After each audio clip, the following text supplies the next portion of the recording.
Chapter 12. The Adventure of a Company of Officers.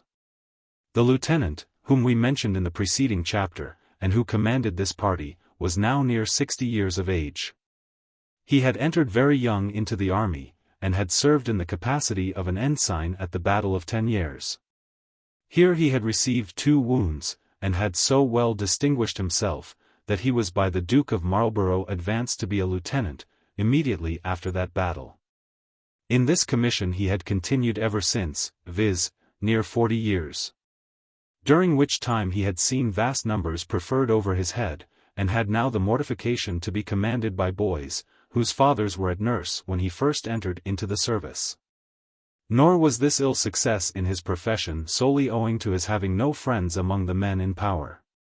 He had the misfortune to incur the displeasure of his colonel, who for many years continued in the command of this regiment.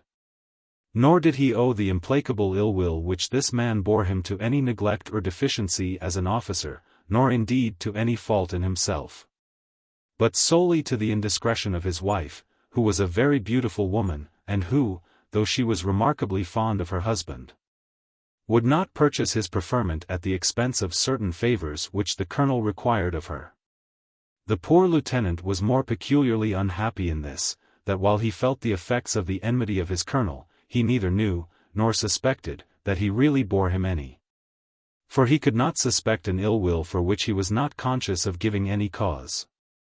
And his wife, fearing what her husband's nice regard to his honor might have occasioned, contented herself with preserving her virtue without enjoying the triumphs of her conquest. This unfortunate officer, for so I think he may be called, had many good qualities besides his merit in his profession, for he was a religious, honest, good-natured man, and had behaved so well in his command, that he was highly esteemed and beloved not only by the soldiers of his own company, but by the whole regiment. The other officers who marched with him were a French lieutenant, who had been long enough out of France to forget his own language, but not long enough in England to learn ours. So that he really spoke no language at all, and could barely make himself understood on the most ordinary occasions. There were likewise 2 ensigns, both very young fellows, one of whom had been bred under an attorney, and the other was son to the wife of a nobleman's butler. As soon as dinner was ended, Jones informed the company of the merriment which had passed among the soldiers upon their march. "And yet," says he, "notwithstanding all their vociferation, I dare swear they will behave more like Grecians than Trojans when they come to the enemy." "Grecians and Trojans," says one of the ensigns, "who the devil are they? I have heard of all the troops in Europe, but never of any such as these." "Don't pretend to more ignorance than you have, Mr. Northerton," said the worthy lieutenant.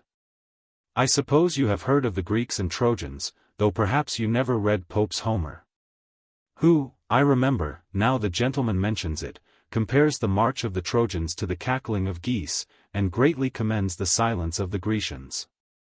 And upon my honor there is great justice in the cadet's observation."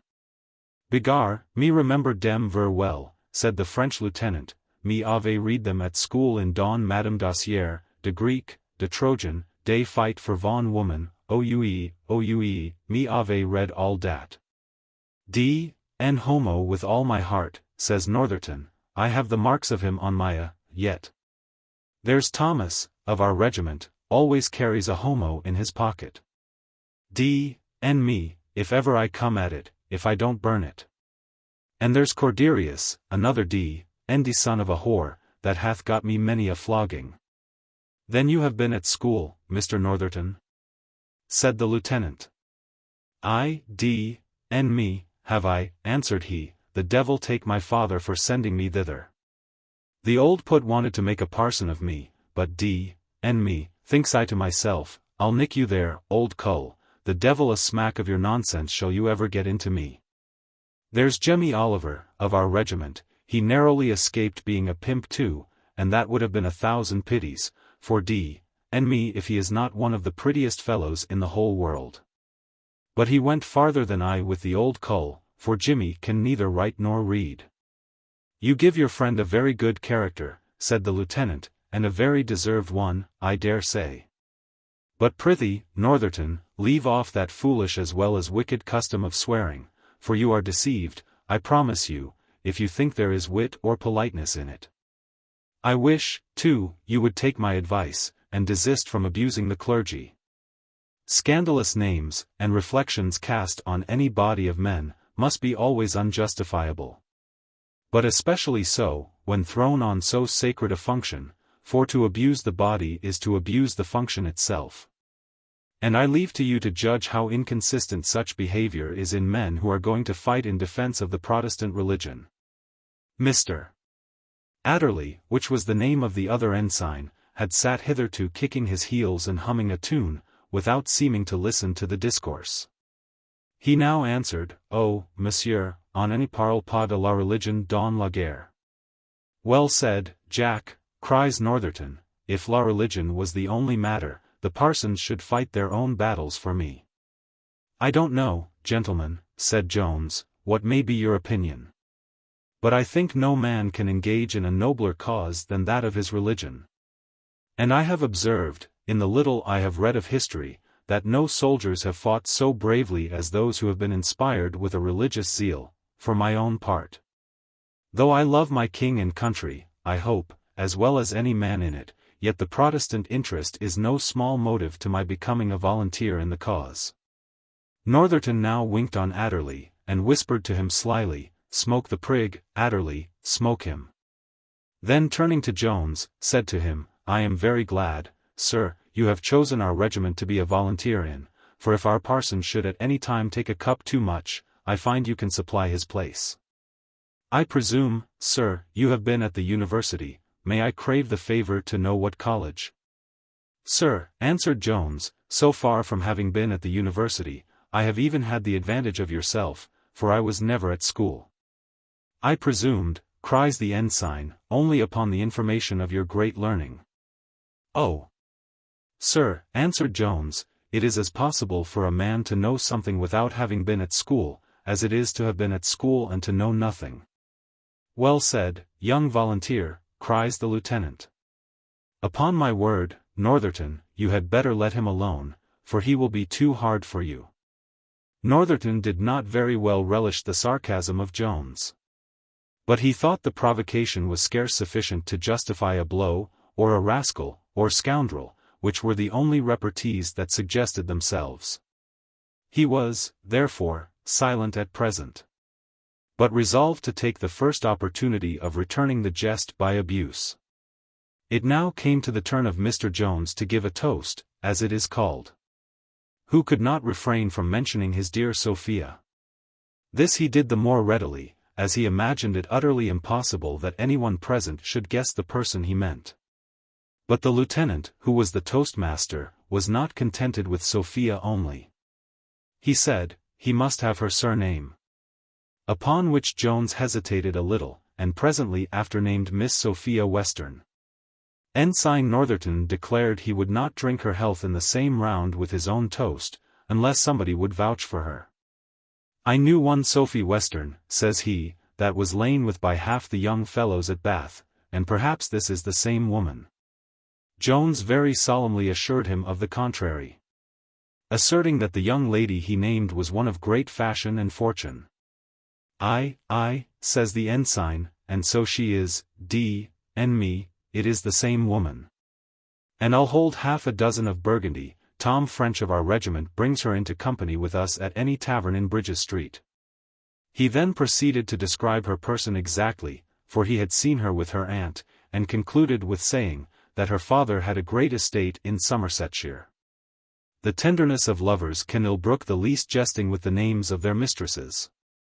However, Jones, though he had enough of the lover and of the hero too in his disposition, did not resent these slanders as hastily as, perhaps, he ought to have done. To say the truth, having seen but little of this kind of wit, he did not readily understand it, and for a long time imagined Mr. Northerton had really mistaken his charmer for some other. But now, turning to the ensign with a stern aspect, he said, "Pray, sir, choose some other subject for your wit, for I promise you I will bear no jesting with this lady's character." "Jesting!" cries the other, d—n me if ever I was more in earnest in my life. Tom French of our regiment had both her and her aunt at Bath. Then I must tell you in earnest, cries Jones, that you are one of the most impudent rascals upon earth. He had no sooner spoken these words, than the ensign, together with a volley of curses, discharged a bottle full at the head of Jones, which hitting him a little above the right temple, brought him instantly to the ground. The conqueror, perceiving the enemy to lie motionless before him, and blood beginning to flow pretty plentifully from his wound, began now to think of quitting the field of battle, where no more honor was to be gotten. But the lieutenant interposed, by stepping before the door, and thus cut off his retreat. Northerton was very importunate with the lieutenant for his liberty, urging the ill consequences of his stay, asking him, what he could have done less. Zounds, says he, I was but in jest with the fellow. I never heard any harm of Miss Western in my life. Have not you? Said the lieutenant. Then you richly deserve to be hanged, as well for making such jests, as for using such a weapon. You are my prisoner, sir.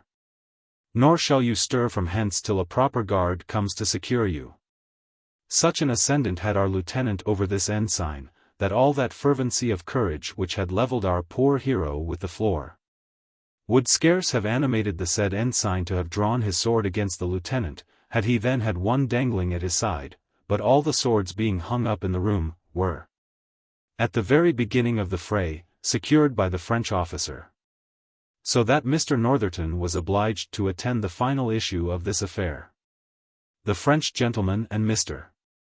Adderley, at the desire of their commanding officer, had raised up the body of Jones, but as they could perceive but little, if any, sign of life in him, they again let him fall, Adderley damning him for having blooded his waistcoat, and the Frenchman declaring, Begar, me no touche the Englishman de mort, me have heard de Inglise lay, law, what you call, hang up de man dat touche him last. When the good lieutenant applied himself to the door, he applied himself likewise to the bell, and the drawer immediately attending, he dispatched him for a file of musketeers and a surgeon.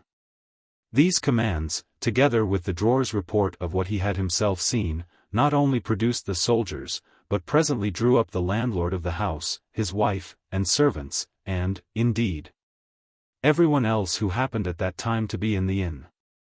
To describe every particular, and to relate the whole conversation of the ensuing scene, is not within my power, unless I had 40 pens, and could, at once, write with them all together. As the company now spoke, the reader must, therefore, content himself with the most remarkable incidents, and perhaps he may very well excuse the rest.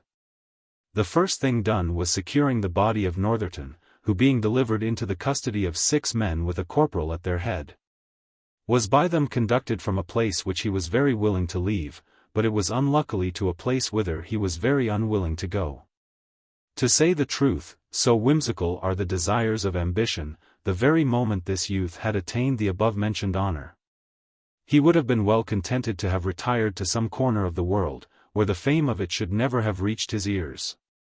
It surprises us, and so perhaps, it may the reader, that the lieutenant, a worthy and good man, should have applied his chief care, rather to secure the offender, than to preserve the life of the wounded person.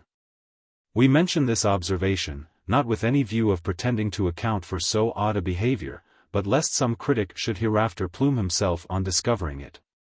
We would have these gentlemen know we can see what is odd in characters as well as themselves, but it is our business to relate facts as they are. Which, when we have done, it is the part of the learned and sagacious reader to consult that original book of nature, whence every passage in our work is transcribed, though we quote not always the particular page for its authority. The company which now arrived were of a different disposition. They suspended their curiosity concerning the person of the ensign, till they should see him hereafter in a more engaging attitude.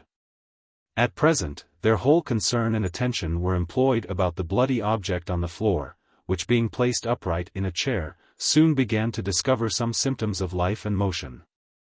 These were no sooner perceived by the company, for Jones was at first generally concluded to be dead, than they all fell at once to prescribing for him, for as none of the physical order was present, everyone there took that office upon him. Bleeding was the unanimous voice of the whole room, but unluckily there was no operator at hand. Everyone then cried, "Call the barber," but none stirred a step. Several cordials was likewise prescribed in the same ineffective manner, till the landlord ordered up a tankard of strong beer, with a toast, which he said was the best cordial in England. The person principally assistant on this occasion, indeed the only one who did any service, or seemed likely to do any, was the landlady. She cut off some of her hair, and applied it to the wound to stop the blood. She fell to chafing the youth's temples with her hand. And having expressed great contempt for her husband's prescription of beer, she dispatched one of her maids to her own closet for a bottle of brandy, of which, as soon as it was brought, she prevailed on Jones, who was just returned to his senses, to drink a very large and plentiful draught. Soon afterwards arrived the surgeon, who having viewed the wound, having shaken his head, and blamed everything which was done, ordered his patient instantly to bed. In which place we think proper to leave him some time to his repose, and shall here, therefore, put an end to this chapter. Chapter 13.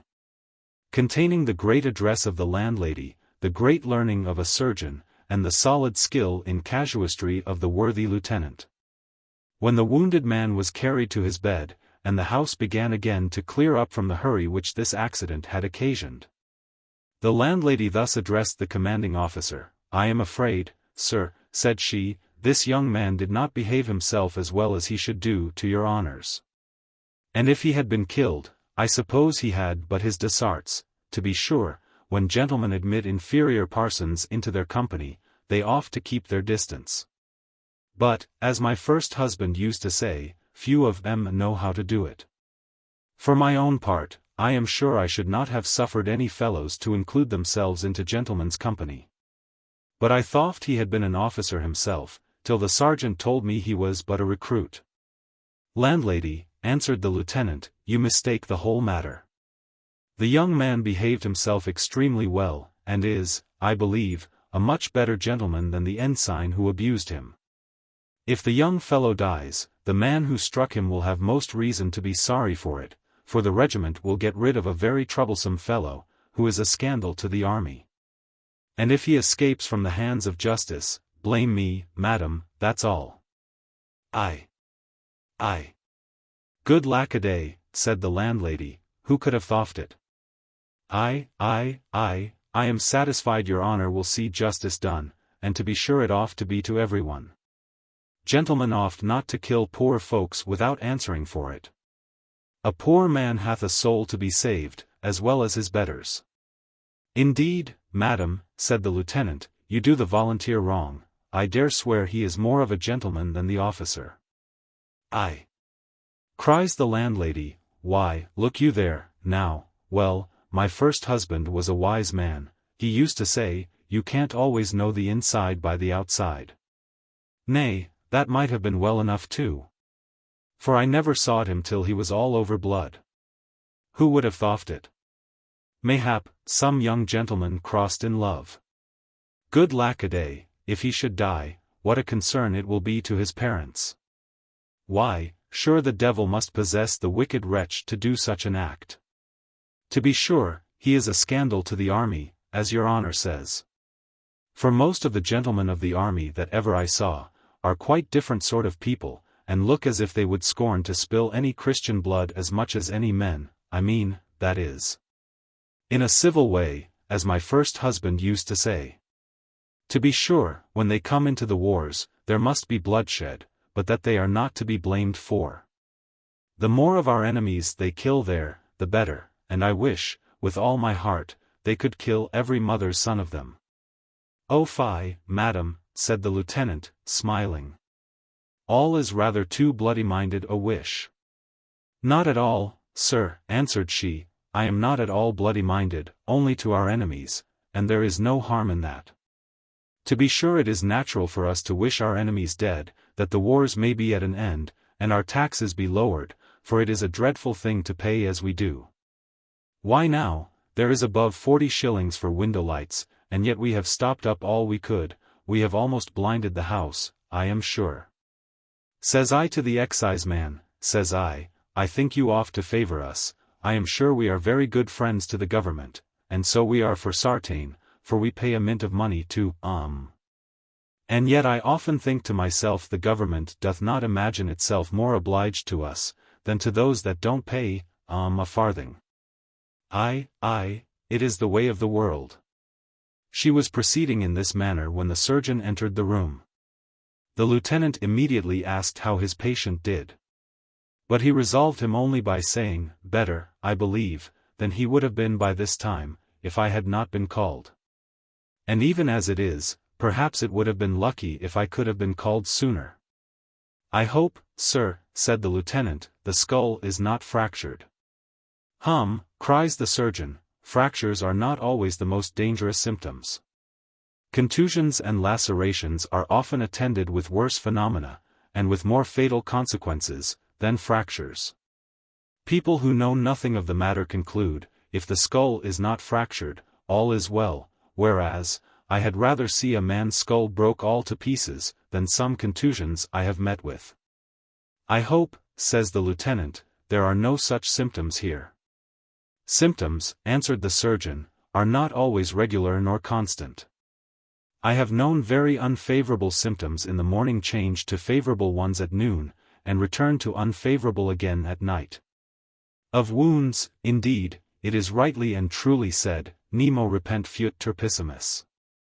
I was once, I remember, called to a patient who had received a violent contusion in his tibia, by which the exterior cutis was lacerated, so that there was a profuse sanguinary discharge.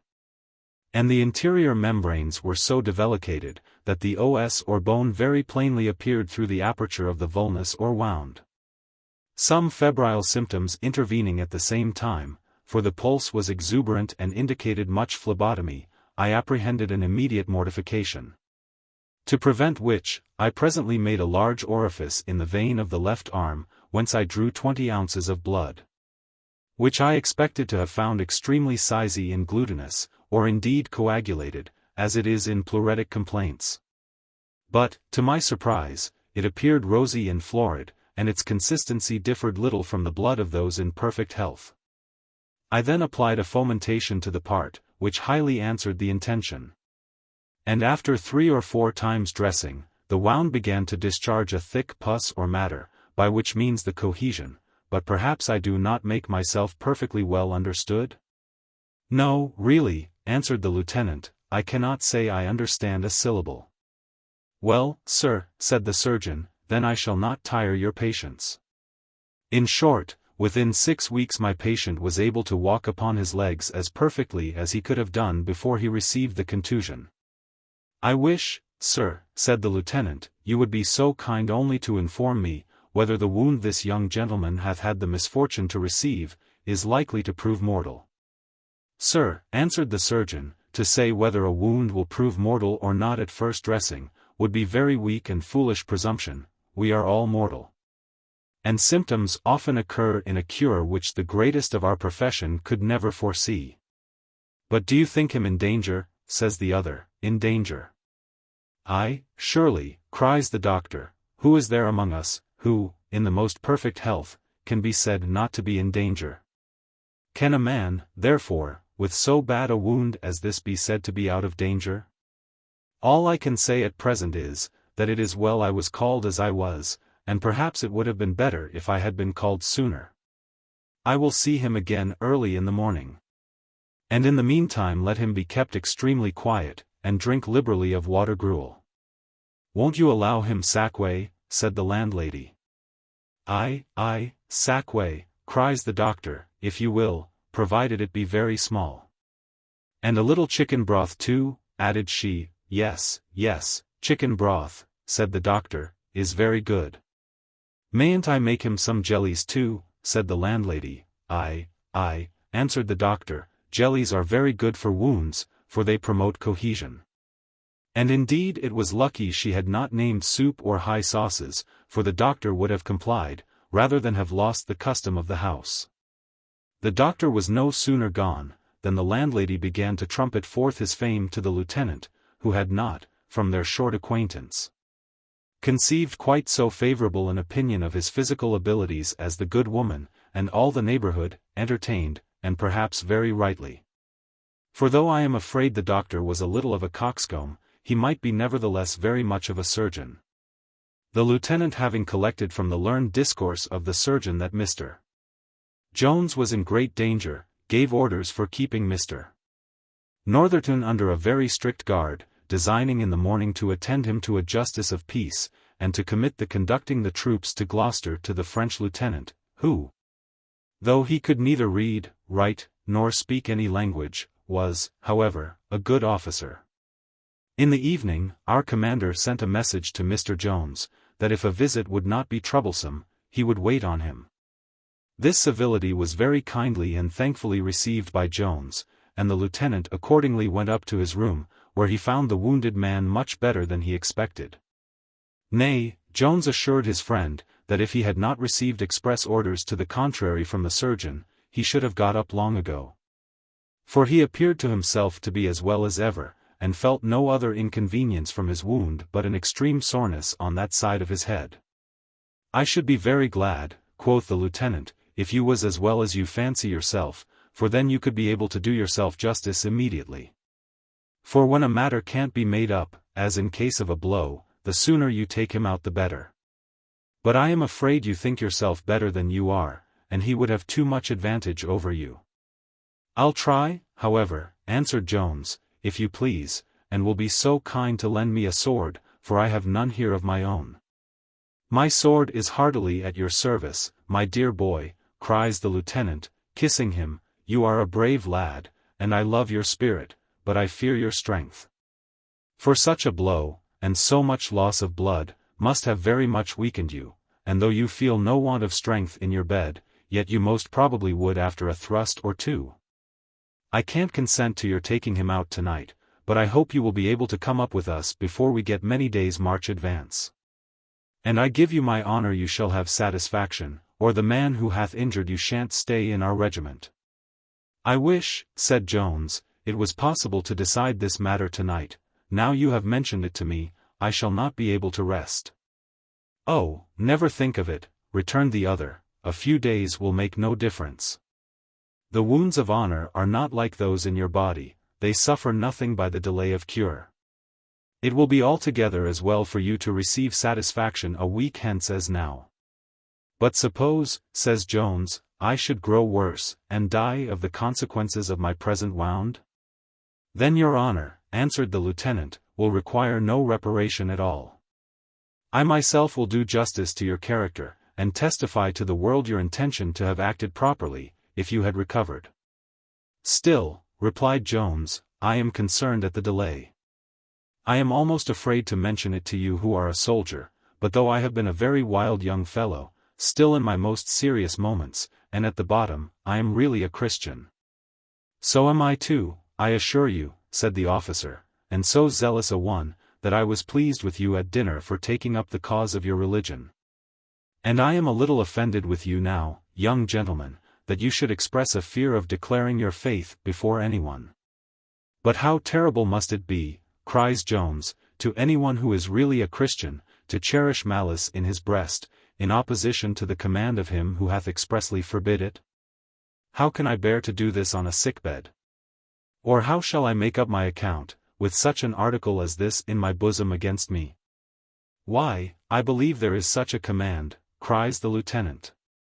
"But a man of honor can't keep it. And you must be a man of honor, if you will be in the army. I remember I once put the case to our chaplain over a bowl of punch, and he confessed there was much difficulty in it.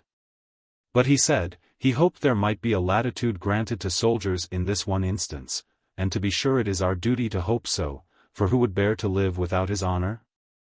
No, no, my dear boy, be a good Christian as long as you live, but be a man of honor too, and never put up an affront. Not all the books, nor all the parsons in the world, shall ever persuade me to that. I love my religion very well, but I love my honor more. There must be some mistake in the wording the text, or in the translation, or in the understanding it, or somewhere or other. But however that be, a man must run the risk, for he must preserve his honor. So compose yourself tonight, and I promise you shall have an opportunity of doing yourself justice." Here he gave Jones a hearty buss, shook him by the hand, and took his leave. But though the lieutenant's reasoning was very satisfactory to himself, it was not entirely so to his friend. Jones therefore, having revolved this matter much in his thoughts, at last came to a resolution, which the reader will find in the next chapter. Chapter 14. A most dreadful chapter indeed, and which few readers ought to venture upon in an evening, especially when alone. Jones swallowed a large mess of chicken, or rather cock, broth, with a very good appetite, as indeed he would have done the cock it was made of, with a pound of bacon into the bargain. And now, finding in himself no deficiency of either health or spirit, he resolved to get up and seek his enemy. But first he sent for the sergeant, who was his first acquaintance among these military gentlemen. Unluckily that worthy officer having, in a literal sense, taken his fill of liquor, had been some time retired to his bolster, where he was snoring so loud that it was not easy to convey a noise in at his ears capable of drowning that which issued from his nostrils. However, as Jones persisted in his desire of seeing him, a vociferous drawer at length found means to disturb his slumbers, and to acquaint him with the message. Of which the sergeant was no sooner made sensible, than he arose from his bed, and having his clothes already on, immediately attended. Jones did not think fit to acquaint the sergeant with his design, though he might have done it with great safety, for the halberdier was himself a man of honor, and had killed his man. He would therefore have faithfully kept this secret, or indeed any other which no reward was published for discovering. But as Jones knew not those virtues in so short an acquaintance, his caution was perhaps prudent and commendable enough. He began therefore by acquainting the sergeant, that as he was now entered into the army, he was ashamed of being without what was perhaps the most necessary implement of a soldier, namely, a sword. Adding, that he should be infinitely obliged to him, if he could procure one. For which, says he, I will give you any reasonable price, nor do I insist upon its being silver-hilted. Only a good blade, and such as may become a soldier's thigh. The sergeant, who well knew what had happened, and had heard that Jones was in a very dangerous condition, immediately concluded, from such a message, at such a time of night, and from a man in such a situation, that he was light-headed. Now as he had his wit, to use that word in its common signification, always ready, he bethought himself of making his advantage of this humor in the sick man. Sir, says he, I believe I can fit you. I have a most excellent piece of stuff by me. It is not indeed silver-hilted, which, as you say, doth not become a soldier. But the handle is decent enough, and the blade one of the best in Europe. It is a blade that, in short, I will fetch it you this instant, and you shall see it and handle it. I am glad to see your honor so well with all my heart. Being instantly returned with the sword, he delivered it to Jones, who took it and drew it. And then told the sergeant it would do very well, and bid him name his price. The sergeant now began to harangue in praise of his goods.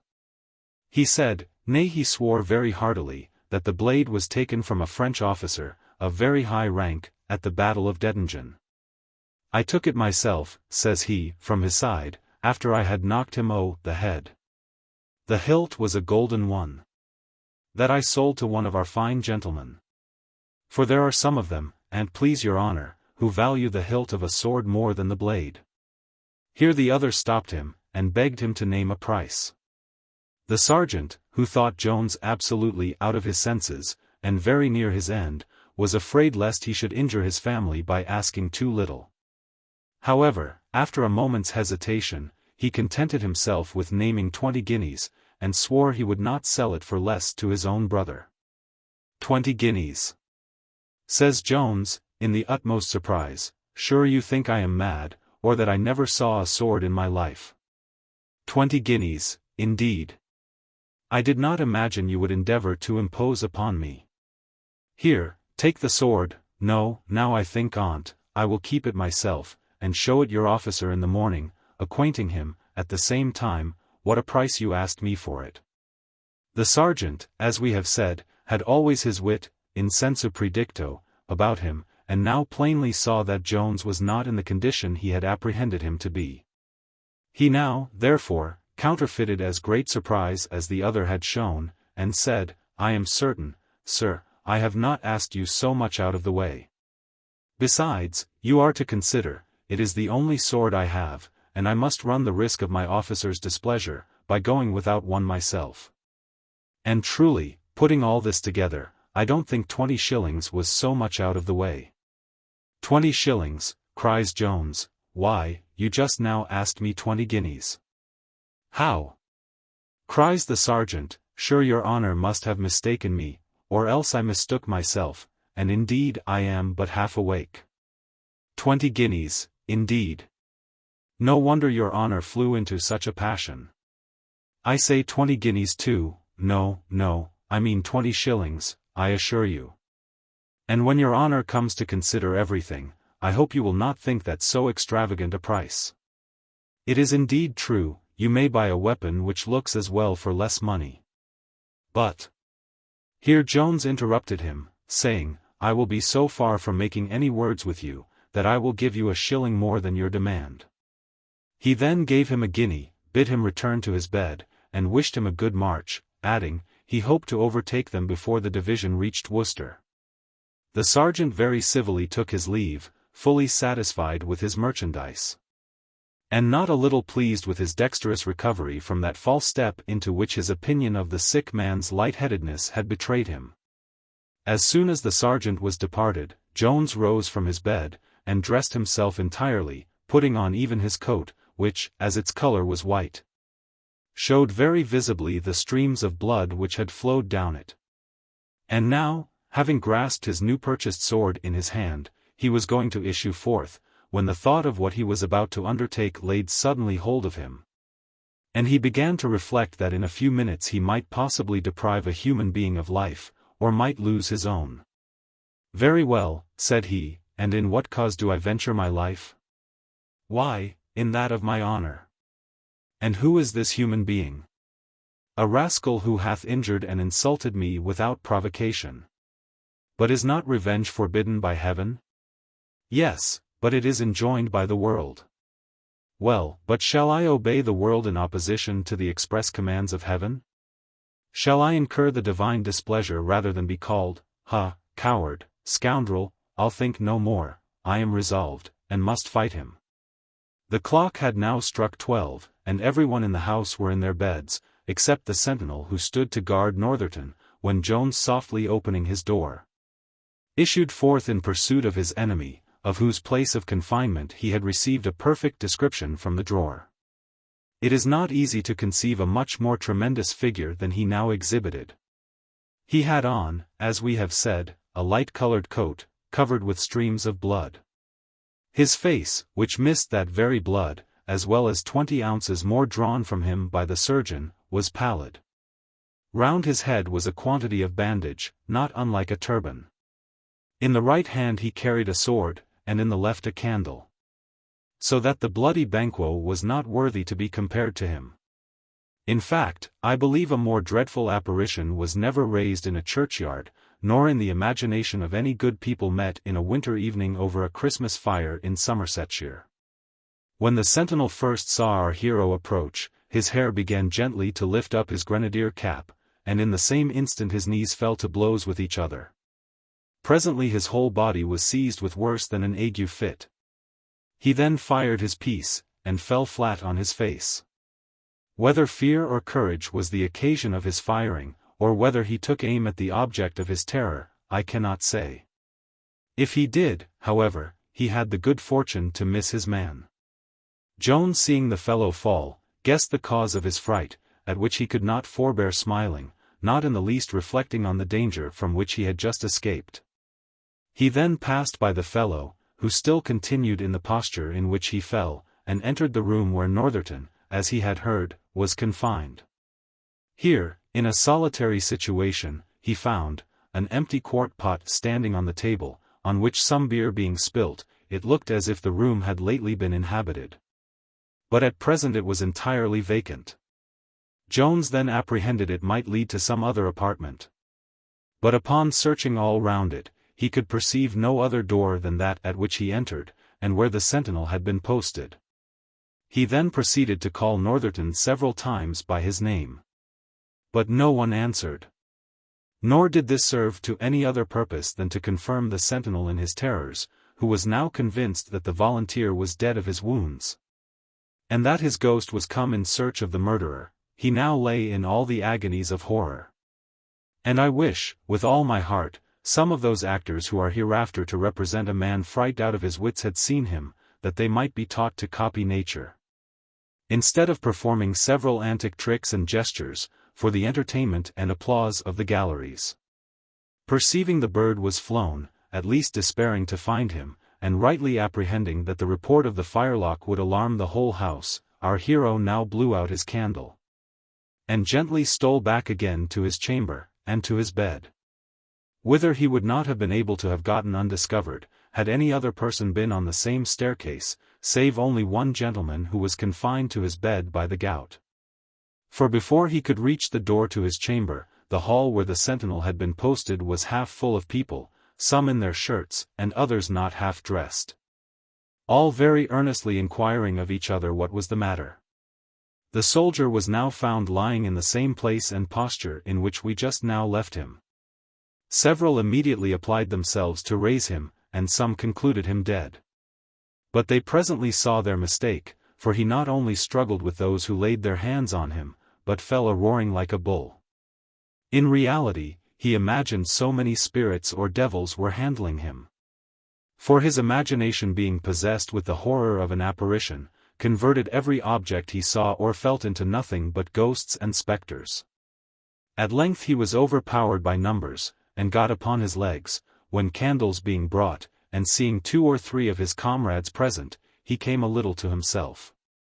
But when they asked him what was the matter, he answered, "I am a dead man, that's all, I am a dead man, I can't recover it, I have seen him." "What hast thou seen, Jack?" says one of the soldiers. "Why, I have seen the young volunteer that was killed yesterday." He then imprecated the most heavy curses on himself, if he had not seen the volunteer, all over blood, vomiting fire out of his mouth and nostrils, pass by him into the chamber where Ensign Northerton was, and then seizing the ensign by the throat, fly away with him in a clap of thunder. This relation met with a gracious reception from the audience. All the women present believed it firmly, and prayed heaven to defend them from murder. Amongst the men too, many had faith in the story, but others turned it into derision and ridicule. And a sergeant who was present answered very coolly, "Young man, you will hear more of this, for going to sleep and dreaming on your post." The soldier replied, "You may punish me if you please. But I was as broad awake as I am now, and the devil carry me away, as he hath the ensign, if I did not see the dead man, as I tell you, with eyes as big and as fiery as 2 large flambeaux." The commander of the forces, and the commander of the house, were now both arrived. For the former, being awake at the time, and hearing the sentinel fire his piece, thought it his duty to rise immediately, though he had no great apprehensions of any mischief. Whereas the apprehensions of the latter were much greater, lest her spoons and tankards should be upon the march, without having received any such orders from her. Our poor sentinel, to whom the sight of this officer was not much more welcome than the apparition, as he thought it, which he had seen before, again related the dreadful story, and with many additions of blood and fire. But he had the misfortune to gain no credit with either of the last-mentioned persons, for the officer, though a very religious man, was free from all terrors of this kind. Besides, having so lately left Jones in the condition we have seen, he had no suspicion of his being dead. As for the landlady, though not over-religious, she had no kind of aversion to the doctrine of spirits. But there was a circumstance in the tale which she well knew to be false, as we shall inform the reader presently. But whether Northerton was carried away in thunder or fire, or in whatever other manner he was gone, it was now certain that his body was no longer in custody. Upon this occasion the lieutenant formed a conclusion not very different from what the sergeant is just mentioned to have made before, and immediately ordered the sentinel to be taken prisoner. So that, by a strange reverse of fortune, though not very uncommon in a military life, the guard became the guarded. Chapter 15. The conclusion of the foregoing adventure. Besides the suspicion of sleep, the lieutenant harbored another and worse doubt against the poor sentinel, and this was, that of treachery. For as he believed not one syllable of the apparition, so he imagined the whole to be an invention formed only to impose upon him. And that the fellow had in reality been bribed by Northerton to let him escape. And this he imagined the rather, as the fright appeared to him the more unnatural in one who had the character of as brave and bold a man as any in the regiment, having been in several actions, having received several wounds, and, in a word, having behaved himself always like a good and valiant soldier. That the reader, therefore, may not conceive the least ill opinion of such a person, we shall not delay a moment in rescuing his character from the imputation of this guilt. Mr. Northerton then, as we have before observed, was fully satisfied with the glory which he had obtained from this action. He had perhaps seen, or heard, or guessed, that envy is apt to attend fame. Not that I would here insinuate that he was heathenishly inclined to believe in or to worship the goddess Nemesis, for, in fact, I am convinced he never heard of her name. He was, besides, of an active disposition, and had a great antipathy to those close quarters in the castle of Gloucester, for which a justice of peace might possibly give him a billet. Nor was he moreover free from some uneasy meditations on a certain wooden edifice, which I forbear to name, in conformity to the opinion of mankind, who, I think, rather ought to honor than to be ashamed of this building, as it is, or at least might be made, of more benefit to society than almost any other public erection. In a word, to hint at no more reasons for his conduct, Mr. Northerton was desirous of departing that evening, and nothing remained for him but to contrive the quomodo, which appeared to be a matter of some difficulty. Now this young gentleman, though somewhat crooked in his morals, was perfectly straight in his person, which was extremely strong and well made. His face too was accounted handsome by the generality of women, for it was broad and ruddy, with tolerably good teeth. Such charms did not fail making an impression on my landlady, who had no little relish for this kind of beauty.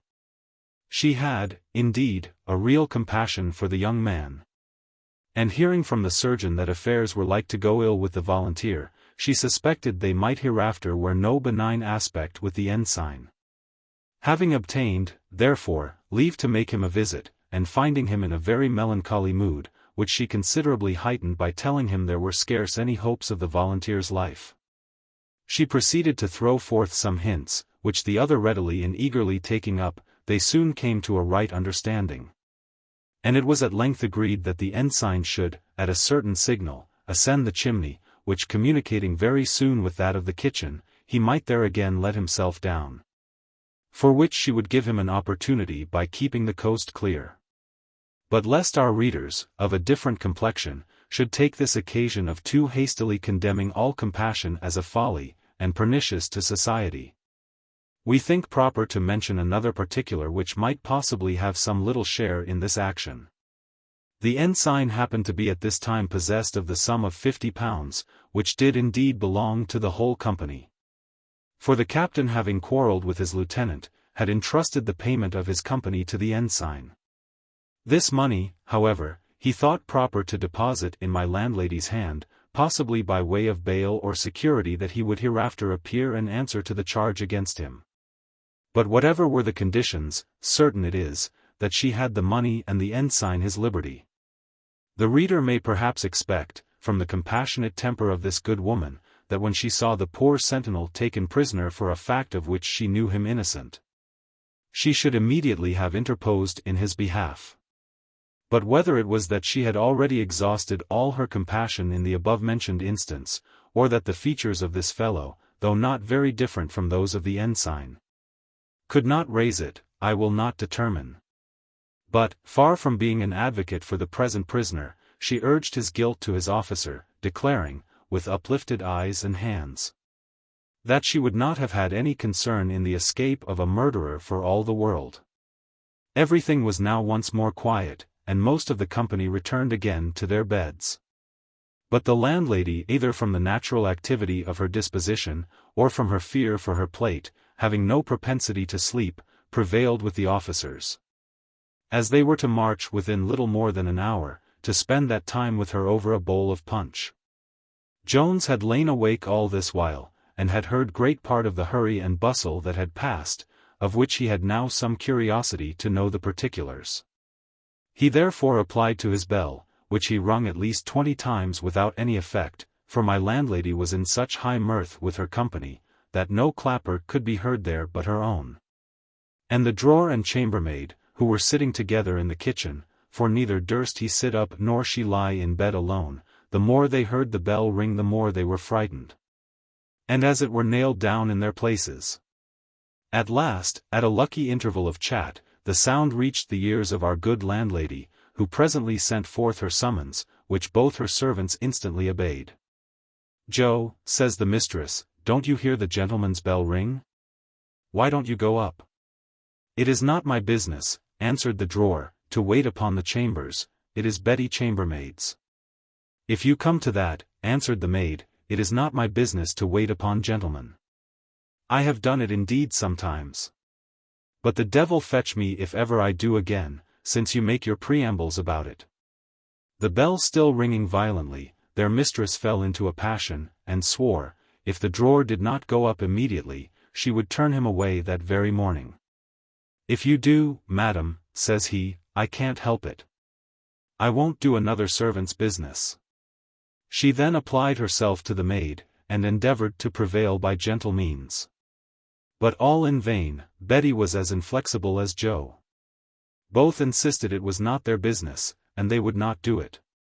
The lieutenant then fell a laughing, and said, "Come, I will put an end to this contention," and then turning to the servants, commended them for their resolution in not giving up the point. But added, he was sure, if one would consent to go the other would. To which proposal they both agreed in an instant, and accordingly went up very lovingly and close together. When they were gone, the lieutenant appeased the wrath of the landlady, by satisfying her why they were both so unwilling to go alone. They returned soon after, and acquainted their mistress, that the sick gentleman was so far from being dead, that he spoke as heartily as if he was well, and that he gave his service to the captain, and should be very glad of the favor of seeing him before he marched. The good lieutenant immediately complied with his desires, and sitting down by his bedside, acquainted him with the scene which had happened below, concluding with his intentions to make an example of the sentinel. Upon this Jones related to him the whole truth, and earnestly begged him not to punish the poor soldier, who, "I am confident," says he, "is as innocent of the ensign's escape as he is of forging any lie, or of endeavoring to impose on you." The lieutenant hesitated a few moments, and then answered, "Why, as you have cleared the fellow of one part of the charge, so it will be impossible to prove the other. Because he was not the only sentinel. But I have a good mind to punish the rascal for being a coward. Yet who knows what effect the terror of such an apprehension may have? And, to say the truth, he hath always behaved well against an enemy. Come, it is a good thing to see any sign of religion in these fellows, so I promise you he shall be set at liberty when we march. But hark, the general beats. My dear boy, give me another bus. Don't discompose nor hurry yourself. But remember the Christian doctrine of patience, and I warrant you will soon be able to do yourself justice, and to take an honorable revenge on the fellow who hath injured you." The lieutenant then departed, and Jones endeavored to compose himself to rest. Book. Chapter 8. Containing about 2 days. Chapter 1. A wonderful long chapter concerning the marvelous, being much the longest of all our introductory chapters. As we are now entering upon a book in which the course of our history will oblige us to relate some matters of a more strange and surprising kind than any which have hitherto occurred, it may not be amiss, in the prolegomenous or introductory chapter, to say something of that species of writing which is called the marvelous.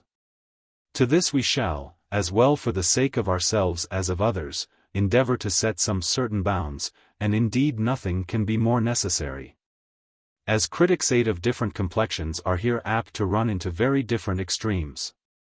For while some are, with M. Dacier, ready to allow, that the same thing which is impossible may be yet probable. 9 Others have so little historic or poetic faith, that they believe nothing to be either possible or probable.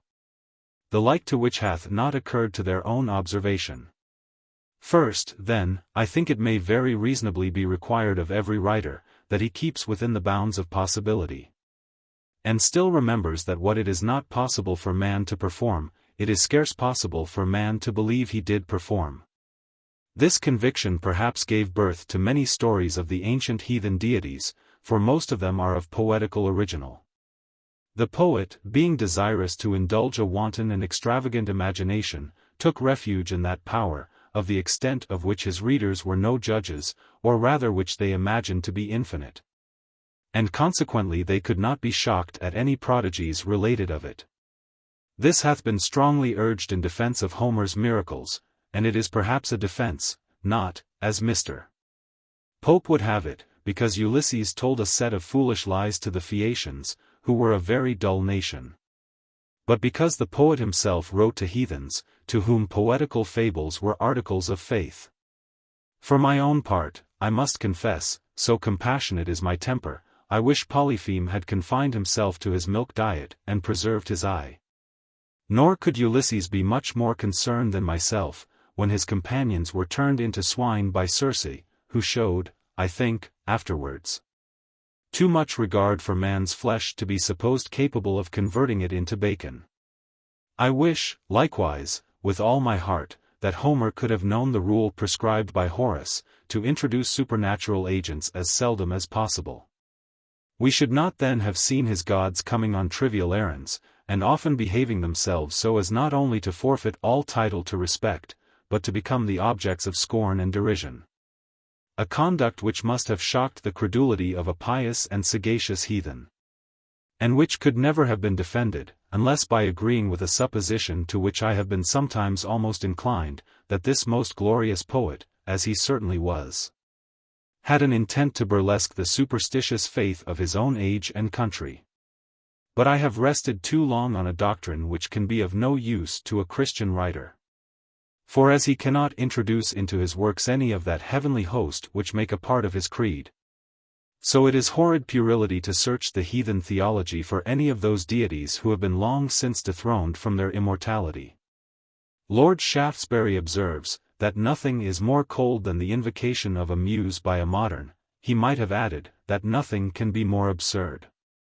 A modern may with much more elegance invoke a ballad, as some have thought Homer did, or a mug of ale, with the author of Hudibras. Which latter may perhaps have inspired much more poetry, as well as prose, than all the liquors of Hippocrene or Helicon. The only supernatural agents which can in any manner be allowed to us moderns, are ghosts, but of these I would advise an author to be extremely sparing. These are indeed, like arsenic, and other dangerous drugs in physic, to be used with the utmost caution. Nor would I advise the introduction of them at all in those works, or by those authors, to which, or to whom, a horselaugh in the reader would be any great prejudice or mortification. As for elves and fairies, and other such mummery, I purposely omit the mention of them, as I should be very unwilling to confine within any bounds those surprising imaginations, for whose vast capacity the limits of human nature are too narrow, whose works are to be considered as a new creation, and who have consequently just right to do what they will with their own. Man therefore is the highest subject, unless on very extraordinary occasions indeed, which presents itself to the pen of our historian, or of our poet. And, in relating his actions, great care is to be taken that we do not exceed the capacity of the agent we describe. Nor is possibility alone sufficient to justify us. We must keep likewise within the rules of probability. It is, I think, the opinion of Aristotle.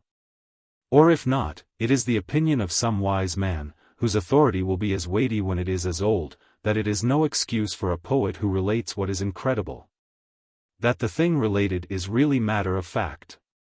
This may perhaps be allowed true with regard to poetry, but it may be thought impracticable to extend it to the historian. For he is obliged to record matters as he finds them, though they may be of so extraordinary a nature as will require no small degree of historical faith to swallow them. Such was the successless armament of Xerxes described by Herodotus, or the successful expedition of Alexander related by Arrian. Such of later years was the victory of Agincourt obtained by Harry V, or that of Narva won by Charles XII of Sweden. All which instances, the more we reflect on them, appear still the more astonishing. Such facts, however, as they occur in the thread of the story, nay, indeed, as they constitute the essential parts of it, the historian is not only justifiable in recording as they really happened, but indeed would be unpardonable should he omit or alter them.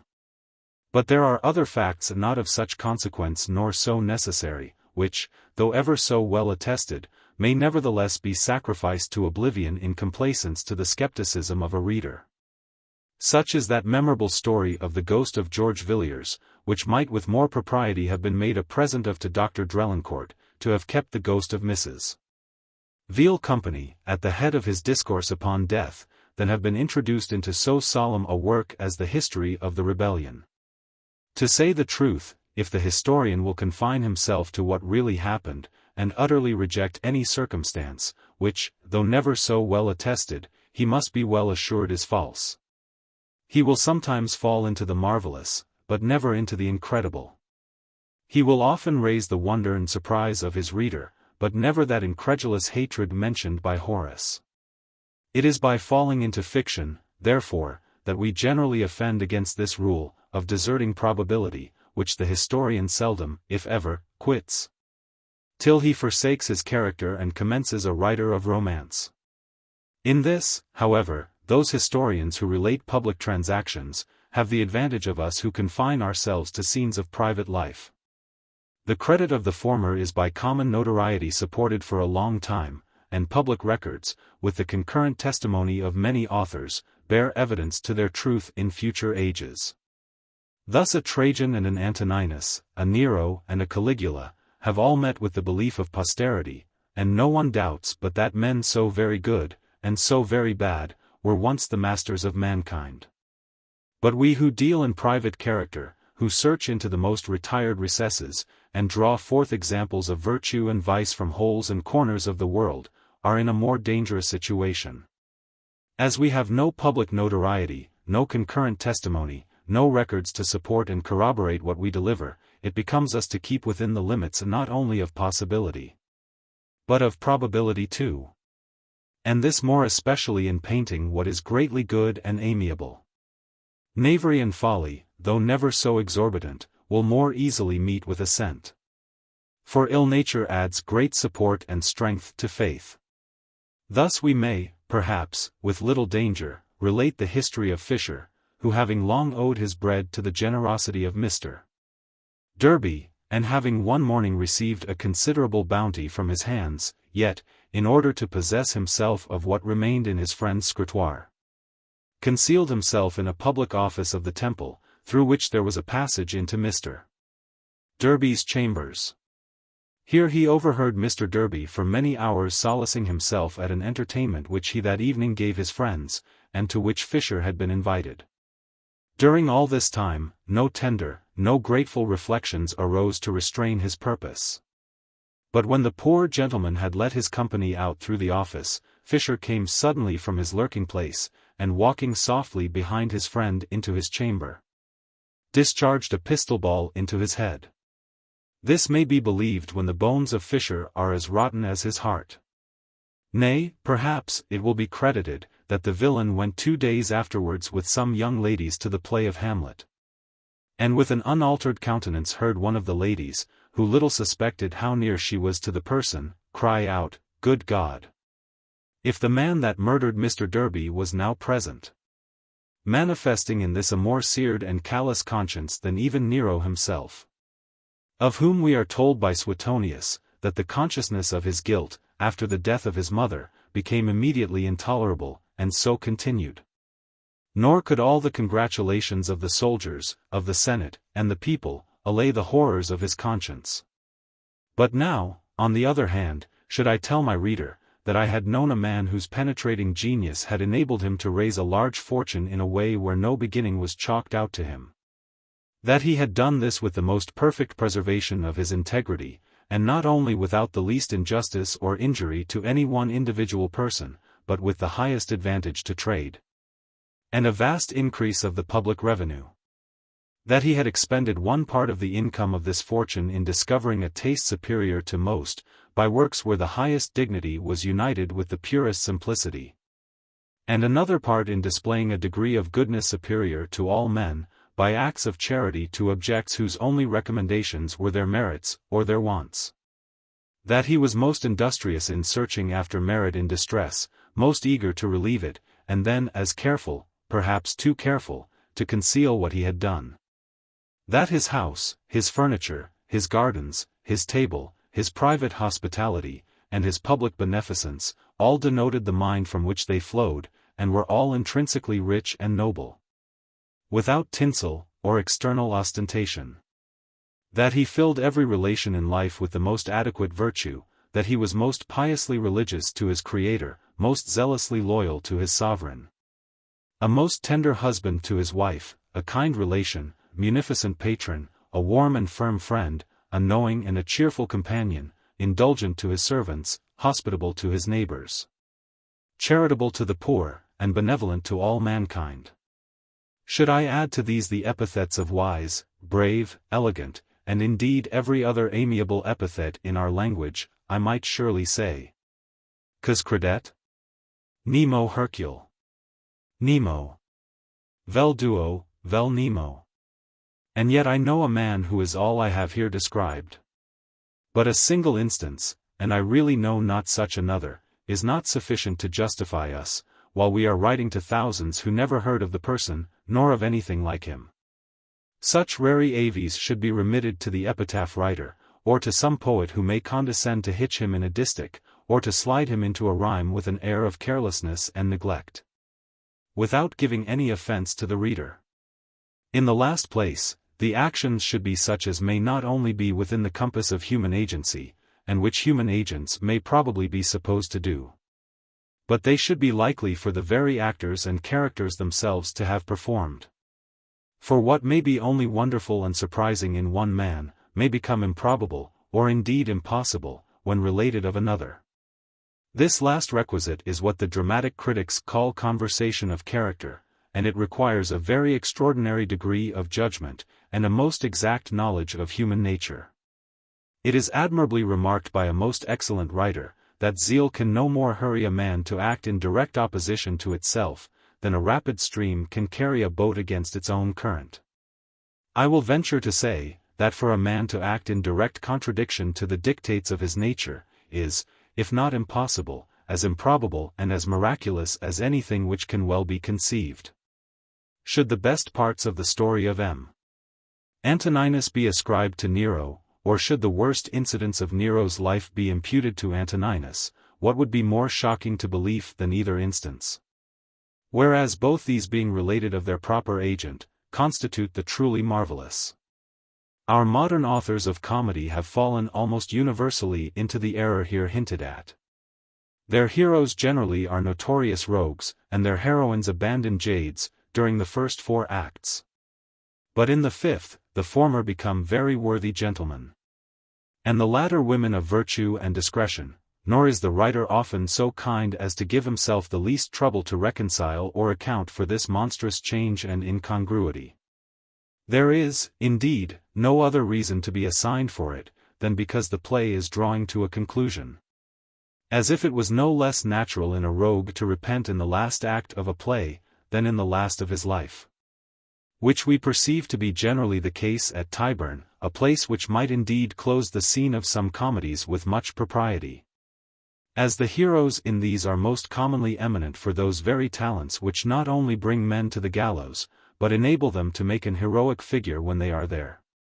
Within these few restrictions, I think, every writer may be permitted to deal as much in the wonderful as he pleases.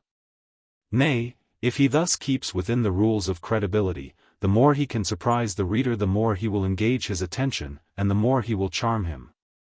As a genius of the highest rank observes in his 5th chapter of the Bathos, the great art of all poetry is to mix truth with fiction, in order to join the credible with the surprising. For though every good author will confine himself within the bounds of probability, it is by no means necessary that his characters, or his incidents, should be trite, common or vulgar. Such as happen in every street, or in every house, or which may be met with in the home articles of a newspaper. Nor must he be inhibited from showing many persons and things, which may possibly have never fallen within the knowledge of great part of his readers. If the writer strictly observes the rules above mentioned, he hath discharged his part, and is then entitled to some faith from his reader, who is indeed guilty of critical infidelity if he disbelieves him. For want of a portion of such faith, I remember the character of a young lady of quality, which was condemned on the stage for being unnatural, by the unanimous voice of a very large assembly of clerks and apprentices. Though it had the previous suffrages of many ladies of the first rank, one of whom, very eminent for her understanding, declared it was the picture of half the young people of her acquaintance. Chapter 2. In which the landlady pays a visit to Mr. Jones. When Jones had taken leave of his friend the lieutenant, he endeavored to close his eyes, but all in vain. His spirits were too lively and wakeful to be lulled to sleep. So having amused, or rather tormented, himself with the thoughts of his Sophia till it was open daylight, he called for some tea. Upon which occasion my landlady herself vouchsafed to pay him a visit. This was indeed the first time she had seen him, or at least had taken any notice of him. But as the lieutenant had assured her that he was certainly some young gentleman of fashion, she now determined to show him all the respect in her power. For, to speak truly, this was one of those houses where gentlemen, to use the language of advertisements, meet with civil treatment for their money. She had no sooner begun to make his tea, than she likewise began to discourse. "La! Sir," said she, "I think it is great pity that such a pretty young gentleman should undervalue himself so, as to go about with these soldier fellows. They call themselves gentlemen, I warrant you. But, as my first husband used to say, they should remember it is we that pay them. And to be sure it is very hard upon us to be obliged to pay them, and to keep, too, as we publicans are. I had 20 of, last night, besides officers, nay, for matter o' that, I had rather have the soldiers than officers, for nothing is ever good enough for those sparks. And I am sure, if you was to see the bills, la! Sir, it is nothing. I have had less trouble, I warrant you, with a good squire's family, where we take 40 or 50 shillings of a night, besides horses. And yet I warrants me, there is narrow a one of those officer fellows but looks upon himself to be as good as arrow a squire of £500 a year. To be sure it doth me good to hear their men run about after, crying your honour, and your honour. Marry come up with such honour, and an ordinary at a shilling a head. Then there's such swearing among, to be sure it frightens me out oh, my wits, I thinks nothing can ever prosper with such wicked people. And here one of, has used you in so barbarous a manner. I thought indeed how well the rest would secure him, they all hang together.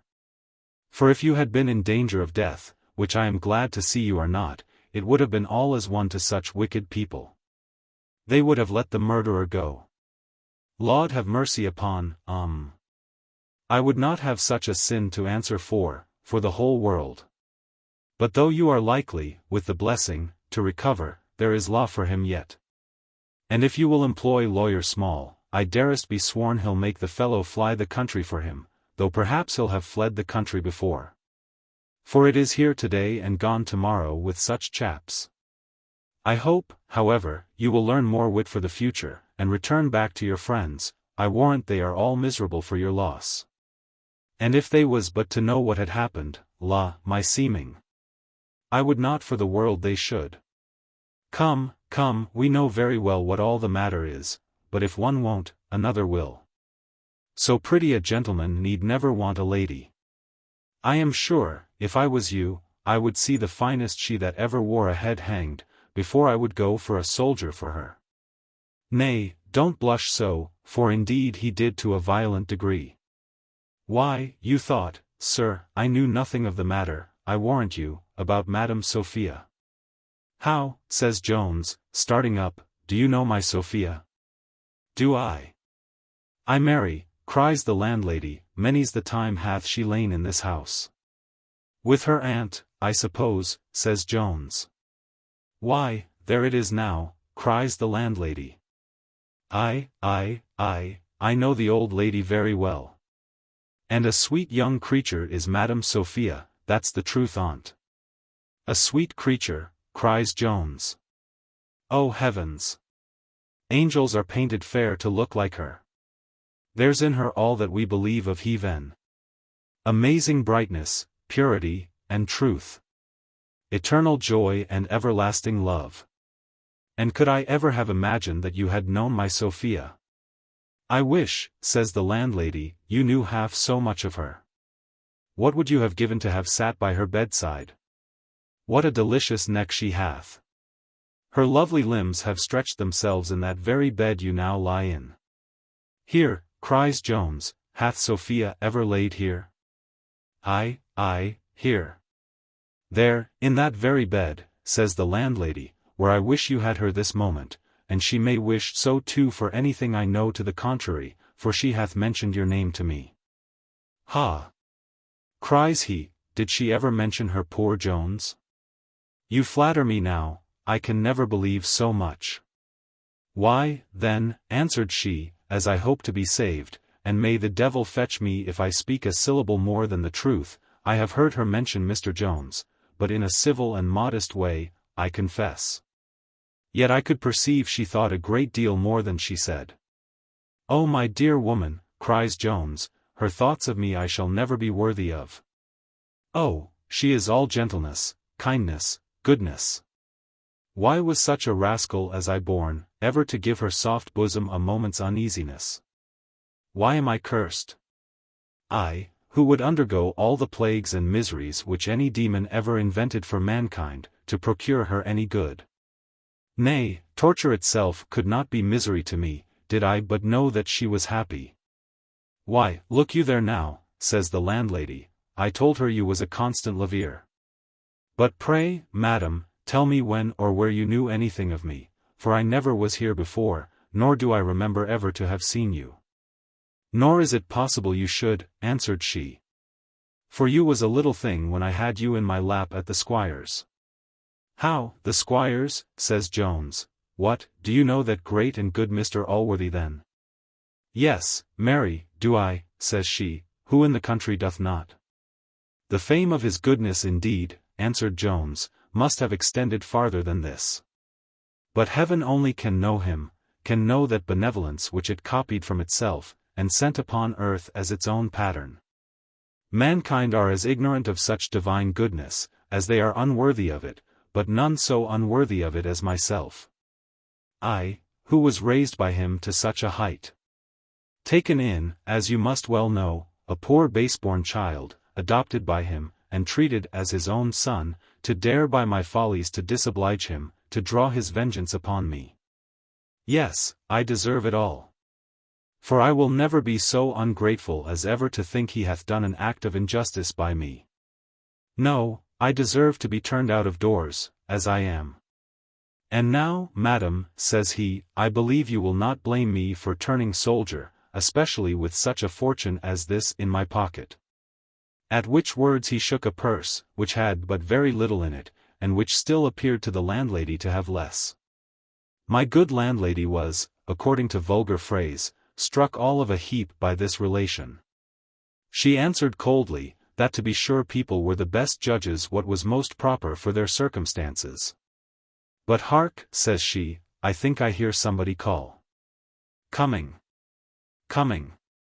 The devil's in all our folk, nobody hath any ears. I must go downstairs, if you want any more breakfast the maid will come up. Coming. At which words, without taking any leave, she flung out of the room, for the lower sort of people are very tenacious of respect. And though they are contented to give this gratis to persons of quality, yet they never confer it on those of their own order without taking care to be well paid for their pains. Chapter 3. In which the surgeon makes his second appearance. Before we proceed any farther, that the reader may not be mistaken in imagining the landlady knew more than she did, nor surprised that she knew so much. It may be necessary to inform him that the lieutenant had acquainted her that the name of Sophia had been the occasion of the quarrel. And as for the rest of her knowledge, the sagacious reader will observe how she came by it in the preceding scene. Great curiosity was indeed mixed with her virtues. And she never willingly suffered anyone to depart from her house, without inquiring as much as possible into their names, families, and fortunes. She was no sooner gone than Jones, instead of animadverting on her behavior, reflected that he was in the same bed which he was informed had held his dear Sophia. This occasioned 1,000 fond and tender thoughts, which we would dwell longer upon, did we not consider that such kind of lovers will make a very inconsiderable part of our readers. In this situation the surgeon found him, when he came to dress his wound. The doctor perceiving, upon examination, that his pulse was disordered, and hearing that he had not slept, declared that he was in great danger. For he apprehended a fever was coming on, which he would have prevented by bleeding, but Jones would not submit, declaring he would lose no more blood. And, doctor, says he, if you will be so kind only to dress my head, I have no doubt of being well in a day or two. I wish, answered the surgeon, I could assure your being well in a month or two. Well, indeed. No, people are not so soon well of such contusions.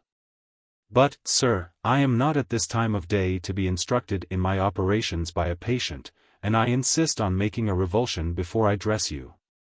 Jones persisted obstinately in his refusal, and the doctor at last yielded, telling him at the same time that he would not be answerable for the ill consequence, and hoped he would do him the justice to acknowledge that he had given him a contrary advice, which the patient promised he would. The doctor retired into the kitchen, where, addressing himself to the landlady, he complained bitterly of the undutiful behavior of his patient, who would not be blooded, though he was in a fever. It is an eating fever then, says the landlady, for he hath devoured 2 swinging buttered toasts this morning for breakfast. Very likely, says the doctor, I have known people eat in a fever. And it is very easily accounted for.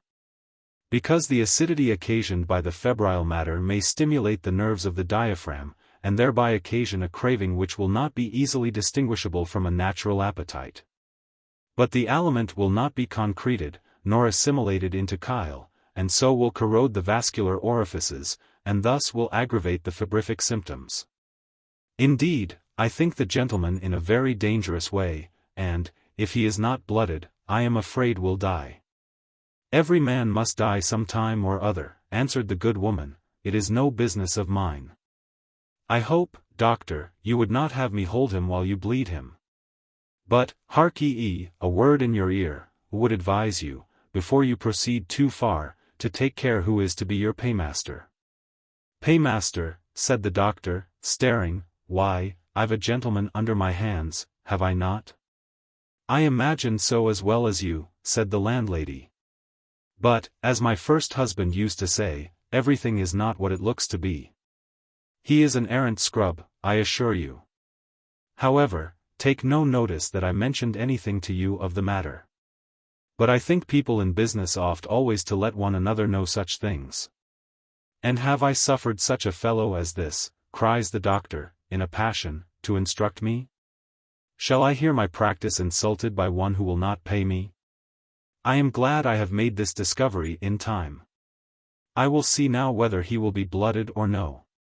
He then immediately went upstairs, and flinging open the door of the chamber with much violence, awaked poor Jones from a very sound nap, into which he was fallen, and, what was still worse, from a delicious dream concerning Sophia. Will you be blooded or no? Cries the doctor, in a rage. I have told you my resolution already, answered Jones, and I wish with all my heart you had taken my answer. For you have awaked me out of the sweetest sleep which I ever had in my life. Ay, cries the doctor, many a man hath dozed away his life. Sleep is not always good, no more than food. But remember, I demand of you for the last time, will you be blooded?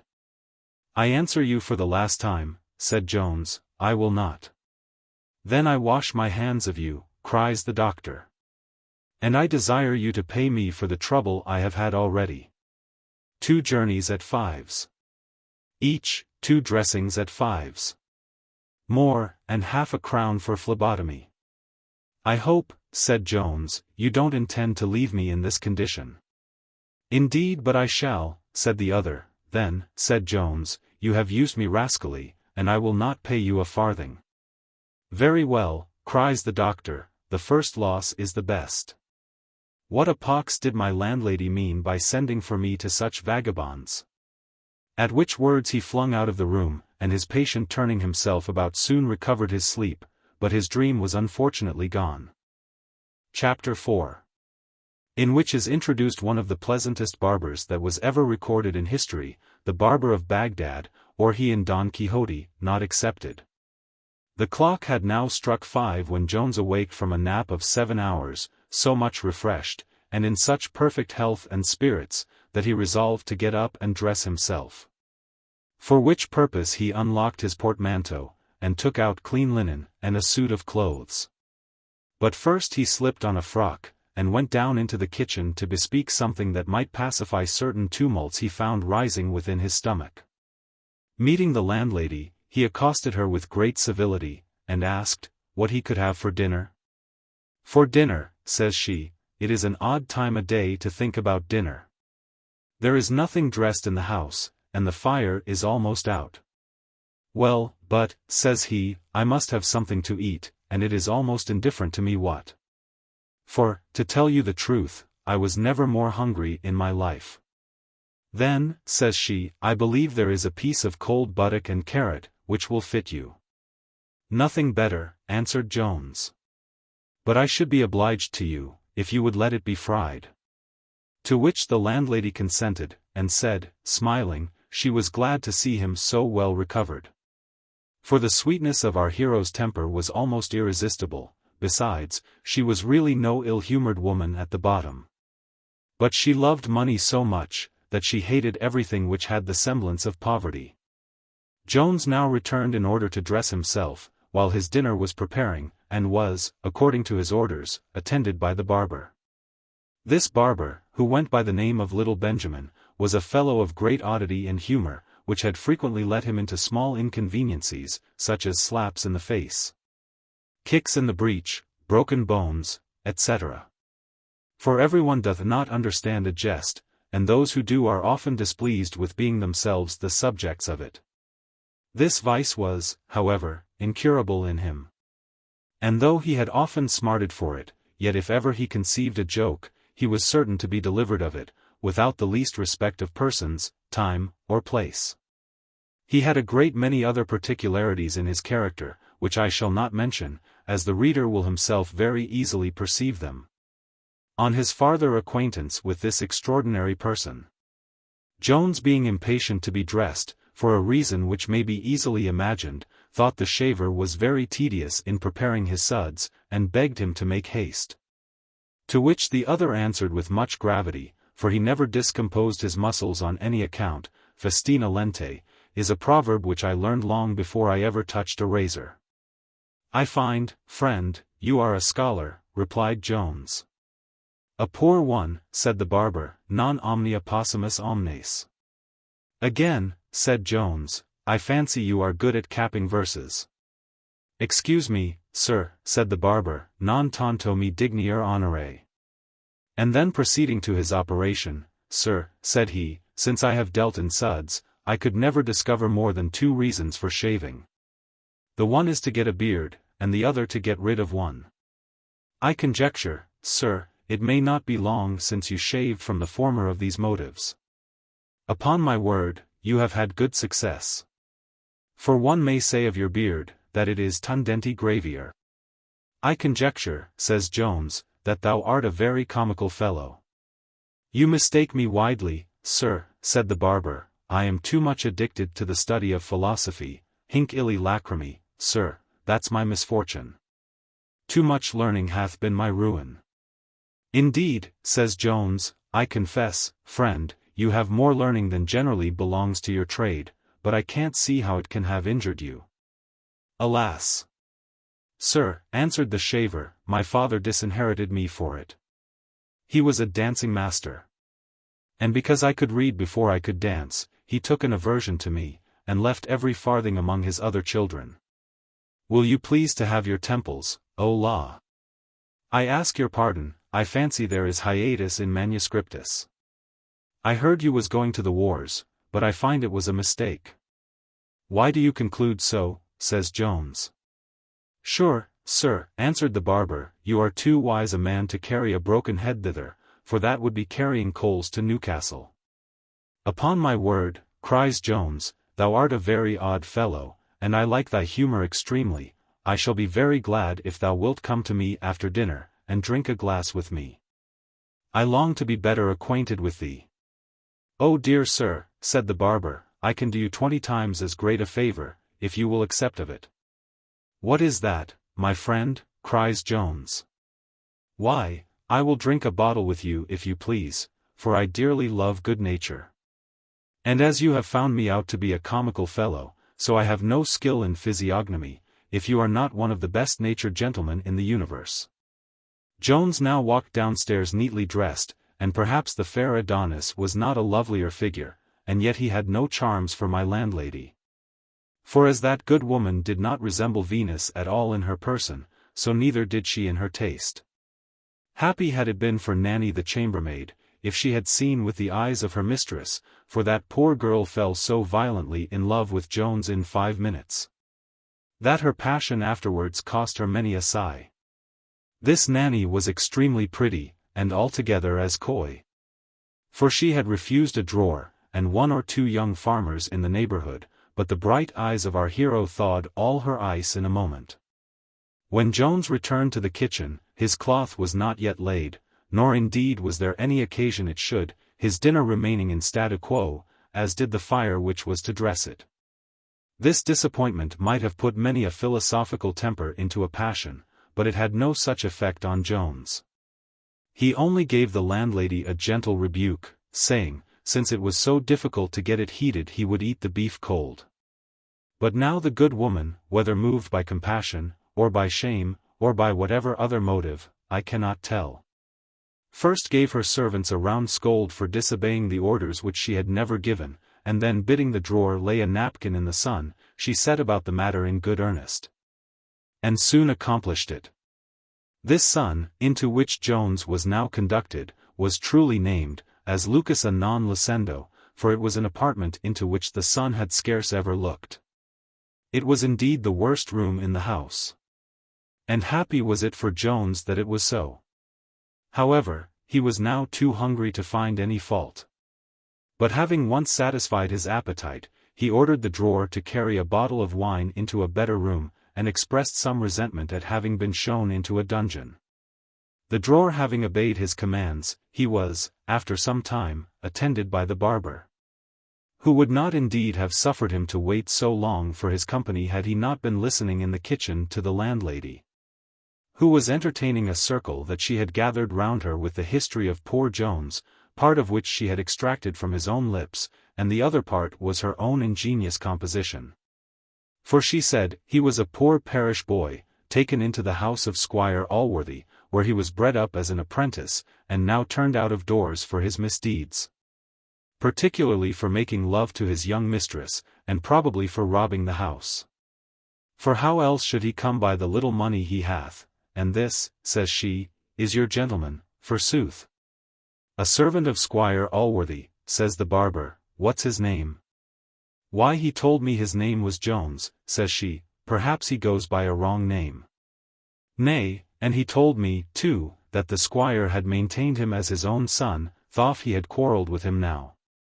And if his name be Jones, he told you the truth, said the barber, for I have relations who live in that country, nay, and some people say he is his son.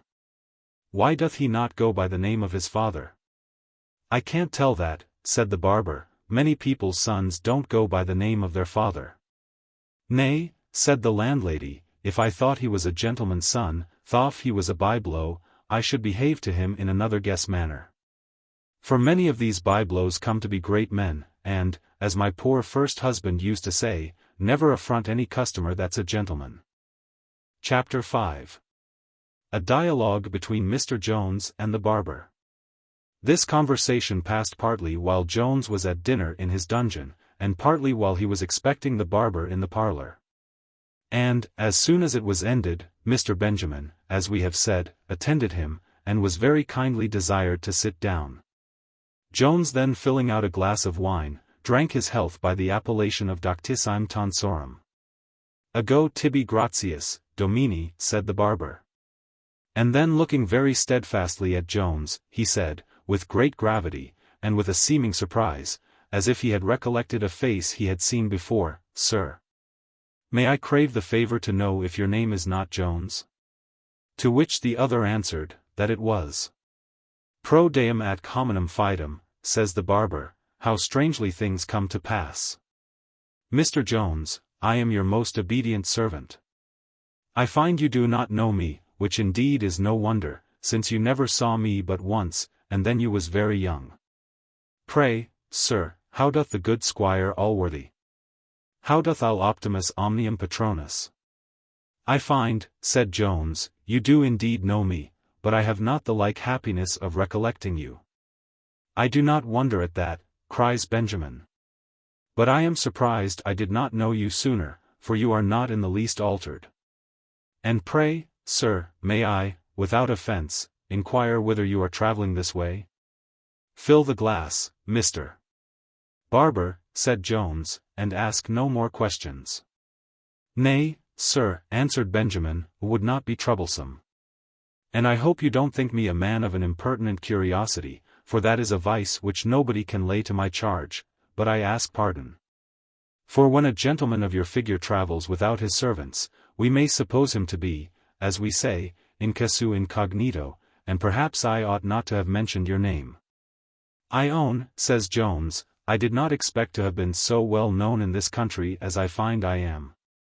Yet, for particular reasons, I shall be obliged to you if you will not mention my name to any other person till I am gone from hence.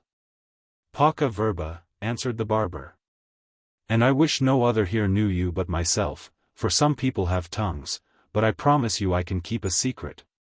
My enemies will allow me that virtue. And yet that is not the characteristic of your profession, Mr. Barber, answered Jones, alas. Sir, replied Benjamin, non esse male nunc et olim sic erit. I was not born and or bred a barber, I assure you. I have spent most of my time among gentlemen, and though I say it, I understand something of gentility. And if you had thought me as worthy of your confidence as you have some other people, I should have shown you I could have kept a secret better. I should not have degraded your name in a public kitchen, for indeed, sir, some people have not used you well. For besides making a public proclamation of what you told them of a quarrel between yourself and Squire Allworthy, they added lies of their own, things which I knew to be lies. You surprise me greatly, cries Jones. Upon my word, sir, answered Benjamin, I tell the truth, and I need not tell you my landlady was the person. I am sure it moved me to hear the story, and I hope it is all false. For I have a great respect for you, I do assure you I have, and have had ever since the good nature you showed to Black George, which was talked of all over the country. And I received more than one letter about it. Indeed, it made you beloved by everybody. You will pardon me, therefore, for it was real concern at what I heard made me ask many questions. For I have no impertinent curiosity about me, but I love good nature and thence became amoris abundantia erga te. Every profession of friendship easily gains credit with the miserable. It is no wonder therefore, if Jones, who, besides his being miserable, was extremely open-hearted, very readily believed all the professions of Benjamin, and received him into his bosom. The scraps of Latin, some of which Benjamin applied properly enough, though it did not savor of profound literature, seemed yet to indicate something superior to a common barber. And so indeed did his whole behavior. Jones therefore believed the truth of what he had said, as to his original and education. And at length, after much entreaty, he said, since you have heard, my friend, so much of my affairs, and seem so desirous to know the truth, if you will have patience to hear it, I will inform you of the whole. Patience, cries Benjamin, that I will, if the chapter was never so long, and I am very much obliged to you for the honor you do me. Jones now began, and related the whole history, forgetting only a circumstance or two, namely, everything which passed on that day in which he had fought with Thwackum. And ended with his resolution to go to sea, till the rebellion in the north had made him change his purpose, and had brought him to the place where he then was. Little Benjamin, who had been all attention, never once interrupted the narrative. But when it was ended he could not help observing, that there must be surely something more invented by his enemies, and told Mr. Allworthy against him, or so good a man would never have dismissed one he had loved so tenderly, in such a manner. To which Jones answered, he doubted not but such villainous arts had been made use of to destroy him. And surely it was scarce possible for anyone to have avoided making the same remark with the barber, who had not indeed heard from Jones one single circumstance upon which he was condemned. For his actions were not now placed in those injurious lights in which they had been misrepresented to Allworthy. Nor could he mention those many false accusations which had been from time to time preferred against him to Allworthy, for with none of these he was himself acquainted. He had likewise, as we have observed, omitted many material facts in his present relation. Upon the whole, indeed, everything now appeared in such favourable colours to Jones, that malice itself would have found it no easy matter to fix any blame upon him. Not that Jones desired to conceal or to disguise the truth, nay, he would have been more unwilling to have suffered any censure to fall on Mr. Allworthy for punishing him, than on his own actions for deserving it, but, in reality, so it happened, and so it always will happen. For let a man be never so honest, the account of his own conduct will, in spite of himself, be so very favourable, that his vices will come purified through his lips, and, like foul liquors well strained, will leave all their foulness behind. For though the facts themselves may appear, yet so different will be the motives, circumstances, and consequences, when a man tells his own story, and when his enemy tells it, that we scarce can recognize the facts to be one and the same. Though the barber had drank down this story with greedy ears, he was not yet satisfied. There was a circumstance behind which his curiosity, cold as it was, most eagerly longed for. Jones had mentioned the fact of his amour, and of his being the rival of Blifil, but had cautiously concealed the name of the young lady. The barber, therefore, after some hesitation, and many hums and haws, at last begged leave to crave the name of the lady, who appeared to be the principal cause of all this mischief. Jones paused a moment, and then said, "Since I have trusted you with so much, and since, I am afraid, her name is become too public already on this occasion, I will not conceal it from you. Her name is Sophia Western. Pro deum at hominem fidem. Squire Western hath a daughter grown a woman. Ay, and such a woman, cries Jones, that the world cannot match. No I ever saw anything so beautiful, but that is her least excellence. Such sense. Such goodness. Oh, I could praise her forever, and yet should omit half her virtues. Mr. Western a daughter grown up, cries the barber, I remember the father a boy, well, tempus edax rerum. The wine being now at an end, the barber pressed very eagerly to be his bottle.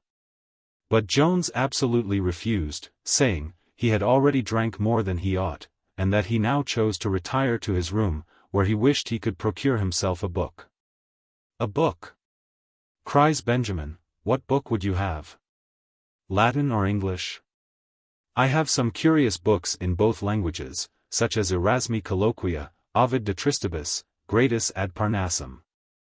And in English I have several of the best books, though some of them are a little torn, but I have a great part of Stowe's Chronicle, the 6th volume of Pope's Homer, the 3rd volume of The Spectator, the 2nd volume of Eckhard's Roman History, The Craftsman, Robinson Crusoe, Thomas à Kempis, and 2 volumes of Tom Brown's works. Those last, cries Jones, are books I never saw, so if you please lend me one of those volumes. The barber assured him he would be highly entertained, for he looked upon the author to have been one of the greatest wits that ever the nation produced. He then stepped to his house, which was hard by, and immediately returned. After which, the barber having received very strict injunctions of secrecy from Jones, and having sworn inviolably to maintain it, they separated. The barber went home, and Jones retired to his chamber. Chapter 6. In which more of the talents of Mr. Benjamin will appear, as well as who this extraordinary person was. In the morning Jones grew a little uneasy at the desertion of his surgeon, as he apprehended some inconvenience, or even danger, might attend the not dressing his wound. He inquired of the drawer, what other surgeons were to be met with in that neighborhood. The drawer told him, there was one not far off. But he had known him often refuse to be concerned after another had been sent before him. But, sir, says he, if you will take my advice, there is not a man in the kingdom can do your business better than the barber who was with you last night. We look upon him to be one of the ablest men at a cut in all this neighborhood. For though he hath not been here above 3 months, he hath done several great cures. The drawer was presently dispatched for little Benjamin, who being acquainted in what capacity he was wanted, prepared himself accordingly, and attended.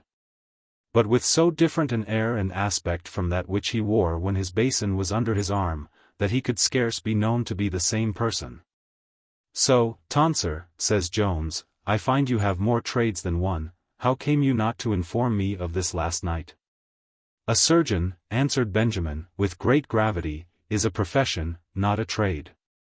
The reason why I did not acquaint you last night that I professed this art, was, that I then concluded you was under the hands of another gentleman. And I never love to interfere with my brethren in their business. Ars omnibus communis. But now, sir, if you please, I will inspect your head, and when I see into your skull, I will give my opinion of your case. Jones had no great faith in this new professor. However, he suffered him to open the bandage and to look at his wound, which as soon as he had done, Benjamin began to groan and shake his head violently. Upon which Jones, in a peevish manner, bid him not play the fool, but tell him in what condition he found him. Shall I answer you as a surgeon, or a friend? Said Benjamin. As a friend, and seriously, said Jones. Why then, upon my soul, cries Benjamin, it would require a great deal of art to keep you from being well after a very few dressings. And if you will suffer me to apply some salve of mine, I will answer for the success. Jones gave his consent, and the plaster was applied accordingly. There, sir, cries Benjamin, now I will, if you please, resume my former self. But a man is obliged to keep up some dignity in his countenance whilst he is performing these operations, or the world will not submit to be handled by him. You can't imagine, sir, of how much consequence a grave aspect is to a grave character. A barber may make you laugh, but a surgeon ought rather to make you cry. Mr. Barber, or Mr. Surgeon, or Mr. Barber Surgeon, said Jones. Oh dear sir, answered Benjamin, interrupting him, infandum, regina, ubes renover dolorem. You recall to my mind that cruel separation of the united fraternities, so much to the prejudice of both bodies, as all separations must be, according to the old adage, vis unita fortior. Which to be sure there are not wanting some of one or of the other fraternity who are able to construe. What a blow was this to me, who unite both in my own person. Well, by whatever name you please to be called, continued Jones, you certainly are one of the oddest, most comical fellows I ever met with, and must have something very surprising in your story. Which you must confess I have a right to hear. I do confess it, answered Benjamin, and will very readily acquaint you with it, when you have sufficient leisure, for I promise you it will require a good deal of time. Jones told him, he could never be more at leisure than at present. Well, then, said Benjamin, I will obey you, but first I will fasten the door, that none may interrupt us. He did so, and then advancing with a solemn air to Jones, said, I must begin by telling you, sir, that you yourself have been the greatest enemy I ever had. Jones was a little startled at this sudden declaration. I your enemy, sir, says he, with much amazement, and some sternness in his look. Nay, be not angry, said Benjamin, for I promise you I am not. You are perfectly innocent of having intended me any wrong. For you was then an infant, but I shall, I believe, unriddle all this the moment I mention my name. Did you never hear, sir, of one Partridge, who had the honor of being reputed your father, and the misfortune of being ruined by that honor? I have, indeed, heard of that Partridge, says Jones, and have always believed myself to be his son. Well, sir, answered Benjamin, I am that Partridge. But I here absolve you from all filial duty, for I do assure you, you are no son of mine. How? Replied Jones, and is it possible that a false suspicion should have drawn all the ill consequences upon you, with which I am too well acquainted? It is possible, cries Benjamin, for it is so, but though it is natural enough for men to hate even the innocent causes of their sufferings, yet I am of a different temper. I have loved you ever since I heard of your behavior to Black George, as I told you. And I am convinced, from this extraordinary meeting, that you are born to make me amends for all I have suffered on that account. Besides, I dreamt, the night before I saw you, that I stumbled over a stool without hurting myself. Which plainly showed me something good was towards me, and last night I dreamt again, that I rode behind you on a milk-white mare, which is a very excellent dream, and betokens much good fortune. Which I am resolved to pursue unless you have the cruelty to deny me. I should be very glad, Mr. Partridge, answered Jones, to have it in my power to make you amends for your sufferings on my account, though at present I see no likelihood of it. However, I assure you I will deny you nothing which is in my power to grant. It is in your power sure enough, replied Benjamin. For I desire nothing more than leave to attend you in this expedition. Nay, I have so entirely set my heart upon it, that if you should refuse me, you will kill both a barber and a surgeon in one breath. Jones answered, smiling, that he should be very sorry to be the occasion of so much mischief to the public. He then advanced many prudential reasons, in order to dissuade Benjamin, whom we shall hereafter call Partridge, from his purpose, but all were in vain. Partridge relied strongly on his dream of the milk-white mare. Besides, sir, says he, I promise you I have as good an inclination to the cause as any man can possibly have. And go I will, whether you admit me to go in your company or not. Jones, who was as much pleased with Partridge as Partridge could be with him, and who had not consulted his own inclination but the good of the other in desiring him to stay behind, when he found his friend so resolute, at last gave his consent. But then recollecting himself, he said, Perhaps, Mr. Partridge, you think I shall be able to support you, but I really am not. And then taking out his purse, he told out 9 guineas, which he declared were his whole fortune. Partridge answered, that his dependence was only on his future favour. For he was thoroughly convinced he would shortly have enough in his power. At present, sir, said he, I believe I am rather the richer man of the two. But all I have is at your service, and at your disposal. I insist upon your taking the whole, and I beg only to attend you in the quality of your servant. Nil desperandum est tucro duce et auspis tucro, but to this generous proposal concerning the money, Jones would by no means submit. It was resolved to set out the next morning, when a difficulty arose concerning the baggage, for the portmanteau of Mr. Jones was too large to be carried without a horse. If I may presume to give my advice, says Partridge, this portmanteau, with everything in it, except a few shirts, should be left behind. Those I shall be easily able to carry for you, and the rest of your clothes will remain very safe locked up in my house. This method was no sooner proposed than agreed to. And then the barber departed, in order to prepare everything for his intended expedition. Chapter 7. Containing better reasons than any which have yet appeared for the conduct of Partridge, an apology for the weakness of Jones, and some further anecdotes concerning my landlady. Though Partridge was one of the most superstitious of men, he would hardly perhaps have desired to accompany Jones on his expedition merely from the omens of the joint stool and white mare, if his prospect had been no better than to have shared the plunder gained in the field of battle. In fact, when Partridge came to ruminate on the relation he had heard from Jones, he could not reconcile to himself that Mr. Allworthy should turn his son, for so he most firmly believed him to be, out of doors, for any reason which he had heard assigned. He concluded, therefore, that the whole was a fiction, and that Jones, of whom he had often from his correspondence heard the wildest character, had in reality run away from his father. It came into his head, therefore, that if he could prevail with the young gentleman to return back to his father, he should by that means render a service to Allworthy, which would obliterate all his former anger. Nay, indeed, he conceived that very anger was counterfeited, and that Allworthy had sacrificed him to his own reputation. And this suspicion indeed he well accounted for, from the tender behaviour of that excellent man to the foundling child. From his great severity to Partridge, who, knowing himself to be innocent, could not conceive that any other should think him guilty. Lastly, from the allowance which he had privately received long after the annuity had been publicly taken from him, and which he looked upon as a kind of smart money. Or rather by way of atonement for injustice. For it is very uncommon, I believe, for men to ascribe the benefactions they receive to pure charity, when they can possibly impute them to any other motive. If he could by any means therefore persuade the young gentleman to return home, he doubted not but that he should again be received into the favour of Allworthy, and well rewarded for his pains.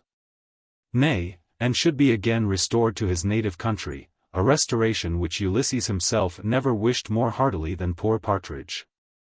As for Jones, he was well satisfied with the truth of what the other had asserted, and believed that Partridge had no other inducements but love to him, and zeal for the cause. A blamable want of caution and diffidence in the veracity of others, in which he was highly worthy of censure. To say the truth, there are but two ways by which men become possessed of this excellent quality. The one is from long experience, and the other is from nature. Which last, I presume, is often meant by genius, or great natural parts. And it is infinitely the better of the two, not only as we are masters of it much earlier in life, but as it is much more infallible and conclusive. For a man who hath been imposed on by ever so many, may still hope to find others more honest. Whereas he who receives certain necessary admonitions from within, that this is impossible, must have very little understanding indeed, if he ever renders himself liable to be once deceived. As Jones had not this gift from nature, he was too young to have gained it by experience, for at the diffident wisdom which is to be acquired this way, we seldom arrive till very late in life. Which is perhaps the reason why some old men are apt to despise the understandings of all those who are a little younger than themselves. Jones spent most part of the day in the company of a new acquaintance. This was no other than the landlord of the house, or rather the husband of the landlady. He had but lately made his descent downstairs, after a long fit of the gout, in which distemper he was generally confined to his room during 1/2 of the year.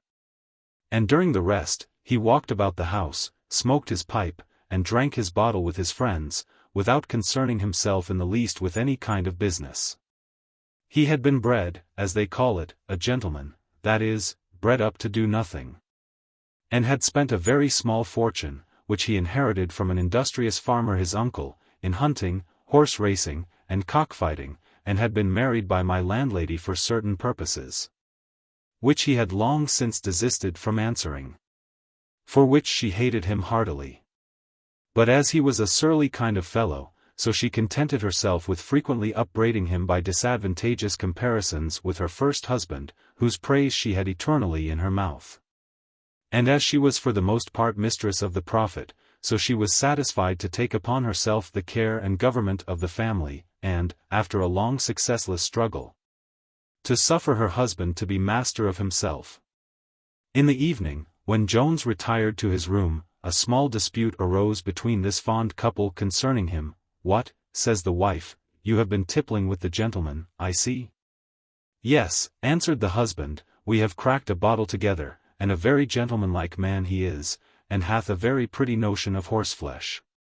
Indeed, he is young, and hath not seen much of the world, for I believe he hath been at very few horse races." "Oh ho!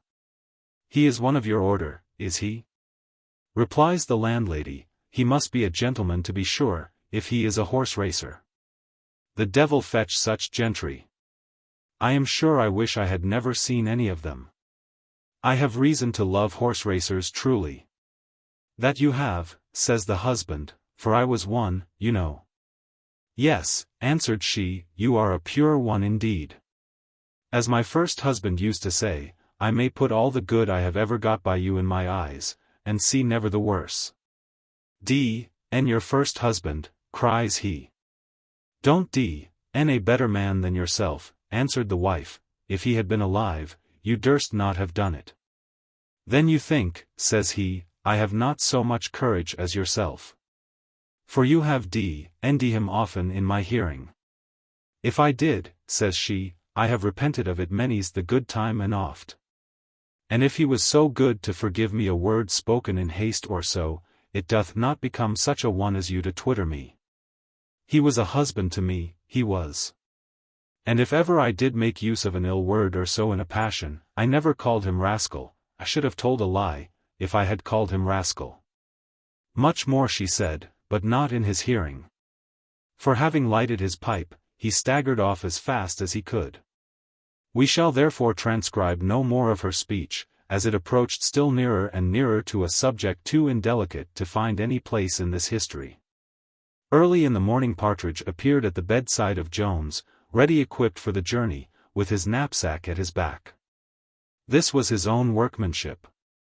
For besides his other trades, he was no indifferent tailor. He had already put up his whole stock of linen in it, consisting of 4 shirts, to which he now added 8 for Mr. Jones. And then packing up the portmanteau, he was departing with it towards his own house, but was stopped in his way by the landlady, who refused to suffer any removals till after the payment of the reckoning. The landlady was, as we have said, absolute governess in these regions. It was therefore necessary to comply with her rules. So the bill was presently writ out, which amounted to a much larger sum than might have been expected, from the entertainment which Jones had met with.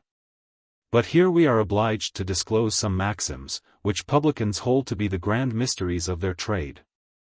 The first is, if they have anything good in their house, which indeed very seldom happens, to produce it only to persons who travel with great equipages. Secondly, to charge the same for the very worst provisions, as if they were the best.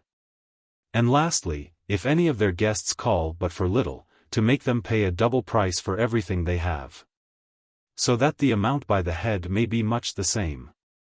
The bill being made and discharged, Jones set forward with Partridge, carrying his knapsack.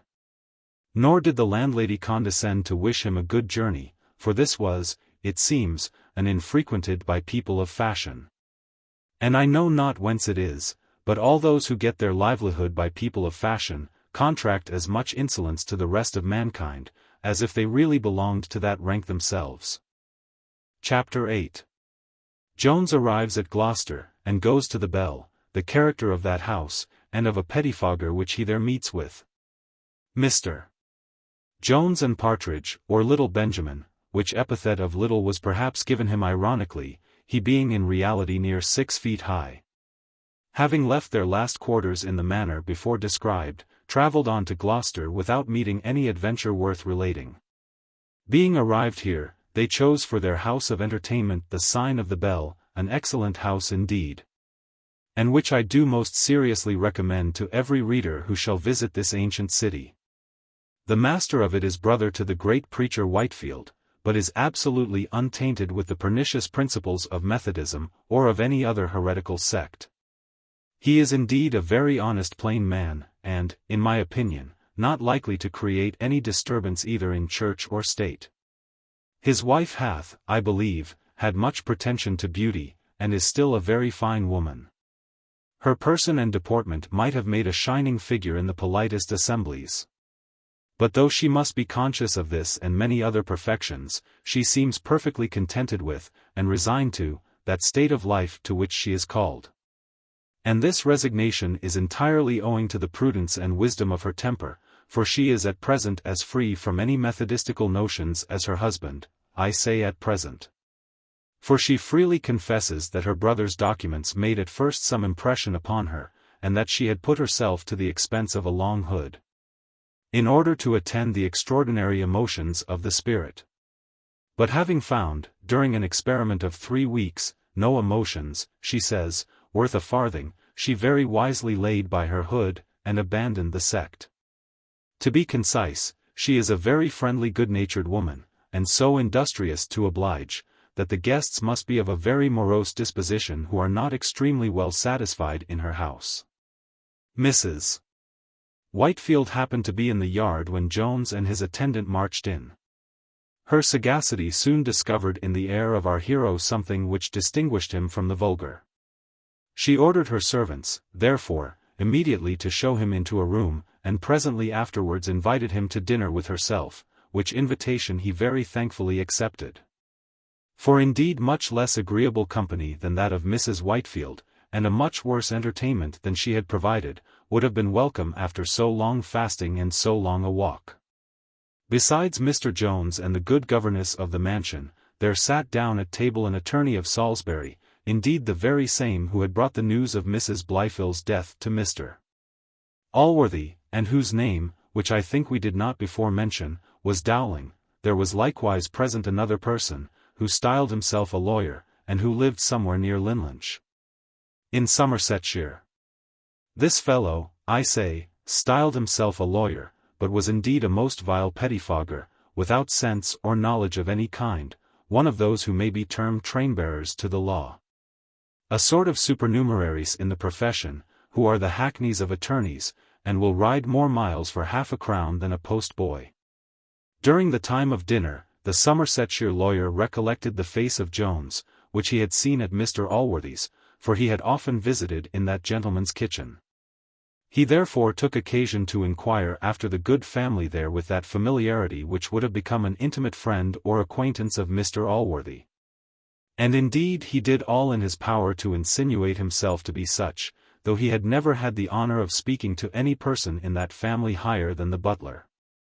Jones answered all his questions with much civility, though he never remembered to have seen the pettifogger before. And though he concluded, from the outward appearance and behavior of the man, that he usurped a freedom with his betters, to which he was by no means entitled. As the conversation of fellows of this kind is of all others the most detestable to men of any sense, the cloth was no sooner removed than Mr. Jones withdrew, and a little barbarously left poor Mrs. Whitefield to do a penance, which I have often heard Mr. Timothy Harris, and other publicans of good taste, lament, as the severest lot annexed to their calling, namely, that of being obliged to keep company with their guests. Jones had no sooner quitted the room, than the pettifogger, in a whispering tone, asked Mrs. Whitefield, if she knew who that fine spark was? She answered, she had never seen the gentleman before. The gentleman, indeed, replied the pettifogger, a pretty gentleman, truly. Why, he's the bastard of a fellow who was hanged for horse-stealing. He was dropped at Squire Allworthy's door, where one of the servants found him in a box so full of rain-water, that he would certainly have been drowned, had he not been reserved for another fate. Aye, you need not mention it, I protest, we understand what that fate is very well, cries Dowling, with a most facetious grin. Well, continued the other, the squire ordered him to be taken in, for he is a timbersome man everybody knows, and was afraid of drawing himself into a scrape. And there the bastard was bred up, and fed, and clothified all to the world like any gentleman. And there he got one of the servant maids with child, and persuaded her to swear it to the squire himself, and afterwards he broke the arm of one Mr. Thwackum, a clergyman, only because he reprimanded him for following whores, and afterwards he snapped a pistol at Mr. Blifil behind his back.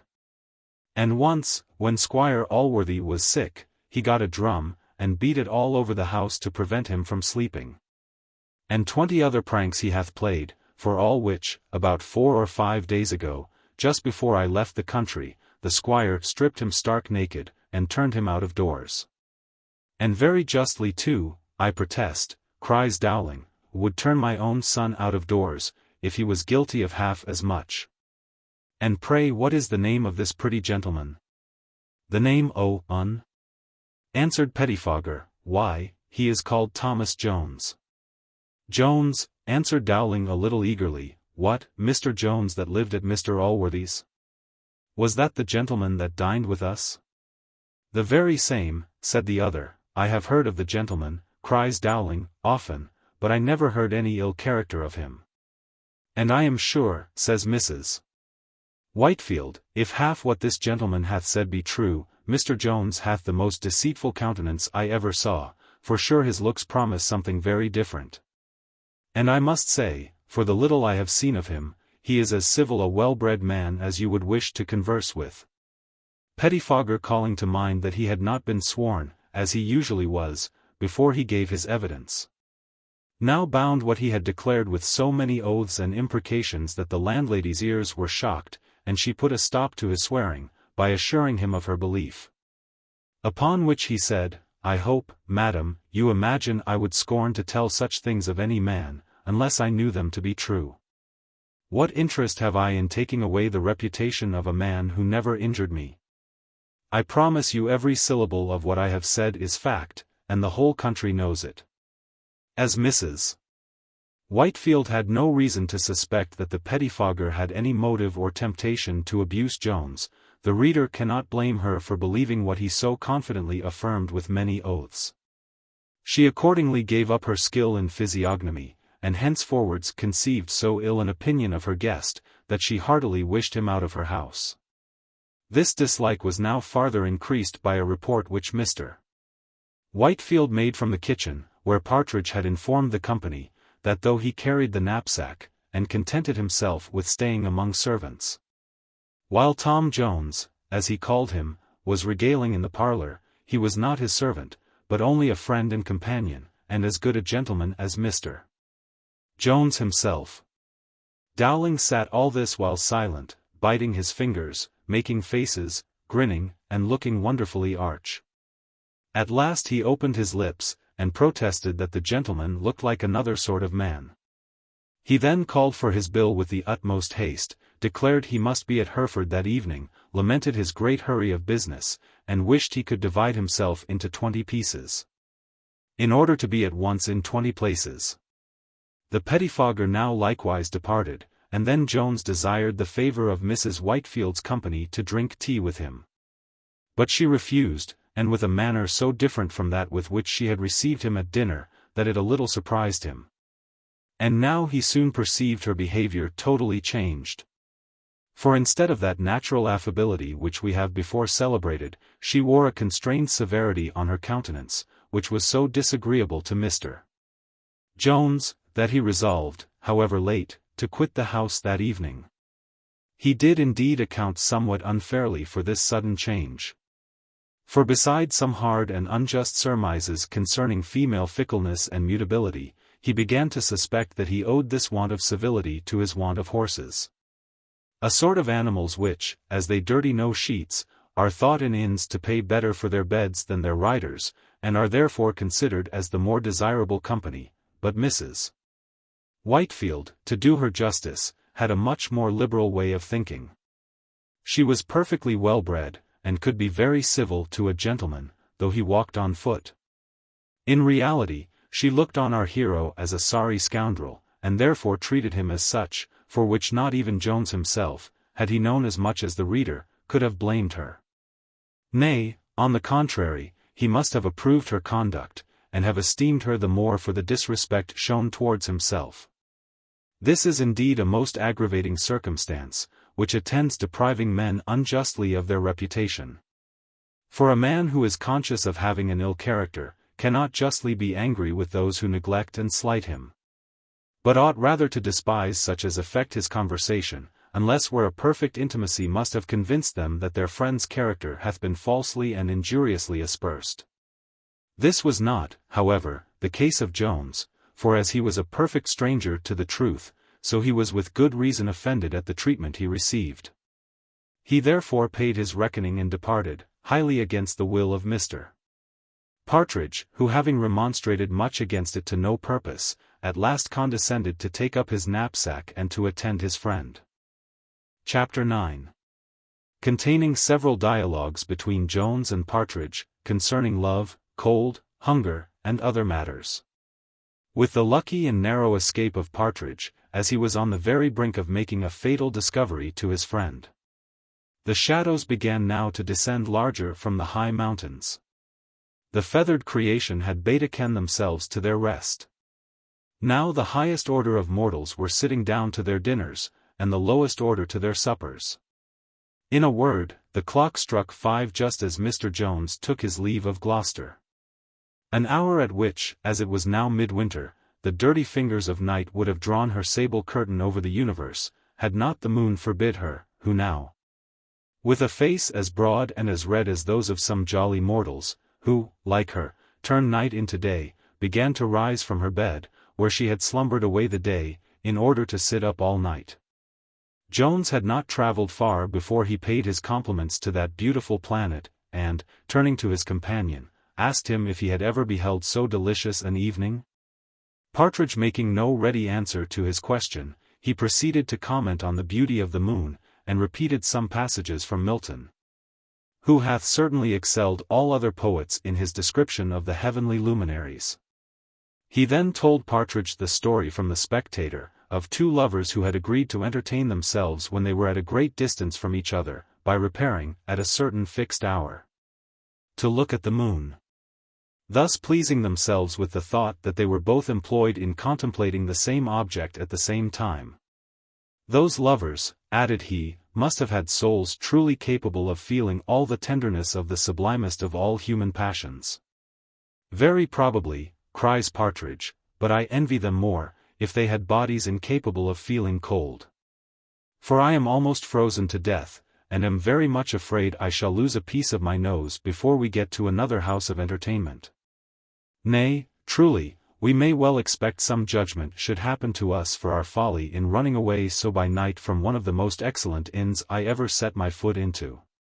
I am sure I never saw more good things in my life, and the greatest lord in the land cannot live better in his own house than he may there. And to forsake such a house, and go a-rambling about the country, the Lord knows whither, per divia rura viarum, I say nothing for my part. But some people might not have charity enough to conclude we were in our sober senses. Fie upon it, Mr. Partridge, says Jones, have a better heart, consider you are going to face an enemy. And are you afraid of facing a little cold? I wish, indeed, we had a guide to advise which of these roads we should take. May I be so bold, says Partridge, to offer my advice? Interdum stultus opportuna loquitur, why, which of them, cries Jones, would you recommend? Truly neither of them, answered Partridge.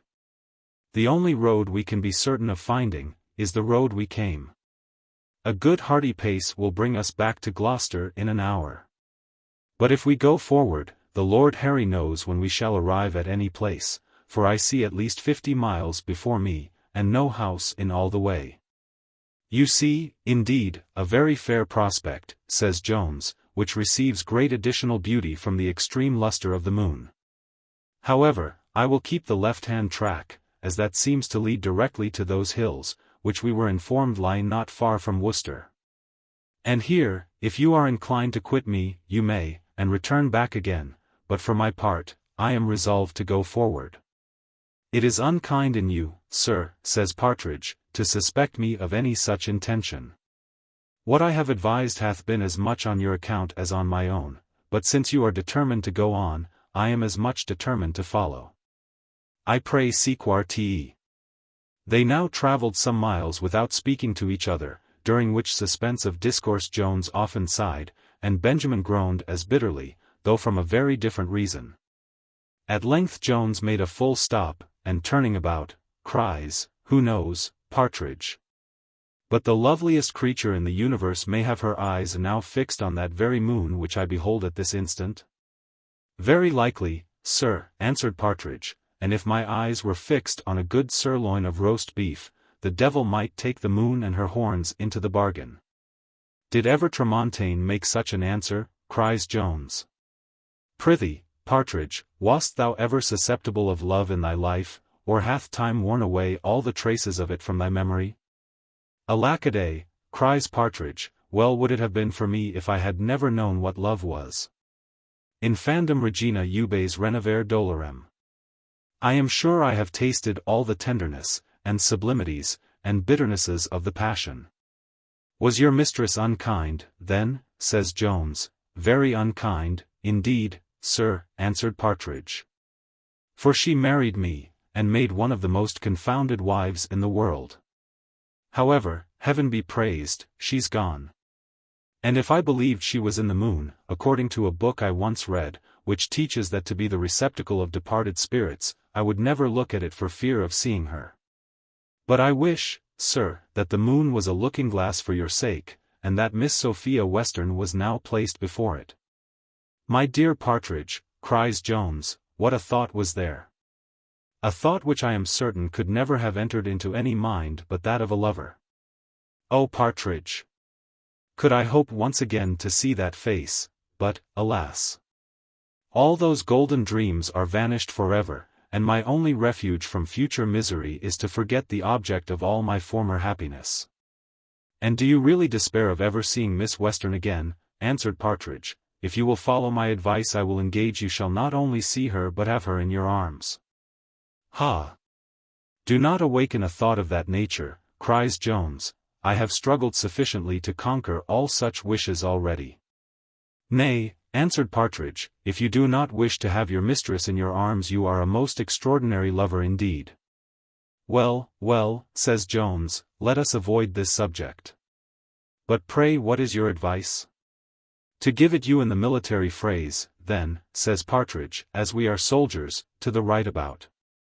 Let us return the way we came. We may yet reach Gloucester tonight, though late, whereas, if we proceed, we are likely, for aught I see, to ramble about forever without coming either to house or home. I have already told you my resolution is to go on, answered Jones, but I would have you go back. I am obliged to you for your company hither. And I beg you to accept a guinea as a small instance of my gratitude. Nay, it would be cruel in me to suffer you to go any farther. For, to deal plainly with you, my chief end and desire is a glorious death in the service of my king and country. As for your money, replied Partridge, I beg, sir, you will put it up. I will receive none of you at this time, for at present I am, I believe, the richer man of the two. And as your resolution is to go on, so mine is to follow you if you do. Nay, now my presence appears absolutely necessary to take care of you, since your intentions are so desperate, for I promise you my views are much more prudent. As you are resolved to fall in battle if you can, so I am resolved as firmly to come to no hurt if I can help it. And, indeed, I have the comfort to think there will be but little danger. For a popish priest told me the other day the business would soon be over, and he believed without a battle. A popish priest, cries Jones, I have heard is not always to be believed when he speaks in behalf of his religion. Yes, but so far, answered the other, from speaking in behalf of his religion, he assured me the Catholics did not expect to be any gainers by the change. For that Prince Charles was as good a Protestant as any in England, and that nothing but regard to right made him and the rest of the popish party to be Jacobites. I believe him to be as much a Protestant as I believe he hath any right, says Jones, and I make no doubt of our success, but not without a battle. So that I am not so sanguine as your friend the popish priest. Nay, to be sure, sir, answered Partridge, all the prophecies I have ever read speak of a great deal of blood to be spilt in the quarrel, and the miller with 3 thumbs, who is now alive, is to hold the horses of 3 kings, up to his knees in blood. Lord, have mercy upon us all, and send better times. With what stuff and nonsense hast thou filled thy head, answered Jones, this too, I suppose, comes from the popish priest. Monsters and prodigies are the proper arguments to support monstrous and absurd doctrines. The cause of King George is the cause of liberty and true religion. In other words, it is the cause of common sense, my boy, and I warrant you will succeed, though Briareus himself was to rise again with his 100 thumbs, and to turn miller. Partridge made no reply to this. He was, indeed, cast into the utmost confusion by this declaration of Jones. For, to inform the reader of a secret, which he had no proper opportunity of revealing before, Partridge was in truth a Jacobite, and had concluded that Jones was of the same party, and was now proceeding to join the rebels. An opinion which was not without foundation. For the tall, long-sighted dame, mentioned by Hudibras, that many-eyed, many-tongued, many-mouthed, many-eared monster of Virgil, had related the story of the quarrel between Jones and the officer, with the usual regard to truth. She had, indeed, changed the name of Sophia into that of the pretender, and had reported that drinking his health was the cause for which Jones was knocked down. This Partridge had heard, and most firmly believed. 'Tis no wonder, therefore, that he had thence entertained the above-mentioned opinion of Jones, and which he had almost discovered to him before he found out his own mistake. And at this the reader will be the less inclined to wonder, if he pleases to recollect the doubtful phrase in which Jones first communicated his resolution to Mr. Partridge. And, indeed, had the words been less ambiguous, Partridge might very well have construed them as he did, being persuaded as he was that the whole nation were of the same inclination in their hearts. Nor did it stagger him that Jones had travelled in the company of soldiers, for he had the same opinion of the army which he had of the rest of the people. But however well affected he might be to James or Charles, he was still much more attached to little Benjamin than to either. For which reason he no sooner discovered the principles of his fellow traveller than he thought proper to conceal and outwardly give up his own to the man on whom he depended for the making his fortune. Since he by no means believed the affairs of Jones to be so desperate as they really were with Mr. Allworthy, for as he had kept a constant correspondence with some of his neighbours since he left that country, he had heard much, indeed more than was true, of the great affection Mr. Allworthy bore this young man, who, as Partridge had been instructed, was to be that gentleman's heir, and whom, as we have said, he did not in the least doubt to be his son. He imagined therefore that whatever quarrel was between them, it would be certainly made up at the return of Mr. Jones. An event from which he promised great advantages, if he could take this opportunity of ingratiating himself with that young gentleman. And if he could by any means be instrumental in procuring his return, he doubted not, as we have before said, but it would as highly advance him in the favour of Mr. Allworthy. We have already observed, that he was a very good-natured fellow, and he hath himself declared the violent attachment he had to the person and character of Jones. But possibly the views which I have just before mentioned, might likewise have some little share in prompting him to undertake this expedition, at least in urging him to continue it. After he had discovered that his master and himself, like some prudent fathers and sons, though they travelled together in great friendship, had embraced opposite parties. I am led into this conjecture, by having remarked, that though love, friendship, esteem, and such like, have very powerful operations in the human mind, interest, however, is an ingredient seldom omitted by wise men, when they would work others to their own purposes. This is indeed a most excellent medicine, and, like Ward's pill, flies at once to the particular part of the body on which you desire to operate, whether it be the tongue, the hand, or any other member, where it scarce ever fails of immediately producing the desired effect. Chapter 10. In which our travellers meet with a very extraordinary adventure. Just as Jones and his friend came to the end of their dialogue in the preceding chapter, they arrived at the bottom of a very steep hill. Here Jones stopped short, and directing his eyes upwards, stood for a while silent. At length he called to his companion, and said, "Partridge, I wish I was at the top of this hill. It must certainly afford a most charming prospect, especially by this light. For the solemn gloom which the moon casts on all objects, is beyond expression beautiful, especially to an imagination which is desirous of cultivating melancholy ideas." "Very probably," answered Partridge. "But if the top of the hill be properest to produce melancholy thoughts, I suppose the bottom is the likeliest to produce merry ones, and these I take to be much the better of the two. I protest you have made my blood run cold with the very mentioning the top of that mountain, which seems to me to be one of the highest in the world. No, no, if we look for anything, let it be for a place underground, to screen ourselves from the frost." "Do so," said Jones. "Let it be but within hearing of this place, and I will hallo to you at my return back." "Surely, sir, you are not mad," said Partridge.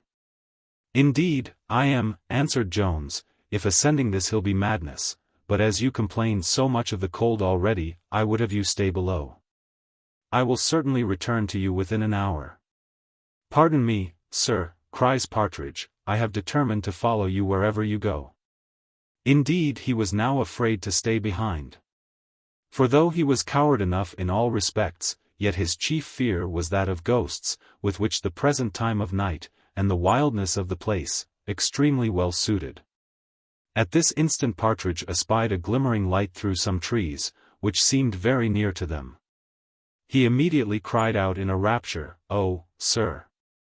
Heaven hath at last heard my prayers, and hath brought us to a house, perhaps it may be an inn. Let me beseech you, sir, if you have any compassion either for me or yourself, do not despise the goodness of Providence, but let us go directly to yon light. Whether it be a public house or no, I am sure if they be Christians that dwell there, they will not refuse a little house room to persons in our miserable condition."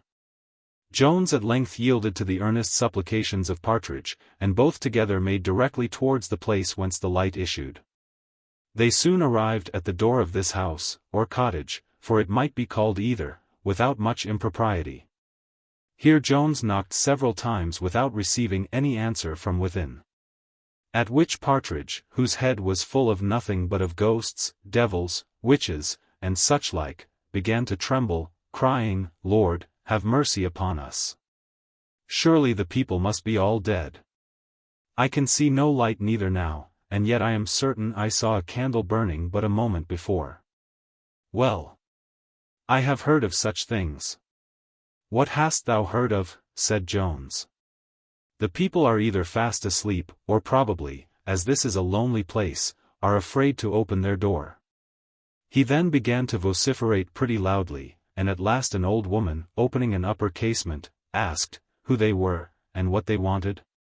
Jones answered, they were travelers who had lost their way, and having seen a light in the window, had been led thither in hopes of finding some fire to warm themselves. "Whoever you are," cries the woman, "you have no business here, nor shall I open the door to anyone at this time of night." Partridge, whom the sound of a human voice had recovered from his fright, fell to the most earnest supplications to be admitted for a few minutes to the fire, saying he was almost dead with the cold. To which fear had indeed contributed equally with the frost. He assured her that the gentleman who spoke to her was one of the greatest squires in the country, and made use of every argument, save one, which Jones afterwards effectually added, and this was, the promise of £50. A bribe too great to be resisted by such a person, especially as the genteel appearance of Jones, which the light of the moon plainly discovered to her, together with his affable behavior, had entirely subdued those apprehensions of thieves which she had at first conceived. She agreed, therefore, at last, to let them in, where Partridge, to his infinite joy, found a good fire ready for his reception. The poor fellow, however, had no sooner warmed himself, than those thoughts which were always uppermost in his mind, began a little to disturb his brain. There was no article of his creed in which he had a stronger faith than he had in witchcraft, nor can the reader conceive a figure more adapted to inspire this idea than the old woman who now stood before him. She answered exactly to that picture drawn by Otway in his Orphan. Indeed, if this woman had lived in the reign of James I, her appearance alone would have hanged her, almost without any evidence. Many circumstances likewise conspired to confirm Partridge in his opinion. Her living, as he then imagined, by herself in so lonely a place, and in a house, the outside of which seemed much too good for her, but its inside was furnished in the most neat and elegant manner. To say the truth, Jones himself was not a little surprised at what he saw. For, besides the extraordinary neatness of the room, it was adorned with a great number of knickknacks and curiosities, which might have engaged the attention of a virtuoso. While Jones was admiring these things, and Partridge sat trembling with the firm belief that he was in the house of a witch, the old woman said, "I hope, gentlemen, you will make what haste you can. For I expect my master presently, and I would not for double the money he should find you here." "Then you have a master?" cried Jones. "Indeed, you will excuse me, good woman, but I was surprised to see all those fine things in your house." "Ah, sir," said she, "if the 20th part of these things were mine, should think myself a rich woman. But pray, sir, do not stay much longer, for I look for him in every minute." "Why, sure he would not be angry with you," said Jones, "for doing a common act of charity." "Alackaday, sir," said she, "he is a strange man, not at all like other people. He keeps no company with anybody, and seldom walks out but by night, for he doth not care to be seen, and all the country people are as much afraid of meeting him. For his dress is enough to frighten those who are not used to it. They call him, the man of the hill, for there he walks by night, and the country people are not, I believe, more afraid of the devil himself. He would be terribly angry if he found you here." "Pray, sir," says Partridge, "don't let us offend the gentleman. I am ready to walk, and was never warmer in my life. Do pray, sir, let us go. Here are pistols over the chimney, who knows whether they be charged or no, or what he may do with them?" "Fear nothing, Partridge," cries Jones, "I will secure thee from danger."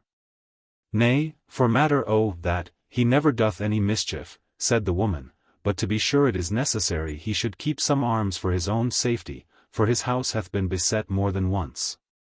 And it is not many nights ago that we thought we heard thieves about it. For my own part, I have often wondered that he is not murdered by some villain or other, as he walks out by himself at such hours.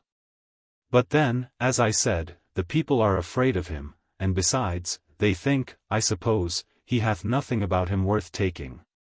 I should imagine, by this collection of rarities," cries Jones, "that your master had been a traveller."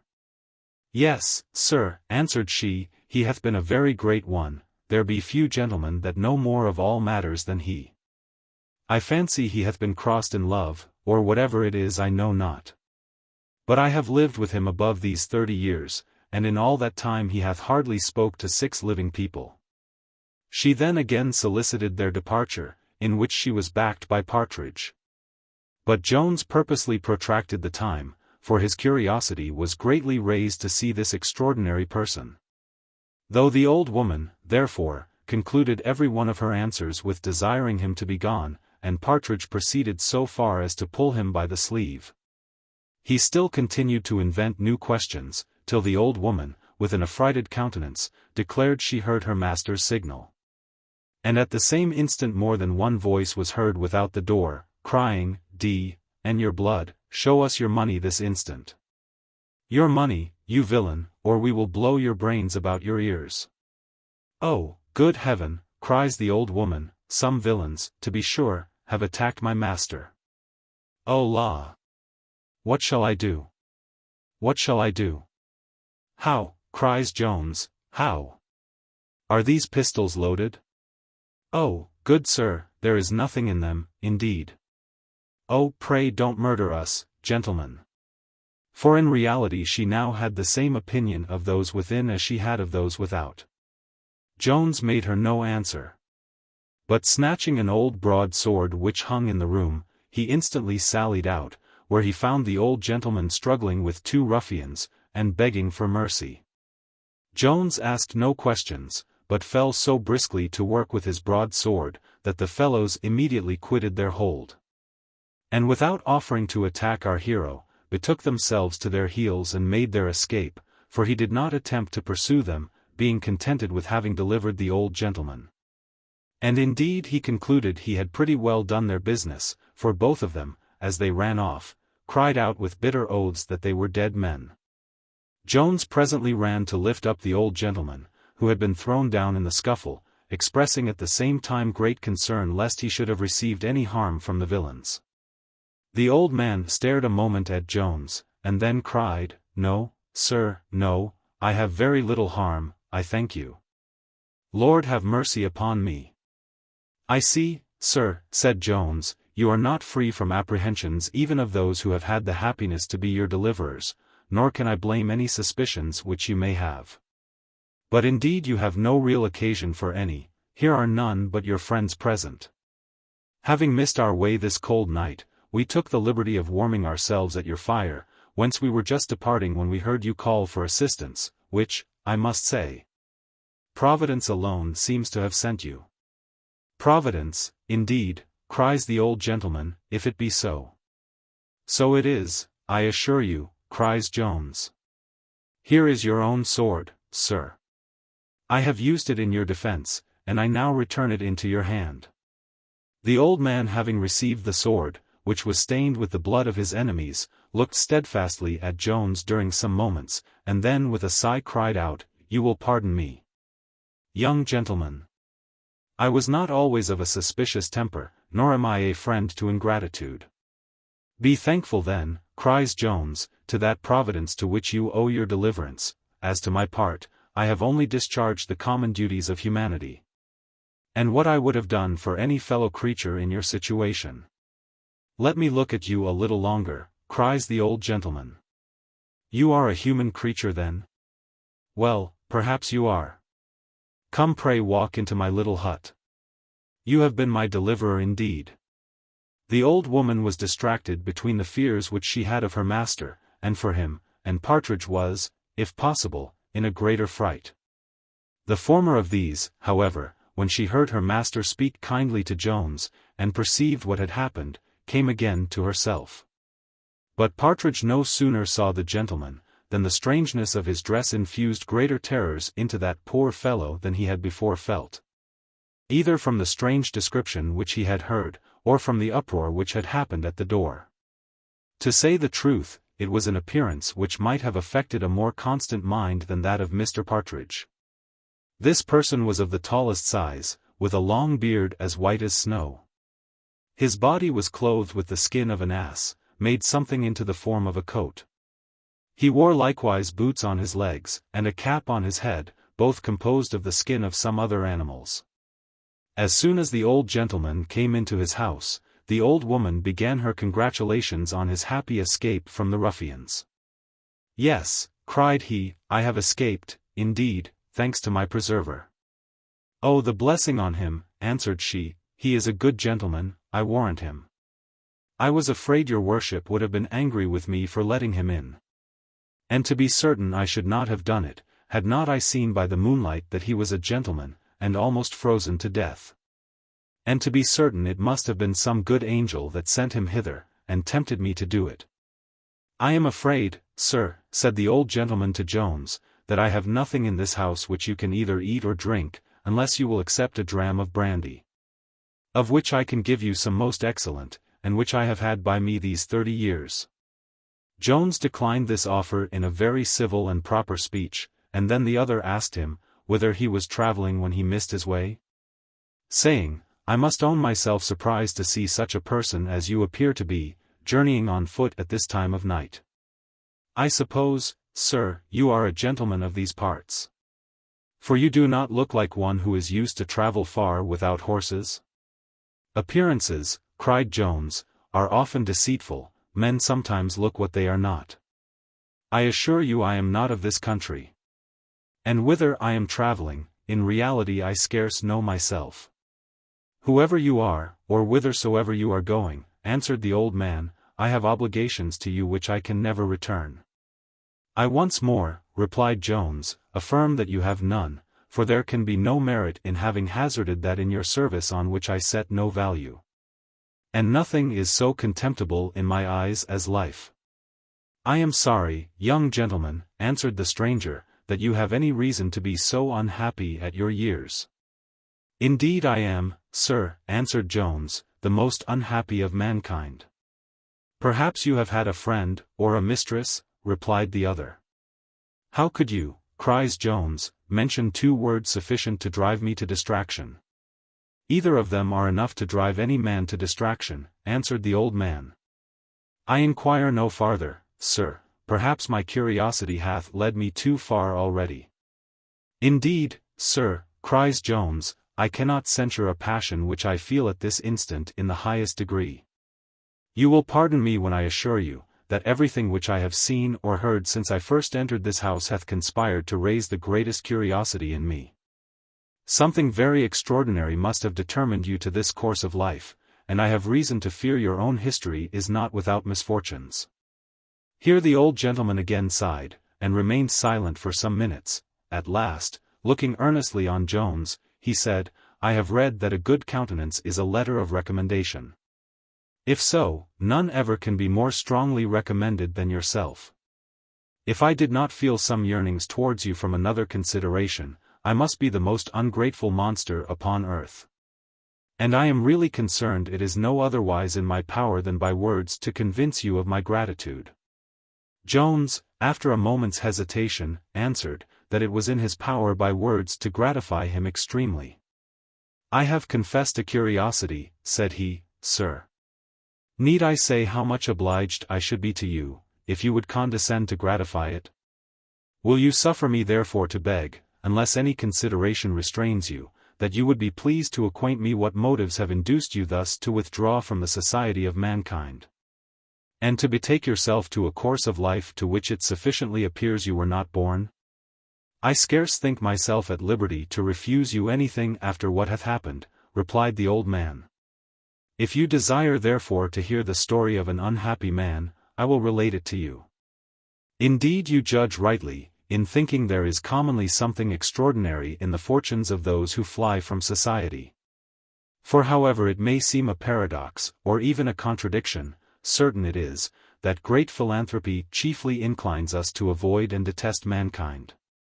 Not on account so much of their private and selfish vices, but for those of a relative kind, such as envy, malice, treachery, cruelty, with every other species of malevolence. These are the vices which true philanthropy abhors, and which rather than see and converse with, she avoids society itself. However, without a compliment to you, you do not appear to me one of those whom I should shun or detest. Nay, I must say, in what little hath dropped from you, there appears some parity in our fortunes. I hope, however, yours will conclude more successfully. Here some compliments passed between our hero and his host, and then the latter was going to begin his history, when Partridge interrupted him. His apprehensions had now pretty well left him, but some effects of his terrors remained. He therefore reminded the gentleman of that excellent brandy which he had mentioned. This was presently brought, and Partridge swallowed a large bumper. The gentleman then, without any farther preface, began as you may read in the next chapter. Chapter 11. In which the man of the hill begins to relate his history. I was born in a village of Somersetshire, called Mark, in the year 1657. My father was one of those whom they call gentlemen farmers. He had a little estate of about £300 a year of his own, and rented another estate of near the same value. He was prudent and industrious, and so good a husbandman, that he might have led a very easy and comfortable life, had not an errant vixen of a wife soured his domestic quiet. But though this circumstance perhaps made him miserable, it did not make him poor. For he confined her almost entirely at home, and rather chose to bear eternal upbraidings in his own house, than to injure his fortune by indulging her in the extravagancies she desired abroad. By this Xantippe, so was the wife of Socrates called, said Partridge, by this Xantippe he had 2 sons, of which I was the younger. He designed to give us both good education. But my elder brother, who, unhappily for him, was the favorite of my mother, utterly neglected his learning. Insomuch that, after having been 5 or 6 years at school with little or no improvement, my father, being told by his master that it would be to no purpose to keep him longer there, at last complied with my mother in taking him home from the hands of that tyrant, as she called his master. Though indeed he gave the lad much less correction than his idleness deserved, but much more, it seems, than the young gentleman liked, who constantly complained to his mother of his severe treatment, and she as constantly gave him a hearing. Yes, yes, cries Partridge, I have seen such mothers, I have been abused myself by them, and very unjustly. Such parents deserve correction as much as their children. Jones chid the pedagogue for his interruption, and then the stranger proceeded. My brother now, at the age of 15, bade adieu to all learning, and to everything else but to his dog and gun. With which latter he became so expert, that, though perhaps you may think it incredible, he could not only hit a standing mark with great certainty, but hath actually shot a crow as it was flying in the air. He was likewise excellent at finding a hare sitting, and was soon reputed one of the best sportsmen in the country. A reputation which both he and his mother enjoyed as much as if he had been thought the finest scholar. The situation of my brother made me at first think my lot the harder, in being continued at school, but I soon changed my opinion.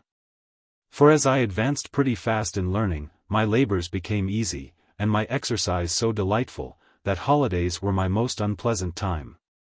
For my mother, who never loved me, now apprehending that I had the greater share of my father's affection, and finding, or at least thinking, that I was more taken notice of by some gentlemen of learning, and particularly by the parson of the parish, than my brother, she now hated my sight, and made home so disagreeable to me, that what is called by schoolboys Black Monday, was to me the whitest in the whole year. Having at length gone through the school at Taunton, I was thence removed to Exeter College in Oxford, where I remained 4 years. At the end of which an accident took me off entirely from my studies, and hence, I may truly date the rise of all which happened to me afterwards in life.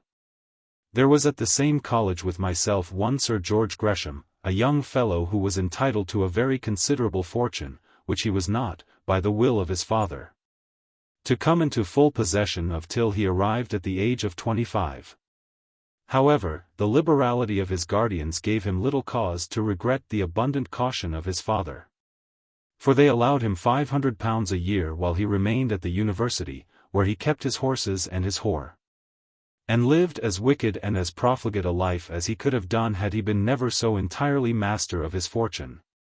For besides the 500 a year which he received from his guardians, he found means to spend 1,000 more.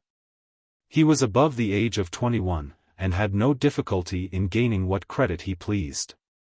This young fellow, among many other tolerable bad qualities, had one very diabolical. He had a great delight in destroying and ruining the youth of inferior fortune, by drawing them into expenses which they could not afford so well as himself. And the better, and worthier, and soberer any young man was, the greater pleasure and triumph had he in his destruction. Thus acting the character which is recorded of the devil, and going about seeking whom he might devour. It was my misfortune to fall into an acquaintance and intimacy with this gentleman. My reputation of diligence in my studies made me a desirable object of his mischievous intention, and my own inclination made it sufficiently easy for him to effect his purpose. For though I had applied myself with much industry to books, in which I took great delight, there were other pleasures in which I was capable of taking much greater. For I was high-mettled, had a violent flow of animal spirits, was a little ambitious, and extremely amorous. I had not long contracted an intimacy with Sir George before I became a partaker of all his pleasures. And when I was once entered on that scene, neither my inclination nor my spirit would suffer me to play an under part. I was second to none of the company in any acts of debauchery. Nay, I soon distinguished myself so notably in all riots and disorders, that my name generally stood first in the roll of delinquents. And instead of being lamented as the unfortunate pupil of Sir George, I was now accused as the person who had misled and debauched that hopeful young gentleman. For though he was the ringleader and promoter of all the mischief, he was never so considered. I fell at last under the censure of the Vice-Chancellor, and very narrowly escaped expulsion. You will easily believe, sir, that such a life as I am now describing must be incompatible with my further progress in learning. And that in proportion as I addicted myself more and more to loose pleasure, I must grow more and more remiss in application to my studies. This was truly the consequence, but this was not all. My expenses now greatly exceeded not only my former income, but those additions which I extorted from my poor generous father, on pretenses of sums being necessary for preparing for my approaching degree of Bachelor of Arts. These demands, however, grew at last so frequent and exorbitant, that my father by slow degrees opened his ears to the accounts which he received from many quarters of my present behavior, and which my mother failed not to echo very faithfully and loudly, adding, "Ay, this is the fine gentleman, the scholar who doth so much honor to his family, and is to be the making of it. I thought what all this learning would come to. He is to be the ruin of us all, I find, after his elder brother hath been denied necessaries for his sake, to perfect his education forsooth. For which he was to pay us such interest, I thought what the interest would come to, with much more of the same kind. But I have, I believe, satisfied you with this taste. My father, therefore, began now to return remonstrances instead of money to my demands, which brought my affairs perhaps a little sooner to a crisis. But had he remitted me his whole income, you will imagine it could have sufficed a very short time to support one who kept pace with the expenses of Sir George Gresham. It is more than possible that the distress I was now in for money, and the impracticability of going on in this manner, might have restored me at once to my senses and to my studies. Had I opened my eyes before I became involved in debts from which I saw no hopes of ever extricating myself. This was indeed the great art of Sir George, and by which he accomplished the ruin of many, whom he afterwards laughed at as fools and coxcombs, for vying, as he called it, with a man of his fortune. To bring this about, he would now and then advance a little money himself, in order to support the credit of the unfortunate youth with other people. Till, by means of that very credit, he was irretrievably undone. My mind being by these means grown as desperate as my fortune, there was scarce a wickedness which I did not meditate, in order for my relief. Self-murder itself became the subject of my serious deliberation, and I had certainly resolved on it, had not a more shameful, though perhaps less sinful, thought expelled it from my head. Here he hesitated a moment, and then cried out, I protest, so many years have not washed away the shame of this act, and I shall blush while I relate it. Jones desired him to pass over anything that might give him pain in the relation, but Partridge eagerly cried out, Oh, pray, sir, let us hear this, I had rather hear this than all the rest. As I hope to be saved, I will never mention a word of it. Jones was going to rebuke him, but the stranger prevented it by proceeding thus, I had a chum, a very prudent, frugal young lad, who, though he had no very large allowance, had by his parsimony heaped up upwards of 40 guineas, which I knew he kept in his escritoire. I took therefore an opportunity of purloining his key from his breeches pocket, while he was asleep, and thus made myself master of all his riches, after which I again conveyed his key into his pocket, and counterfeiting sleep, though I never once closed my eyes, lay in bed till after he arose and went to prayers, an exercise to which I had long been unaccustomed. Timorous thieves, by extreme caution, often subject themselves to discoveries, which those of a bolder kind escape. Thus it happened to me. For had I boldly broke open his escritoire, I had, perhaps, escaped even his suspicion. But as it was plain that the person who robbed him had possessed himself of his key, he had no doubt, when he first missed his money, but that his chum was certainly the thief.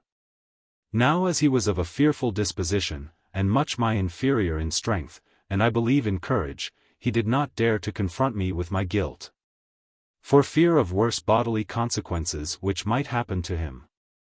He repaired therefore immediately to the Vice-Chancellor, and upon swearing to the robbery, and to the circumstances of it, very easily obtained a warrant against one who had now so bad a character through the whole university. Luckily for me, I lay out of the college the next evening. For that day I attended a young lady in a chaise to Whitney, where we stayed all night, and in our return, the next morning, to Oxford, I met one of my cronies, who acquainted me with sufficient news concerning myself to make me turn my horse another way. Pray, sir, did he mention anything of the warrant? Said Partridge. But Jones begged the gentleman to proceed without regarding any impertinent questions, which he did as follows.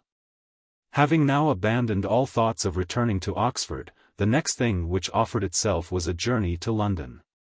I imparted this intention to my female companion, who at first remonstrated against it, but upon producing my wealth, she immediately consented. We then struck across the country, into the great Cirencester road, and made such haste, that we spent the next evening, save one, in London. When you consider the place where I now was, and the company with whom I was, you will, I fancy, conceive that a very short time brought me to an end of that sum of which I had so iniquitously possessed myself. I was now reduced to a much higher degree of distress than before, the necessaries of life began to be numbered among my wants. And what made my case still the more grievous was, that my paramour, of whom I was now grown immoderately fond, shared the same distresses with myself. To see a woman you love in distress, to be unable to relieve her, and at the same time to reflect that you have brought her into this situation, is perhaps a curse of which no imagination can represent the horrors to those who have not felt it. I believe it from my soul, cries Jones, and I pity you from the bottom of my heart. He then took 2 or 3 disorderly turns about the room, and at last begged pardon, and flung himself into his chair, crying, I thank heaven, I have escaped that. This circumstance, continued the gentleman, so severely aggravated the horrors of my present situation, that they became absolutely intolerable. I could with less pain endure the raging in my own natural unsatisfied appetites, even hunger or thirst. Then I could submit to leave ungratified the most whimsical desires of a woman on whom I so extravagantly doted, that, though I knew she had been the mistress of half my acquaintance, I firmly intended to marry her. But the good creature was unwilling to consent to an action which the world might think so much to my disadvantage. And as, possibly, she compassionated the daily anxieties which she must have perceived me suffer on her account, she resolved to put an end to my distress. She soon, indeed, found means to relieve me from my troublesome and perplexed situation. For while I was distracted with various inventions to supply her with pleasures, she very kindly betrayed me to one of her former lovers at Oxford, by whose care and diligence I was immediately apprehended and committed to jail.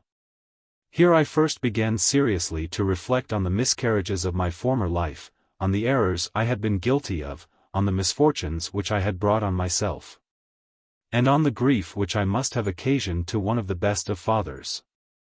When I added to all these the perfidy of my mistress, such was the horror of my mind, that life, instead of being longer desirable, grew the object of my abhorrence. And I could have gladly embraced death as my dearest friend, if it had offered itself to my choice unattended by shame. The time of the assizes soon came, and I was removed by habeas corpus to Oxford, where I expected certain conviction and condemnation. But, to my great surprise, none appeared against me, and I was, at the end of the sessions, discharged for want of prosecution. In short, my chum had left Oxford, and whether from indolence, or from what other motive I am ignorant, had declined concerning himself any farther in the affair. Perhaps, cries Partridge, he did not care to have your blood upon his hands, and he was in the right on't. If any person was to be hanged upon my evidence, should never be able to lie alone afterwards, for fear of seeing his ghost. I shall shortly doubt, Partridge, says Jones, whether thou art more brave or wise. You may laugh at me, sir, if you please, answered Partridge. But if you will hear a very short story which I can tell, and which is most certainly true, perhaps you may change your opinion. In the parish where I was born, here Jones would have silenced him. But the stranger interceded that he might be permitted to tell his story, and in the meantime promised to recollect the remainder of his own. Partridge then proceeded thus: in the parish where I was born, there lived a farmer whose name was Bridle, and he had a son named Francis. A good hopeful young fellow. I was at the grammar school with him, where I remember he was got into Ovid's epistles. And he could construe you 3 lines together sometimes without looking into a dictionary. Besides all this, he was a very good lad, never missed church o' Sundays, and was reckoned one of the best psalm singers in the whole parish. He would indeed now and then take a cup too much, and that was the only fault he had.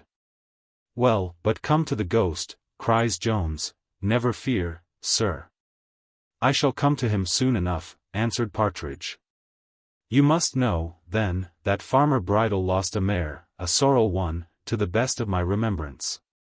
And so it fell out that this young Francis shortly afterward being at a fair at Hindon, and as I think it was on, I can't remember the day. And being as he was, what should he happen to meet but a man upon his father's mare? Frank called out presently, "Stop thief." And it being in the middle of the fair, it was impossible, you know, for the man to make his escape. So they apprehended him and carried him before the justice. I remember it was Justice Willoughby, of Noyle, a very worthy good gentleman. And he committed him to prison, and bound Frank in a recognizance, I think they call it, a hard word compounded of re and cognosco. But it differs in its meaning from the use of the simple, as many other compounds do.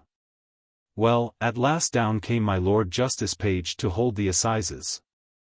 And so the fellow was had up, and Frank was had up for a witness. To be sure, I shall never forget the face of the judge, when he began to ask him what he had to say against the prisoner. He made poor Frank tremble and shake in his shoes. "Well, you fellow," says my lord, "what have you to say? Don't stand humming and hawing, but speak out." But, however, he soon turned altogether as civil to Frank, and began to thunder at the fellow, and when he asked him if he had anything to say for himself, the fellow said, he had found the horse. "Aye," answered the judge, "thou art a lucky fellow. I have travelled the circuit these 40 years, and never found a horse in my life, but I'll tell thee what, friend. Thou wast more lucky than thou didst know of. For thou didst not only find a horse, but a halter too, I promise thee." To be sure, I shall never forget the word. Upon which everybody fell a laughing, as how could they help it? Nay, and 20 other jests he made, which I can't remember now. There was something about his skill in horseflesh which made all the folks laugh. To be certain, the judge must have been a very brave man, as well as a man of much learning.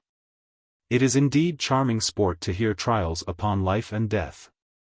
One thing I own I thought a little hard, that the prisoner's counsel was not suffered to speak for him, though he desired only to be heard one very short word, but my lord would not hearken to him. Though he suffered a counsellor to talk against him for above half an hour. I thought it hard, I own, that there should be so many of them, my lord, and the court, and the jury, and the counsellors, and the witnesses, all upon one poor man, and he too in chains. Well, the fellow was hanged, as to be sure it could be no otherwise, and poor Frank could never be easy about it. He never was in the dark alone, but he fancied he saw the fellow's spirit. "Well, and is this thy story?" cries Jones. "No, no," answered Partridge. "O Lord, have mercy upon me. I am just now coming to the matter. For one night, coming from the alehouse, in a long, narrow, dark lane, there he ran directly up against him, and the spirit was all in white, and fell upon Frank. And Frank, who was a sturdy lad, fell upon the spirit again, and there they had a tussle together, and poor Frank was dreadfully beat. Indeed he made a shift at last to crawl home. But what with the beating, and what with the fright, he lay ill above a fortnight, and all this is most certainly true, and the whole parish will bear witness to it." The stranger smiled at this story, and Jones burst into a loud fit of laughter, upon which Partridge cried, "Aye, you may laugh, sir." And so did some others, particularly a squire, who is thought to be no better than an atheist. Who, forsooth, because there was a calf with a white face found dead in the same lane the next morning, would fain have it that the battle was between Frank and that. As if a calf would set upon a man. Besides, Frank told me he knew it to be a spirit, and could swear to him in any court in Christendom, and he had not drank above a quart or two or such a matter of liquor, at the time. Lud have mercy upon us, and keep us all from dipping our hands in blood, I say. "Well, sir," said Jones to the stranger, "Mr. Partridge hath finished his story, and I hope will give you no future interruption, if you will be so kind to proceed." He then resumed his narration. But as he hath taken breath for a while, we think proper to give it to our reader, and shall therefore put an end to this chapter. Chapter 12. In which the man of the hill continues his history. "I had now regained my liberty," said the stranger, "but I had lost my reputation. For there is a wide difference between the case of a man who is barely acquitted of a crime in a court of justice, and of him who is acquitted in his own heart, and in the opinion of the people. I was conscious of my guilt, and ashamed to look anyone in the face, so resolved to leave Oxford the next morning, before the daylight discovered me to the eyes of any beholders. When I had got clear of the city, it first entered into my head to return home to my father, and endeavor to obtain his forgiveness.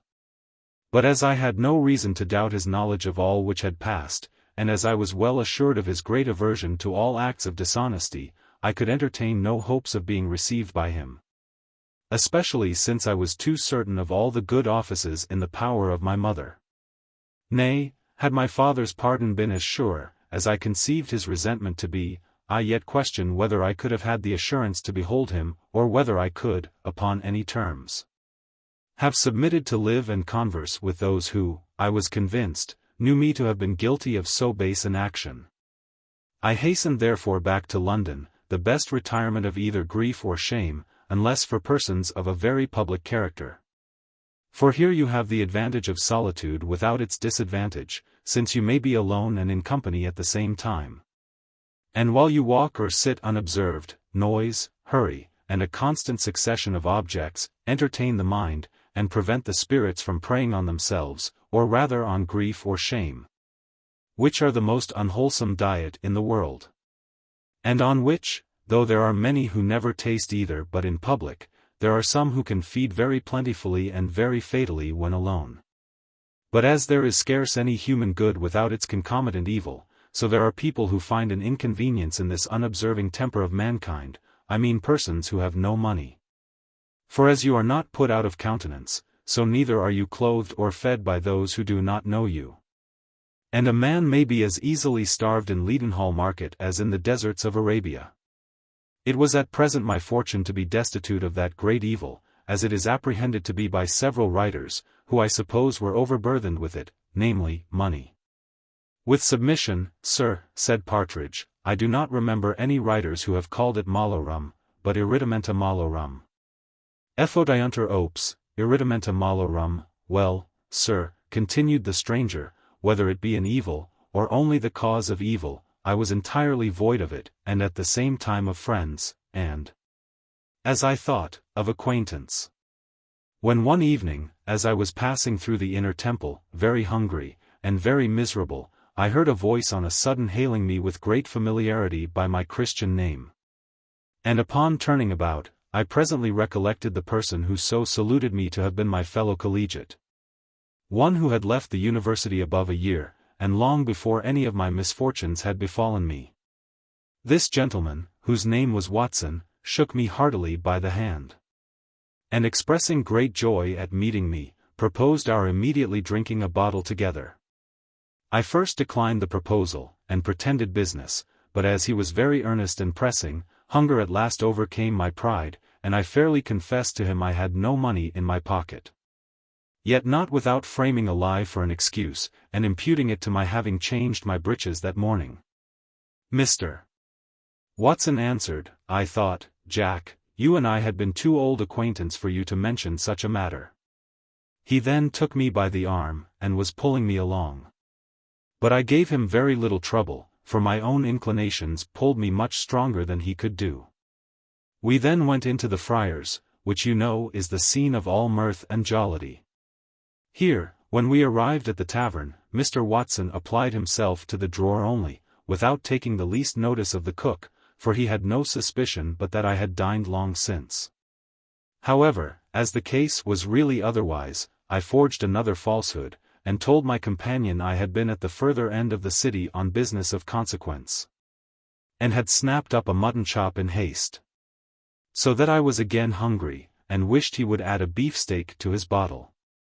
Some people, cries Partridge, ought to have good memories. Or did you find just money enough in your breeches to pay for the mutton chop? Your observation is right, answered the stranger, and I believe such blunders are inseparable from all dealing in untruth. But to proceed, I began now to feel myself extremely happy. The meat and wine soon revived my spirits to a high pitch, and I enjoyed much pleasure in the conversation of my old acquaintance. The rather as I thought him entirely ignorant of what had happened at the university since his leaving it. But he did not suffer me to remain long in this agreeable delusion. For taking a bumper in one hand, and holding me by the other, Here, my boy, cries he, here's wishing you joy of your being so honorably acquitted of that affair laid to your charge. I was thunderstruck with confusion at those words, which Watson observing, proceeded thus, Nay, never be ashamed, man, thou hast been acquitted, and no one now dares call thee guilty. But, prithee, do tell me, who am thy friend? I hope thou didst really rob him? For rat me if it was not a meritorious action to strip such a sneaking, pitiful rascal. And instead of the 200 guineas, I wish you had taken as many thousand. Come, come, my boy, don't be shy of confessing to me, you are not now brought before one of the pimps. D.N. me if I don't honor you for it, for, as I hope for salvation, would have made no manner of scruple of doing the same thing. This declaration a little relieved my abashment. And as wine had now somewhat opened my heart, I very freely acknowledged the robbery, but acquainted him that he had been misinformed as to the sum taken, which was little more than a fifth part of what he had mentioned. I am sorry for it with all my heart, quoth he, and I wish thee better success another time. Though, if you will take my advice, you shall have no occasion to run any such risk. Here, said he, taking some dice out of his pocket, here's the stuff. Here are the implements, here are the little doctors which cure the distempers of the purse. Follow but my counsel, and I will show you a way to empty the pocket of a queer cull without any danger of the nubbing cheat. Nubbing cheat, cries Partridge, pray, sir, what is that? Why that, sir, says the stranger, is a cant phrase for the gallows, for as gamesters differ little from highwaymen in their morals, so do they very much resemble them in their language. We had now each drank our bottle, when Mr. Watson said, the board was sitting, and that he must attend, earnestly pressing me at the same time to go with him and try my fortune. I answered he knew that was at present out of my power, as I had informed him of the emptiness of my pocket. To say the truth, I doubted not from his many strong expressions of friendship, but that he would offer to lend me a small sum for that purpose, but he answered, never mind that, man. Ian boldly run a levant. Partridge was going to inquire the meaning of that word, but Jones stopped his mouth, but be circumspect as to the man. I will tip you the proper person, which may be necessary, as you do not know the town, nor can distinguish a rum cull from a queer one. The bill was now brought, when Watson paid his share, and was departing. I reminded him, not without blushing, of my having no money. He answered, that signifies nothing. Score it behind the door, or make a bold brush and take no notice. Or, stay, says he. I will go downstairs first, and then do you take up my money, and score the whole reckoning at the bar, and I will wait for you at the corner. I expressed some dislike at this, and hinted my expectations that he would have deposited the whole, but he swore he had not another sixpence in his pocket. He then went down, and I was prevailed on to take up the money and follow him, which I did close enough to hear him tell the drawer the reckoning was upon the table. The drawer passed by me upstairs, but I made such haste into the street, that I heard nothing of his disappointment, nor did I mention a syllable at the bar, according to my instructions. We now went directly to the gaming table, where Mr. Watson, to my surprise, pulled out a large sum of money and placed it before him, as did many others. All of them, no doubt, considering their own heaps as so many decoy birds, which were to entice and draw over the heaps of their neighbors. Here it would be tedious to relate all the freaks which fortune, or rather the dice, played in this her temple. Mountains of gold were in a few moments reduced to nothing at one part of the table, and rose as suddenly in another. The rich grew in a moment poor, and the poor as suddenly became rich. So that it seemed a philosopher could nowhere have so well instructed his pupils in the contempt of riches, at least he could nowhere have better inculcated the uncertainty of their duration. For my own part, after having considerably improved my small estate, I at last entirely demolished it. Mr. Watson too, after much variety of luck, rose from the table in some heat, and declared he had lost a cool 100, and would play no longer. Then coming up to me, he asked me to return with him to the tavern. But I positively refused, saying, would not bring myself a second time into such a dilemma, and especially as he had lost all his money and was now in my own condition. Pooh! Says he, I have just borrowed a couple of guineas of a friend, and one of them is at your service. He immediately put one of them into my hand, and I no longer resisted his inclination.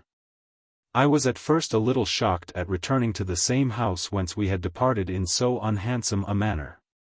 But when the drawer, with very civil address, told us, he believed we had forgot to pay our reckoning, I became perfectly easy, and very readily gave him a guinea, bid him pay himself. and acquiesced in the unjust charge which had been laid on my memory. Mr. Watson now bespoke the most extravagant supper he could well think of. And though he had contented himself with simple claret before, nothing now but the most precious Burgundy would serve his purpose. Our company was soon increased by the addition of several gentlemen from the gaming table, most of whom, as I afterwards found, came not to the tavern to drink, but in the way of business. For the true gamesters pretended to be ill, and refused their glass, while they plied heartily two young fellows, who were to be afterwards pillaged, as indeed they were without mercy. Of this plunder I had the good fortune to be a sharer, though I was not yet let into the secret. There was one remarkable accident attended this tavern play. For the money by degrees totally disappeared. So that though at the beginning the table was half covered with gold, yet before the play ended, which it did not till the next day, being Sunday, at noon, there was scarce a single guinea to be seen on the table. And this was the stranger, as every person present, except myself, declared he had lost, and what was become of the money, unless the devil himself carried it away, is difficult to determine. Most certainly he did, says Partridge, for evil spirits can carry away anything without being seen, though there were never so many folk in the room. And I should not have been surprised if he had carried away all the company of a set of wicked wretches, who were at play in sermon time. And I could tell you a true story, if I would, where the devil took a man out of bed from another man's wife, and carried him away through the keyhole of the door. I've seen the very house where it was done, and nobody hath lived in it these 30 years. Though Jones was a little offended by the impertinence of Partridge, he could not however avoid smiling at his simplicity. The stranger did the same, and then proceeded with his story, as will be seen in the next chapter. Chapter 13. In which the foregoing story is farther continued. My fellow collegiate had now entered me in a new scene of life. I soon became acquainted with the whole fraternity of sharpers, and was let into their secrets. I mean, into the knowledge of those gross cheats which are proper to impose upon the raw and unexperienced. For there are some tricks of a finer kind, which are known only to a few of the gang, who are at the head of their profession, a degree of honor beyond my expectation. For drink, to which I was immoderately addicted, and the natural warmth of my passions, prevented me from arriving at any great success in an art which requires as much coolness as the most austere school of philosophy. Mr. Watson, with whom I now lived in the closest amity, had unluckily the former failing to a very great excess. So that instead of making a fortune by his profession, as some others did, he was alternately rich and poor, and was often obliged to surrender to his cooler friends, over a bottle which they never tasted, that plunder that he had taken from culls at the public table. However, we both made a shift to pick up an uncomfortable livelihood, and for 2 years I continued of the calling. During which time I tasted all the varieties of fortune, sometimes flourishing in affluence, and at others being obliged to struggle with almost incredible difficulties. Today wallowing in luxury, and tomorrow reduced to the coarsest and most homely fare. My fine clothes being often on my back in the evening, and at the pawn shop the next morning. One night, as I was returning penniless from the gaming table, I observed a very great disturbance, and a large mob gathered together in the street. As I was in no danger from pickpockets, I ventured into the crowd, where upon inquiry I found that a man had been robbed and very ill used by some ruffians. The wounded man appeared very bloody, and seemed scarce able to support himself on his legs. As I had not therefore been deprived of my humanity by my present life and conversation, though they had left me very little of either honesty or shame, I immediately offered my assistance to the unhappy person, who thankfully accepted it, and, putting himself under my conduct, begged me to convey him to some tavern, where he might send for a surgeon, being, as he said, faint with loss of blood. He seemed indeed highly pleased at finding one who appeared in the dress of a gentleman. For as to all the rest of the company present, their outside was such that he could not wisely place any confidence in them. I took the poor man by the arm, and led him to the tavern where we kept our rendezvous, as it happened to be the nearest at hand. A surgeon happening luckily to be in the house, immediately attended, and applied himself to dressing his wounds, which I had the pleasure to hear were not likely to be mortal. The surgeon, having very expeditiously and dexterously finished his business, began to inquire in what part of the town the wounded man lodged. Who answered, that he was come to town that very morning, that his horse was at an inn in Piccadilly, and that he had no other lodging, and very little or no acquaintance in town. This surgeon, whose name I have forgot, though I remember it began with an R, had the first character in his profession, and was sergeant surgeon to the king. He had moreover many good qualities, and was a very generous good-natured man, and ready to do any service to his fellow creatures. He offered his patient the use of his chariot to carry him to his inn, and at the same time whispered in his ear, that if he wanted any money, he would furnish him. The poor man was not now capable of returning thanks for this generous offer, for having had his eyes for some time steadfastly on me, he threw himself back in his chair, crying, "Oh, my son! My son," and then fainted away. Many of the people present imagined this accident had happened through his loss of blood. But I, who at the same time began to recollect the features of my father, was now confirmed in my suspicion, and satisfied that it was he himself who appeared before me. I presently ran to him, raised him in my arms, and kissed his cold lips with the utmost eagerness. Here I must draw a curtain over a scene which I cannot describe. For though I did not lose my being, as my father for a while did, my senses were however so overpowered with affright and surprise, that I am a stranger to what passed during some minutes. And indeed till my father had again recovered from his swoon, and I found myself in his arms, both tenderly embracing each other, while the tears trickled apace down the cheeks of each of us. Most of those present seemed affected by this scene, which we, who might be considered as the actors in it, were desirous of removing from the eyes of all spectators as fast as we could. My father therefore accepted the kind offer of the surgeon's chariot, and I attended him in it to his inn. When we were alone together, he gently upbraided me with having neglected to write to him during so long a time, but entirely omitted the mention of that crime which had occasioned it. He then informed me of my mother's death, and insisted on my returning home with him, saying, that he had long suffered the greatest anxiety on my account. That he knew not whether he had most feared my death or wished it, since he had so many more dreadful apprehensions for me. At last, he said, a neighboring gentleman, who had just recovered a son from the same place, informed him where I was. And that to reclaim me from this course of life was the sole cause of his journey to London. He thanked heaven he had succeeded so far as to find me out by means of an accident which had like to have proved fatal to him. And had the pleasure to think he partly owed his preservation to my humanity, with which he professed himself to be more delighted than he should have been with my filial piety. If I had known that the object of all my care was my own father, vice had not so depraved my heart as to excite in it an insensibility of so much paternal affection, though so unworthily bestowed. I presently promised to obey his commands in my return home with him, as soon as he was able to travel, which indeed he was in a very few days. By the assistance of that excellent surgeon who had undertaken his cure. The day preceding my father's journey, before which time I scarce ever left him, I went to take my leave of some of my most intimate acquaintance, particularly of Mr. Watson, who dissuaded me from burying myself, as he called it, out of a simple compliance with the fond desires of a foolish old fellow.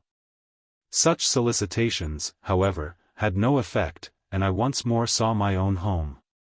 My father now greatly solicited me to think of marriage, but my inclinations were utterly averse to any such thoughts. I had tasted of love already, and perhaps you know the extravagant excesses of that most tender and most violent passion. Here the old gentleman paused, and looked earnestly at Jones, whose countenance, within a minute's space, displayed the extremities of both red and white. Upon which the old man, without making any observations, renewed his narrative. Being now provided with all the necessaries of life, I betook myself once again to study, and that with a more inordinate application than I had ever done formerly.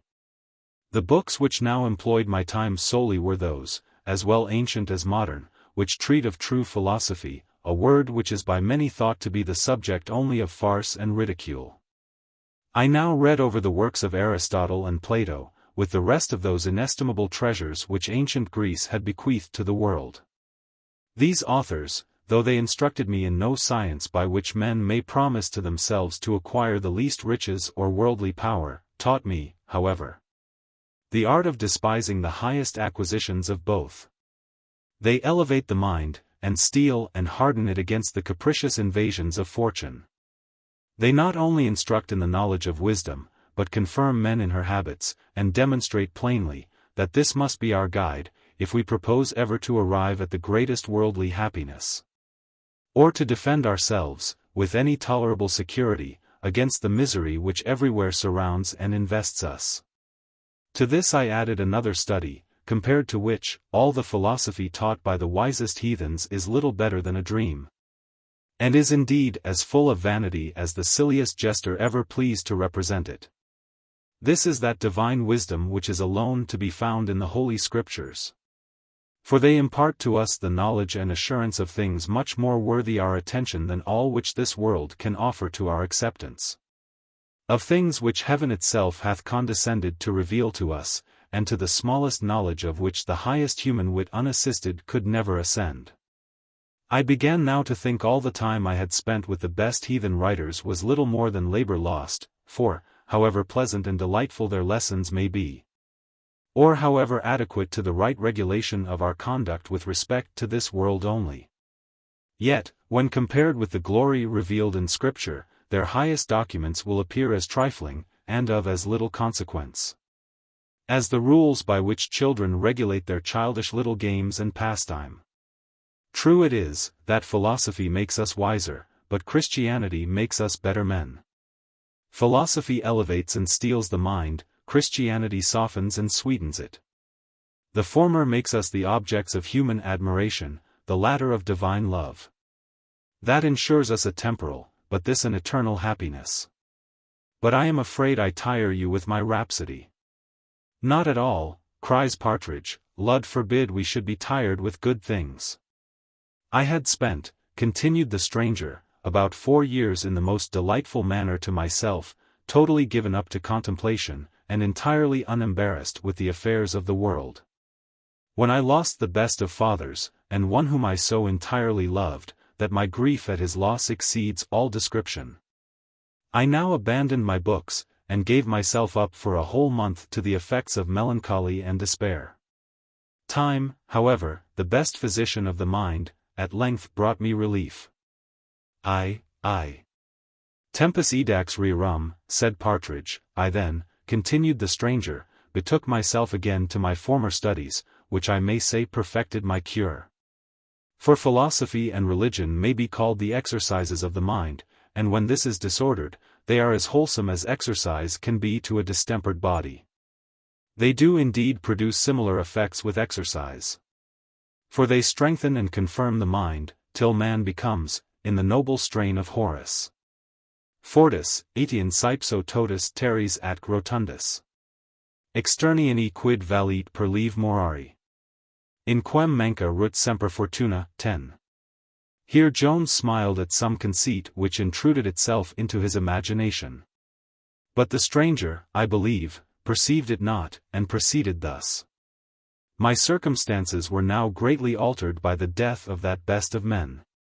For my brother, who was now become master of the house, differed so widely from me in his inclinations, and our pursuits in life had been so very various, that we were the worst of company to each other. But what made our living together still more disagreeable, was the little harmony which could subsist between the few who resorted to me, and the numerous train of sportsmen who often attended my brother from the field to the table. For such fellows, besides the noise and nonsense with which they persecute the ears of sober men, endeavor always to attack them with affront and contempt. This was so much the case, that neither I myself, nor my friends, could ever sit down to a meal with them without being treated with derision, because we were unacquainted with the phrases of sportsmen. For men of true learning, and almost universal knowledge, always compassionate the ignorance of others.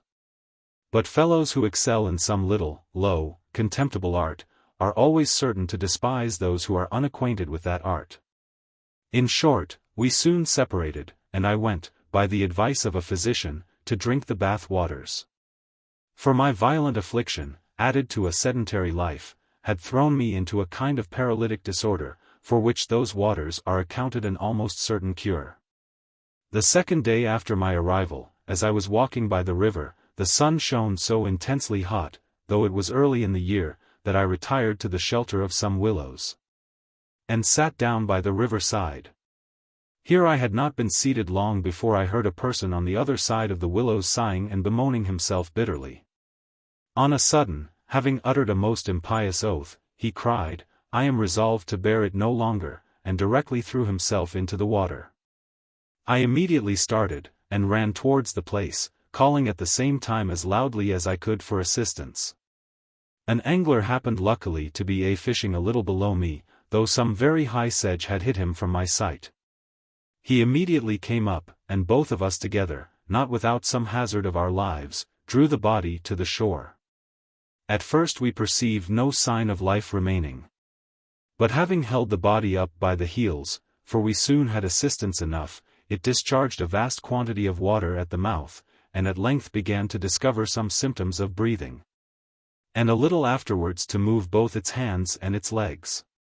An apothecary, who happened to be present among others, advised that the body, which seemed now to have pretty well emptied itself of water, and which began to have many convulsive motions, should be directly taken up, and carried into a warm bed. This was accordingly performed, the apothecary and myself attending. As we were going towards an inn, for we knew not the man's lodgings, luckily a woman met us, who, after some violent screaming, told us that the gentleman lodged at her house. When I had seen the man safely deposited there, I left him to the care of the apothecary, who, I suppose, used all the right methods with him, for the next morning I heard he had perfectly recovered his senses. I then went to visit him, intending to search out, as well as I could, the cause of his having attempted so desperate an act, and to prevent, as far as I was able, his pursuing such wicked intentions for the future. I was no sooner admitted into his chamber, than we both instantly knew each other, for who should this person be but my good friend Mr. Watson? Here I will not trouble you with what passed at our first interview, for I would avoid prolixity as much as possible. "Pray let us hear all," cries Partridge. "I want mightily to know what brought him to Bath." "You shall hear everything material," answered the stranger, and then proceeded to relate what we shall proceed to write, after we have given a short breathing time to both ourselves and the reader. Chapter 14. In which the man of the hill concludes his history. Mr. Watson, continued the stranger, very freely acquainted me, that the unhappy situation of his circumstances, occasioned by a tide of ill luck, had in a manner forced him to a resolution of destroying himself. I now began to argue very seriously with him, in opposition to this heathenish, or indeed diabolical, principle of the lawfulness of self-murder, and said everything which occurred to me on the subject, but, to my great concern, it seemed to have very little effect on him. He seemed not at all to repent of what he had done, and gave me reason to fear he would soon make a second attempt of the like horrible kind. When I had finished my discourse, instead of endeavoring to answer my arguments, he looked me steadfastly in the face, and with a smile said, "You are strangely altered, my good friend, since I remember you. I question whether any of our bishops could make a better argument against suicide than you have entertained me with. But unless you can find somebody who will lend me a cool 100, I must either hang, or drown, or starve, and, in my opinion, the last death is the most terrible of the three." I answered him very gravely that I was indeed altered since I had seen him last, that I had found leisure to look into my follies and to repent of them. I then advised him to pursue the same steps, and at last concluded with an assurance that I myself would lend him £100, if it would be of any service to his affairs, and he would not put it into the power of a die to deprive him of it. Mr. Watson, who seemed almost composed in slumber by the former part of my discourse, was roused by the latter. He seized my hand eagerly, gave me 1,000 thanks, and declared I was a friend indeed. adding that he hoped I had a better opinion of him than to imagine he had profited so little by experience, as to put any confidence in those damned dice which had so often deceived him. "No, no," cries he, "let me but once handsomely be set up again, and if ever fortune makes a broken merchant of me afterwards, I will forgive her." I very well understood the language of setting up, and broken merchant. I therefore said to him, with a very grave face, "Mr. Watson, you must endeavor to find out some business or employment, by which you may procure yourself a livelihood. And I promise you, could I see any probability of being repaid hereafter, I would advance a much larger sum than what you have mentioned, to equip you in any fair and honorable calling. But as to gaming, besides the baseness and wickedness of making it a profession, you are really, to my own knowledge, unfit for it, and it will end in your certain ruin." "Why now, that's strange," answered he. "Neither you, nor any of my friends, would ever allow me to know anything of the matter, and yet I believe I am as good a hand at every game as any of you all. And I heartily wish I was to play with you only for your whole fortune, should desire no better sport, and I would let you name your game into the bargain. But come, my dear boy. Have you the 100 in your pocket?" I answered I had only a bill for £50, which I delivered him, and promised to bring him the rest next morning, and after giving him a little more advice, took my leave. I was indeed better than my word, for I returned to him that very afternoon. When I entered the room, I found him sitting up in his bed at cards with a notorious gamester. This sight, you will imagine, shocked me not a little, to which I may add the mortification of seeing my bill delivered by him to his antagonist, and 30 guineas only given in exchange for it. The other gamester presently quitted the room, and then Watson declared he was ashamed to see me. "But," says he, "I find luck runs so damnably against me, that I will resolve to leave off play forever. I have thought of the kind proposal you made me ever since, and I promise you there shall be no fault in me, if I do not put it in execution." Though I had no great faith in his promises, I produced him the remainder of the 100 in consequence of my own. For which he gave me a note, which was all I ever expected to see in return for my money. We were prevented from any further discourse at present by the arrival of the apothecary, who, with much joy in his countenance, and without even asking his patient how he did, proclaimed there was great news arrived in a letter to himself, which he said would shortly be public. That the Duke of Monmouth was landed in the west with a vast army of Dutch, and that another vast fleet hovered over the coast of Norfolk, and was to make a descent there, in order to favor the Duke's enterprise with a diversion on that side. This apothecary was one of the greatest politicians of his time. He was more delighted with the most paltry packet, than with the best patient, and the highest joy he was capable of. He received from having a piece of news in his possession an hour or two sooner than any other person in the town. His advices, however, were seldom authentic, for he would swallow almost anything as a truth, a humor which many made use of to impose upon him. Thus it happened with what he at present communicated, for it was known within a short time afterwards that the Duke was really landed, but that his army consisted only of a few attendants. And as to the diversion in Norfolk, it was entirely false. The apothecary stayed no longer in the room than while he acquainted us with his news. And then, without saying a syllable to his patient on any other subject, departed to spread his advices all over the town. Events of this nature in the public are generally apt to eclipse all private concerns. Our discourse therefore now became entirely political. For my own part, I had been for some time very seriously affected with the danger to which the Protestant religion was so visibly exposed under a popish prince, and thought the apprehension of it alone sufficient to justify that insurrection. For no real security can ever be found against the persecuting spirit of popery, when armed with power, except the depriving it of that power, as woeful experience presently showed.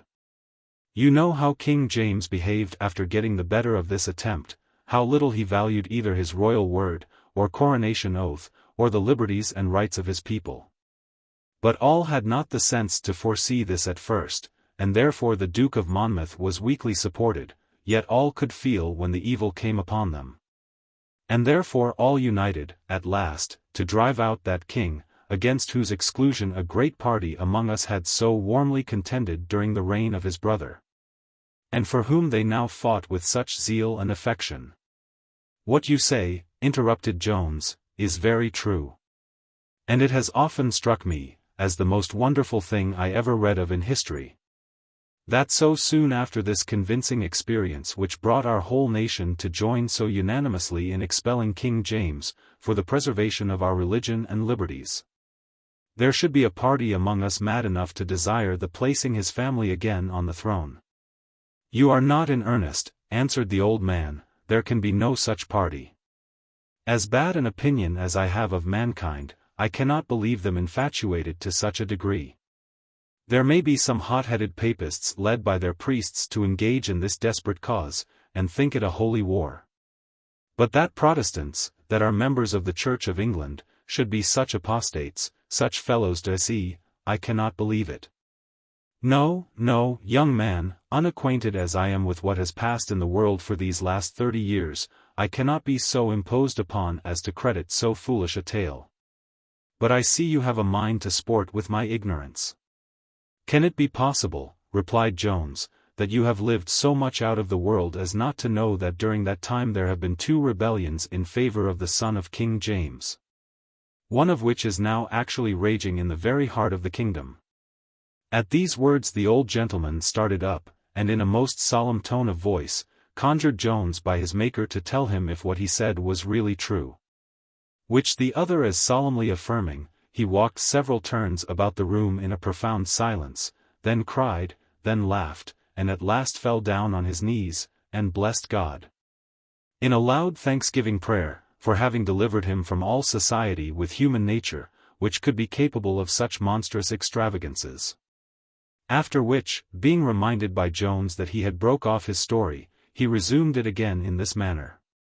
As mankind, in the days I was speaking of, was not yet arrived at that pitch of madness which I find they are capable of now, and which, to be sure, I have only escaped by living alone, and at a distance from the contagion. There was a considerable rising in favor of Monmouth. And my principles strongly inclining me to take the same part, I determined to join him, and Mr.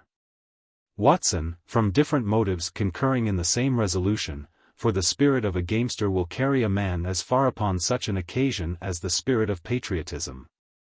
We soon provided ourselves with all necessaries, and went to the Duke at Bridgewater. The unfortunate event of this enterprise, you are, I conclude, as well acquainted with as myself. I escaped, together with Mr. Watson, from the battle at Sedgemoor, in which action I received a slight wound. We rode near 40 miles together on the Exeter road, and then abandoning our horses, scrambled as well as we could through the fields and by-roads, till we arrived at a little wild hut on a common, where a poor old woman took all the care of us she could, and dressed my wound with salve, which quickly healed it. Pray, sir, where was the wound? says Partridge. The stranger satisfied him it was in his arm, and then continued his narrative. Here, sir, said he, Mr. Watson left me the next morning, in order, as he pretended, to get us some provision from the town of Columpton, but, can I relate it, or can you believe it, this Mr. Watson, this friend, this base, barbarous, treacherous villain, betrayed me to a party of horse belonging to King James, and at his return delivered me into their hands. The soldiers, being 6 in number, had now seized me, and were conducting me to Taunton jail. But neither my present situation, nor the apprehensions of what might happen to me, were half so irksome to my mind as the company of my false friend, who, having surrendered himself, was likewise considered as a prisoner, though he was better treated, as being to make his peace at my expense. He at first endeavored to excuse his treachery. But when he received nothing but scorn and upbraiding from me, he soon changed his note, abused me as the most atrocious and malicious rebel, and laid all his own guilt to my charge, who, as he declared, had solicited, and even threatened him, to make him take up arms against his gracious as well as lawful sovereign. This false evidence, for in reality he had been much the forwarder of the two, stung me to the quick, and raised an indignation scarce conceivable by those who have not felt it.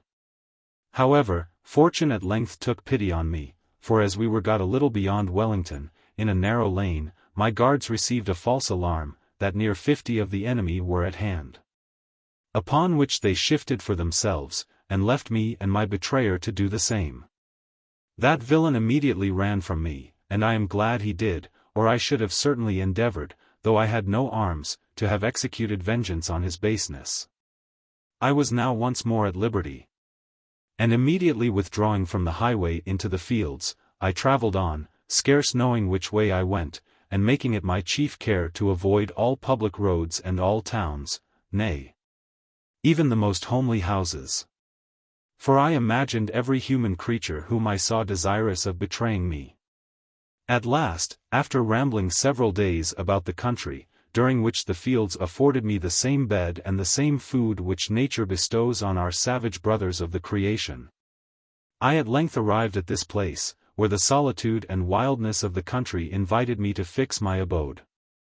The first person with whom I took up my habitation was the mother of this old woman, with whom I remained concealed till the news of the glorious revolution put an end to all my apprehensions of danger, and gave me an opportunity of once more visiting my own home, and of inquiring a little into my affairs, which I soon settled as agreeably to my brother as to myself. Having resigned everything to him, for which he paid me the sum of £1,000, and settled on me an annuity for life. His behavior in this last instance, as in all others, was selfish and ungenerous. I could not look on him as my friend, nor indeed did he desire that I should. So I presently took my leave of him, as well as of my other acquaintance, and from that day to this, my history is little better than a blank. And is it possible, sir, said Jones, that you can have resided here from that day to this? Oh no, sir, answered the gentleman. I have been a great traveller, and there are few parts of Europe with which I am not acquainted. I have not, sir, cried Jones, the assurance to ask it of you now. Indeed it would be cruel, after so much breath as you have already spent, but you will give me leave to wish for some further opportunity of hearing the excellent observations which a man of your sense and knowledge of the world must have made in so long a course of travels. Indeed, young gentleman, answered the stranger, I will endeavour to satisfy your curiosity on this head likewise, as far as I am able. Jones attempted fresh apologies, but was prevented. And while he and Partridge sat with greedy and impatient ears, the stranger proceeded as in the next chapter. Chapter 15. A brief history of Europe, and a curious discourse between Mr. Jones and the man of the hill. In Italy the landlords are very silent. In France they are more talkative, but yet civil. In Germany and Holland they are generally very impertinent. And as for their honesty, I believe it is pretty equal in all those countries. The laquais à louange are sure to lose no opportunity of cheating you, and as for the postilions, I think they are pretty much alike all the world over. These, sir, are the observations on men which I made in my travels, for these were the only men I ever conversed with. My design, when I went abroad, was to divert myself by seeing the wondrous variety of prospects, beasts, birds, fishes, insects, and vegetables, with which God has been pleased to enrich the several parts of this globe. A variety which, as it must give great pleasure to a contemplative beholder, so doth it admirably display the power, and wisdom, and goodness of the Creator. Indeed, to say the truth, there is but one work in his whole creation that doth him any dishonour, and with that I have long since avoided holding any conversation. You will pardon me, cries Jones, but I have always imagined that there is in this very work you mention as great variety as in all the rest. For, besides the difference of inclination, customs and climates have, I am told, introduced the utmost diversity into human nature. Very little indeed, answered the other. Those who travel in order to acquaint themselves with the different manners of men might spare themselves much pains by going to a carnival at Venice. For there they will see at once all which they can discover in the several courts of Europe.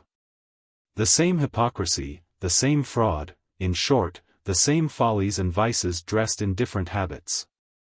In Spain, these are equipped with much gravity, and in Italy, with vast splendor. In France, a knave is dressed like a fop, and in the northern countries, like a sloven. But human nature is everywhere the same, everywhere the object of detestation and scorn. As for my own part, I pass through all these nations as you perhaps may have done through a crowd at a show, jostling to get by them, holding my nose with one hand, and defending my pockets with the other, without speaking a word to any of them, while I was pressing on to see what I wanted to see. Which, however entertaining it might be in itself, scarce made me amends for the trouble the company gave me. Did not you find some of the nations among which you travelled less troublesome to you than others? Said Jones. Oh yes, replied the old man, the Turks were much more tolerable to me than the Christians, for they are men of profound taciturnity, and never disturb a stranger with questions. Now and then indeed they bestow a short curse upon him, or spit in his face as he walks the streets, but then they have done with him. And a man may live an age in their country without hearing a dozen words from them. But of all the people I ever saw, heaven defend me from the French. With their damned prate and civilities, and doing the honor of their nation to strangers, as they are pleased to call it, but indeed setting forth their own vanity. They are so troublesome, that I had infinitely rather pass my life with the Hottentots than set my foot in Paris again. They are a nasty people, but their nastiness is mostly without. Whereas, in France, and some other nations that I won't name, it is all within, and makes them stink much more to my reason than that of Hottentots does to my nose. Thus, sir, I have ended the history of my life. For as to all that series of years during which I have lived retired here, it affords no variety to entertain you, and may be almost considered as one day. The retirement has been so complete, that I could hardly have enjoyed a more absolute solitude in the deserts of the Thebais than here in the midst of this populous kingdom. As I have no estate, I am plagued with no tenants or stewards, my annuity is paid me pretty regularly, as indeed it ought to be. For it is much less than what I might have expected in return for what I gave up. Visits I admit none. And the old woman who keeps my house knows that her place entirely depends upon her saving me all the trouble of buying the things that I want, keeping off all solicitation or business from me, and holding her tongue whenever I am within hearing. As my walks are all by night, I am pretty secure in this wild unfrequented place from meeting any company. Some few persons I have met by chance, and sent them home heartily fright, as from the oddness of my dress and figure they took me for a ghost or a hobgoblin. But what has happened tonight shows that even here I cannot be safe from the villainy of men, for without your assistance I had not only been robbed, but very probably murdered. Jones thanked the stranger for the trouble he had taken in relating his story, and then expressed some wonder how he could possibly endure a life of such solitude. In which, says he, you may well complain of the want of variety. Indeed, I am astonished how you have filled up, or rather killed, so much of your time. I am not at all surprised, answered the other. That to one whose affections and thoughts are fixed on the world my hours should appear to have wanted employment in this place, but there is one single act, for which the whole life of man is infinitely too short. What time can suffice for the contemplation and worship of that glorious, immortal, and eternal being, among the works of whose stupendous creation not only this globe, but even those numberless luminaries which we may here behold spangling all the sky, though they should many of them be suns lighting different systems of worlds, may possibly appear but as a few atoms opposed to the whole earth which we inhabit? Can a man who by divine meditations is admitted as it were into the conversation of this ineffable, incomprehensible majesty, think days, or years, or ages too long for the continuance of so ravishing an honor? Shall the trifling amusements, the palling pleasures, the silly business of the world, roll away our hours too swiftly from us? And shall the pace of time seem sluggish to a mind exercised in studies so high, so important, and so glorious? As no time is sufficient, so no place is improper, for this great concern. On what object can we cast our eyes which may not inspire us with ideas of his power, of his wisdom, and of his goodness? It is not necessary that the rising sun should dart his fiery glories over the eastern horizon, nor that the boisterous winds should rush from their caverns, and shake the lofty forest. Nor that the opening clouds should pour their deluges on the plains. It is not necessary, I say, that any of these should proclaim his majesty. There is not an insect, not a vegetable, of so low an order in the creation as not to be honored with bearing marks of the attributes of its great Creator. Marks not only of his power, but of his wisdom and goodness. Man alone, the king of this globe, the last and greatest work of the Supreme Being, below the sun. Man alone hath basely dishonored his own nature. And by dishonesty, cruelty, ingratitude, and treachery, hath called his Maker's goodness in question, by puzzling us to account how a benevolent being should form so foolish and so vile an animal. Yet this is the being from whose conversation you think, I suppose, that I have been unfortunately restrained, and without whose blessed society, life, in your opinion, must be tedious and insipid. In the former part of what you said, replied Jones, I most heartily and readily concur. But I believe, as well as hope, that the abhorrence which you express for mankind in the conclusion, is much too general. Indeed, you here fall into an error, which in my little experience I have observed to be a very common one, by taking the character of mankind from the worst and basest among them. Whereas, indeed, as an excellent writer observes, nothing should be esteemed as characteristical of a species, but what is to be found among the best and most perfect individuals of that species.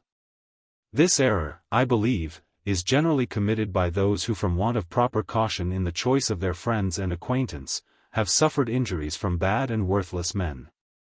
2 or 3 instances of which are very unjustly charged on all human nature. I think I had experience enough of it, answered the other. My first mistress and my first friend betrayed me in the basest manner. And in matters which threatened to be of the worst of consequences, even to bring me to a shameful death. But you will pardon me, cries Jones, if I desire you to reflect who that mistress and who that friend were. What better, my good sir, could be expected in love derived from the stews, or in friendship first produced and nourished at the gaming table? To take the characters of women from the former instance, or of men from the latter, would be as unjust as to assert that air is a nauseous and unwholesome element, because we find it so in a Jakes. I have lived but a short time in the world, and yet have known men worthy of the highest friendship, and women of the highest love. Alas! Young man, answered the stranger, you have lived, you confess, but a very short time in the world. I was somewhat older than you when I was of the same opinion. You might have remained so still, replies Jones, if you had not been unfortunate, I will venture to say incautious, in the placing your affections. If there was, indeed, much more wickedness in the world than there is, it would not prove such general assertions against human nature, since much of this arrives by mere accident. And many a man who commits evil is not totally bad and corrupt in his heart.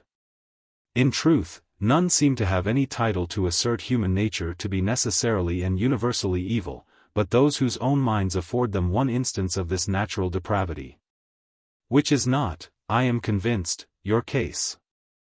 And such, said the stranger, will be always the most backward to assert any such thing. Knaves will no more endeavor to persuade us of the baseness of mankind, than a highwayman will inform you that there are thieves on the road. This would, indeed, be a method to put you on your guard, and to defeat their own purposes. For which reason, though knaves, as I remember, are very apt to abuse particular persons, yet they never cast any reflection on human nature in general. The old gentleman spoke this so warmly, that as Jones despaired of making a convert, and was unwilling to offend, he returned no answer. The day now began to send forth its first streams of light, when Jones made an apology to the stranger for having stayed so long, and perhaps detained him from his rest.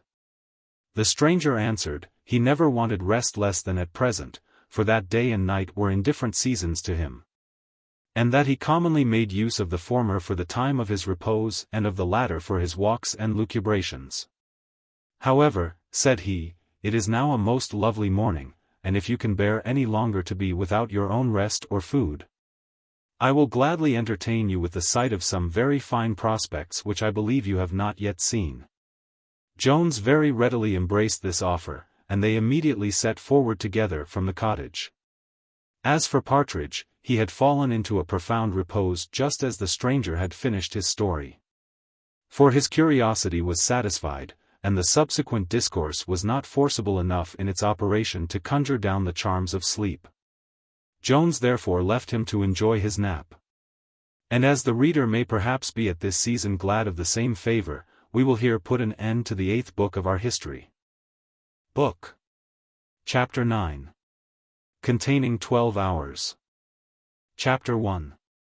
Of those who lawfully may, and of those who may not, write such histories as this.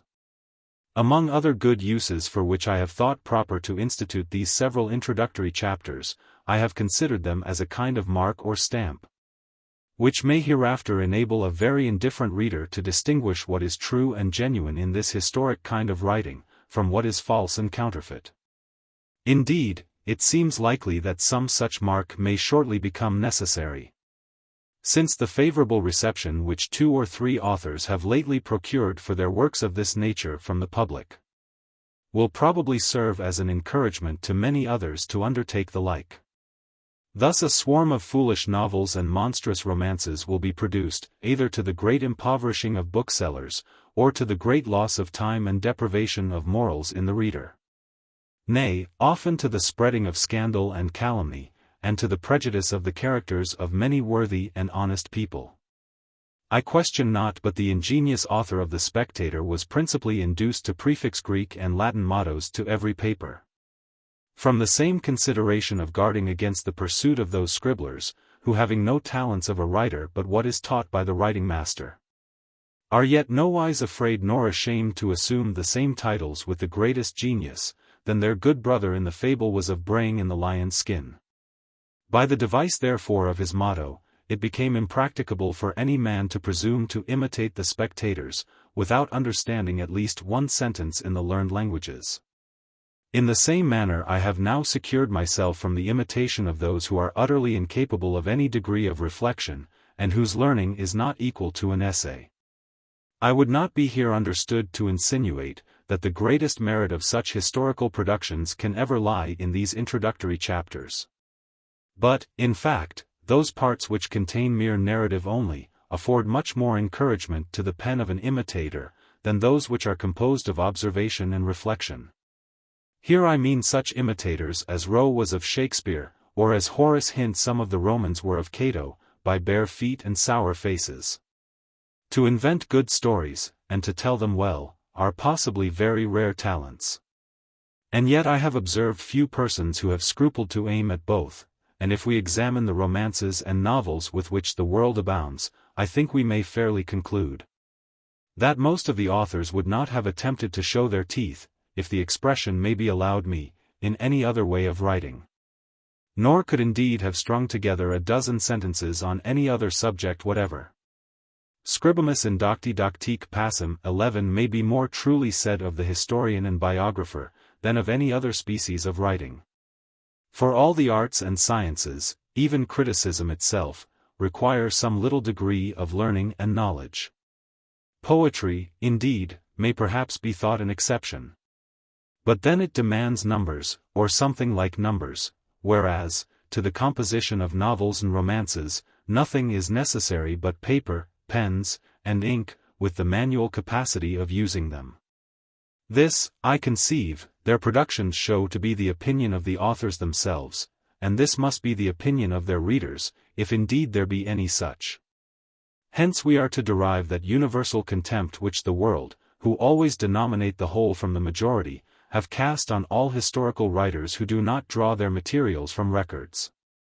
And it is the apprehension of this contempt that hath made us so cautiously avoid the term romance, a name with which we might otherwise have been well enough contented.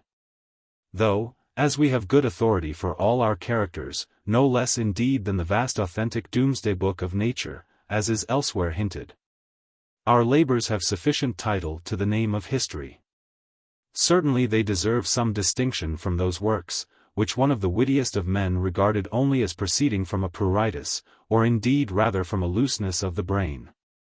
But besides the dishonor which is thus cast on one of the most useful as well as entertaining of all kinds of writing, there is just reason to apprehend that by encouraging such authors we shall propagate much dishonor of another kind.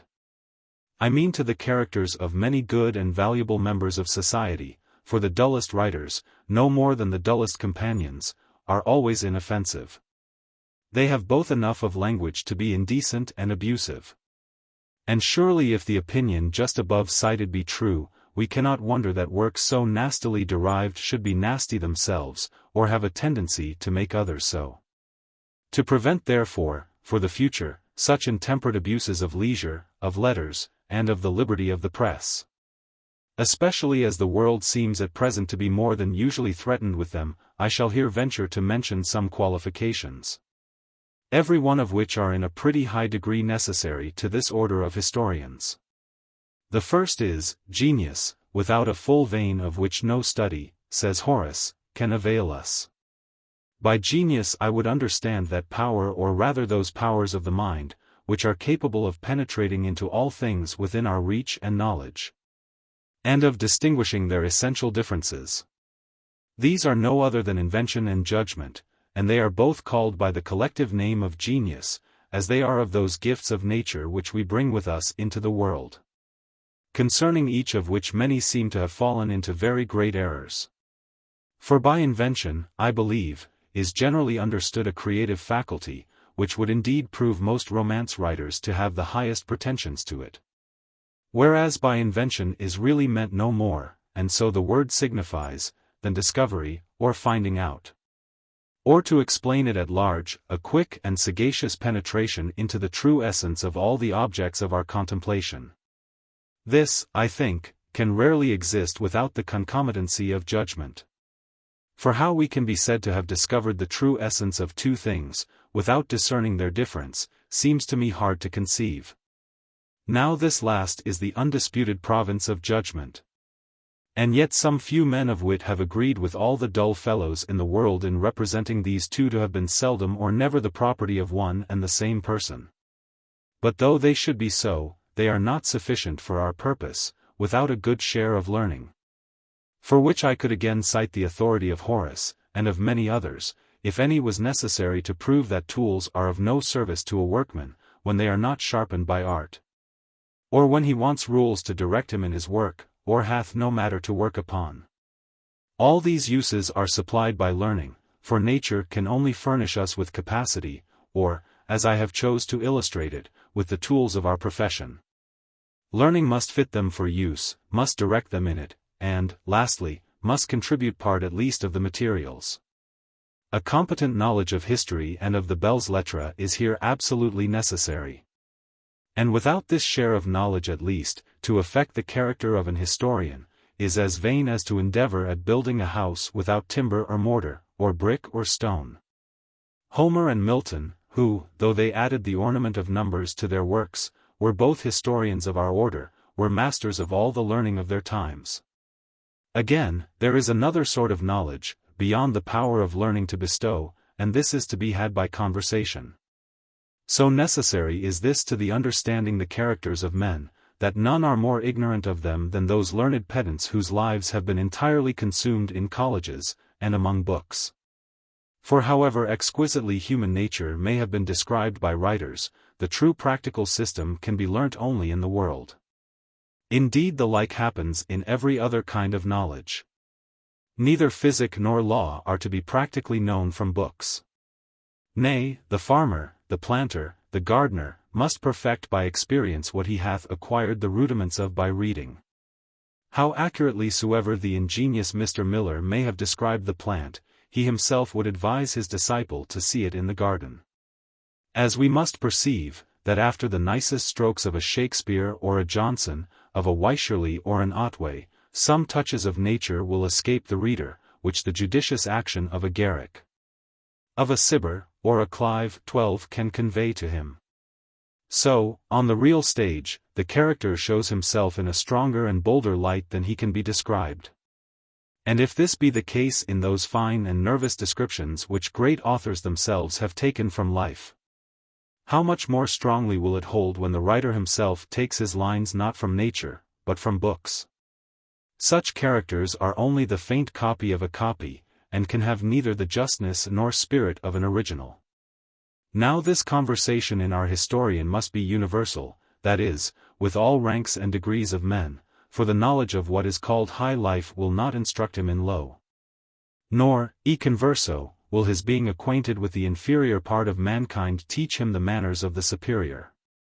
And though it may be thought that the knowledge of either may sufficiently enable him to describe at least that in which he hath been conversant, yet he will even here fall greatly short of perfection. For the follies of either rank do in reality illustrate each other. For instance, the affectation of high life appears more glaring and ridiculous from the simplicity of the low.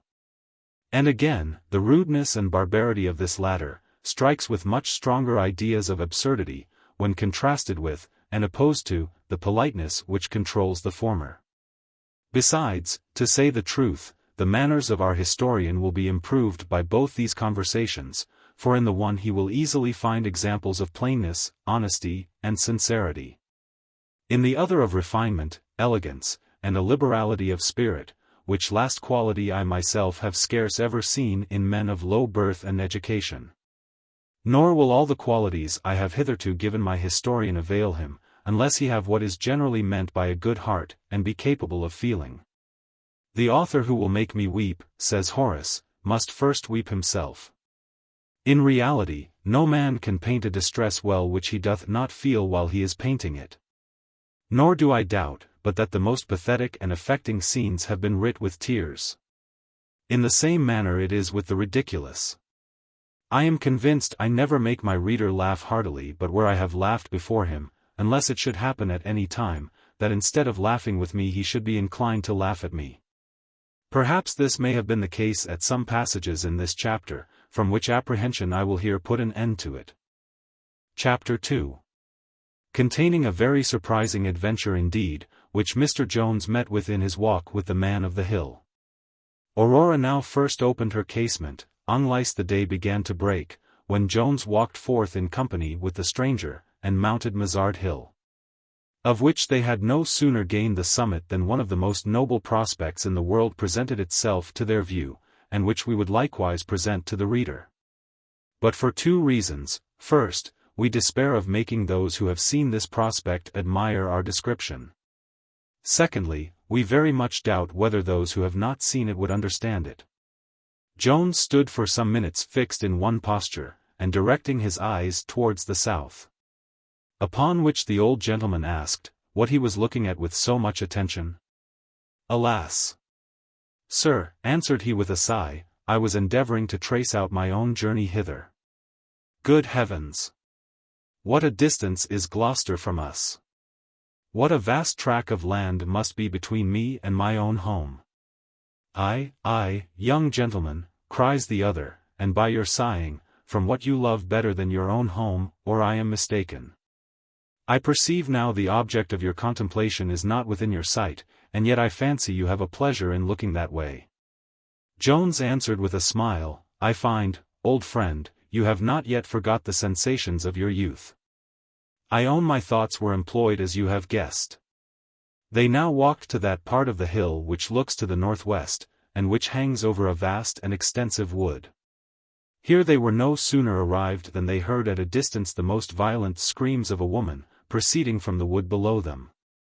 Jones listened a moment, and then, without saying a word to his companion, for indeed the occasion seemed sufficiently pressing, ran, or rather slid, down the hill, and, without the least apprehension or concern for his own safety, made directly to the thicket, whence the sound had issued. He had not entered far into the wood before he beheld a most shocking sight indeed, a woman stripped half naked, under the hands of a ruffian, who had put his garter round her neck, and was endeavoring to draw her up to a tree. Jones asked no questions at this interval, but fell instantly upon the villain, and made such good use of his trusty oaken stick that he laid him sprawling on the ground before he could defend himself, indeed almost before he knew he was attacked. Nor did he cease the prosecution of his blows till the woman herself begged him to forbear, saying, she believed he had sufficiently done his business. The poor wretch then fell upon her knees to Jones, and gave him 1,000 thanks for her deliverance. He presently lifted her up, and told her he was highly pleased with the extraordinary accident which had sent him thither for her relief, where it was so improbable she should find any. Adding, that heaven seemed to have designed him as the happy instrument of her protection. Nay, answered she, I could almost conceive you to be some good angel. And, to say the truth, you look more like an angel than a man in my eye. Indeed, he was a charming figure. And if a very fine person, and a most comely set of features, adorned with youth, health, strength, freshness, spirit, and good nature, can make a man resemble an angel, he certainly had that resemblance. The redeemed captive had not altogether so much of the human angelic species, she seemed to be at least of the middle age, nor had her face much appearance of beauty.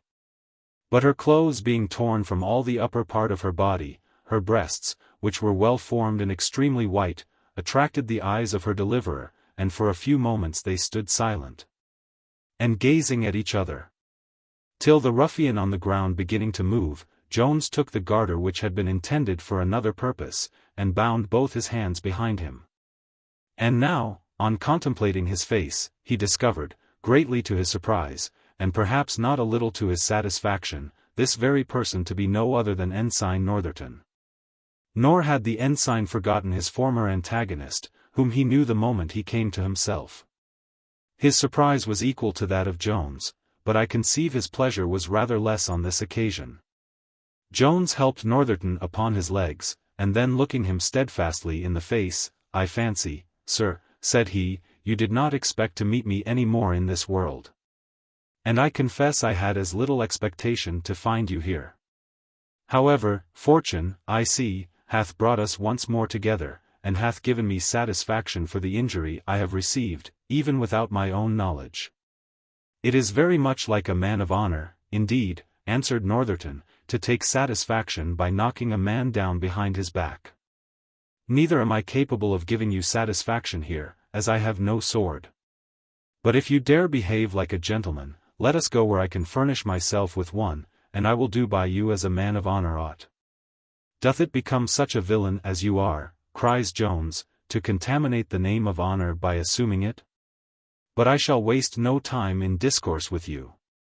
Justice requires satisfaction of you now, and shall have it.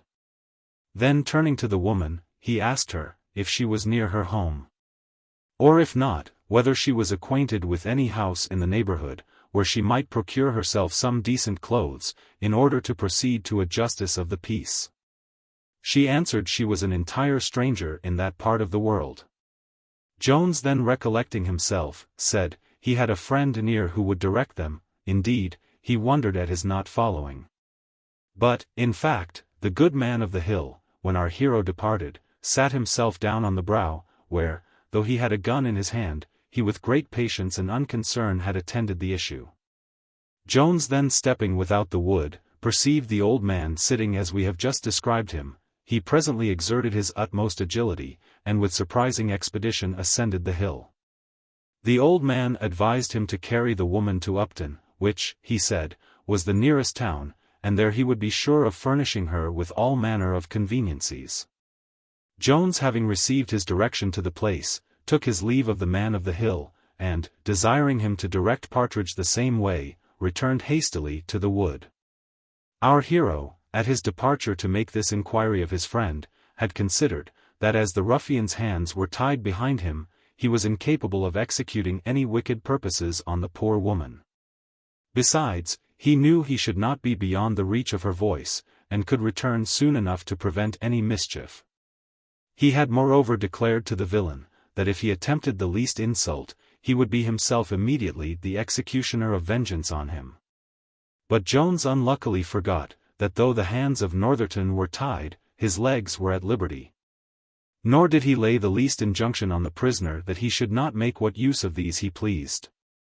Northerton therefore having given no parole of that kind, thought he might without any breach of honor depart, not being obliged, as he imagined, by any rules, to wait for a formal discharge. He therefore took up his legs, which were at liberty, and walked off through the wood, which favored his retreat. Nor did the woman, whose eyes were perhaps rather turned toward her deliverer, once think of his escape, or give herself any concern or trouble to prevent it. Jones therefore, at his return, found the woman alone.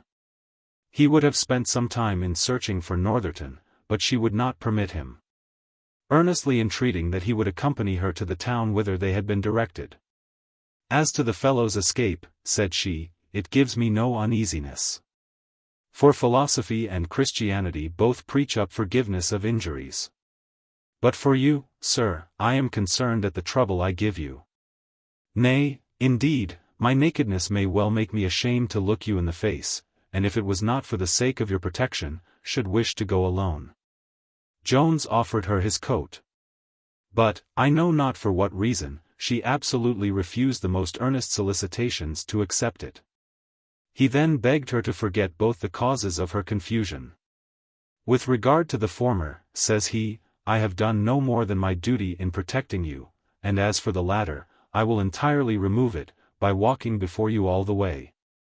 For I would not have my eyes offend you, and I could not answer for my power of resisting the attractive charms of so much beauty." Thus our hero and the redeemed lady walked in the same manner as Orpheus and Eurydice marched heretofore. But though I cannot believe that Jones was designedly tempted by his fair one to look behind him, yet as she frequently wanted his assistance to help her over stiles, and had besides many trips and other accidents, he was often obliged to turn about. However, he had better fortune than what attended poor Orpheus, for he brought his companion, or rather follower, safe into the famous town of Upton. Chapter 3. The arrival of Mr. Jones with his lady at the inn, with a very full description of the Battle of Upton. Though the reader, we doubt not, is very eager to know who this lady was, and how she fell into the hands of Mr. Northerton, we must beg him to suspend his curiosity for a short time, as we are obliged, for some very good reasons which hereafter perhaps he may guess, to delay his satisfaction a little longer. Mr. Jones and his fair companion no sooner entered the town, than they went directly to that in which in their eyes presented the fairest appearance to the street. Here Jones, having ordered a servant to show a room above stairs, was ascending, when the dishevelled fair, hastily following, was laid hold on by the master of the house, who cried, "Heyday! Where is that beggar wench going? Stay below stairs, I desire you." But Jones at that instant thundered from above, "Let the lady come up," in so authoritative a voice, that the good man instantly withdrew his hands. And the lady made the best of her way to the chamber. Here Jones wished her joy of her safe arrival, and then departed, in order, as he promised, to send the landlady up with some clothes. The poor woman thanked him heartily for all his kindness, and said, she hoped she should see him again soon, to thank him 1,000 times more. During this short conversation, she covered her white bosom as well as she could possibly with her arms. For Jones could not avoid stealing a sly peep or two, though he took all imaginable care to avoid giving any offense. Our travelers had happened to take up their residence at a house of exceeding good repute, whither Irish ladies of strict virtue, and many northern lasses of the same predicament, were accustomed to resort in their way to Bath. The landlady therefore would by no means have admitted any conversation of a disreputable kind to pass under her roof. Indeed, so foul and contagious are all such proceedings, that they contaminate the very innocent scenes where they are committed, and give the name of a bad house, or of a house of ill repute, to all those where they are suffered to be carried on. Not that I would intimate that such strict chastity as was preserved in the Temple of Vesta can possibly be maintained at a public inn. My good landlady did not hope for such a blessing, nor would any of the ladies I have spoken of, or indeed any others of the most rigid note, have expected or insisted on any such thing. But to exclude all vulgar concubinage, and to drive all whores in rags from within the walls, is within the power of everyone. This my landlady very strictly adhered to, and this her virtuous guests, who did not travel in rags, would very reasonably have expected of her. Now it required no very blamable degree of suspicion to imagine that Mr. Jones and his ragged companion had certain purposes in their intention, which, though tolerated in some Christian countries, connived at in others, and practiced in all, are however as expressly forbidden as murder, or any other horrid vice, by that religion which is universally believed in those countries. The landlady, therefore, had no sooner received an intimation of the entrance of the above said persons than she began to meditate the most expeditious means for their expulsion. In order to this, she had provided herself with a long and deadly instrument, with which, in times of peace, the chambermaid was wont to demolish the labors of the industrious spider. In vulgar phrase, she had taken up the broomstick, and was just about to sally from the kitchen, when Jones accosted her with a demand of a gown and other vestments to cover the half-naked woman upstairs. Nothing can be more provoking to the human temper, nor more dangerous to that cardinal virtue, patience, than solicitations of extraordinary offices of kindness on behalf of those very persons with whom we are highly incensed. For this reason Shakespeare hath artfully introduced his Desdemona soliciting favors for Cassio of her husband, as the means of inflaming, not only his jealousy, but his rage, to the highest pitch of madness. And we find the unfortunate more less able to command his passion on this occasion, than even when he beheld his valued present to his wife in the hands of his supposed rival. In fact, we regard these efforts as insults on our understanding, and to such the pride of man is very difficultly brought to submit. My landlady, though a very good-tempered woman, had, I suppose, some of this pride in her composition, for Jones had scarce ended his request, when she fell upon him with a certain weapon, which, though it be neither long, nor sharp, nor hard, nor indeed threatens from its appearance with either death or wound, hath been however held in great dread and abhorrence by many wise men, nay, by many brave ones. Insomuch, that some who have dared to look into the mouth of a loaded cannon, have not dared to look into a mouth where this weapon was brandished. And rather than run the hazard of its execution, have contented themselves with making a most pitiful and sneaking figure in the eyes of all their acquaintance. To confess the truth, I am afraid Mr. Jones was one of these, for though he was attacked and violently belabored with the aforesaid weapon, he could not be provoked to make any resistance, but in a most cowardly manner applied, with many entreaties, to his antagonist to desist from pursuing her blows. In plain English, he only begged her with the utmost earnestness to hear him. But before he could obtain his request, my landlord himself entered into the fray, and embraced that side of the cause which seemed to stand very little in need of assistance. There are a sort of heroes who are supposed to be determined in their choosing or avoiding a conflict by the character and behavior of the person whom they are to engage.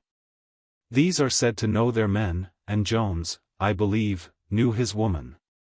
For though he had been so submissive to her, he was no sooner attacked by her husband, than he demonstrated an immediate spirit of resentment, and enjoined him silence under a very severe penalty. No less than that, I think, of being converted into fuel for his own fire. The husband, with great indignation, but with a mixture of pity, answered, You must pray first to be made able. I believe I am a better man than yourself, every way, that I am. And presently proceeded to discharge half a dozen whores at the lady above stairs, the last of which had scarce issued from his lips, when a swinging blow from the cudgel that Jones carried in his hand assaulted him over the shoulders. It is a question whether the landlord or the landlady was the most expeditious in returning this blow. My landlord, whose hands were empty, fell to with his fist, and the good wife, uplifting her broom and aiming at the head of Jones, had probably put an immediate end to the fray. And to Jones likewise, had not the descent of this broom been prevented, not by the miraculous intervention of any heathen deity, but by a very natural though fortunate accident, viz. by the arrival of Partridge, who entered the house at that instant, for fear had caused him to run every step from the hill, and who, seeing the danger which threatened his master or companion, which you choose to call him, prevented so sad a catastrophe, by catching hold of the landlady's arm, as it was brandished aloft in the air. The landlady soon perceived the impediment which prevented her blow, and being unable to rescue her arm from the hands of Partridge, she let fall the broom. And then leaving Jones to the discipline of her husband, she fell with the utmost fury on that poor fellow, who had already given some intimation of himself, by crying, "Zounds! Do you intend to kill my friend?" Partridge, though not much addicted to battle, would not however stand still when his friend was attacked. Nor was he much displeased with that part of the combat which fell to his share. He therefore returned my landlady's blows as soon as he received them, and now the fight was obstinately maintained on all parts, and it seemed doubtful to which side fortune would incline. When the naked lady, who had listened at the top of the stairs to the dialogue which preceded the engagement, descended suddenly from above, and without weighing the unfair inequality of 2 to 1, fell upon the poor woman who was boxing with Partridge. Nor did that great champion desist, but rather redoubled his fury, when he found fresh succors were arrived to his assistance. Victory must now have fallen to the side of the travellers, for the bravest troops must yield to numbers, had not Susan the chambermaid come luckily to support her mistress. This Susan was as two-handed a wench, according to the phrase, as any in the country, and would, I believe, have beat the famed Thalestris herself, or any of her subject Amazons. For her form was robust and manlike, and every way made for such encounters. As her hands and arms were formed to give blows with great mischief to an enemy, so was her face as well contrived to receive blows without any great injury to herself. Her nose being already flat to her face. Her lips were so large, that no swelling could be perceived in them, and moreover they were so hard, that a fist could hardly make any impression on them. Lastly, her cheekbones stood out, as if nature had intended them for 2 bastions to defend her eyes in those encounters for which she seemed so well calculated, and to which she was most wonderfully well inclined. This fair creature entering the field of battle, immediately filed to that wing where her mistress maintained so unequal a fight with one of either sex. Here she presently challenged Partridge to single combat. He accepted the challenge, and a most desperate fight began between them. Now the dogs of war being let loose, began to lick their bloody lips, now Victory, with golden wings, hung hovering in the air. Now Fortune, taking her scales from her shelf, began to weigh the fates of Tom Jones, his female companion, and Partridge, against the landlord, his wife, and maid. All which hung in exact balance before her, when a good-natured accident put suddenly an end to the bloody fray, with which half of the combatants had already sufficiently feasted. This accident was the arrival of a coach and 4.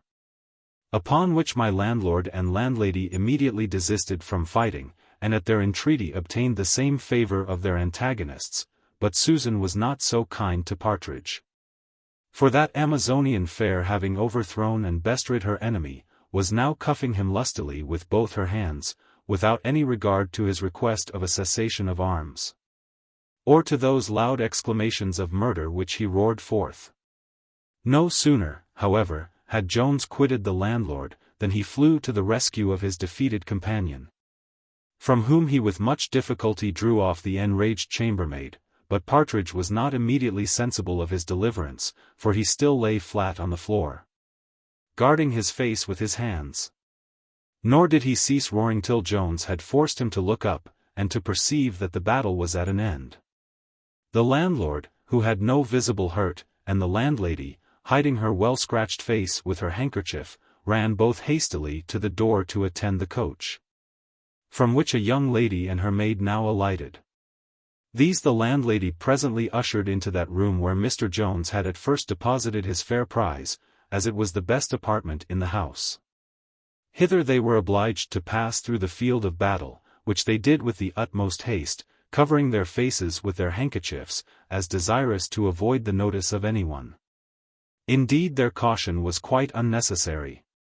For the poor unfortunate Helen, the fatal cause of all the bloodshed, was entirely taken up in endeavouring to conceal her own face. And Jones was no less occupied in rescuing Partridge from the fury of Susan. Which being happily effected, the poor fellow immediately departed to the pump to wash his face, and to stop that bloody torrent which Susan had plentifully set a-flowing from his nostrils. Chapter 4. in which the arrival of a man of war puts a final end to hostilities, and causes the conclusion of a firm and lasting peace between all parties. A sergeant and a file of musketeers, with a deserter in their custody, arrived about this time.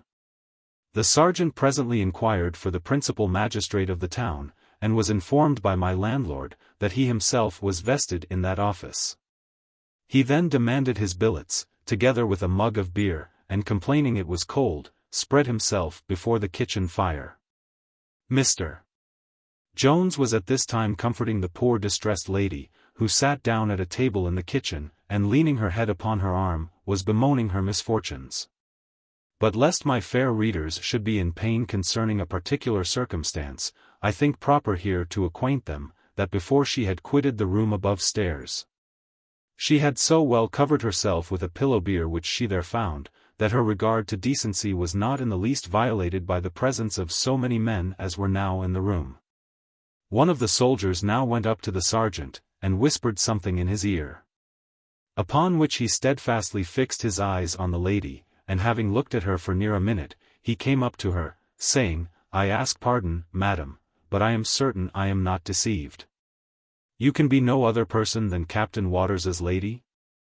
The poor woman, who in her present distress had very little regarded the face of any person present, no sooner looked at the sergeant than she presently recollected him, and calling him by his name, answered, that she was indeed the unhappy person he imagined her to be. But added, "I wonder anyone should know me in this disguise."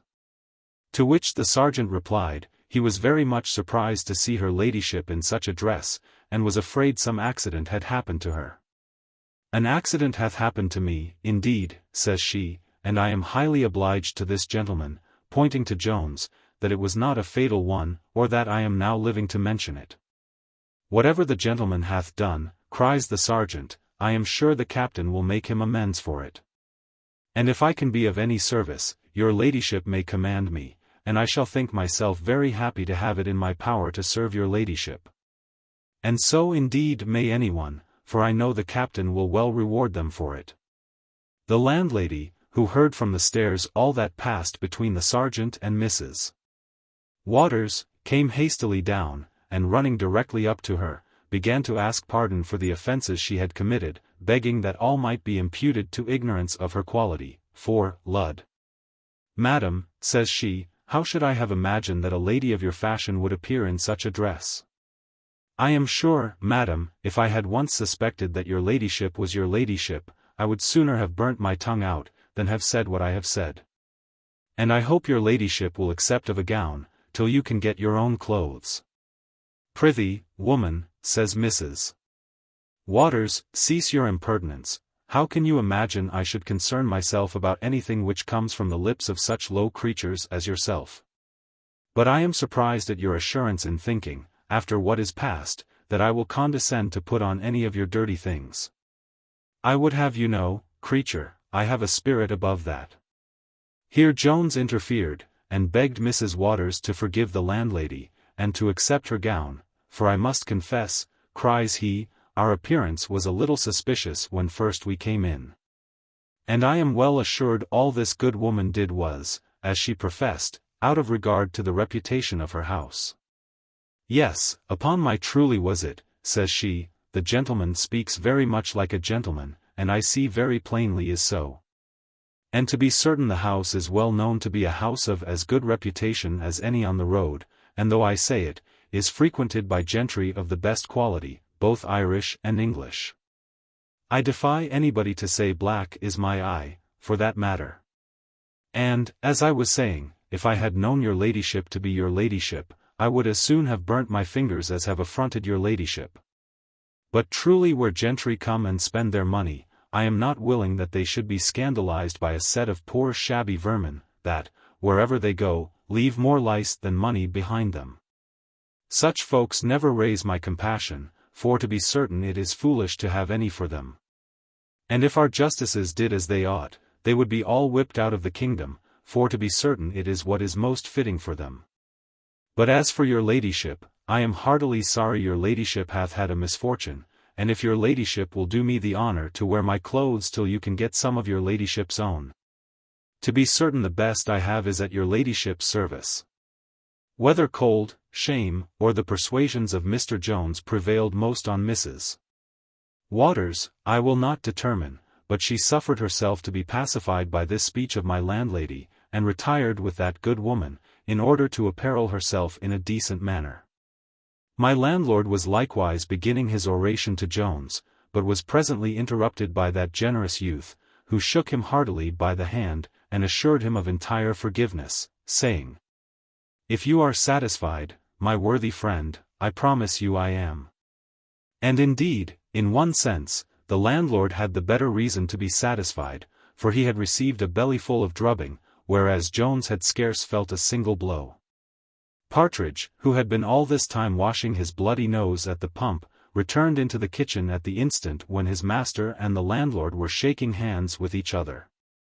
As he was of a peaceable disposition, he was pleased with those symptoms of reconciliation. And though his face bore some marks of Susan's fist, and many more of her nails, he rather chose to be contented with his fortune in the last battle than to endeavor at bettering it in another. The heroic Susan was likewise well contented with her victory, though it had cost her a black eye, which Partridge had given her at the first onset. Between these two, therefore, a league was struck, and those hands which had been the instruments of war became now the mediators of peace. Matters were thus restored to a perfect calm. At which the sergeant, though it may seem so contrary to the principles of his profession, testified his approbation. "Why now, that's friendly," said he. "D—n me, I hate to see two people bear ill will to one another after they have had a tussle. The only way when friends quarrel is to see it out fairly in a friendly manner, as a man may call it, either with a fist, or sword, or pistol, according as they like, and then let it be all over. For my own part, D—n me if ever I love my friend better than when I am fighting with him.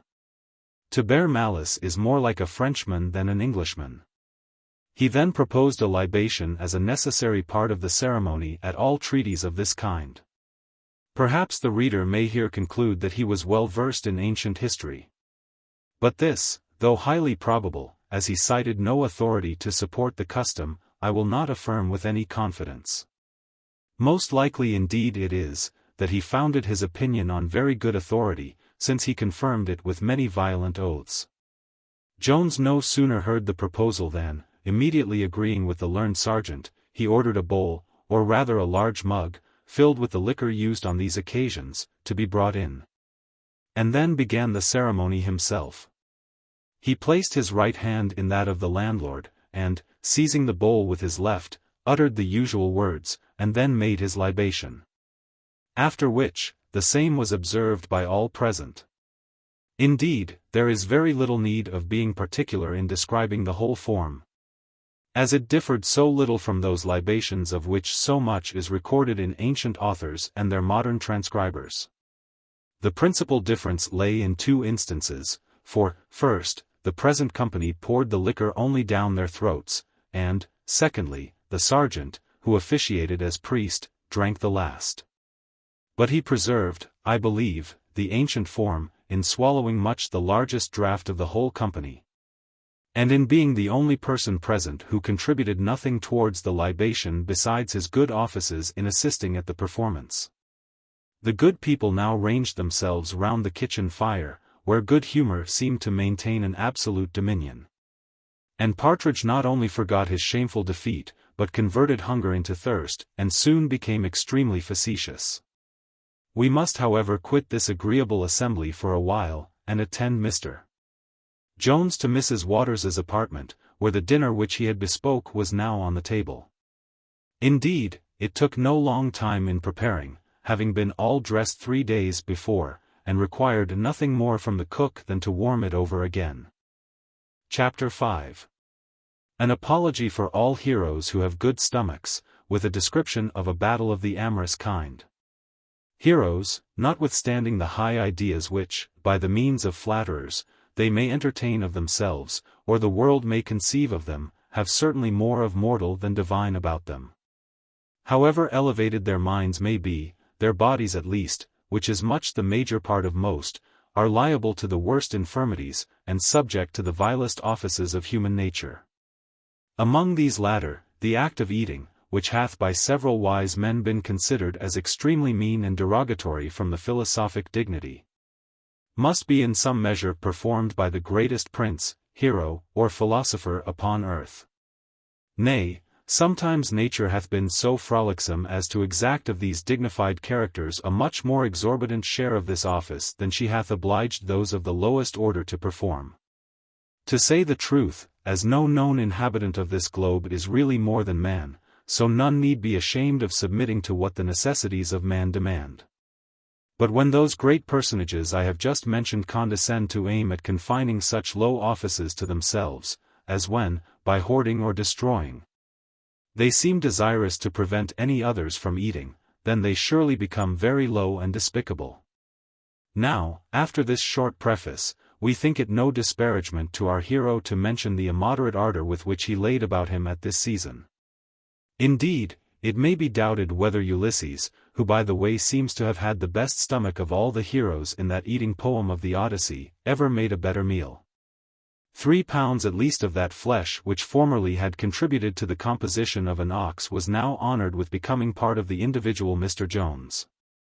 This particular we thought ourselves obliged to mention, as it may account for our hero's temporary neglect of his fair companion, who eat but very little, and was indeed employed in considerations of a very different nature, which passed unobserved by Jones, till he had entirely satisfied that appetite which a fast of 24 hours had procured him.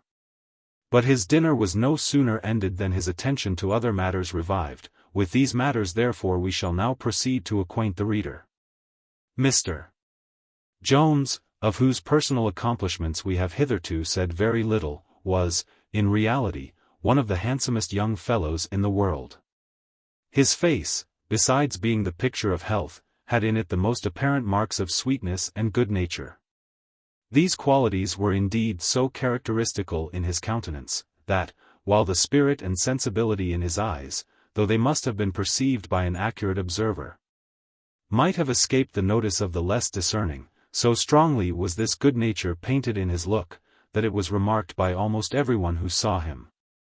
It was, perhaps, as much owing to this as to a very fine complexion that his face had a delicacy in it almost inexpressible, and which might have given him an air rather too effeminate, had it not been joined to a most masculine person and mien, which latter had as much in them of the Hercules as the former had of the Adonis. He was besides active, genteel, gay, and good-humored, and had a flow of animal spirits which enlivened every conversation where he was present. When the reader hath duly reflected on these many charms which all centered in our hero, and considers at the same time the fresh obligations which Mrs. Waters had to him, it will be a mark more of prudery than candor to entertain a bad opinion of her because she conceived a very good opinion of him. But, whatever censures may be passed upon her, it is my business to relate matters of fact with veracity. Mrs. Waters had, in truth, not only a good opinion of our hero, but a very great affection for him. To speak out boldly at once, she was in love, according to the present universally received sense of that phrase, by which love is applied indiscriminately to the desirable objects of all our passions, appetites, and senses, and is understood to be that preference which we give to one kind of food rather than to another. But though the love to these several objects may possibly be one and the same in all cases, its operations however must be allowed to be different. For, how much soever we may be in love with an excellent sirloin of beef, or bottle of Burgundy, with a damask rose, or Cremona fiddle, yet do we never smile, nor ogle, nor dress, nor flatter, nor endeavor by any other arts or tricks to gain the affection of the said beef, etc. Sigh indeed we sometimes may, but it is generally in the absence, not in the presence, of the beloved object. For otherwise we might possibly complain of their ingratitude and deafness, with the same reason as Pasiphae doth of her bull, whom she endeavored to engage by all the coquetry practiced with good success in the drawing-room on the much more sensible as well as tender hearts of the fine gentlemen there. The contrary happens in that love which operates between persons of the same species, but of different sexes. Here we are no sooner in love than it becomes our principal care to engage the affection of the object beloved. For what other purpose indeed are our youth instructed in all the arts of rendering themselves agreeable? If it was not with a view to this love, I question whether any of those trades which deal in setting off and adorning the human person would procure a livelihood. Nay, those great polishers of our manners, who are by some thought to teach what principally distinguishes us from the brute creation, even dancing masters themselves, might possibly find no place in society. In short, all the graces which young ladies and young gentlemen too learn from others, and the many improvements which, by the help of a looking-glass, they add of their own, are in reality those very spicula et faces amoris so often mentioned by Ovid. Or, as they are sometimes called in our own language, the whole artillery of love. Now Mrs. Waters and our hero had no sooner sat down together than the former began to play this artillery upon the latter.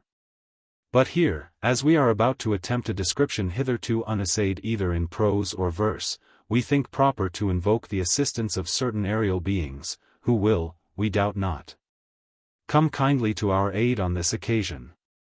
Say then, ye graces, you that inhabit the heavenly mansions of Seraphina's countenance, for you are truly divine, are always in her presence, and well know all the arts of charming.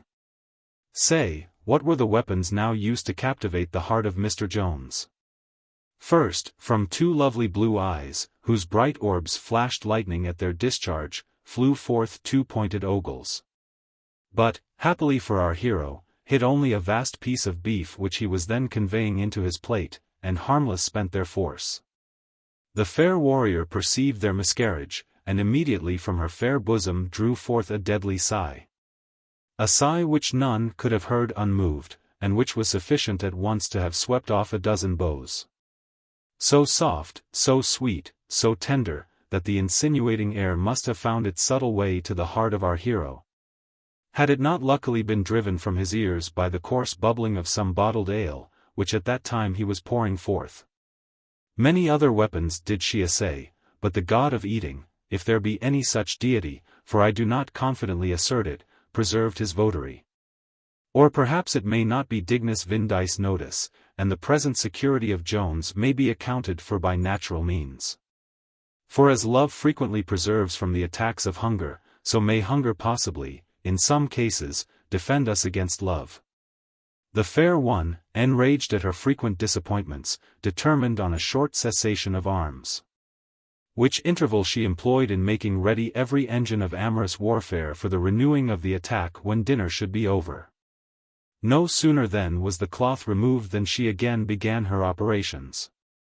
First, having planted her right eye sidewise against Mr. Jones, she shot from its corner a most penetrating glance, which, though great part of its force was spent before it reached our hero, did not vent itself absolutely without effect.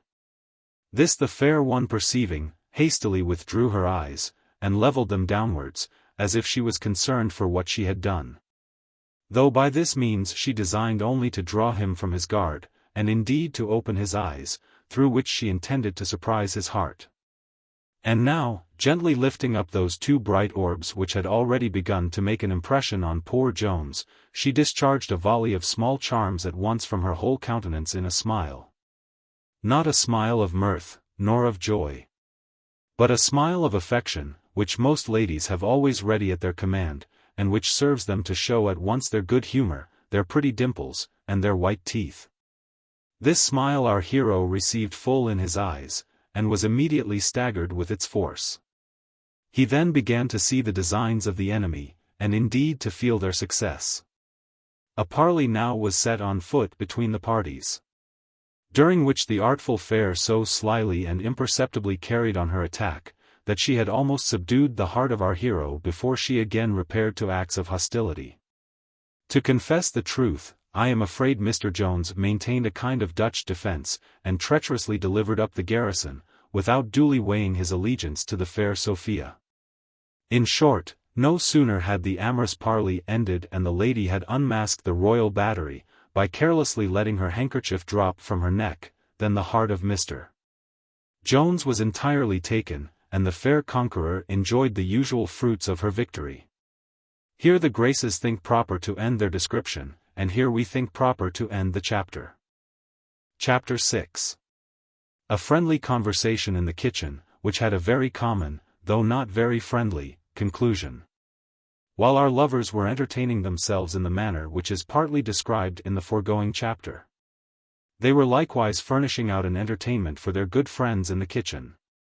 And this in a double sense, by affording them matter for their conversation, and, at the same time, drink to enliven their spirits. There were now assembled round the kitchen fire, besides my landlord and landlady, who occasionally went backward and forward, Mr. Partridge, the sergeant, and the coachman who drove the young lady and her maid. Partridge having acquainted the company with what he had learnt from the man of the hill concerning the situation in which Mrs. Waters had been found by Jones, the sergeant proceeded to that part of her history which was known to him. He said she was the wife of Mr. Waters, who was a captain in their regiment, and had often been with him at quarters. Some folks, says he, used indeed to doubt whether they were lawfully married in a church or no. But, for my part, that's no business of mine. I must own, if I was put to my corporal oath, I believe she is little better than one of us. And I fancy the captain may go to heaven when the sun shines upon a rainy day. But if he does, that is neither here nor there, for he won't want company. And the lady, to give the devil his due, is a very good sort of lady, and loves the cloth, and is always desirous to do strict justice to it. For she hath begged off many a poor soldier, and, by her goodwill, would never have any of them punished. But yet, to be sure, Ensign Northerton and she were very well acquainted together at our last quarters, that is the very right and truth of the matter. But the captain he knows nothing about it. And as long as there is enough for him too, what does it signify? He loves her not a bit the worse, and I am certain would run any man through the body that was to abuse her. Therefore I won't abuse her, for my part. I only repeat what other folks say, and, to be certain, what everybody says, there must be some truth in. Aye, a great deal of truth, I warrant you, cries Partridge. Veritas odium paret, all a parcel of scandalous stuff, answered the mistress of the house. I am sure, now she is dressed, she looks like a very good sort of lady, and she behaves herself like one, for she gave me a guinea for the use of my clothes. A very good lady indeed, cries the landlord, and if you had not been a little too hasty, you would not have quarrelled with her as you did at first. You need mention that with my truly, answered she, if it had not been for your nonsense, nothing had happened. You must be meddling with what did not belong to you, and throw in your fool's discourse. Well, answered he. What's past cannot be mended, so there's an end of the matter. Yes, cries she, for this once, but will it be mended ever the more hereafter? This is not the first time I have suffered for your numbskulls, pate.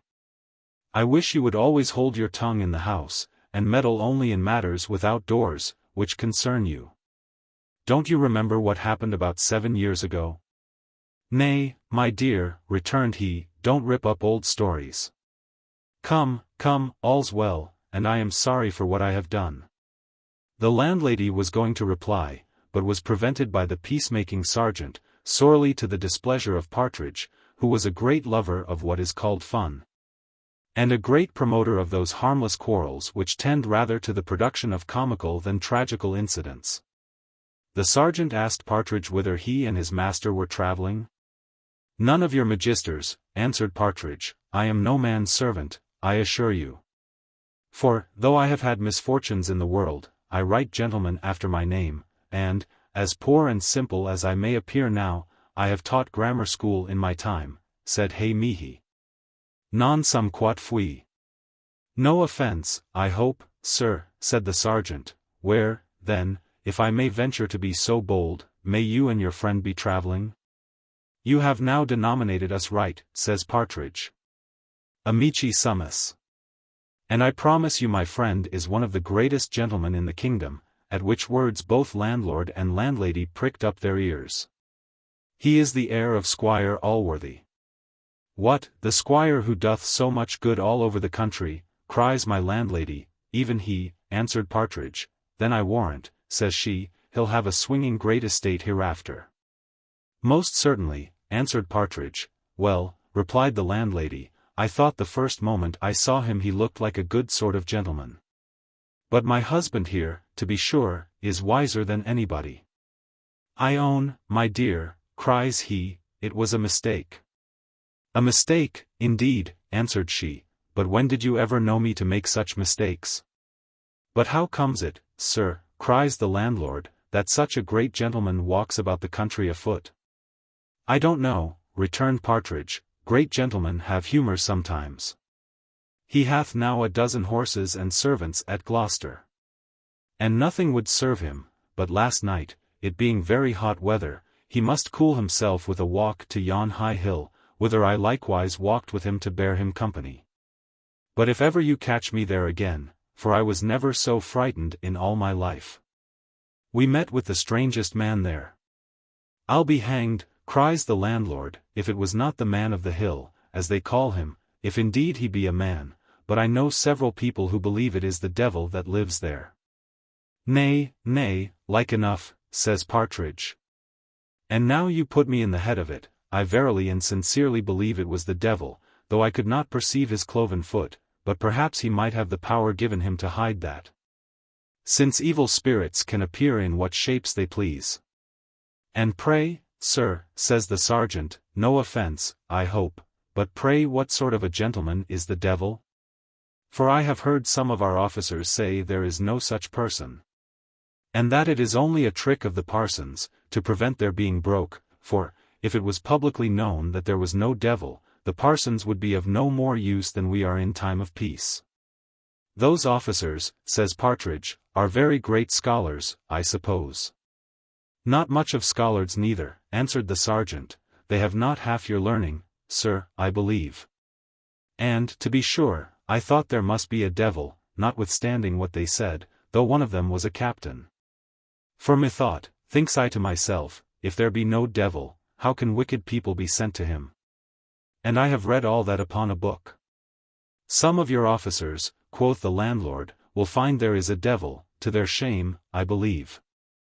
I don't question but he'll pay off some old scores upon my account. Here was one quartered upon me half a year, who had the conscience to take up one of my best beds, though he hardly spent a shilling a day in the house. And suffered his men to roast cabbages at the kitchen fire, because I would not give them a dinner on a Sunday.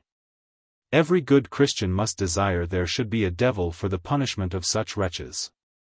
Hark ye, landlord, said the sergeant, don't abuse the cloth, for I won't take it. And the cloth, answered the landlord, I have suffered enough by them.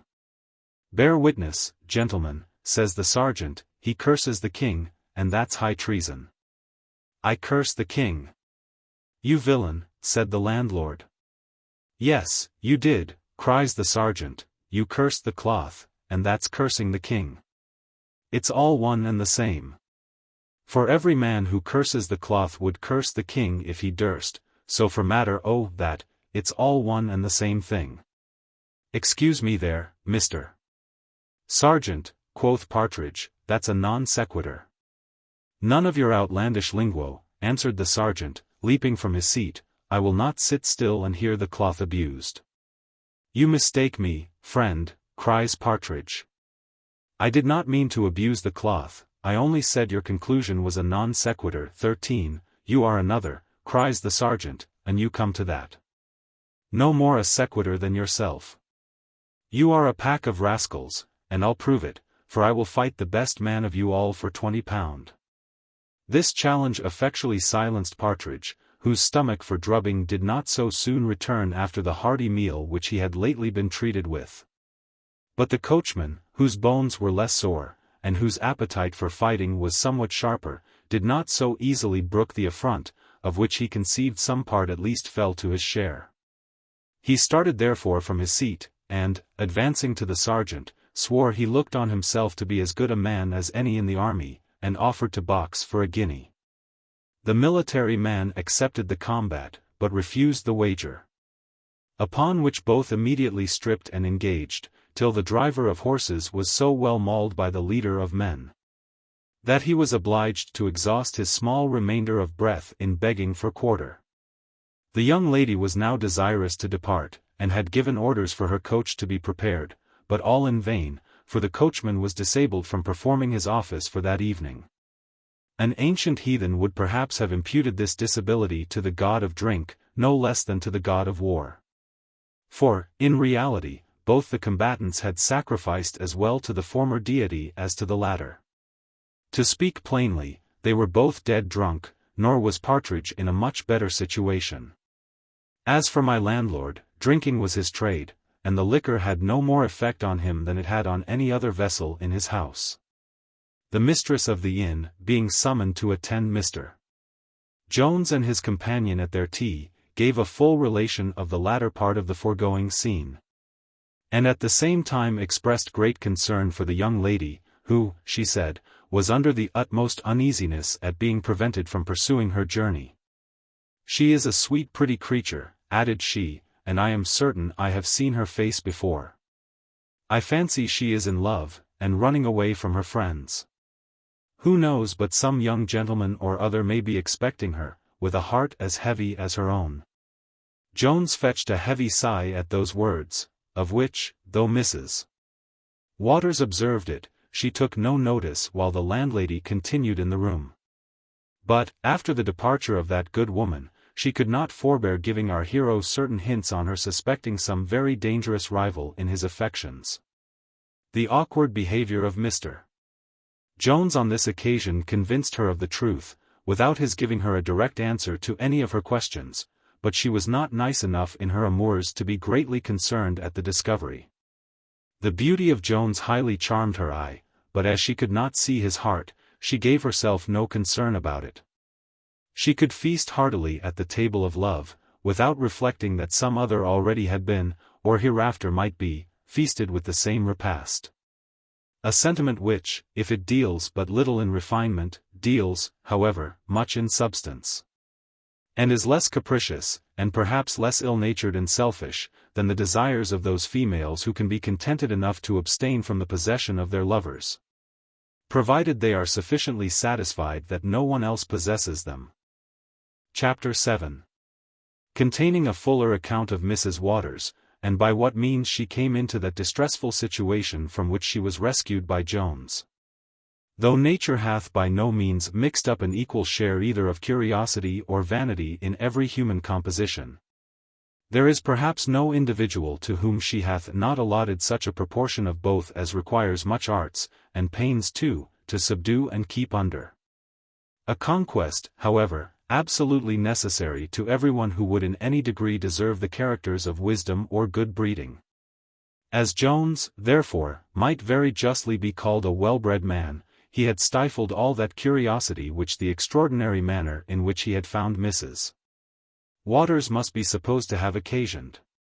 He had, indeed, at first thrown out some few hints to the lady. But, when he perceived her industriously avoiding any explanation, he was contented to remain in ignorance. The rather as he was not without suspicion that there were some circumstances which must have raised her blushes, had she related the whole truth. Now since it is possible that some of our readers may not so easily acquiesce under the same ignorance, and as we are very desirous to satisfy them all, we have taken uncommon pains to inform ourselves of the real fact, with the relation of which we shall conclude this book. This lady, then, had lived some years with one Captain Waters, who was a captain in the same regiment to which Mr. Northerton belonged. She passed for that gentleman's wife, and went by his name. And yet, as the sergeant said, there were some doubts concerning the reality of their marriage, which we shall not at present take upon us to resolve. Mrs. Waters, I am sorry to say it, had for some time contracted an intimacy with the above-mentioned ensign, which did no great credit to her reputation. That she had a remarkable fondness for that young fellow is most certain. But whether she indulged this to any very criminal lengths is not so extremely clear, unless we will suppose that women never grant every favor to a man but one, without granting him that one also. The division of the regiment to which Captain Waters belonged had 2 days preceded the march of that company to which Mr. Northerton was the ensign. So that the former had reached Worcester the very day after the unfortunate re-encounter between Jones and Northerton which we have before recorded. Now, it had been agreed between Mrs. Waters and the captain that she would accompany him in his march as far as Worcester, where they were to take their leave of each other, and she was thence to return to Bath, where she was to stay till the end of the winter's campaign against the rebels. With this agreement Mr. Northerton was made acquainted. To say the truth, the lady had made him an assignation at this very place, and promised to stay at Worcester till his division came thither. With what view, and for what purpose, must be left to the reader's divination. For, though we are obliged to relate facts, we are not obliged to do a violence to our nature by any comments to the disadvantage of the loveliest part of the creation. Northerton no sooner obtained a release from his captivity, as we have seen, than he hasted away to overtake Mrs. Waters. Which, as he was a very active nimble fellow, he did at the last mentioned city, some few hours after Captain Waters had left her. At his first arrival he made no scruple of acquainting her with the unfortunate accident, which he made appear very unfortunate indeed, for he totally extracted every particle of what could be called fault, at least in a court of honor, though he left some circumstances which might be questionable in a court of law. Women, to their glory be it spoken, are more generally capable of that violent and apparently disinterested passion of love, which seeks only the good of its object, than men. Mrs. Waters, therefore, was no sooner apprised of the danger to which her lover was exposed, than she lost every consideration besides that of his safety. And this being a matter equally agreeable to the gentleman, it became the immediate subject of debate between them. After much consultation on this matter, it was at length agreed that the ensign should go across the country to Hereford, whence he might find some conveyance to one of the seaports in Wales, and thence might make his escape abroad. In all which expedition Mrs. Waters declared she would bear him company, and for which she was able to furnish him with money, a very material article to Mr. Northerton, she having then in her pocket 3 banknotes to the amount of £90, besides some cash, and a diamond ring of pretty considerable value on her finger. All which she, with the utmost confidence, revealed to this wicked man, little suspecting she should by these means inspire him with a design of robbing her. Now, as they must, by taking horses from Worcester, have furnished any pursuers with the means of hereafter discovering their route, the ensign proposed, and the lady presently agreed, to make their first stage on foot. For which purpose the hardness of the frost was very seasonable. The main part of the lady's baggage was already at Bath, and she had nothing with her at present besides a very small quantity of linen, which the gallant undertook to carry in his own pockets. All things, therefore, being settled in the evening, they arose early the next morning, and at 5 o'clock departed from Worcester, it being then above 2 hours before day, but the moon, which was then at the full, gave them all the light she was capable of affording. Mrs. Waters was not of that delicate race of women who are obliged to the invention of vehicles for the capacity of removing themselves from one place to another, and with whom consequently a coach is reckoned among the necessaries of life. Her limbs were indeed full of strength and agility, and, as her mind was no less animated with spirit, she was perfectly able to keep pace with her nimble lover. Having travelled on for some miles in a high road, which Northerton said he was informed led to Hereford, they came at the break of day to the side of a large wood, where he suddenly stopped, and, affecting to meditate a moment with himself, expressed some apprehensions from travelling any longer in so public a way. Upon which he easily persuaded his fair companion to strike with him into a path which seemed to lead directly through the wood, and which at length brought them both to the bottom of Mazard Hill. Whether the execrable scheme which he now attempted to execute was the effect of previous deliberation, or whether it now first came into his head, I cannot determine. But being arrived in this lonely place, where it was very improbable he should meet with any interruption, he suddenly slipped his garter from his leg, and, laying violent hands on the poor woman, endeavored to perpetrate that dreadful and detestable fact which we have before commemorated, and which the providential appearance of Jones did so fortunately prevent. Happy was it for Mrs. Waters that she was not of the weakest order of females. For no sooner did she perceive, by his tying a knot in his garter, and by his declarations, what his hellish intentions were, than she stood stoutly to her defense.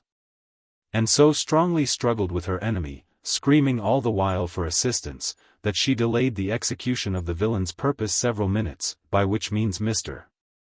Jones came to her relief at that very instant when her strength failed and she was totally overpowered, and delivered her from the ruffian's hands, with no other loss than that of her clothes, which were torn from her back, and of the diamond ring, which during the contention either dropped from her finger, or was wrenched from it by Northerton.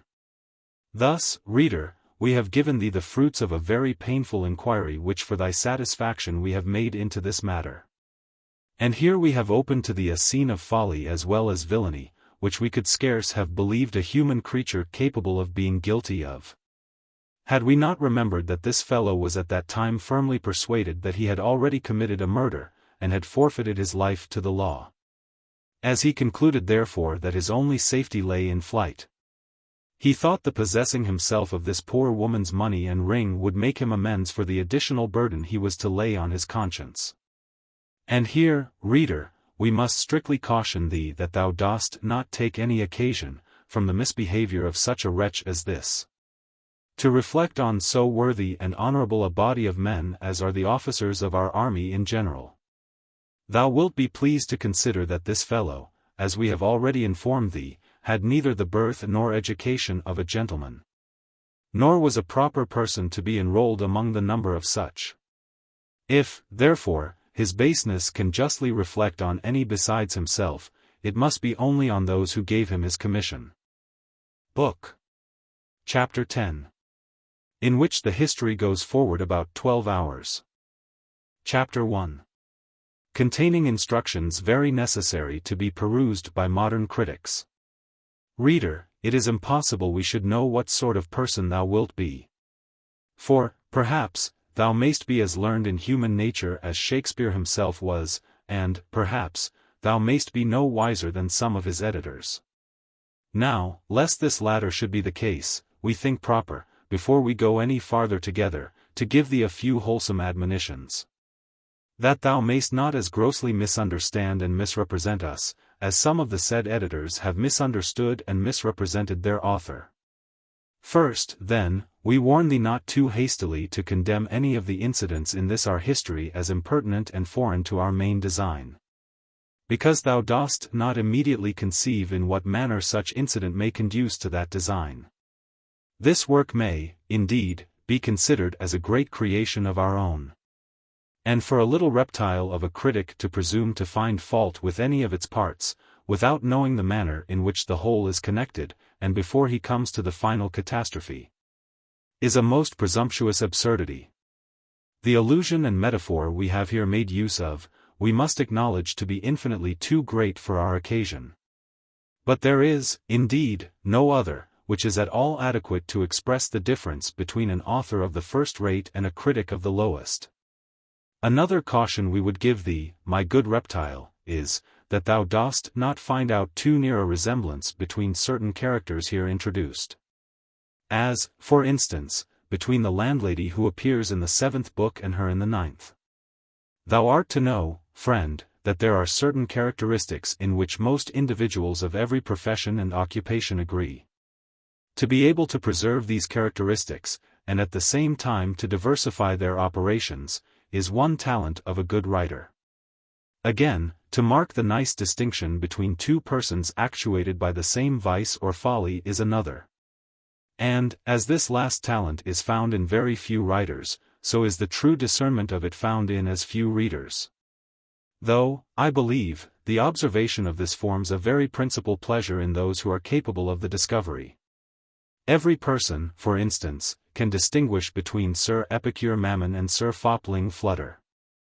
But to note the difference between Sir Fopling Flutter and Sir Courtly Nice requires a more exquisite judgment, for want of which vulgar spectators of plays very often do great injustice in the theatre. Where I have sometimes known a poet in danger of being convicted as a thief, upon much worse evidence than the resemblance of hands hath been held to be in the law. In reality, I apprehend every amorous widow on the stage would run the hazard of being condemned as a servile imitation of Dido. But that happily very few of our playhouse critics understand enough of Latin to read Virgil. In the next place, we must admonish thee, my worthy friend, for, perhaps, thy heart may be better than thy head, not to condemn a character as a bad one, because it is not perfectly a good one. If thou dost delight in these models of perfection, there are books enow written to gratify thy taste. But, as we have not, in the course of our conversation, ever happened to meet with any such person, we have not chosen to introduce any such here. To say the truth, I a little question whether mere man ever arrived at this consummate degree of excellence. As well as whether there hath ever existed a monster bad enough to verify that. Nulla virtut redemptum. Avidius, 14. In Juvenal. Nor do I, indeed, conceive the good purposes served by inserting characters of such angelic perfection, or such diabolical depravity, in any work of invention. Since, from contemplating either, the mind of man is more likely to be overwhelmed with sorrow and shame than to draw any good uses from such patterns. For in the former instance he may be both concerned and ashamed to see a pattern of excellence in his nature, which he may reasonably despair of ever arriving at. And in contemplating the latter he may be no less affected with those uneasy sensations, at seeing the nature of which he is a partaker degraded into so odious and detestable a creature. In fact, if there be enough of goodness in a character to engage the admiration and affection of a well-disposed mind, though there should appear some of those little blemishes quas humana parum cavit natura, they will raise our compassion rather than our abhorrence. Indeed, nothing can be of more moral use than the imperfections which are seen in examples of this kind. Since such form a kind of surprise, more apt to affect and dwell upon our minds than the faults of very vicious and wicked persons. The foibles and vices of men, in whom there is great mixture of good, become more glaring objects from the virtues which contrast them and show their deformity. And when we find such vices attended with their evil consequence to our favorite characters, we are not only taught to shun them for our own sake, but to hate them for the mischiefs they have already brought on those we love. And now, my friend, having given you these few admonitions, we will, if you please, once more set forward with our history. Chapter 2.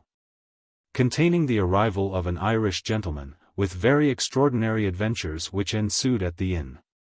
Now the little trembling hare, which the dread of all her numerous enemies, and chiefly of that cunning, cruel, carnivorous animal, man, had confined all the day to her lurking place, sports wantonly o'er the lawns. Now on some hollow tree the owl, shrill chorister of the night, hoots forth notes which might charm the ears of some modern connoisseurs in music. Now, in the imagination of the half-drunk clown, as he staggers through the churchyard, or rather charnel yard, to his home, fear paints the bloody hobgoblin. Now thieves and ruffians are awake, and honest watchmen fast asleep. In plain English, it was now midnight. And the company at the inn, as well those who have been already mentioned in this history, as some others who arrived in the evening, were all in bed. Only Susan chambermaid was now stirring, she being obliged to wash the kitchen before she retired to the arms of the fond expecting hostler. In this posture were affairs at the inn when a gentleman arrived their post. He immediately alighted from his horse, and, coming up to Susan, inquired of her, in a very abrupt and confused manner, being almost out of breath with eagerness, whether there was any lady in the house. The hour of night, and the behavior of the man, who stared very wildly all the time, a little surprised Susan, so that she hesitated before she made any answer.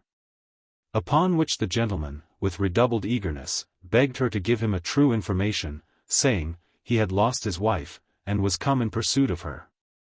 Upon my shoul, cries he, I have been near catching her already in 2 or 3 places, if I had not found her gone just as I came up with her.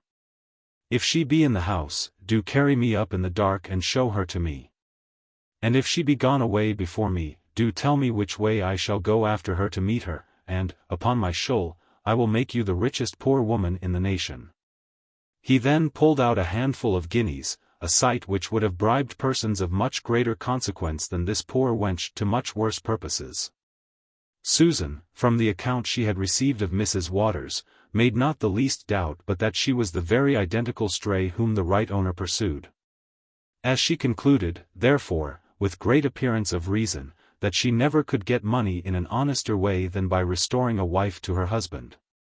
She made no scruple of assuring the gentleman that the lady he wanted was then in the house, and was presently afterwards prevailed upon, by very liberal promises, and some earnest paid into her hands, to conduct him to the bedchamber of Mrs. Waters. It hath been a custom long established in the polite world, and that upon very solid and substantial reasons, that a husband shall never enter his wife's apartment without first knocking at the door. The many excellent uses of this custom need scarce be hinted to a reader who hath any knowledge of the world. For by this means the lady hath time to adjust herself, or to remove any disagreeable object out of the way. For there are some situations in which nice and delicate women would not be discovered by their husbands.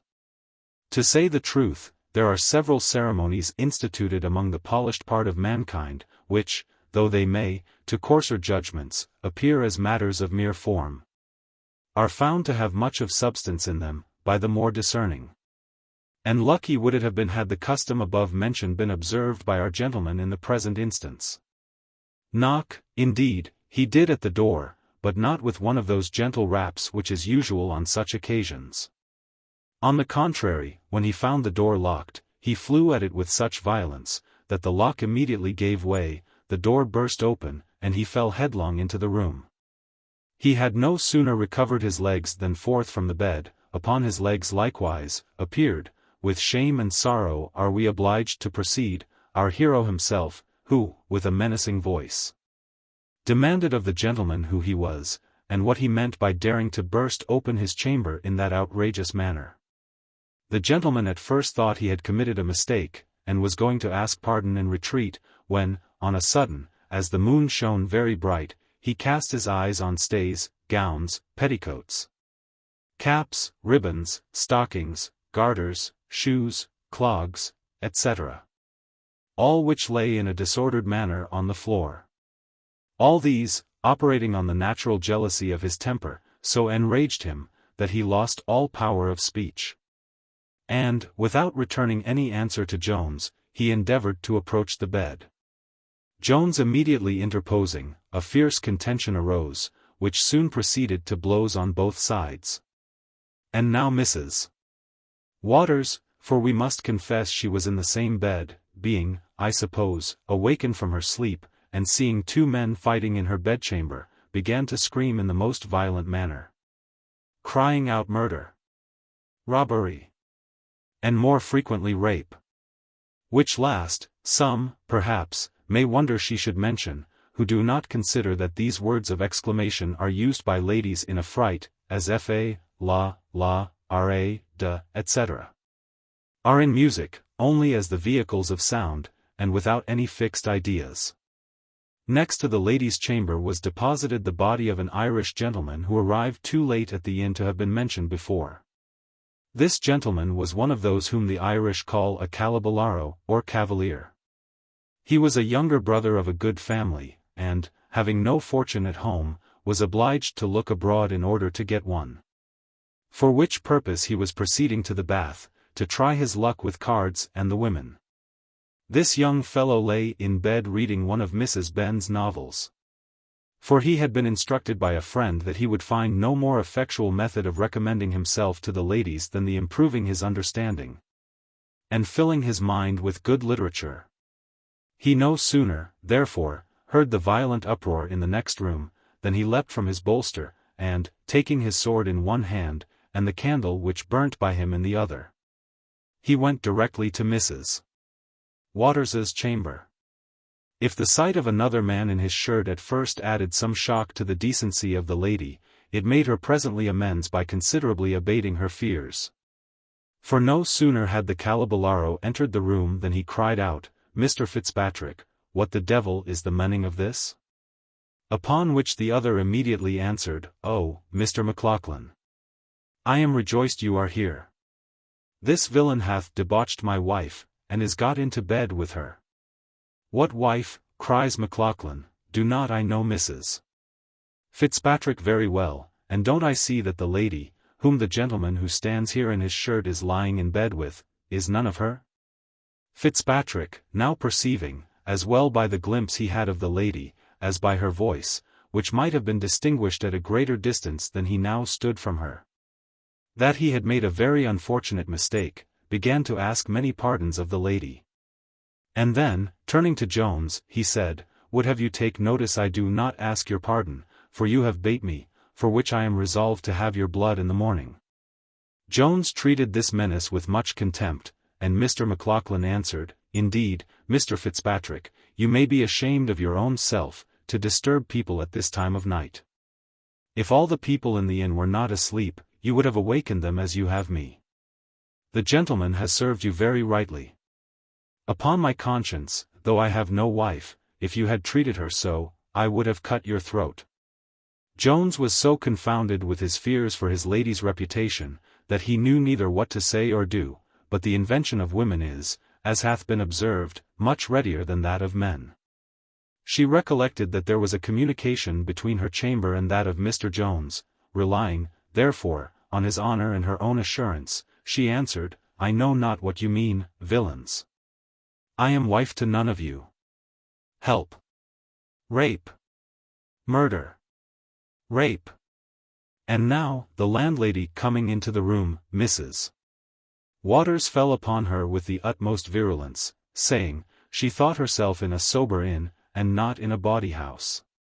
But that a set of villains had broke into her room, with an intent upon her honor, if not upon her life, and both, she said, were equally dear to her. The landlady now began to roar as loudly as the poor woman in bed had done before. She cried, she was undone, and that the reputation of her house, which was never blown upon before, was utterly destroyed. Then, turning to the men, she cried, "What, in the devil's name, is the reason of all this disturbance in the lady's room?" Fitzpatrick, hanging down his head, repeated, that he had committed a mistake, for which he heartily asked pardon, and then retired with his countryman. Jones, who was too ingenious to have missed the hint given him by his fair one, boldly asserted, that he had run to her assistance upon hearing the door broke open. With what design he could not conceive, unless of robbing the lady.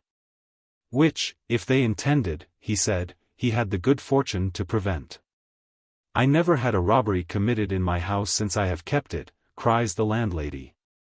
"I would have you to know, sir, I harbor no highwayman here, I scorn the word, thof I say it. None but honest, good gentlefolks, are welcome to my house. And, I thank good luck, I have always had enow of such customers, indeed as many as I could entertain. Here hath been my lord," and then she repeated over a catalogue of names and titles, many of which we might, perhaps, be guilty of a breach of privilege by inserting. Jones, after much patience, at length interrupted her, by making an apology to Mrs.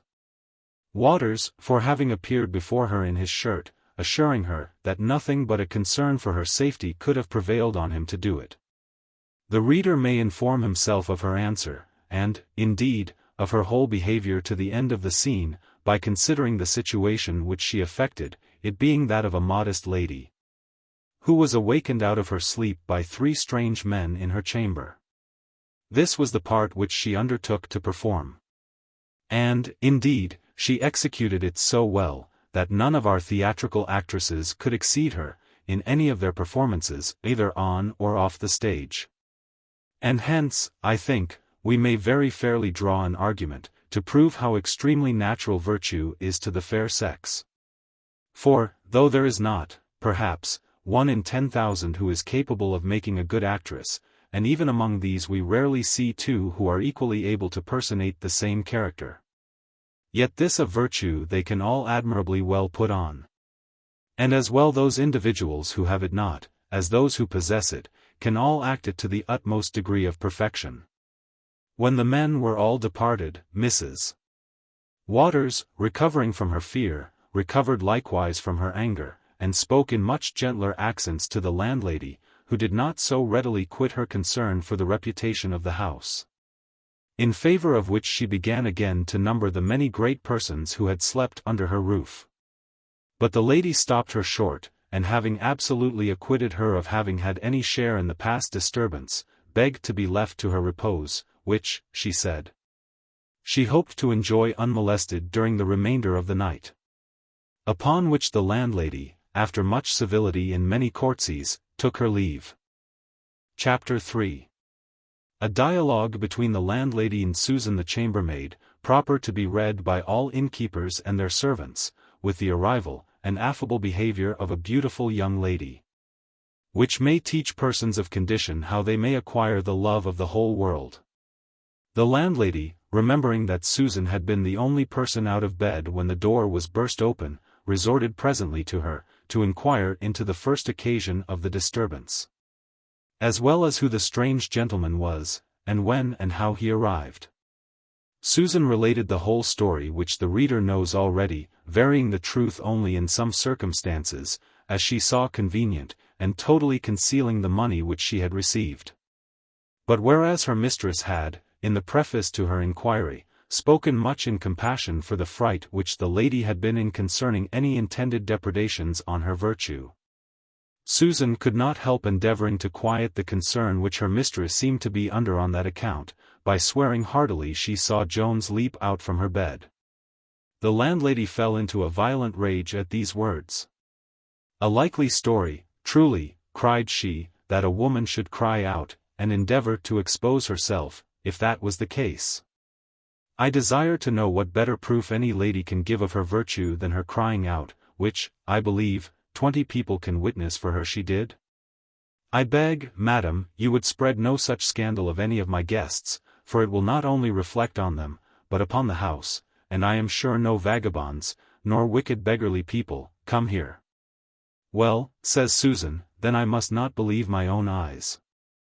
"No, indeed, must you not always," answered her mistress, "would not have believed my own eyes against such good gentlefolks.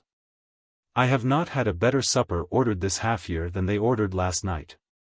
And so easy and good-humoured were they, that they found no fault with my Worcestershire perry, which I sold them for champagne. And to be sure it is as well tasted and as wholesome as the best champagne in the kingdom, otherwise I would scorn to give it, and they drank me 2 bottles. No, no, I will never believe any harm of such sober good sort of people." Susan being thus silenced, her mistress proceeded to other matters. "And so you tell me," continued she, "that the strange gentleman came post, and there is a footman without with the horses. Why, then, he is certainly some of your great gentlefolks too. Why did not you ask him whether he'd have any supper? I think he is in the other gentleman's room. Go up and ask whether he called. Perhaps he'll order something when he finds anybody stirring in the house to dress it. Now don't commit any of your usual blunders, by telling him the fire's out, and the fowls alive. And if he should order mutton, don't blab out that we have none. The butcher, I know, killed a sheep just before I went to bed, and he never refuses to cut it up warm when I desire it. Go, remember there's all sorts of mutton and fowls. Go, open the door with, 'Gentlemen, d'ye call?' And if they say nothing, ask what his honor will be pleased to have for supper. Don't forget his honor. Go, if you don't mind all these matters better, you'll never come to anything." Susan departed, and soon returned with an account that the 2 gentlemen were got both into the same bed. "2 gentlemen," says the landlady, "in the same bed? That's impossible. They are 2 arrant scrubs, I warrant them, and I believe young Squire Allworthy guessed right, that the fellow intended to rob her ladyship. For, if he had broke open the lady's door with any of the wicked designs of a gentleman, he would never have sneaked away to another room to save the expense of a supper and a bed to himself. They are certainly thieves, and their searching after a wife is nothing but a pretence." In these censures my landlady did Mr. Fitzpatrick great injustice. For he was really born a gentleman, though not worth a groat. And though, perhaps, he had some few blemishes in his heart as well as in his head, yet being a sneaking or a niggardly fellow was not one of them. In reality, he was so generous a man, that, whereas he had received a very handsome fortune with his wife, he had now spent every penny of it, except some little pittance which was settled upon her. And, in order to possess himself of this, he had used her with such cruelty, that, together with his jealousy, which was of the bitterest kind, it had forced the poor woman to run away from him. This gentleman then being well tired with his long journey from Chester in one day, with which, and some good dry blows he had received in the scuffle, his bones were so sore, that, added to the soreness of his mind, it had quite deprived him of any appetite for eating. And being now so violently disappointed in the woman whom, at the maid's instance, he had mistaken for his wife, it never once entered into his head that she might nevertheless be in the house, though he had erred in the first person he had attacked.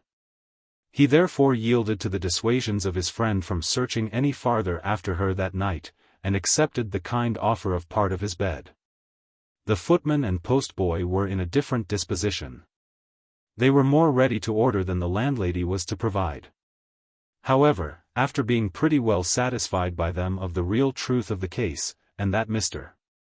Fitzpatrick was no thief, she was at length prevailed on to set some cold meat before them, which they were devouring with great greediness, when Partridge came into the kitchen. He had been first awaked by the hurry which we have before seen. And while he was endeavoring to compose himself again on his pillow, a screech owl had given him such a serenade at his window, that he leapt in a most horrible affright from his bed, and, huddling on his clothes with great expedition, ran down to the protection of the company, whom he heard talking below in the kitchen. His arrival detained my landlady from returning to her rest, for she was just about to leave the other two guests to the care of Susan. But the friend of young Squire Allworthy was not to be so neglected, especially as he called for a pint of wine to be mulled. She immediately obeyed, by putting the same quantity of perry to the fire, for this readily answered to the name of every kind of wine. The Irish footman was retired to bed, and the postboy was going to follow, but Partridge invited him to stay and partake of his wine, which the lad very thankfully accepted. The schoolmaster was indeed afraid to return to bed by himself. And as he did not know how soon he might lose the company of my landlady, he was resolved to secure that of the boy, in whose presence he apprehended no danger from the devil or any of his adherents. And now arrived another postboy at the gate. Upon which Susan, being ordered out, returned, introducing two young women in riding habits, one of which was so very richly laced, that Partridge and the postboy instantly started from their chairs, and my landlady fell to her courtesies, and her ladyship's, with great eagerness. The lady in the rich habit said, with a smile of great condescension, "If you will give me leave, madam, I will warm myself a few minutes at your kitchen fire, for it is really very cold. But I must insist on disturbing no one from his seat." This was spoken on account of Partridge, who had retreated to the other end of the room, struck with the utmost awe and astonishment at the splendor of the lady's dress. Indeed, she had a much better title to respect than this, for she was one of the most beautiful creatures in the world. The lady earnestly desired Partridge to return to his seat, but could not prevail. She then pulled off her gloves, and displayed to the fire two hands, which had every property of snow in them, except that of melting. Her companion, who was indeed her maid, likewise pulled off her gloves, and discovered what bore an exact resemblance, in cold and color, to a piece of frozen beef. "I wish, madam," quoth the latter, "your ladyship would not think of going any farther tonight. I am terribly afraid your ladyship will not be able to bear the fatigue." "Why sure," cries the landlady, "her ladyship's honour can never intend it. Oh, bless me! Farther tonight, indeed. Let me beseech your ladyship not to think on't, but, to be sure, your ladyship can't. What will your honour be pleased to have for supper?" "I have mutton of all kinds, and some nice chicken." "I think, madam," said the lady, "it would be rather breakfast than supper, but I can't eat anything, and, if I stay, shall only lie down for an hour or two.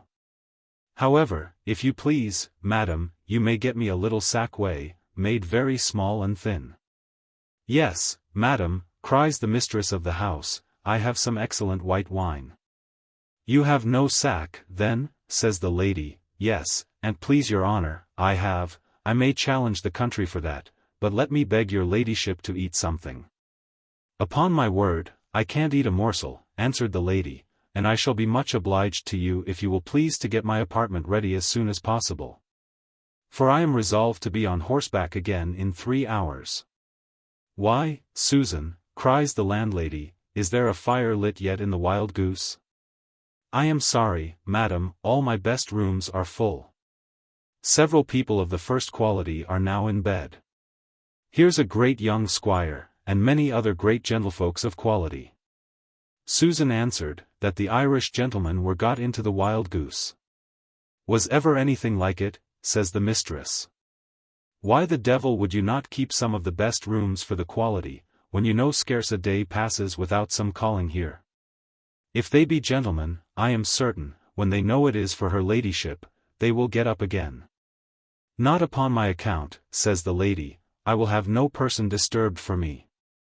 If you have a room that is commonly decent, it will serve me very well, though it be never so plain. I beg, madam, you will not give yourself so much trouble on my account. Oh, madam, cries the other, I have several very good rooms for that matter, but none good enough for your honour's ladyship. However, as you are so condescending to take up with the best I have, do, Susan, get a fire in the Rose this minute. Will your ladyship be pleased to go up now, or stay till the fire is lighted? I think I have sufficiently warmed myself, answered the lady, so, if you please, I will go now. I am afraid I have kept people, and particularly that gentleman, meaning Partridge, too long in the cold already. Indeed, I cannot bear to think of keeping any person from the fire this dreadful weather. She then departed with her maid, the landlady marching with 2 lighted candles before her. When that good woman returned, the conversation in the kitchen was all upon the charms of the young lady. There is indeed in perfect beauty a power which none almost can withstand. For my landlady, though she was not pleased at the negative given to the supper, declared she had never seen so lovely a creature. Partridge ran out into the most extravagant encomiums on her face, though he could not refrain from paying some compliments to the gold lace on her habit. The postboy sung forth the praises of her goodness, which were likewise echoed by the other postboy, who was now come in. She's a true good lady, I warrant her, says he. For she hath mercy upon dumb creatures, for she asked me every now and tan upon the journey, if I did not think she should hurt the horses by riding too fast. And when she came in she charged me to give them as much corn as ever they would eat. Such charms are there in affability, and so sure is it to attract the praises of all kinds of people. It may indeed be compared to the celebrated Mrs. Hussey. 15 It is equally sure to set off every female perfection to the highest advantage, and to palliate and conceal every defect. A short reflection, which we could not forbear making in this place, where my reader hath seen the loveliness of an affable deportment. And truth will now oblige us to contrast it, by showing the reverse. Chapter 4. Containing infallible nostrums for procuring universal disesteem and hatred. The lady had no sooner laid herself on her pillow than the waiting woman returned to the kitchen to regale with some of those dainties which her mistress had refused. The company, at her entrance, showed her the same respect which they had before paid to her mistress, by rising, but she forgot to imitate her, by desiring them to sit down again. Indeed, it was scarce possible they should have done so, for she placed her chair in such a posture as to occupy almost the whole fire. She then ordered a chicken to be broiled that instant, declaring, if it was not ready in a quarter of an hour, she would not stay for it. Now, though the said chicken was then at roost in the stable, and required the several ceremonies of catching, killing, and picking, before it was brought to the gridiron, my landlady would nevertheless have undertaken to do all within the time. But the guest, being unfortunately admitted behind the scenes, must have been witness to the forgery. The poor woman was therefore obliged to confess that she had none in the house. But, madam, said she, I can get any kind of mutton in an instant from the butcher's. Do you think, then, answered the waiting gentlewoman, that I have the stomach of a horse, to eat mutton at this time of night? Sure you people that keep inns imagine your betters are like yourselves. Indeed, I expected to get nothing at this wretched place. I wonder my lady would stop at it. I suppose none but tradesmen and graziers ever call here. The landlady fired at this indignity offered to her house. However, she suppressed her temper, and contented herself with saying, very good quality frequented it, she thanked heaven. Don't tell me, cries the other, of quality. I believe I know more of people of quality than such as you. But, prithee, without troubling me with any of your impertinence, do tell me what I can have for supper. For, though I cannot eat horseflesh, I am really hungry. Why, truly, madam, answered the landlady, you could not take me again at such a disadvantage. For I must confess I have nothing in the house, unless a cold piece of beef, which indeed a gentleman's footman and the postboy have almost cleared to the bone. Woman, said Mrs. Abigail, so for shortness we will call her, I entreat you not to make me sick. If I had fasted a month, I could not eat what had been touched by the fingers of such fellows. Is there nothing neat or decent to be had in this horrid place? What think you of some eggs and bacon, madam? Said the landlady. Are your eggs new laid? Are you certain they were laid today? And let me have the bacon cut very nice and thin, for I can't endure anything that's gross. Prithee try if you can do a little tolerably for once, and don't think you have a farmer's wife, or some of those creatures, in the house. The landlady began then to handle her knife. But the other stopped her, saying, Good woman, I must insist upon your first washing your hands. For I am extremely nice, and have been always used from my cradle to have everything in the most elegant manner. The landlady, who governed herself with much difficulty, began now the necessary preparations. For as to Susan, she was utterly rejected, and with such disdain, that the poor wench was as hard put to it to restrain her hands from violence as her mistress had been to hold her tongue. This indeed Susan did not entirely. For, though she literally kept it within her teeth, yet there it muttered many "Marry come ups, as good flesh and blood as yourself," with other such indignant phrases. While the supper was preparing, Mrs. Abigail began to lament she had not ordered a fire in the parlor, but, she said, that was now too late. However, said she, I have novelty to recommend a kitchen, for I do not believe I ever eat in one before. Then, turning to the postboys, she asked them, why they were not in the stable with their horses. If I must eat my hard fare here, madam, cries she to the landlady, I beg the kitchen may be kept clear, that I may not be surrounded with all the blackguards in town. As for you, sir, says she to Partridge, you look somewhat like a gentleman, and may sit still if you please. I don't desire to disturb anybody but Mob. Yes, madam, cries Partridge, I am a gentleman, I do assure you, and I am not so easily to be disturbed. Non semper vox casualis est verbo nominativus. This Latin she took to be some affront, and answered, you may be a gentleman, sir, but you don't show yourself as one to talk Latin to a woman. Partridge made a gentle reply, and concluded with more Latin, upon which she tossed up her nose, and contented herself by abusing him with the name of a great scholar. The supper being now on the table, Mrs. Abigail eat very heartily for so delicate a person. And, while a second course of the same was by her order preparing, she said, and so, madam, you tell me your house is frequented by people of great quality? The landlady answered in the affirmative, saying, there were a great many very good quality in gentlefolks in it now. There's young Squire Allworthy, as that gentleman there knows. And pray who is this young gentleman of quality, this young Squire Allworthy? Said Abigail. Who should he be, answered Partridge, but the son and heir of the great Squire Allworthy, of Somersetshire. Upon my word, said she, you tell me strange news, for I know Mr. Allworthy of Somersetshire very well, and I know he hath no son alive. The landlady pricked up her ears at this, and Partridge looked a little confounded. However, after a short hesitation, he answered, indeed, madam, it is true, everybody doth not know him to be Squire Allworthy's son, for he was never married to his mother. But his son he certainly is, and will be his heir too, as certainly as his name is Jones." At that word, Abigail let drop the bacon which she was conveying to her mouth, and cried out, "You surprise me, sir. Is it possible Mr. Jones should be now in the house?" "Quare non," answered Partridge, "it is possible, and it is certain."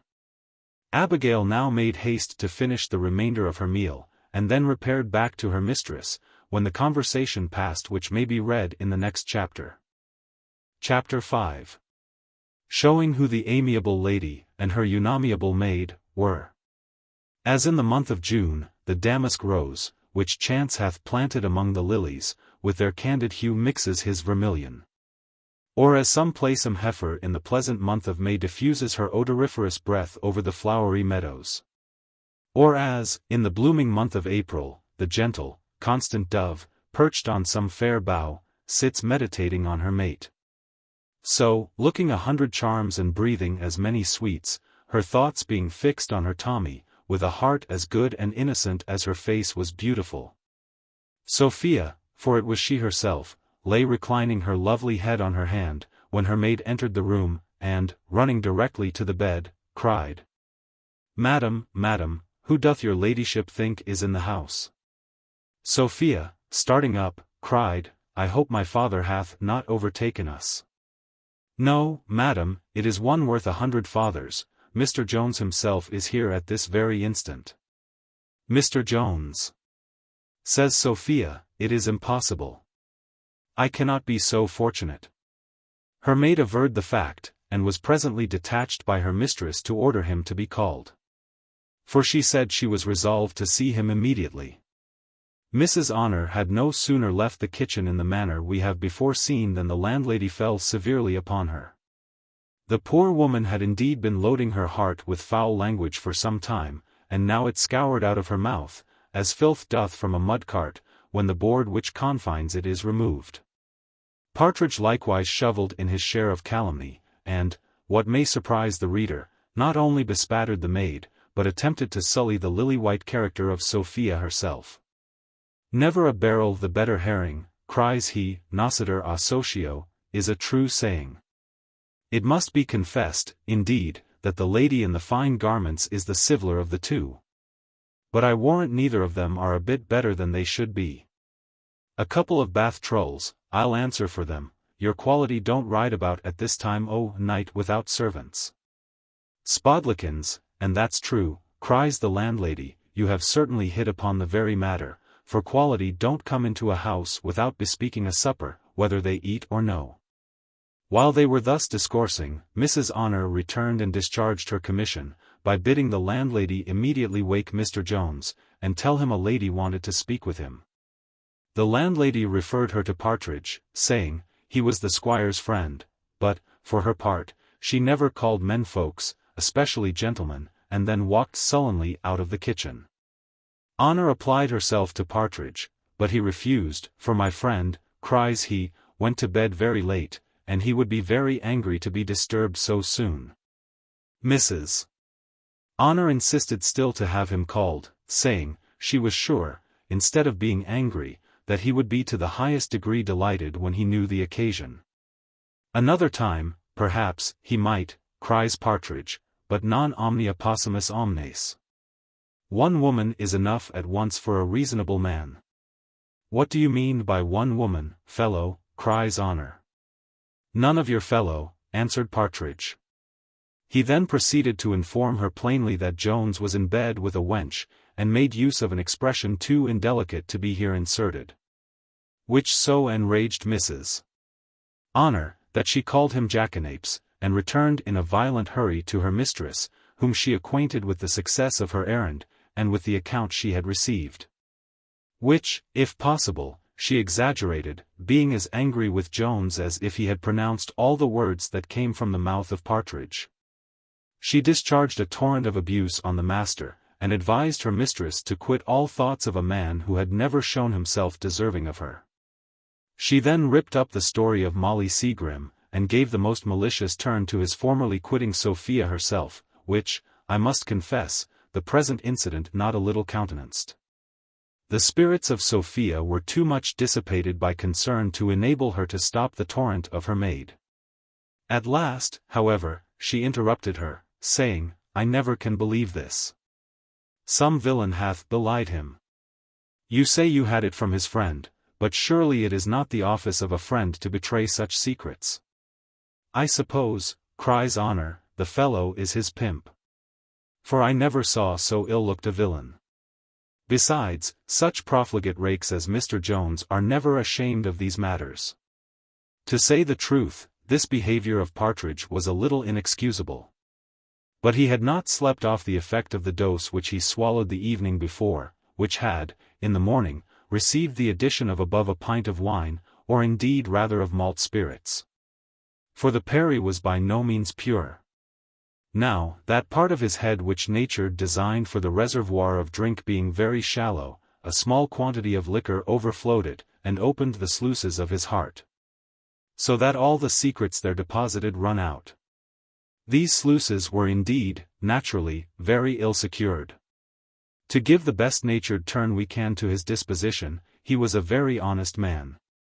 For, as he was the most inquisitive of mortals, and eternally prying into the secrets of others, so he very faithfully paid them by communicating, in return, everything within his knowledge. While Sophia, tormented with anxiety, knew not what to believe, nor what resolution to take, Susan arrived with the sackway. Mrs. Honor immediately advised her mistress, in a whisper, to pump this wench, who probably could inform her of the truth. Sophia approved it, and began as follows, Come hither, child. Now answer me truly what I am going to ask you, and I promise you I will very well reward you.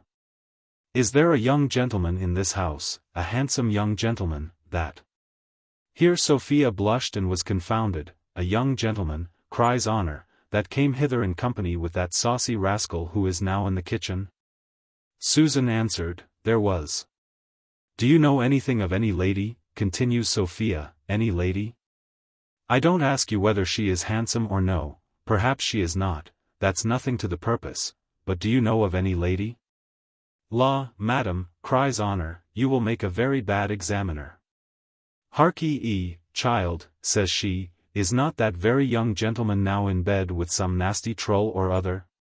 Here Susan smiled, and was silent. Answer the question, child, says Sophia, and here's a guinea for you. A guinea. Madam, cries Susan, la, what's a guinea? If my mistress should know it I shall certainly lose my place that very instant.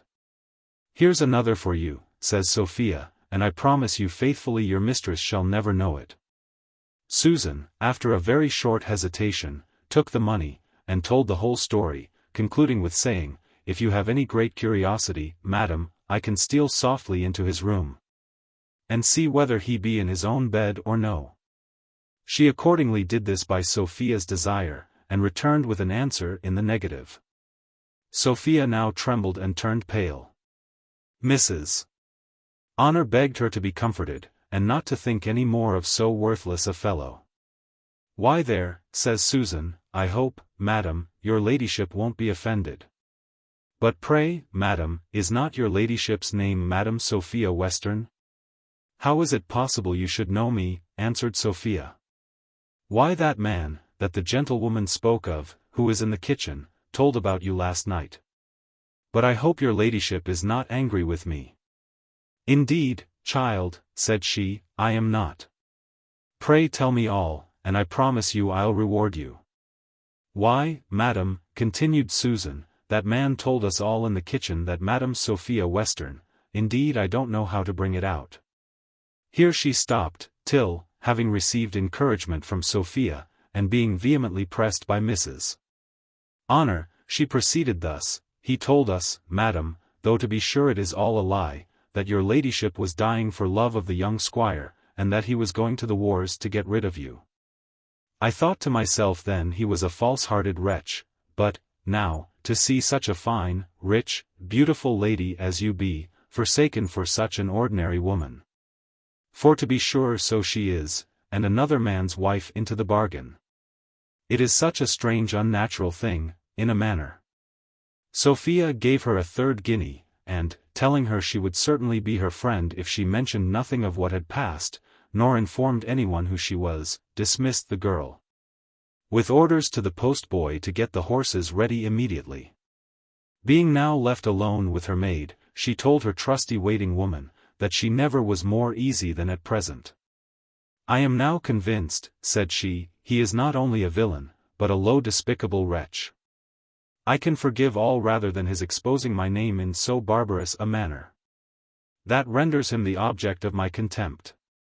Yes, honor, I am now easy, I am indeed, I am very easy," and then she burst into a violent flood of tears.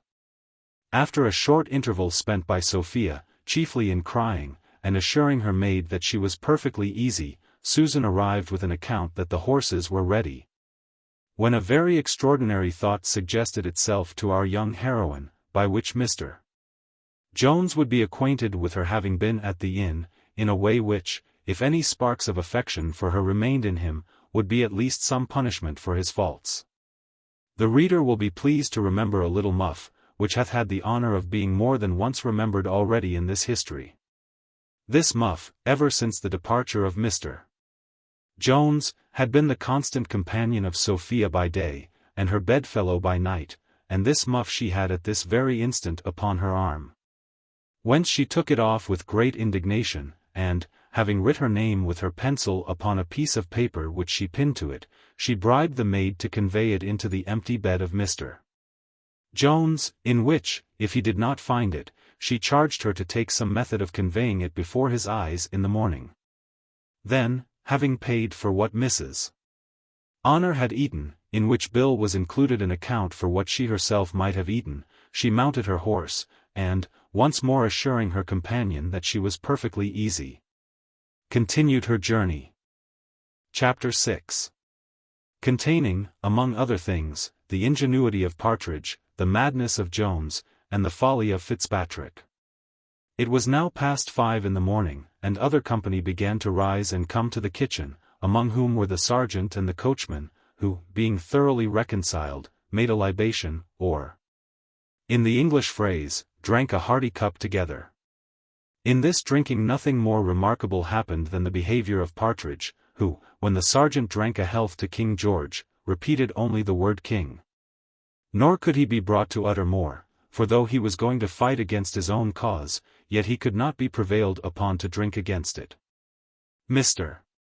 Jones, being now returned to his own bed, but from whence he returned we must beg to be excused from relating, summoned Partridge from this agreeable company, who, after a ceremonious preface, having obtained leave to offer his advice, delivered himself as follows. "It is, sir, an old saying, and a true one, that a wise man may sometimes learn counsel from a fool. I wish, therefore, I might be so bold as to offer you my advice, which is to return home again, and leave these horrida bella, these bloody wars, to fellows who are contented to swallow gunpowder, because they have nothing else to eat. Now, everybody knows your honor wants for nothing at home. When that's the case, why should any man travel abroad?" "Partridge," cries Jones, "thou art certainly a coward. I wish, therefore, thou wouldst return home thyself, and trouble me no more." "I ask your honor's pardon," cries Partridge, "I spoke on your account more than my own. For as to me, heaven knows my circumstances are bad enough, and I am so far from being afraid, that I value a pistol, or a blunderbuss, or any such thing, no more than a popgun. Every man must die once, and what signifies the manner how? Besides, perhaps I may come off with the loss only of an arm or a leg. I assure you, sir, I was never less afraid in my life. And so, if your honor is resolved to go on, I am resolved to follow you. But, in that case, I wish I might give my opinion. To be sure, it is a scandalous way of traveling, for a great gentleman like you to walk afoot. Now here are 2 or 3 good horses in the stable, which the landlord will certainly make no scruple of trusting you with, but, if he should, I can easily contrive to take them. And, let the worst come to the worst, the king would certainly pardon you, as you are going to fight in his cause. Now, as the honesty of Partridge was equal to his understanding, and both dealt only in small matters, he would never have attempted a roguery of this kind, had he not imagined it altogether safe. For he was one of those who have more consideration of the gallows than of the fitness of things, but, in reality, he thought he might have committed this felony without any danger. For, besides that he doubted not but the name of Mr. Allworthy would sufficiently quiet the landlord, he conceived they should be altogether safe, whatever turn affairs might take. As Jones, he imagined, would have friends enough on one side, and as his friends would as well secure him on the other. When Mr. Jones found that Partridge was in earnest in this proposal, he very severely rebuked him, and that in such bitter terms, that the other attempted to laugh it off, and presently turned the discourse to other matters, saying, he believed they were then in a bawdy house, and that he had with much ado prevented 2 wenches from disturbing his honour in the middle of the night. "Heyday," says he, "I believe they got into your chamber whether I would or no, for here lies the muff of one of them on the ground." Indeed, as Jones returned to his bed in the dark, he had never perceived the muff on the quilt, and, in leaping into his bed, he had tumbled it on the floor. This Partridge now took up, and was going to put into his pocket, when Jones desired to see it. The muff was so very remarkable, that our hero might possibly have recollected it without the information annexed. But his memory was not put to that hard office. For at the same instant he saw and read the word Sophia Western upon the paper which was pinned to it. His looks now grew frantic in a moment, and he eagerly cried out, "Oh heavens! How came this muff here?" "I know no more than your honour," cried Partridge, "but I saw it upon the arm of one of the women who would have disturbed you, if I would have suffered them." "Where are they?" cries Jones, jumping out of bed, and laying hold of his clothes. "Many miles off, I believe, by this time," said Partridge. And now Jones, upon further inquiry, was sufficiently assured that the bearer of this muff was no other than the lovely Sophia herself. The behavior of Jones on this occasion, his thoughts, his looks, his words, his actions, were such as beggar all description. After many bitter execrations on Partridge, and not fewer on himself, he ordered the poor fellow, who was frightened out of his wits, to run down and hire him horses at any rate. And a very few minutes afterwards, having shuffled on his clothes, he hastened downstairs to execute the orders himself, which he had just before given. But before we proceed to what passed on his arrival in the kitchen, it will be necessary to recur to what had there happened since Partridge had first left it on his master's summons. The sergeant was just marched off with his party, when the 2 Irish gentlemen arose, and came downstairs, both complaining that they had been so often waked by the noises in the inn, that they had never once been able to close their eyes all night. The coach which had brought the young lady and her maid, and which, perhaps, the reader may have hitherto concluded was her own, was, indeed, a returned coach belonging to Mr. King, of Bath, one of the worthiest and honestest men that ever dealt in horseflesh, and whose coaches we heartily recommend to all our readers who travel that road. By which means they may, perhaps, have the pleasure of riding in the very coach, and being driven by the very coachman, that is recorded in this history. The coachman, having but 2 passengers, and hearing Mr. McLaughlan was going to Bath, offered to carry him thither at a very moderate price. He was induced to this by the report of the hostler, who said that the horse which Mr. McLaughlan had hired from Worcester would be much more pleased with returning to his friends there than to prosecute a long journey. For that the said horse was rather a 2-legged than a 4-legged animal. Mr. McLaughlan immediately closed with the proposal of the coachman, and, at the same time, persuaded his friend Fitzpatrick to accept of the 4th place in the coach. This conveyanced the soreness of his bones made more agreeable to him than a horse, and, being well assured of meeting with his wife at Bath, he thought a little delay would be of no consequence. McLaughlan, who was much the sharper man of the 2, no sooner heard that this lady came from Chester, with the other circumstances which he learned from the hostler, than it came into his head that she might possibly be his friend's wife, and presently acquainted him with this suspicion, which had never once occurred to Fitzpatrick himself. To say the truth, he was one of those compositions which nature makes up in too great a hurry, and forgets to put any brains into their head. Now it happens to this sort of men, as to bad hounds, who never hit off a fault themselves. But no sooner doth a dog of sagacity open his mouth than they immediately do the same, and, without the guidance of any scent, run directly forwards as fast as they are able. In the same manner, the very moment Mr. Maclaughlan had mentioned his apprehension, Mr. Fitzpatrick instantly concurred, and flew directly upstairs, to surprise his wife, before he knew where she was. And unluckily, as fortune loves to play tricks with those gentlemen who put themselves entirely under her conduct, ran his head against several doors and posts to no purpose. Much kinder was she to me, when she suggested that simile of the hounds, just before inserted, since the poor wife may, on these occasions, be so justly compared to a hunted hare. Like that little wretched animal, she pricks up her ears to listen after the voice of her pursuer, like her, flies away trembling when she hears it. And, like her, is generally overtaken and destroyed in the end.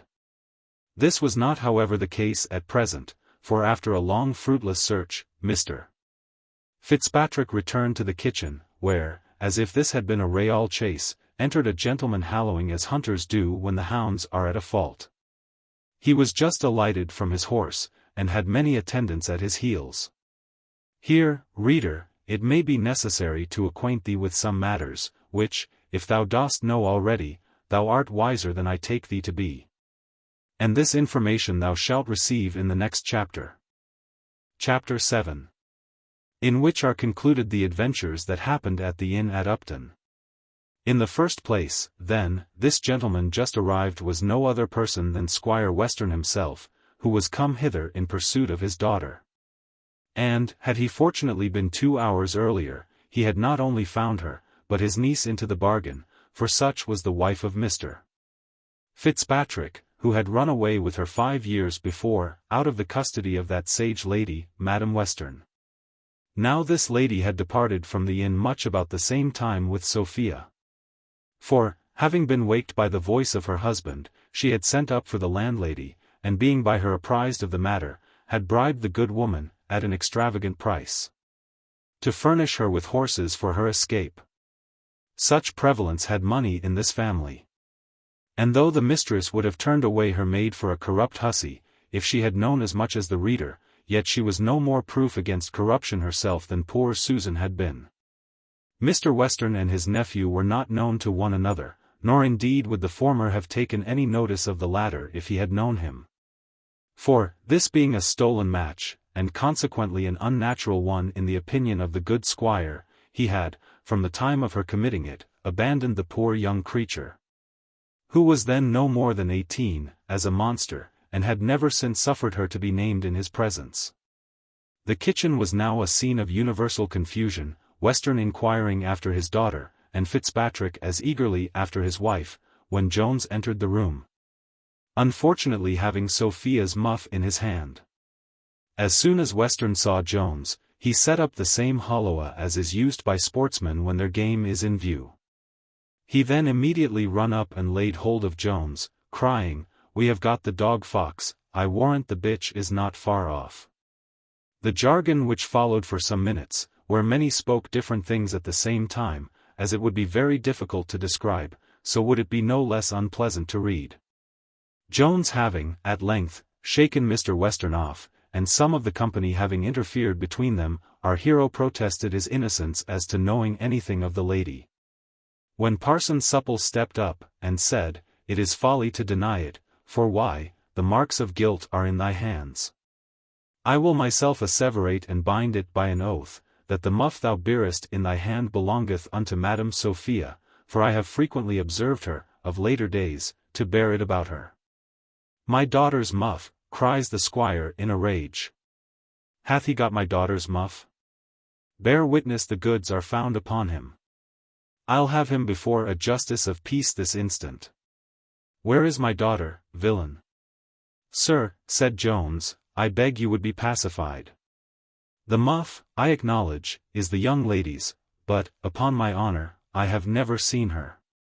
At these words Western lost all patience, and grew inarticulate with rage. Some of the servants had acquainted Fitzpatrick who Mr. Western was.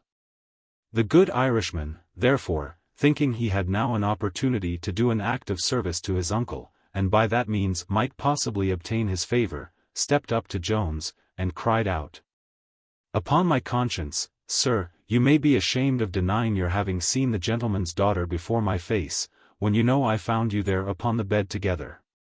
Then, turning to Western, he offered to conduct him immediately to the room where his daughter was, which offer being accepted, he, the squire, the parson, and some others, ascended directly to Mrs. Waters's chamber, which they entered with no less violence than Mr. Fitzpatrick had done before. The poor lady started from her sleep with as much amazement as terror, and beheld at her bedside a figure which might very well be supposed to have escaped out of Bedlam. Such wildness and confusion were in the looks of Mr. Western, who no sooner saw the lady than he started back, showing sufficiently by his manner, before he spoke, that this was not the person sought after. So much more tenderly do women value their reputation than their persons, that, though the latter seemed now in more danger than before, yet, as the former was secure, the lady screamed not with such violence as she had done on the other occasion. However, she no sooner found herself alone than she abandoned all thoughts of further repose. And, as she had sufficient reason to be dissatisfied with her present lodging, she dressed herself with all possible expedition. Mr. Western now proceeded to search the whole house, but to as little purpose as he had disturbed poor Mrs. Waters. He then returned disconsolate into the kitchen, where he found Jones in the custody of his servants. This violent uproar had raised all the people in the house, though it was yet scarcely daylight. Among these was a grave gentleman, who had the honour to be in the commission of the peace for the county of Worcester, of which Mr. Western was no sooner informed than he offered to lay his complaint before him. The justice declined executing his office, as he said he had no clerk present, nor no book about justice business, and that he could not carry all the law in his head about stealing away daughters, and such sort of things. Here Mr. Fitzpatrick offered to lend him his assistance, informing the company that he had been himself bred to the law. And indeed he had served 3 years as clerk to an attorney in the north of Ireland, when, choosing a genteeler walk in life, he quitted his master, came over to England, and set up that business which requires no apprenticeship, namely, that of a gentleman, in which he had succeeded, as hath been already partly mentioned. Mr. Fitzpatrick declared that the law concerning daughters was out of the present case. That stealing a muff was undoubtedly felony, and the goods being found upon the person, were sufficient evidence of the fact. The magistrate, upon the encouragement of so learned a coadjutor, and upon the violent intercession of the squire, was at length prevailed upon to seat himself in the chair of justice, where being placed, upon viewing the muff which Jones still held in his hand, and upon the parson swearing it to be the property of Mr. Western, he desired Mr. Fitzpatrick to draw up a commitment, which he said he would sign. Jones now desired to be heard, which was at last, with difficulty, granted him. He then produced the evidence of Mr. Partridge, as to the finding it. But, what was still more, Susan deposed that Sophia herself had delivered the muff to her, and had ordered her to convey it into the chamber where Mr. Jones had found it. Whether a natural love of justice, or the extraordinary comeliness of Jones, had wrought on Susan to make the discovery, I will not determine. But such were the effects of her evidence, that the magistrate, throwing himself back in his chair, declared that the matter was now altogether as clear on the side of the prisoner as it had before been against him, with which the parson concurred, saying, "The Lord forbid he should be instrumental in committing an innocent person to durance." The justice then arose, acquitted the prisoner, and broke up the court. Mr. Western now gave everyone present a hearty curse, and, immediately ordering his horses, departed in pursuit of his daughter, without taking the least notice of his nephew Fitzpatrick, or returning any answer to his claim of kindred, notwithstanding all the obligations he had just received from that gentleman. In the violence, moreover, of his hurry, and of his passion, he luckily forgot to demand the muff of Jones. I say luckily, for he would have died on the spot rather than have parted with it. Jones likewise, with his friend Partridge, set forward the moment he had paid his reckoning, in quest of his lovely Sophia, whom he now resolved never more to abandon the pursuit of. Nor could he bring himself even to take leave of Mrs. Waters, of whom he detested the very thoughts, as she had been, though not designedly, the occasion of his missing the happiest interview with Sophia, to whom he now vowed eternal constancy. As for Mrs.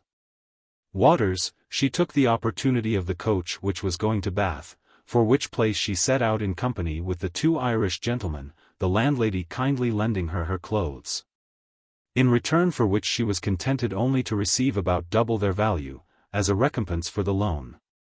Upon the road she was perfectly reconciled to Mr. Fitzpatrick, who was a very handsome fellow, and indeed did all she could to console him in the absence of his wife. Thus ended the many odd adventures which Mr. Jones encountered at his inn at Upton, where they talk, to this day, of the beauty and lovely behavior of the charming Sophia, by the name of the Somersetshire Angel. Chapter 8. In which the history goes backward. Before we proceed any farther in our history, it may be proper to look a little back, in order to account for the extraordinary appearance of Sophia and her father at the inn at Upton. The reader may be pleased to remember that, in the 9th chapter of the 7th book of our history, we left Sophia, after a long debate between love and duty, deciding the cause, as it usually, I believe, happens, in favor of the former. This debate had arisen, as we have there shown, from a visit which her father had just before made her, in order to force her consent to a marriage with Blifil, and which he had understood to be fully implied in her acknowledgment, that she neither must nor could refuse any absolute command of his. Now from this visit the squire retired to his evening potation, overjoyed at the success he had gained with his daughter. And, as he was of a social disposition, and willing to have partakers in his happiness, the beer was ordered to flow very liberally into the kitchen, so that before 11 in the evening there was not a single person sober in the house except only Mrs. Western herself and the charming Sophia. Early in the morning a messenger was dispatched to summon Mr. Blifil.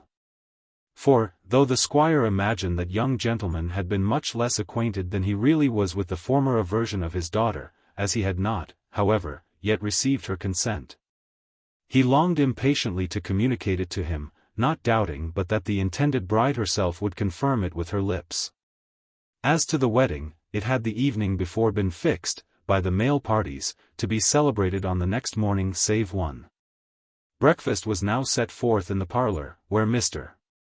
Blifil attended, and where the squire and his sister likewise were assembled, and now Sophia was ordered to be called. "Oh, Shakespeare! Had I thy pen? Oh, Hogarth! Had I thy pencil? Then would I draw the picture of the poor serving man, who, with pale countenance, staring eyes, chattering teeth, faltering tongue, and trembling limbs, e'en such a man, so faint, so spiritless, so dull, so dead in look, so woebegone, drew Priam's curtains in the dead of night, and would have told him, half his Troy was burned, entered the room, and declared, that Madame Sophia was not to be found. Not to be found, cries the squire, starting from his chair, zounds and nation. Blood and fury. Where, when, how, what, not to be found? Where? La! Brother, said Mrs. Western, with true political coldness, you are always throwing yourself into such violent passions for nothing. My niece, I suppose, is only walked out into the garden. I protest you are grown so unreasonable, that it is impossible to live in the house with you. Nay, nay, answered the squire, returning as suddenly to himself, as he had gone from himself. If that be all the matter, it signifies not much, but, upon my soul, my mind misgave me when the fellow said she was not to be found. He then gave orders for the bell to be rung in the garden, and sat himself contentedly down. No two things could be more the reverse of each other than were the brother and sister in most instances. Particularly in this, that as the brother never foresaw anything at a distance, but was most sagacious in immediately seeing everything the moment it had happened. So the sister eternally foresaw at a distance, but was not so quick-sighted to objects before her eyes. Of both these the reader may have observed examples, and, indeed, both their several talents were excessive. For, as the sister often foresaw what never came to pass, so the brother often saw much more than was actually the truth. This was not, however, the case at present. The same report was brought from the garden as before had been brought from the chamber, that Madame Sophia was not to be found. The squire himself now sallied forth, and began to roar forth the name of Sophia as loudly, and in as hoarse a voice, as whilome did Hercules that of Hylas. And, as the poet tells us that the whole shore echoed back the name of that beautiful youth, so did the house, the garden, and all the neighboring fields resound nothing but the name of Sophia. In the hoarse voices of the men, and in the shrill pipes of the women. While Echo seemed so pleased to repeat the beloved sound, that, if there is really such a person, I believe Ovid hath belied her sex. Nothing reigned for a long time but confusion. Till at last the squire, having sufficiently spent his breath, returned to the parlour, where he found Mrs. Western and Mr. Blifil, and threw himself, with the utmost dejection in his countenance, into a great chair. Here Mrs. Western began to apply the following consolation. Brother, I am sorry for what hath happened, and that my niece should have behaved herself in a manner so unbecoming her family. But it is all your own doings, and you have nobody to thank but yourself. You know she hath been educated always in a manner directly contrary to my advice, and now you see the consequence.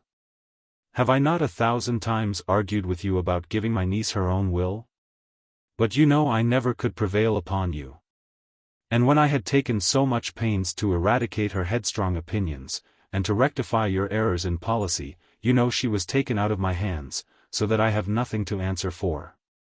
Had I been trusted entirely with the care of her education, no such accident as this had ever befallen you, so that you must comfort yourself by thinking it was all your own doing. And, indeed, what else could be expected from such indulgence? Zounds! Sister, answered he, you are enough to make one mad. Have I indulged her? Have I given her her will? It was no longer ago than last night that I threatened, if she disobeyed me, to confine her to her chamber upon bread and water as long as she lived. You would provoke the patience of Job. Did ever mortal hear the like? Replied she. Brother, if I had not the patience of 50 Jobs, you would make me forget all decency and decorum. Why would you interfere? Did I not beg you, did I not entreat you, to leave the whole conduct to me? You have defeated all the operations of the campaign by one false step. Would any man in his senses have provoked a daughter by such threats as these? How often have I told you that English women are not to be treated like Succession 16 slaves? We have the protection of the world, we are to be won by gentle means only, and not to be hectored, and bullied, and beat into compliance. I thank heaven no Salic law governs here. Brother, you have a roughness in your manner which no woman but myself would bear. I do not wonder my niece was frightened and terrified into taking this measure. And, to speak honestly, I think my niece will be justified to the world for what she hath done. I repeat it to you again, brother, you must comfort yourself by remembering that it is all your own fault. How often have I advised, here Western rose hastily from his chair, and, venting 2 or 3 horrid imprecations, ran out of the room. When he was departed, his sister expressed more bitterness, if possible, against him than she had done while he was present, for the truth of which she appealed to Mr. Blifil, who, with great complacence, acquiesced entirely in all she said, but excused all the faults of Mr. Western, as they must be considered, he said, to have proceeded from the too inordinate fondness of a father, which must be allowed the name of an amiable weakness. So much the more inexcusable, answered the lady, for whom doth he ruin by his fondness but his own child? To which Blifil immediately agreed. Mrs. Western then began to express great confusion on the account of Mr. Blifil, and of the usage which he had received from a family to which he intended so much honor. On this subject she treated the folly of her niece with great severity, but concluded with throwing the whole on her brother, who, she said, was inexcusable to have proceeded so far without better assurances of his daughter's consent, but he was, says she, always of a violent, headstrong temper. And I can scarce forgive myself for all the advice I have thrown away upon him. After much of this kind of conversation, which, perhaps, would not greatly entertain the reader, was it here particularly related, Mr. Blifil took his leave and returned home, not highly pleased with his disappointment, which, however, the philosophy which he had acquired from Square, and the religion infused into him by Thwackum, together with somewhat else, taught him to bear rather better than more passionate lovers bear these kinds of evils. Chapter 9. The Escape of Sophia. It is now time to look after Sophia, whom the reader, if he loves her half so well as I do, will rejoice to find escaped from the clutches of her passionate father, and from those of her dispassionate lover. 12 times did the iron register of time beat on the sonorous bell-metal, summoning the ghosts to rise and walk their nightly round. In plainer language, it was 12 o'clock, and all the family, as we have said, lay buried in drink and sleep, except only Mrs. Western, who was deeply engaged in reading a political pamphlet, and except our heroine, who now softly stole downstairs, and, having unbarred and unlocked one of the house doors, sallied forth, and hastened to the place of appointment. Notwithstanding the many pretty arts which ladies sometimes practice, to display their fears on every little occasion, almost as many as the other sex uses to conceal theirs. Certainly there is a degree of courage which not only becomes a woman, but is often necessary to enable her to discharge her duty. It is, indeed, the idea of fierceness, and not of bravery, which destroys the female character. For who can read the story of the justly celebrated Arria without conceiving as high an opinion of her gentleness and tenderness as of her fortitude? At the same time, perhaps, many a woman who shrieks at a mouse, or a rat, may be capable of poisoning a husband, or, what is worse, of driving him to poison himself. Sophia, with all the gentleness which a woman can have, had all the spirit which she ought to have. When, therefore, she came to the place of appointment, and, instead of meeting her maid, as was agreed, saw a man ride directly up to her, she neither screamed out nor fainted away, not that her pulse then beat with its usual regularity. For she was, at first, under some surprise and apprehension, but these were relieved almost as soon as raised, when the man, pulling off his hat, asked her, in a very submissive manner, if her ladyship did not expect to meet another lady? And then proceeded to inform her that he was sent to conduct her to that lady. Sophia could have no possible suspicion of any falsehood in this account, she therefore mounted resolutely behind the fellow, who conveyed her safe to a town about 5 miles distant, where she had the satisfaction of finding the good Mrs. Honor, for, as the soul of the waiting woman was wrapped up in those very habiliments which used to enwrap her body, she could by no means bring herself to trust them out of her sight.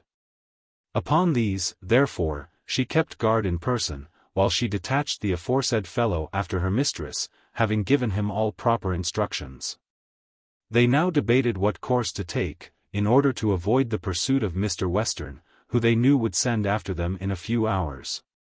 The London road had such charms for Honor, that she was desirous of going on directly, alleging that, as Sophia could not be missed till 8 or 9 the next morning, her pursuers would not be able to overtake her, even though they knew which way she had gone. But Sophia had too much at stake to venture anything to chance, nor did she dare trust too much to her tender limbs, in a contest which was to be decided only by swiftness. She resolved, therefore, to travel across the country, for at least 20 or 30 miles, and then to take the direct road to London. So, having hired horses to go 20 miles one way, when she intended to go 20 miles the other, she set forward with the same guide behind whom she had ridden from her father's house. The guide having now taken up behind him, in the room of Sophia, a much heavier, as well as much less lovely burden. Being, indeed, a huge portmanteau, well stuffed with those outside ornaments, by means of which the fair Honor hoped to gain many conquests, and, finally, to make her fortune in London city. When they had gone about 200 paces from the inn on the London road, Sophia rode up to the guide, and, with a voice much fuller of honey than was ever that of Plato, though his mouth is supposed to have been a beehive, begged him to take the first turning which led towards Bristol. Reader, I am not superstitious, nor any great believer of modern miracles. I do not, therefore, deliver the following as a certain truth. For, indeed, I can scarce credit it myself, but the fidelity of an historian obliges me to relate what hath been confidently asserted. The horse, then, on which the guide rode, is reported to have been so charmed by Sophia's voice, that he made a full stop, and expressed an unwillingness to proceed any farther. Perhaps, however, the fact may be true, and less miraculous than it hath been represented. Since the natural cause seems adequate to the effect, for, as the guide at that moment desisted from a constant application of his armed right heel, for, like Hudibras, he wore but one spur. It is more than possible that this omission alone might occasion the beast to stop, especially as this was very frequent with him at other times.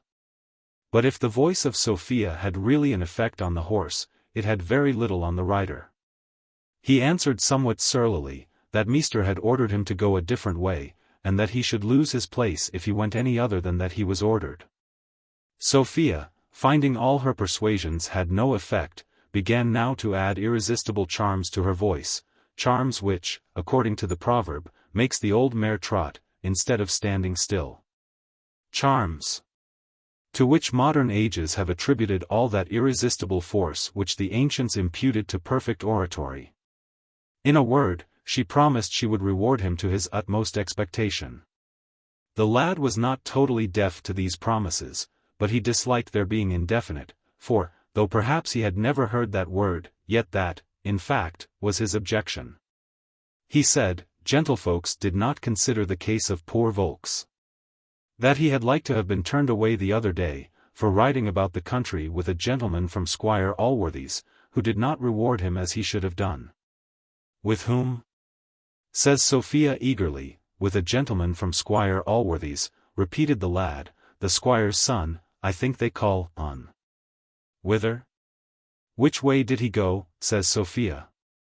Why, a little one side Bristol, about 20 miles off, answered the lad. Guide me, says Sophia, to the same place, and I'll give thee a guinea, or two, if one is not sufficient.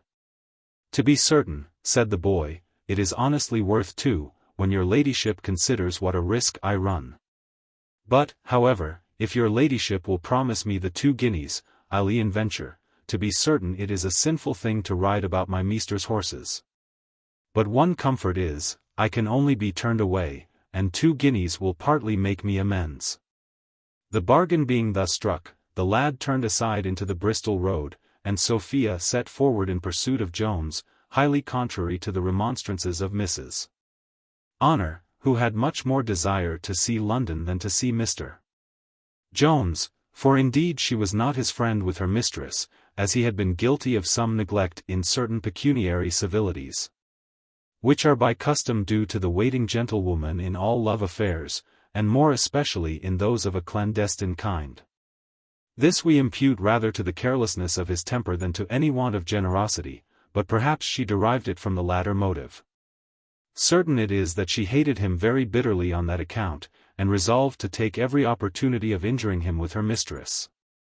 It was therefore highly unlucky for her, that she had gone to the very same town and in whence Jones had started, and still more unlucky was she in having stumbled on the same guide, and on this accidental discovery which Sophia had made.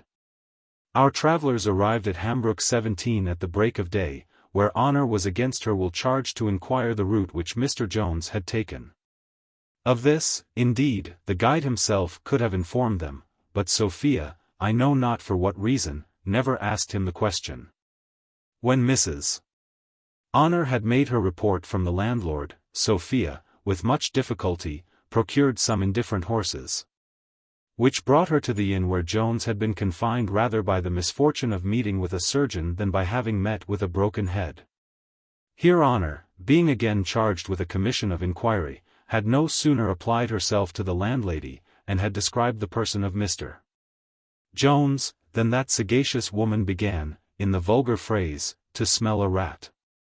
When Sophia therefore entered the room, instead of answering the maid, the landlady, addressing herself to the mistress, began the following speech: "Good lack a day! Why there now, who would have thought it? I protest the loveliest couple that ever I beheld. I fackins, madam, it is no wonder the squire run on so about your ladyship. He told me indeed you was the finest lady in the world, and to be sure so you be. Mercy on him, poor heart! I bepitied him, so I did, when he used to hug his pillow, and call it his dear Madam Sophia. I did all I could to dissuade him from going to the wars. I told him there were men enow that were good for nothing else but to be killed, that had not the love of such fine ladies. Sure, says Sophia, the good woman is distracted. No, no, cries the landlady, I am not distracted. What, doth your ladyship think I don't know then? I assure you he told me all. What saucy fellow, cries Honor, told you anything of my lady? No saucy fellow, answered the landlady, but the young gentleman you inquired after, and a very pretty young gentleman he is, and he loves Madam Sophia Western to the bottom of his soul. He love my lady. I'd have you to know, woman, she is meat for his master. Nay, Honor, said Sophia, interrupting her, don't be angry with the good woman, she intends no harm. No, Mary, don't I, answered the landlady, emboldened by the soft accents of Sophia. And then launched into a long narrative too tedious to be here set down, in which some passages dropped that gave a little offence to Sophia, and much more to her waiting woman, who hence took occasion to abuse poor Jones to her mistress the moment they were alone together, saying, that he must be a very pitiful fellow, and could have no love for a lady, whose name he would thus prostitute in an alehouse. Sophia did not see his behavior in so very disadvantageous a light, and was perhaps more pleased with the violent raptures of his love, which the landlady exaggerated as much as she had done every other circumstance, than she was offended with the rest. And indeed she imputed the whole to the extravagance, or rather ebullience, of his passion, and to the openness of his heart. This incident, however, being afterwards revived in her mind, and placed in the most odious colours by Honor, served to heighten and give credit to those unlucky occurrences at Upton, and assisted the waiting woman in her endeavours to make her mistress depart from that inn without seeing Jones. The landlady, finding Sophia intended to stay no longer than till her horses were ready, and that without either eating or drinking, soon withdrew. When Honor began to take her mistress to task, for indeed she used great freedom, and after a long harangue, in which she reminded her of her intention to go to London, and gave frequent hints of the impropriety of pursuing a young fellow, she at last concluded with this serious exhortation: for heaven's sake, madam, consider what you are about, and whither you are going. This advice to a lady who had already rode near 40 miles, and in no very agreeable season, may seem foolish enough. It may be supposed she had well considered and resolved this already. Nay, Mrs. Honor, by the hints she threw out, seemed to think so. And this I doubt not is the opinion of many readers, who have, I make no doubt, been long since well convinced of the purpose of our heroine, and have heartily condemned her for it as a wanton baggage. But in reality this was not the case. Sophia had been lately so distracted between hope and fear, her duty and love to her father, her hatred to Blifil, her compassion, and, why should we not confess the truth, her love for Jones, which last the behavior of her father, of her aunt, of everyone else, and more particularly of Jones himself, had blown into a flame. That her mind was in that confused state which may be truly said to make us ignorant of what we do, or whither we go, or rather, indeed, indifferent as to the consequence of either. The prudent and sage advice of her maid produced, however, some cool reflection, and she at length determined to go to Gloucester, and thence to proceed directly to London.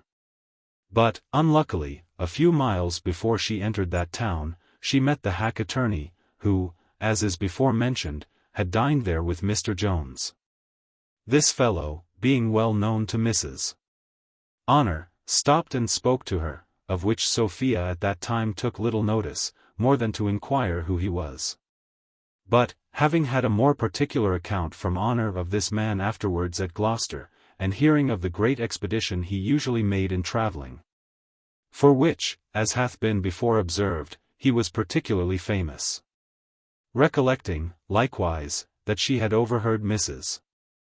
Honor inform him that they were going to Gloucester, she began to fear lest her father might, by this fellow's means, be able to trace her to that city. Wherefore, if she should there strike into the London road, she apprehended he would certainly be able to overtake her. She therefore altered her resolution. And, having hired horses to go a week's journey away which she did not intend to travel, she again set forward after a light refreshment, contrary to the desire and earnest entreaties of her maid, and to the no less vehement remonstrances of Mrs. Whitefield, who, from good breeding, or perhaps from good nature, for the poor young lady appeared much fatigued, pressed her very heartily to stay that evening at Gloucester. Having refreshed herself only with some tea, and with lying about 2 hours on the bed, while her horses were getting ready, she resolutely left Mrs. Whitefield's about 11 at night, and, striking directly into the Worcester road, within less than 4 hours arrived at that very inn where we last saw her. Having thus traced our heroine very particularly back from her departure, till her arrival at Upton, we shall in a very few words bring her father to the same place. Who, having received the first sent from the post-boy, who conducted his daughter to Hambrook, very easily traced her afterwards to Gloucester, whence he pursued her to Upton, as he had learned Mr. Jones had taken that route, for Partridge, to use the squire's expression, left everywhere a strong scent behind him, and he doubted not in the least but Sophia travelled, or, as he phrased it, ran the same way. He used indeed a very coarse expression, which need not be here inserted, as fox hunters, who alone will understand it, will easily suggest it to themselves. Book. Chapter 11. Containing about 3 days. Chapter 1. A crust for the critics. In our last initial chapter we may be supposed to have treated that formidable set of men who are called critics with more freedom than becomes us, since they exact, and indeed generally receive, great condescension from authors. We shall in this, therefore, give the reasons of our conduct to this august body. And here we shall, perhaps, place them in a light in which they have not hitherto been seen. This word critic is of Greek derivation, and signifies judgment. Hence I presume some persons who have not understood the original, and have seen the English translation of the primitive, have concluded that it meant judgment in the legal sense, in which it is frequently used as equivalent to condemnation. I am the rather inclined to be of that opinion, as the greatest number of critics hath of late years been found amongst the lawyers. Many of these gentlemen, from despair, perhaps, of ever rising to the bench in Westminster Hall, have placed themselves on the benches at the playhouse, where they have exerted their judicial capacity, and have given judgment, i.e., condemned without mercy. The gentlemen would, perhaps, be well enough pleased, if we were to leave them thus compared to one of the most important and honourable offices in the Commonwealth, and, if we intended to apply to their favour, we would do so. But, as we design to deal very sincerely and plainly too with them, we must remind them of another officer of justice of a much lower rank, to whom, as they not only pronounce, but execute, their own judgment, they bear likewise some remote resemblance. But in reality there is another light, in which these modern critics may, with great justice and propriety, be seen, and this is that of a common slanderer.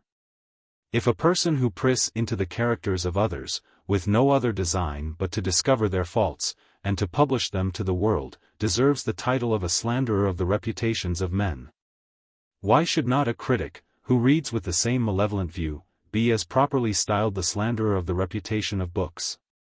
Vice hath not, I believe, a more abject slave, society produces not a more odious vermin, nor can the devil receive a guest more worthy of him, nor possibly more welcome to him, than a slanderer. The world, I am afraid, regards not this monster with half the abhorrence which he deserves, and I am more afraid to assign the reason of this criminal lenity shown towards him. Yet it is certain that the thief looks innocent in the comparison. Nay, the murderer himself can seldom stand in competition with his guilt, for slander is a more cruel weapon than a sword, as the wounds which the former gives are always incurable. One method, indeed, there is of killing, and that the basest and most execrable of all, which bears an exact analogy to the vice here disclaimed against. And that is poison, a means of revenge so base, and yet so horrible, that it was once wisely distinguished by our laws from all other murders, in the peculiar severity of the punishment. Besides the dreadful mischiefs done by slander, and the baseness of the means by which they are effected, there are other circumstances that highly aggravate its atrocious quality. For it often proceeds from no provocation, and seldom promises itself any reward. Unless some black and infernal mind may propose a reward in the thoughts of having procured the ruin and misery of another. Shakespeare hath nobly touched this vice, when he says, "Who steals my purse steals trash, 'tis something, nothing. 'Twas mine, 'tis his, and hath been slave to thousands. But he that filches from me my good name robs me of that which not enriches him, but makes me poorer indeed." With all this my good reader will doubtless agree, but much of it will probably seem too severe, when applied to the slanderer of books. But let it here be considered that both proceed from the same wicked disposition of mind, and are alike void of the excuse of temptation. Nor shall we conclude the injury done this way to be very slight, when we consider a book as the author's offspring, and indeed as the child of his brain. The reader who hath suffered his muse to continue hitherto in a virgin state can have but a very inadequate idea of this kind of paternal fondness. To such we may parody the tender exclamation of Macduff, "Alas! Thou hast written no book." But the author whose muse hath brought forth will feel the pathetic strain, perhaps will accompany me with tears, especially if his darling be already no more. While I mention the uneasiness with which the big muse bears about her burden, the painful labor with which she produces it, and, lastly, the care, the fondness, with which the tender father nourishes his favorite, till it be brought to maturity, and produced into the world. Nor is there any paternal fondness which seems less to savor of absolute instinct, and which may so well be reconciled to worldly wisdom, as this. These children may most truly be called the riches of their father. And many of them have with true filial piety fed their parent in his old age, so that not only the affection, but the interest, of the author may be highly injured by these slanderers, whose poisonous breath brings his book to an untimely end. Lastly, the slander of a book is, in truth, the slander of the author, for, as no one can call another bastard, without calling the mother a whore, so neither can anyone give the names of sad stuff, horrid nonsense, etc. to a book, without calling the author a blockhead, which, though in a moral sense it is a preferable appellation to that of villain, is perhaps rather more injurious to his worldly interest. Now, however ludicrous all this may appear to some, others, I doubt not, will feel and acknowledge the truth of it, nay, may, perhaps, think I have not treated the subject with decent solemnity. But surely a man may speak truth with a smiling countenance. In reality, to depreciate a book maliciously, or even wantonly, is at least a very ill-natured office. And a morose snarling critic may, I believe, be suspected to be a bad man. I will therefore endeavor, in the remaining part of this chapter, to explain the marks of this character, and to show what criticism I here intend to obviate, for I can never be understood, unless by the very persons here meant, to insinuate that there are no proper judges of writing, or to endeavor to exclude from the commonwealth of literature any of those noble critics to whose labors the learned world are so greatly indebted. Such were Aristotle, Horace, and Longinus, among the ancients, Dacier and Bossu among the French, and some perhaps among us, who have certainly been duly authorized to execute at least a judicial authority in foro literario. But without ascertaining all the proper qualifications of a critic, which I have touched on elsewhere, I think I may very boldly object to the censures of anyone passed upon works which he hath not himself read. Such censurers as these, whether they speak from their own guess or suspicion, or from the report and opinion of others, may properly be said to slander the reputation of the book they condemn. Such may likewise be suspected of deserving this character, who, without assigning any particular faults, condemn the whole in general defamatory terms, such as vile, dull, d stuff, etc. And particularly by the use of the monosyllable low, a word which becomes the mouth of no critic who is not right honorable. Again, though there may be some faults justly assigned in the work, yet, if those are not in the most essential parts, or if they are compensated by greater beauties, it will savor rather of the malice of a slanderer than of the judgment of a true critic to pass a severe sentence upon the whole, merely on account of some vicious part. This is directly contrary to the sentiments of Horace. Verum ubi plura nitent in carmine, non ego paucis. Offender maculus, quas aut in curia fudit. Aut humana parum cavit natura. But where the beauties, more in number, shine, I am not angry. When a casual line, that with some trivial faults unequal flows, a careless hand or human frailty shows. Mr. Francis. For, as Marshall says, a litter non fit, avite, liber. No book can be otherwise composed. All beauty of character, as well as of countenance, and indeed of everything human, is to be tried in this manner. Cruel indeed would it be if such a work as this history, which hath employed some thousands of hours in the composing, should be liable to be condemned, because some particular chapter, or perhaps chapters, may be obnoxious to very just and sensible objections. And yet nothing is more common than the most rigorous sentence upon books supported by such objections, which, if they were rightly taken, and that they are not always, do by no means go to the merit of the whole. In the theatre especially, a single expression which doth not coincide with the taste of the audience, or with any individual critic of that audience, is sure to be hissed. And one scene which should be disapproved would hazard the whole piece. To write within such severe rules as these is as impossible as to live up to some splenetic opinions, and if we judge according to the sentiments of some critics, and of some Christians, no author will be saved in this world, and no man in the next. Chapter 2. The adventures which Sophia met with after her leaving Upton. Our history, just before it was obliged to turn about and travel backwards, had mentioned the departure of Sophia and her maid from the inn. We shall now therefore pursue the steps of that lovely creature, and leave her unworthy lover a little longer to bemoan his ill luck, or rather his ill conduct.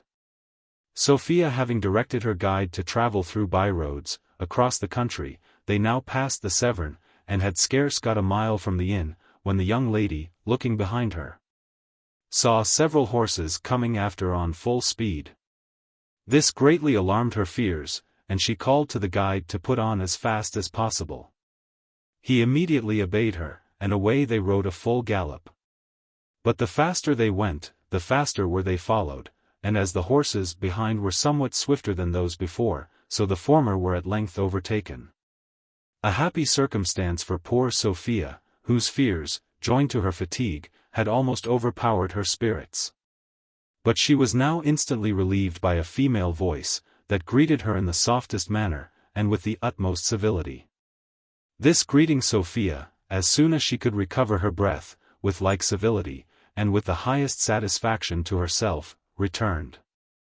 The travellers who joined Sophia, and who had given her such terror, consisted, like her own company, of 2 females and a guide. The 2 parties proceeded 3 full miles together before anyone offered again to open their mouths. When our heroine, having pretty well got the better of her fear, but yet being somewhat surprised that the other still continued to attend her, as she pursued no great road, and had already passed through several turnings, accosted the strange lady in a most obliging tone, and said, she was very happy to find they were both traveling the same way. The other, who, like a ghost, only wanted to be spoke to, readily answered, that the happiness was entirely hers. That she was a perfect stranger in that country, and was so overjoyed at meeting a companion of her own sex, that she had perhaps been guilty of an impertinence, which required great apology. In keeping pace with her, more civilities passed between these two ladies, for Mrs. Honor had now given place to the fine habit of the stranger, and had fallen into the rear. But, though Sophia had great curiosity to know why the other lady continued to travel on through the same by-roads with herself, nay, though this gave her some uneasiness, yet fear, or modesty, or some other consideration, restrained her from asking the question. The strange lady now labored under a difficulty which appears almost below the dignity of history to mention. Her bonnet had been blown from her head not less than 5 times within the last mile. Nor could she come at any ribbon or handkerchief to tie it under her chin. When Sophia was informed of this, she immediately supplied her with a handkerchief for this purpose, which while she was pulling from her pocket, she perhaps too much neglected the management of her horse, for the beast, now unluckily making a false step, fell upon his forelegs, and threw his fair rider from his back. Though Sophia came head foremost to the ground, she happily received not the least damage, and the same circumstances which had perhaps contributed to her fall now preserved her from confusion. For the lane which they were then passing was narrow, and very much overgrown with trees, so that the moon could here afford very little light, and was moreover, at present, so obscured in a cloud, that it was almost perfectly dark. By these means the young lady's modesty, which was extremely delicate, escaped as free from injury as her limbs, and she was once more reinstated in her saddle, having received no other harm than a little fright by her fall. Daylight at length appeared in its full luster. And now the two ladies, who were riding over a common side by side, looking steadfastly at each other, at the same moment both their eyes became fixed. Both their horses stopped, and, both speaking together, with equal joy pronounced, the one the name of Sophia, the other that of Harriet. This unexpected encounter surprised the ladies much more than I believe it will the sagacious reader, who must have imagined that the strange lady could be no other than Mrs.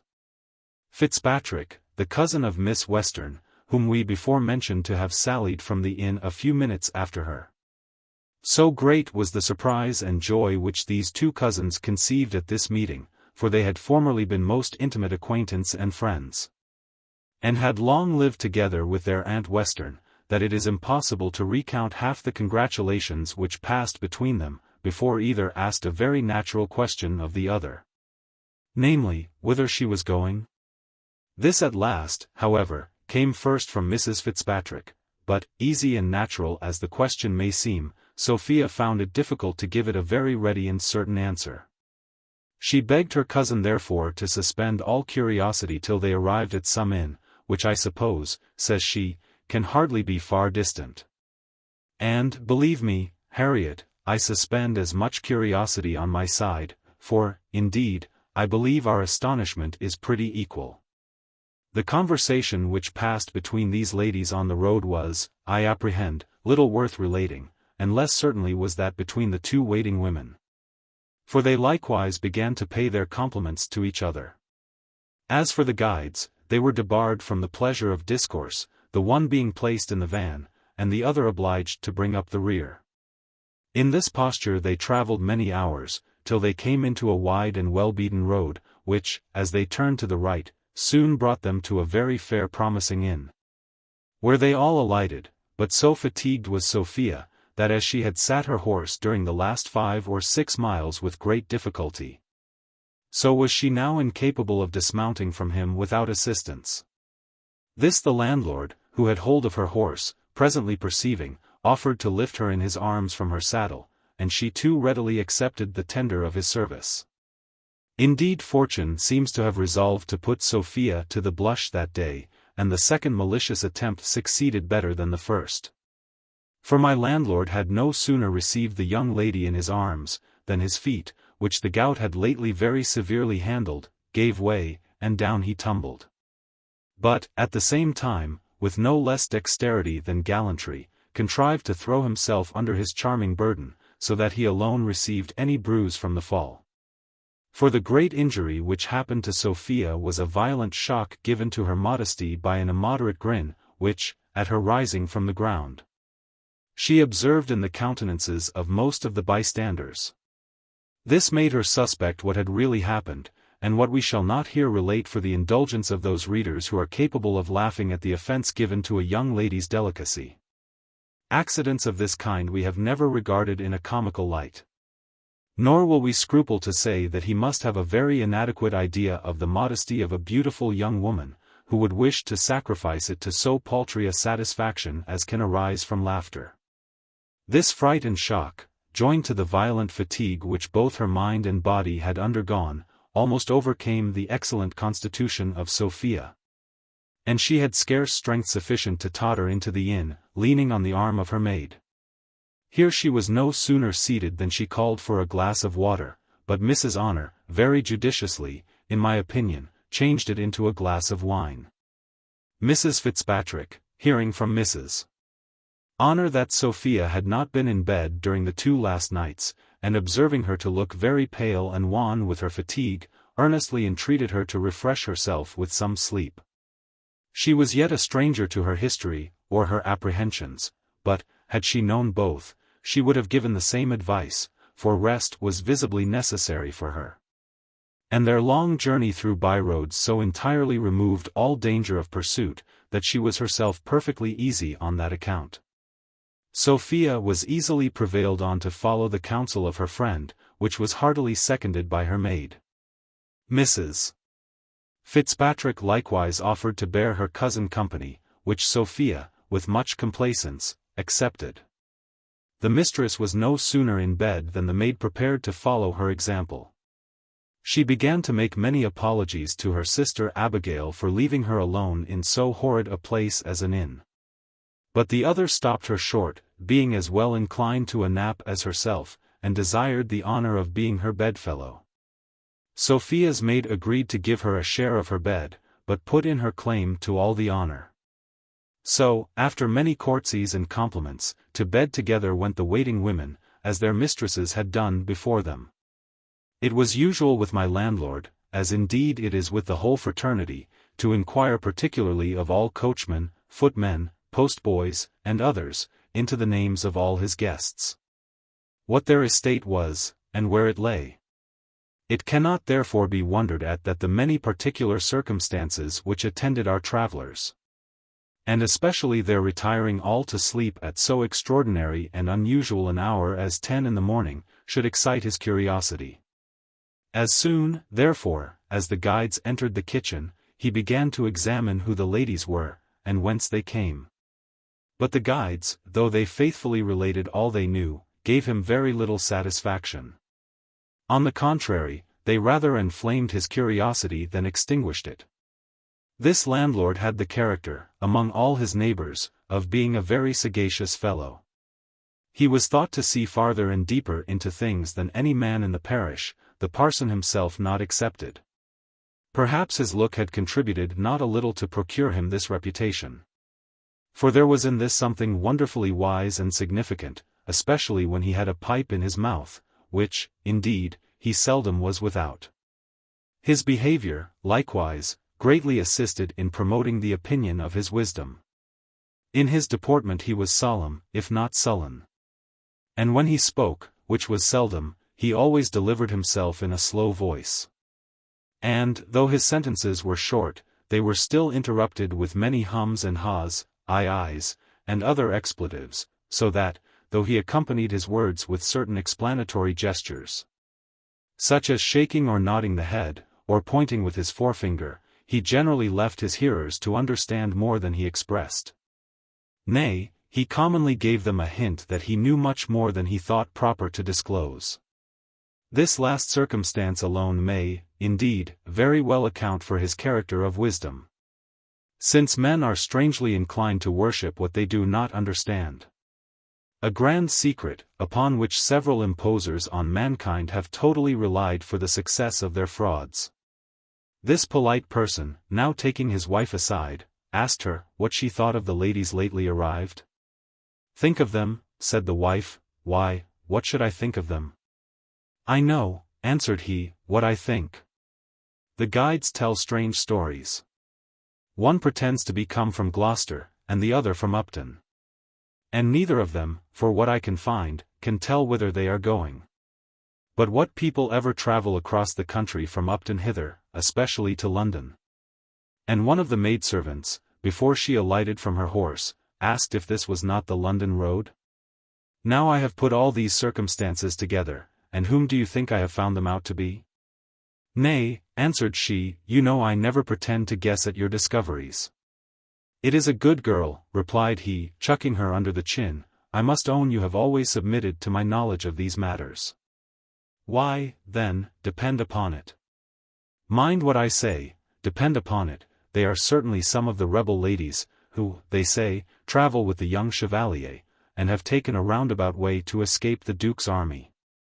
Husband, quoth the wife, you have certainly hit it, for one of them is dressed as fine as any princess, and, to be sure, she looks for all the world like one. But yet, when I consider one thing, when you consider, cries the landlord contemptuously, come, pray let's hear what you consider. Why, it is, answered the wife, that she is too humble to be any very great lady, for, while our Betty was warming the bed, she called her nothing but child, and my dear, and sweetheart. And, when Betty offered to pull off her shoes and stockings, she would not suffer her, saying, she would not give her the trouble. Pew, answered the husband, that is nothing. Dost think, because you have seen some great ladies rude and uncivil to persons below them, that none of them know how to behave themselves when they come before their inferiors? I think I know people of fashion when I see them, I think I do. Did not she call for a glass of water when she came in? Another sort of women would have called for a dram, you know they would. If she be not a woman of very great quality, sell me for a fool, and, I believe, those who buy me will have a bad bargain. Now, would a woman of her quality travel without a footman, unless upon some such extraordinary occasion? Nay, to be sure, husband, cries she, you know these matters better than I, or most folk. I think I do know something, said he. To be sure, answered the wife, the poor little heart looked so piteous, when she sat down in the chair.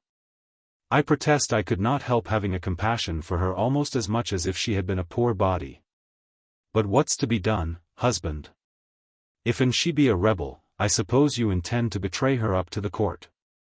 Well, she's a sweet-tempered, good-humored lady, be she what she will, and I shall hardly refrain from crying when I hear she is hanged or beheaded.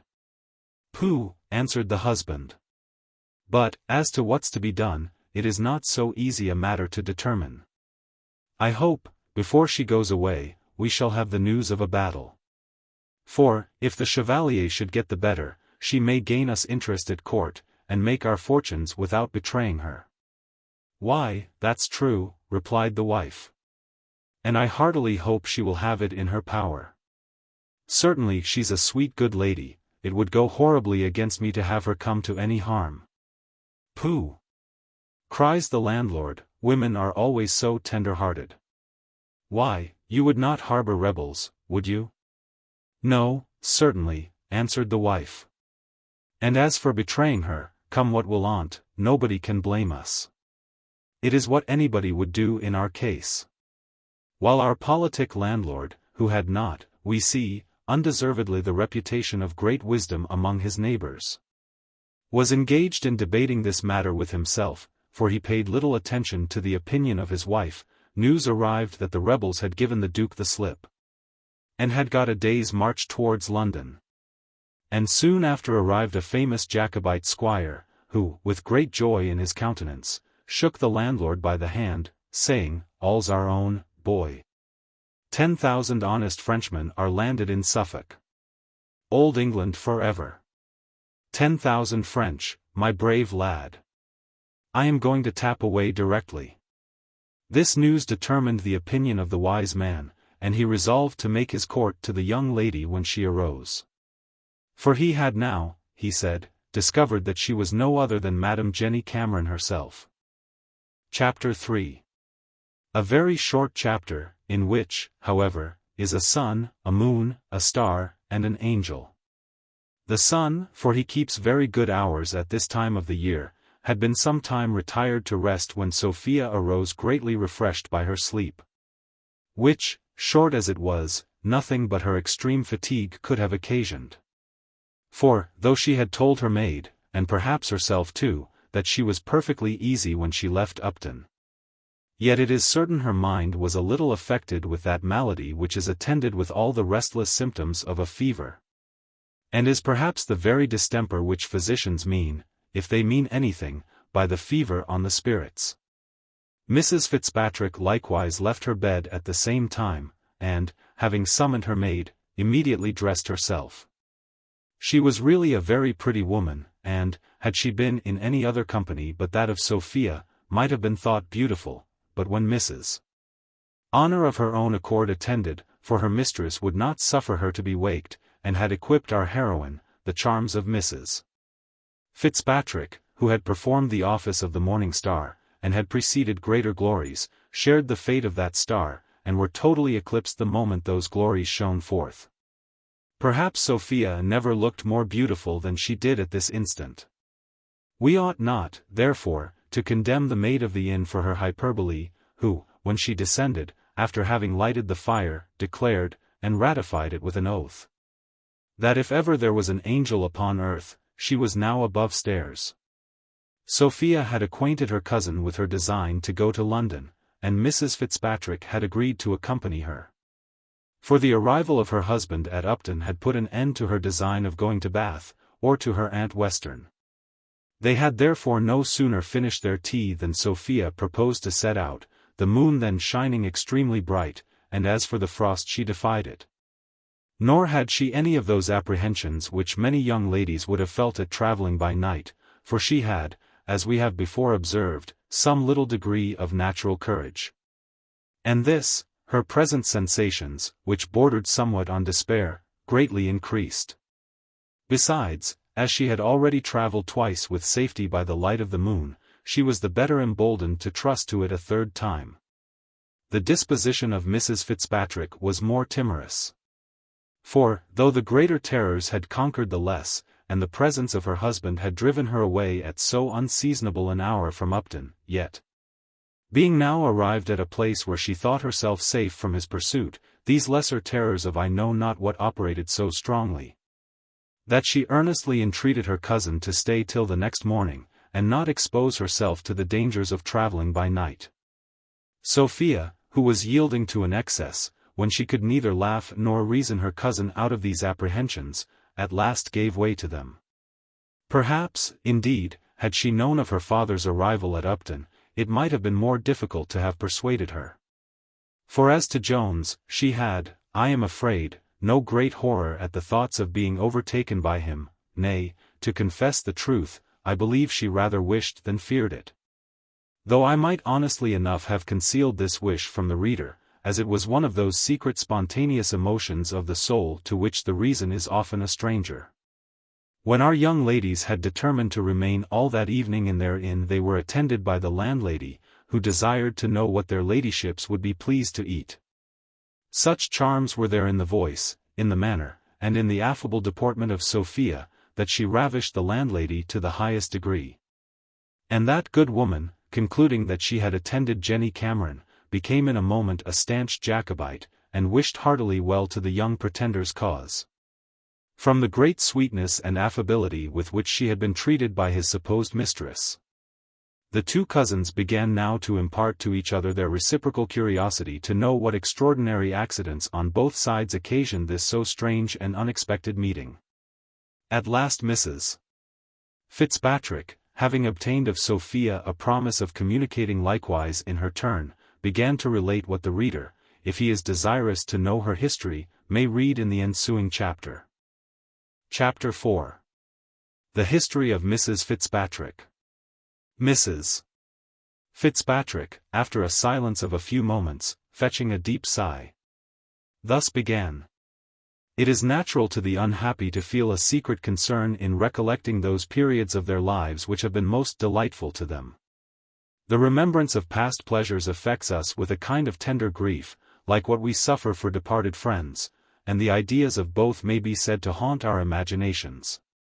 For this reason, I never reflect without sorrow on those days, the happiest far of my life, which we spent together when both were under the care of my Aunt Western. Alas! Why are Miss Graveairs and Miss Giddy no more? You remember, I am sure, when we knew each other by no other names. Indeed, you gave the latter appellation with too much cause. I have since experienced how much I deserved it. You, my Sophia, was always my superior in everything, and I heartily hope you will be so in your fortune. I shall never forget the wise and matronly advice you once gave me, when I lamented being disappointed of a ball, though you could not be then 14 years old. Oh my Sophie, how blessed must have been my situation, when I could think such a disappointment a misfortune, and when indeed it was the greatest I had ever known. And yet, my dear Harriet, answered Sophia, it was then a serious matter with you. Comfort yourself therefore with thinking, that whatever you now lament may hereafter appear as trifling and contemptible as a ball would at this time. Alas, my Sophia, replied the other lady, you yourself will think otherwise of my present situation. For greatly must that tender heart be altered if my misfortunes do not draw many a sigh, nay, many a tear, from you. The knowledge of this should perhaps deter me from relating what I am convinced will so much affect you. Here Mrs. Fitzpatrick stopped, till, at the repeated entreaties of Sophia, she thus proceeded. Though you must have heard much of my marriage. Yet, as matters may probably have been misrepresented, I will set out from the very commencement of my unfortunate acquaintance with my present husband. Which was at Bath, soon after you left my aunt, and returned home to your father. Among the gay young fellows who were at this season at Bath, Mr. Fitzpatrick was one. He was handsome, degage, extremely gallant, and in his dress exceeded most others. In short, my dear, if you was unluckily to see him now, I could describe him no better than by telling you he was the very reverse of everything which he is, for he hath rusticated himself so long that he is become an absolute wild Irishman. But to proceed in my story, the qualifications which he then possessed so well recommended him, that, though the people of quality at that time lived separate from the rest of the company, and excluded them from all their parties, Mr. Fitzpatrick found means to gain admittance. It was perhaps no easy matter to avoid him, for he required very little or no invitation. And as, being handsome and genteel, he found it no very difficult matter to ingratiate himself with the ladies, so, he having frequently drawn his sword, the men did not care publicly to affront him. Had it not been for some such reason, I believe he would have been soon expelled by his own sex, for surely he had no strict title to be preferred to the English gentry. Nor did they seem inclined to show him any extraordinary favor. They all abused him behind his back, which might probably proceed from envy. For by the women he was well received, and very particularly distinguished by them. My aunt, though no person of quality herself, as she had always lived about the court, was enrolled in that party. For, by whatever means you get into the polite circle, when you are once there, it is sufficient merit for you that you are there. This observation, young as you was, you could scarce avoid making from my aunt, who was free, or reserved, with all people, just as they had more or less of this merit. And this merit, I believe, it was, which principally recommended Mr. Fitzpatrick to her favor. In which he so well succeeded, that he was always one of her private parties. Nor was he backward in returning such distinction. For he soon grew so very particular in his behavior to her, that the Scandal Club first began to take notice of it, and the better disposed persons made a match between them. For my own part, I confess, I made no doubt but that his designs were strictly honorable, as the phrase is, that is, to rob a lady of her fortune by way of marriage. My aunt was, I conceived, neither young enough nor handsome enough to attract much wicked inclination, but she had matrimonial charms in great abundance.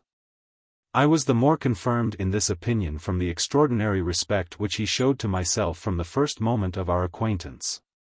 This I understood as an attempt to lessen, if possible, that disinclination which my interest might be supposed to give me towards the match, and I know not but in some measure it had that effect. For, as I was well contented with my own fortune, and of all people the least a slave to interested views, so I could not be violently the enemy of a man with whose behavior to me I was greatly pleased. And the more so, as I was the only object of such respect, for he behaved at the same time to many women of quality without any respect at all. Agreeable as this was to me, he soon changed it into another kind of behavior, which was perhaps more so. He now put on much softness and tenderness, and languished and sighed abundantly. At times, indeed, whether from art or nature I will not determine, he gave his usual loose to gaiety and mirth, but this was always in general company, and with other women. For even in a country dance, when he was not my partner, he became grave, and put on the softest look imaginable the moment he approached me. Indeed, he was in all things so very particular towards me, that I must have been blind not to have discovered it. And you was more pleased still, my dear Harriet, cries Sophia. You need not be ashamed, added she, sighing, for sure there are irresistible charms in tenderness, which too many men are able to affect. True, answered her cousin. Men, who in all other instances want common sense, are very Machiavels in the art of loving. I wish I did not know an instance.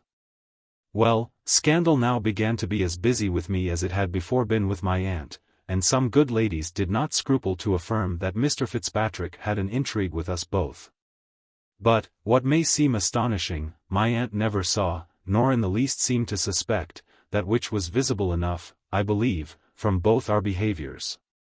One would indeed think that love quite puts out the eyes of an old woman. In fact, they so greedily swallow the addresses which are made to them, that, like an outrageous glutton, they are not at leisure to observe what passes amongst others at the same table. This I have observed in more cases than my own. And this was so strongly verified by my aunt, that, though she often found us together at her return from the pump, the least canting word of his, pretending impatience at her absence, effectually smothered all suspicion. One artifice succeeded with her to admiration. This was his treating me like a little child, and never calling me by any other name in her presence but that of pretty miss. This indeed did him some disservice with your humble servant, but I soon saw through it, especially as in her absence he behaved to me, as I have said, in a different manner. However, if I was not greatly disobliged by a conduct of which I had discovered the design, I smarted very severely for it. For my aunt really conceived me to be what her lover, as she thought him, called me, and treated me in all respects as a perfect infant. To say the truth, I wonder she had not insisted on my again wearing leading strings. At last, my lover, for so he was, thought proper, in a most solemn manner, to disclose a secret which I had known long before. He now placed all the love which he had pretended to my aunt to my account. He lamented, in very pathetic terms, the encouragement she had given him, and made a high merit of the tedious hours in which he had undergone her conversation. What shall I tell you, my dear Sophia? Then I will confess the truth. I was pleased with my man. I was pleased with my conquest. To rival my aunt delighted me, to rival so many other women charmed me. In short, I am afraid I did not behave as I should do, even upon the very first declaration. I wish I did not almost give him positive encouragement before we parted. The Bath now talked loudly, I might almost say, roared against me. Several young women affected to shun my acquaintance, not so much, perhaps, from any real suspicion, as from a desire of banishing me from a company in which I too much engrossed their favorite man. And here I cannot omit expressing my gratitude to the kindness intended me by Mr. Nash, who took me one day aside, and gave me advice, which if I had followed, I had been a happy woman. Child, says he, I am sorry to see the familiarity which subsists between you and a fellow who is altogether unworthy of you, and I am afraid will prove your ruin. As for your old stinking aunt, if it was to be no injury to you and my pretty Sophie Western, I assure you I repeat his words. I should be heartily glad that the fellow was in possession of all that belongs to her.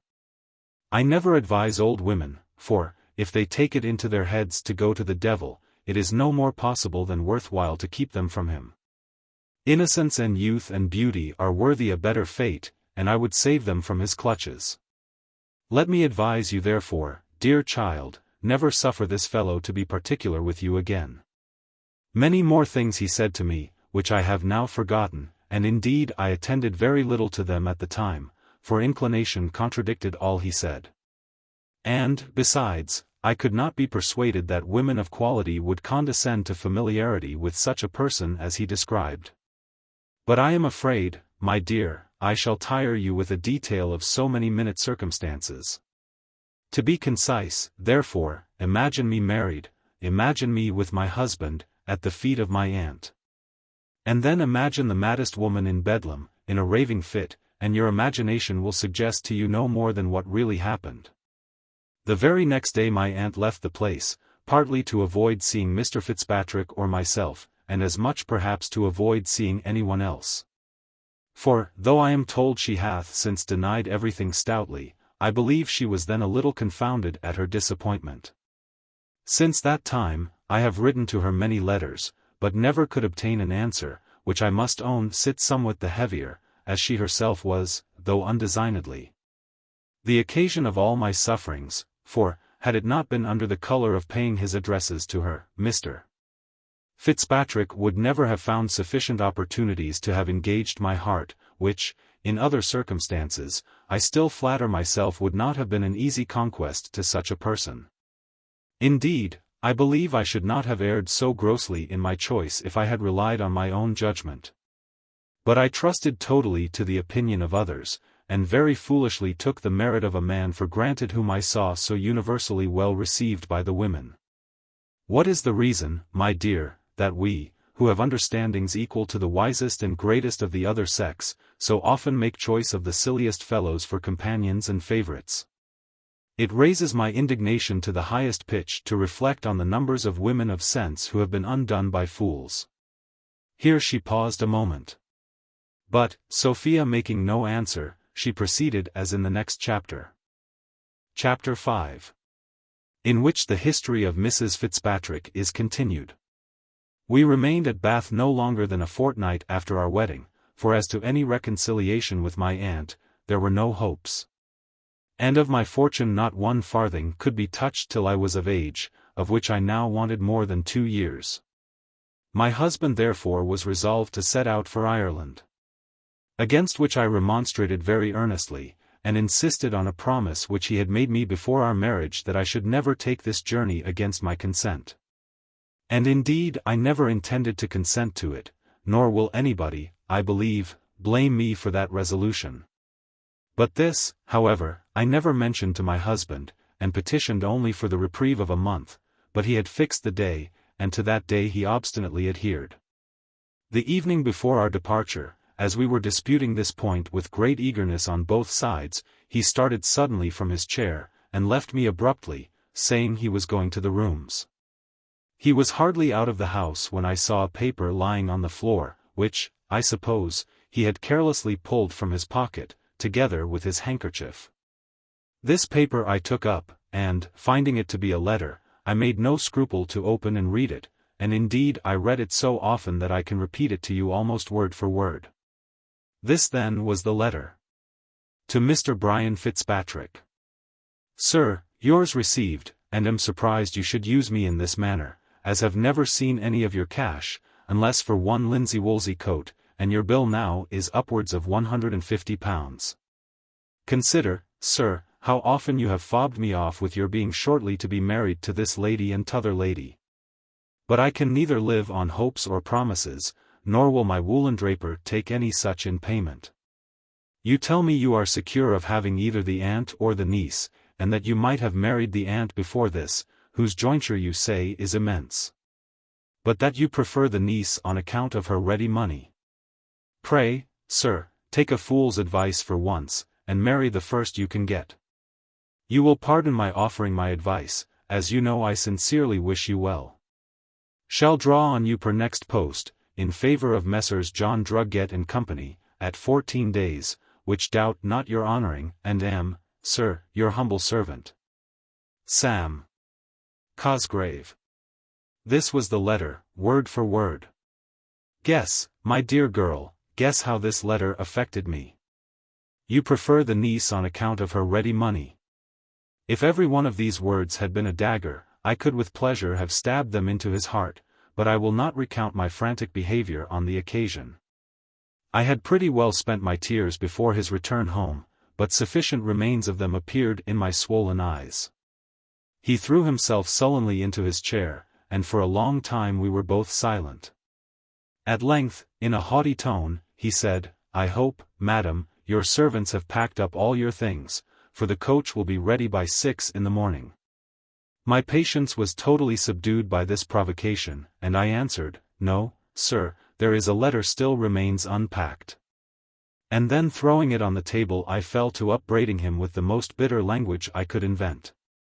Whether guilt, or shame, or prudence, restrained him I cannot say. But, though he is the most passionate of men, he exerted no rage on this occasion.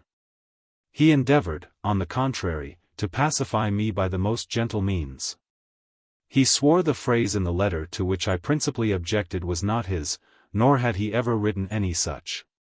He owned, indeed, the having mentioned his marriage, and that preference which he had given to myself. But denied with many oaths the having mentioned any such matter at all on account of the straits he was in for money, arising, he said, from his having too long neglected his estate in Ireland. And this, he said, which he could not bear to discover to me, was the only reason of his having so strenuously insisted on our journey. He then used several very endearing expressions, and concluded by a very fond caress, and many violent protestations of love. There was one circumstance which, though he did not appeal to it, had much weight with me in his favor, and that was the word jointure in the tailor's letter. Whereas my aunt never had been married, and this Mr. Fitzpatrick well knew. As I imagined, therefore, that the fellow must have inserted this of his own head, or from hearsay, I persuaded myself he might have ventured likewise on that odious line on no better authority. What reasoning was this, my dear? Was I not an advocate rather than a judge? But why do I mention such a circumstance as this, or appeal to it for the justification of my forgiveness?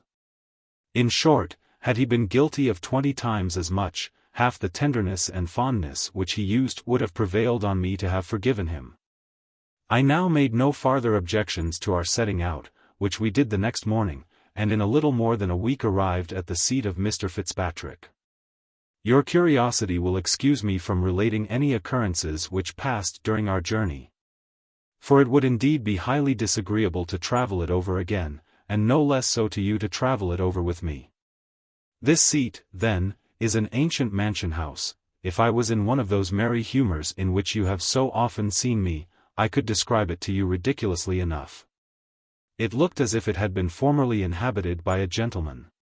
Here was room enough, and not the less room on account of the furniture, for indeed there was very little in it.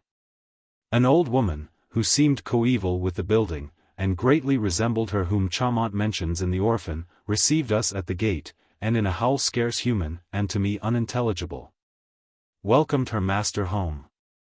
In short, the whole scene was so gloomy and melancholy, that it threw my spirits into the lowest dejection. Which my husband discerning, instead of relieving, increased by 2 or 3 malicious observations. There are good houses, madam, says he, as you find, in other places besides England. But perhaps you had rather be in a dirty lodgings at Bath. Happy, my dear, is the woman who, in any state of life, hath a cheerful good-natured companion to support and comfort her. But why do I reflect on happy situations only to aggravate my own misery?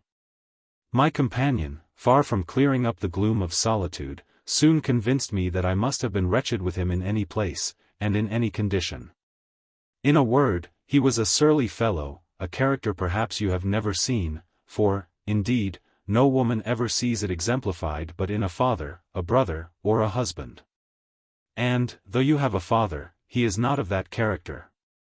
This surly fellow had formerly appeared to me the very reverse, and so he did still to every other person. Good heaven! How is it possible for a man to maintain a constant lie in his appearance abroad and in company, and to content himself with showing disagreeable truth only at home? Here, my dear, they make themselves amends for the uneasy restraint which they put on their tempers in the world. For I have observed, the more merry and gay and good-humoured my husband hath at any time been in company, the more sullen and morose he was sure to become at our next private meeting. How shall I describe his barbarity? To my fondness he was cold and insensible. My little comical ways, which you, my Sophie, and which others, have called so agreeable, he treated with contempt. In my most serious moments he sung and whistled. And whenever I was thoroughly dejected and miserable he was angry, and abused me, for, though he was never pleased with my good humour, nor ascribed it to my satisfaction in him, yet my low spirits always offended him, and those he imputed to my repentance of having, as he said, married an Irishman. You will easily conceive, my dear Graveairs, I ask your pardon, I really forgot myself, that, when a woman makes an imprudent match in the sense of the world, that is, when she is not an arrant prostitute to pecuniary interest, she must necessarily have some inclination and affection for her man. You will as easily believe that this affection may possibly be lessened, nay, I do assure you, contempt will wholly eradicate it. This contempt I now began to entertain for my husband, whom I now discovered to be, I must use the expression, an arrant blockhead. Perhaps you will wonder I did not make this discovery long before.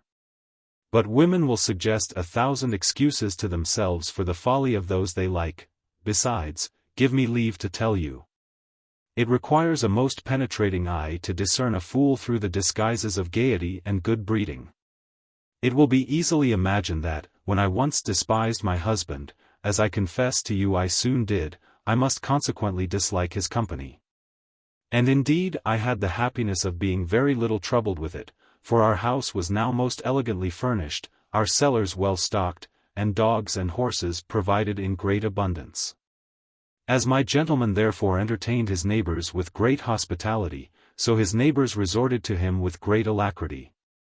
And sports and drinking consumed so much of his time, that a small part of his conversation, that is to say, of his ill humours, fell to my share. Happy would it have been for me if I could as easily have avoided all other disagreeable company, but, alas!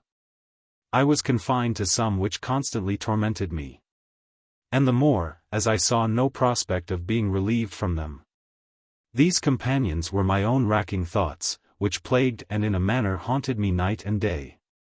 In this situation I passed through a scene, the horrors of which can neither be painted nor imagined.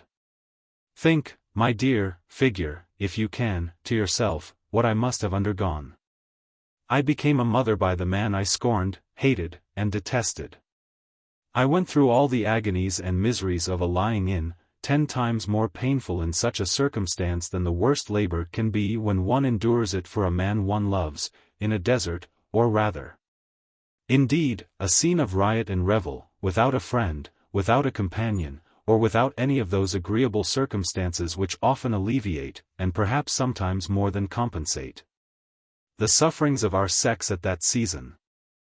Chapter 6. In which the mistake of the landlord throws Sophia into a dreadful consternation. Mrs. Fitzpatrick was proceeding in her narrative when she was interrupted by the entrance of dinner, greatly to the concern of Sophia. For the misfortunes of her friend had raised her anxiety, and left her no appetite but what Mrs. Fitzpatrick was to satisfy by her relation. The landlord now attended with a plate under his arm, and with the same respect in his countenance and address which he would have put on had the ladies arrived in a coach and six. The married lady seemed less affected with her own misfortunes than was her cousin, for the former eat very heartily, whereas the latter could hardly swallow a morsel. Sophia likewise showed more concern and sorrow in her countenance than appeared in the other lady, who, having observed these symptoms in her friend, begged her to be comforted, saying, "Perhaps all may yet end better than either you or I expect." Our landlord thought he had now an opportunity to open his mouth, and was resolved not to omit it. "I am sorry, madam," cries he, "that your ladyship can't eat. For to be sure you must be hungry after so long fasting." I hope your ladyship is not uneasy at anything, for, as Madam there says, all may end better than anybody expects. A gentleman who was here just now brought excellent news, and perhaps some folks who have given other folks the slip may get to London before they are overtaken. And if they do, I make no doubt but they will find people who will be very ready to receive them. All persons under the apprehension of danger convert whatever they see and hear into the objects of that apprehension. Sophia therefore immediately concluded, from the foregoing speech, that she was known, and pursued by her father. She was now struck with the utmost consternation, and for a few minutes deprived of the power of speech, which she no sooner recovered than she desired the landlord to send his servants out of the room, and then, addressing herself to him, said, I perceive, sir, you know who we are. But I beseech you, nay, I am convinced, if you have any compassion or goodness, you will not betray us. I betray your ladyship, quoth the landlord. No, and then he swore several very hearty oaths, I would sooner be cut into 10,000 pieces. I hate all treachery. I never betrayed anyone in my life yet, and I am sure I shall not begin with so sweet a lady as your ladyship. All the world would very much blame me if I should, since it will be in your ladyship's power so shortly to reward me. My wife can witness for me, I knew your ladyship the moment you came into the house, I said it was your honor, before I lifted you from your horse. And I shall carry the bruises I got in your ladyship's service to the grave. But what signified that, as long as I saved your ladyship? To be sure some people this morning would have thought of getting a reward, but no such thought ever entered into my head. I would sooner starve than take any reward for betraying your ladyship.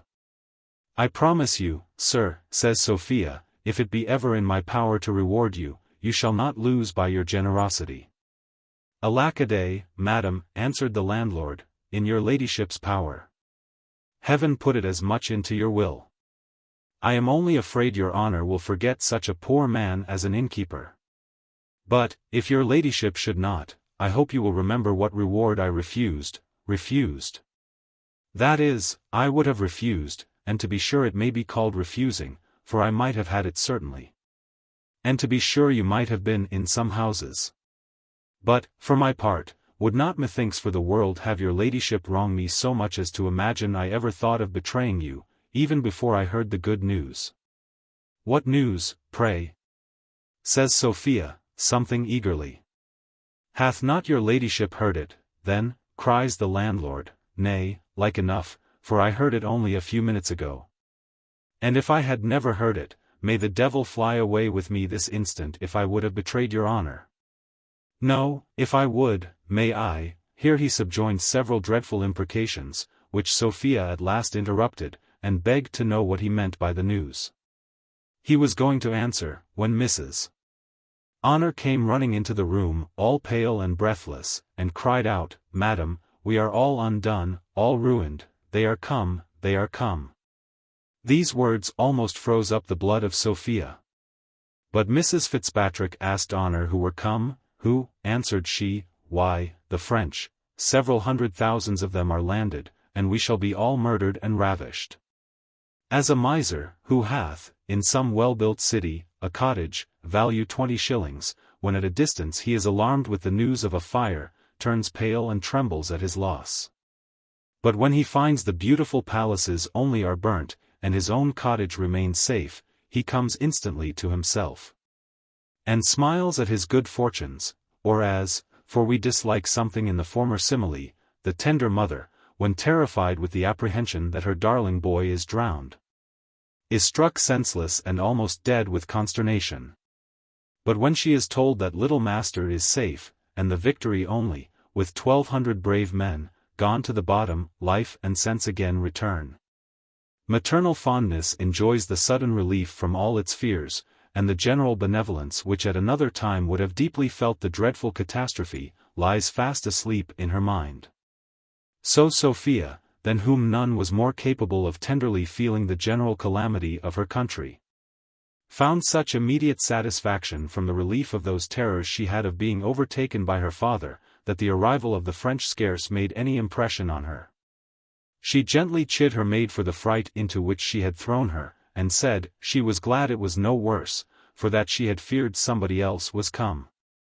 Ay, quoth the landlord, smiling, her ladyship knows better things, she knows the French are our very best friends, and come over hither only for our good. They are the people who are to make old England flourish again. I warrant her honour thought the Duke was coming, and that was enough to put her into a fright. I was going to tell your ladyship the news. His Honour's Majesty, heaven bless him, hath given the Duke the slip, and is marching as fast as he can to London, and 10,000 French are landed to join him on the road. Sophia was not greatly pleased with this news, nor with the gentleman who related it. But, as she still imagined he knew her, for she could not possibly have any suspicion of the real truth, she durst not show any dislike. And now the landlord, having removed the cloth from the table, withdrew, but at his departure frequently repeated his hopes of being remembered hereafter. The mind of Sophia was not at all easy under the supposition of being known at this house, for she still applied to herself many things which the landlord had addressed to Jenny Cameron.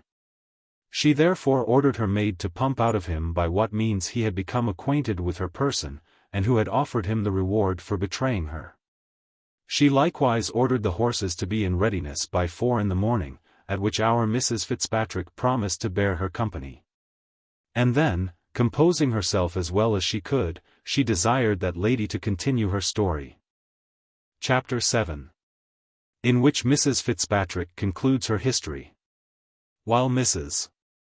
Honour, in pursuance of the commands of her mistress, ordered a bowl of punch, and invited my landlord and landlady to partake of it, Mrs. Fitzpatrick thus went on with her relation. Most of the officers who were quartered at a town in our neighbourhood were of my husband's acquaintance. Among these there was a lieutenant, a very pretty sort of man, and who was married to a woman, so agreeable both in her temper and conversation, that from our first knowing each other, which was soon after my lying in, we were almost inseparable companions. For I had the good fortune to make myself equally agreeable to her. The lieutenant, who was neither a sot nor a sportsman, was frequently of our parties. Indeed he was very little with my husband, and no more than good breeding constrained him to be, as he lived almost constantly at our house. My husband often expressed much dissatisfaction at the lieutenant's preferring my company to his. He was very angry with me on that account, and gave me many a hearty curse for drawing away his companions, saying, I ought to be Ned for having spoiled one of the prettiest fellows in the world, by making a milksop of him. You will be mistaken, my dear Sophia, if you imagine that the anger of my husband arose from my depriving him of a companion. For the lieutenant was not a person with whose society a fool could be pleased. And, if I should admit the possibility of this, so little right had my husband to place the loss of his companion to me, that I am convinced it was my conversation alone which induced him ever to come to the house. No, child, it was envy, the worst and most rancorous kind of envy, the envy of superiority of understanding. The wretch could not bear to see my conversation preferred to his, by a man of whom he could not entertain the least jealousy. Oh my dear Sophie, you are a woman of sense. If you marry a man, as is most probable you will, of less capacity than yourself, make frequent trials of his temper before marriage, and see whether he can bear to submit to such a superiority. Promise me, Sophie, you will take this advice, for you will hereafter find its importance. It is very likely I shall never marry at all, answered Sophia. I think, at least, I shall never marry a man in whose understanding I see any defects before marriage, and I promise you I would rather give up my own than see any such afterwards. Give up your understanding, replied Mrs. Fitzpatrick. Oh, fie, child. I will not believe so meanly of you. Everything else I might myself be brought to give up, but never this. Nature would not have allotted this superiority to the wife in so many instances. If she had intended we should all of us have surrendered it to the husband. This, indeed, men of sense never expect of us, of which the lieutenant I have just mentioned was one notable example. For though he had a very good understanding, he always acknowledged, as was really true, that his wife had a better. And this, perhaps, was one reason of the hatred my tyrant bore her. Before he would be so governed by a wife, he said, especially such an ugly bee, for, indeed, she was not a regular beauty, but very agreeable and extremely genteel. He would see all the women upon earth at the devil, which was a very usual phrase with him. He said, he wondered what I could see in her to be so charmed with her company, since this woman, says he, hath come among us, there is an end of your beloved reading, which you pretended to like so much, that you could not afford time to return the visits of the ladies in this country. And I must confess I had been guilty of a little rudeness this way, for the ladies there are at least no better than the mere country ladies here. And I think I need make no other excuse to you for declining any intimacy with them. This correspondence, however, continued a whole year, even all the while the lieutenant was quartered in that town. For which I was contented to pay the tax of being constantly abused in the manner above mentioned by my husband, I mean when he was at home. For he was frequently absent a month at a time at Dublin, and once made a journey of 2 months to London, in all which journeys I thought it a very singular happiness that he never once desired my company. Nay, by his frequent censures on men who could not travel, as he phrased it, without a wife tied up to their tail, he sufficiently intimated that, had I been never so desirous of accompanying him, my wishes would have been in vain. But, heaven knows, such wishes were very far from my thoughts. At length my friend was removed from me, and I was again left to my solitude, to the tormenting conversation with my own reflections, and to apply to books for my only comfort. I now read almost all day long. How many books do you think I read in 3 months? I can't guess, indeed, cousin, answered Sophia. Perhaps half a score. Half a score. Half 1,000, child, answered the other. I read a good deal in Daniel's English History of France.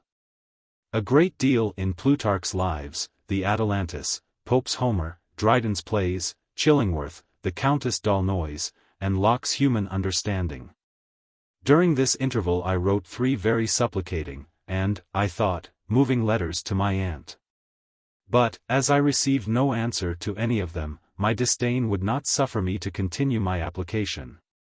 Here she stopped, and, looking earnestly at Sophia, said, Methinks, my dear, I read something in your eyes which reproaches me of a neglect in another place, where I should have met with a kinder return.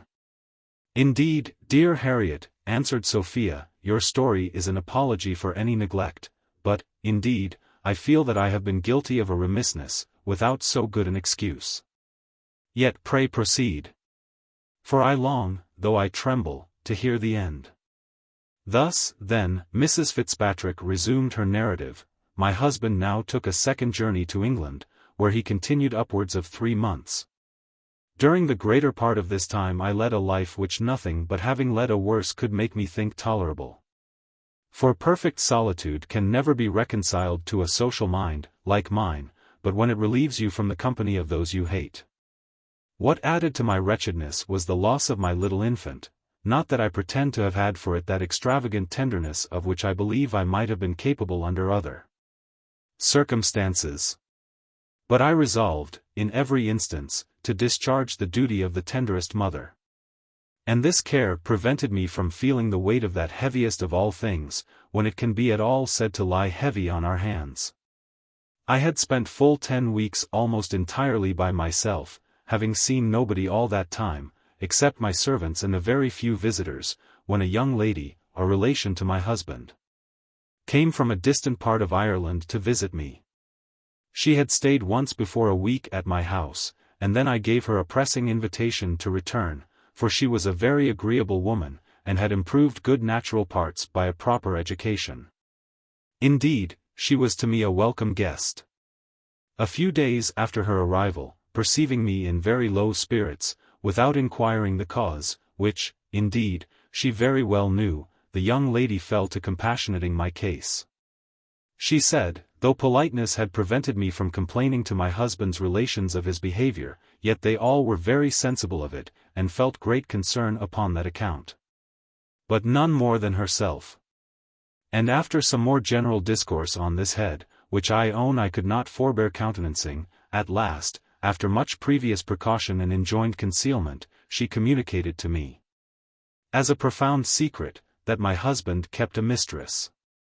You will certainly imagine I heard this news with the utmost insensibility. Upon my word, if you do, your imagination will mislead you. Contempt had not so kept down my anger to my husband, but that hatred rose again on this occasion. What can be the reason of this? Are we so abominably selfish, that we can be concerned at others having possession even of what we despise? Or are we not rather abominably vain, and is not this the greatest injury done to our vanity? What think you, Sophia? I don't know, indeed, answered Sophia. I have never troubled myself with any of these deep contemplations, but I think the lady did very ill in communicating to you such a secret. And yet, my dear, this conduct is natural, replied Mrs. Fitzpatrick, and, when you have seen and read as much as myself, you will acknowledge it to be so.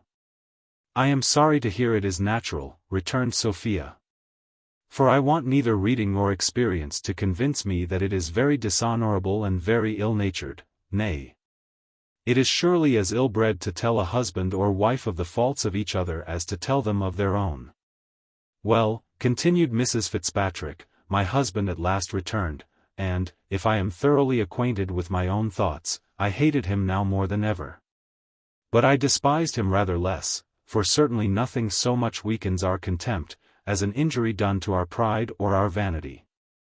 He now assumed a carriage to me so very different from what he had lately worn, and so nearly resembling his behavior the first week of our marriage, that, had I now had any spark of love remaining, he might, possibly, have rekindled my fondness for him. But, though hatred may succeed to contempt, and may perhaps get the better of it, love, I believe, cannot.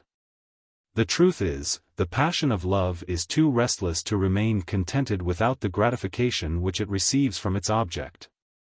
And one can no more be inclined to love without loving than we can have eyes without seeing.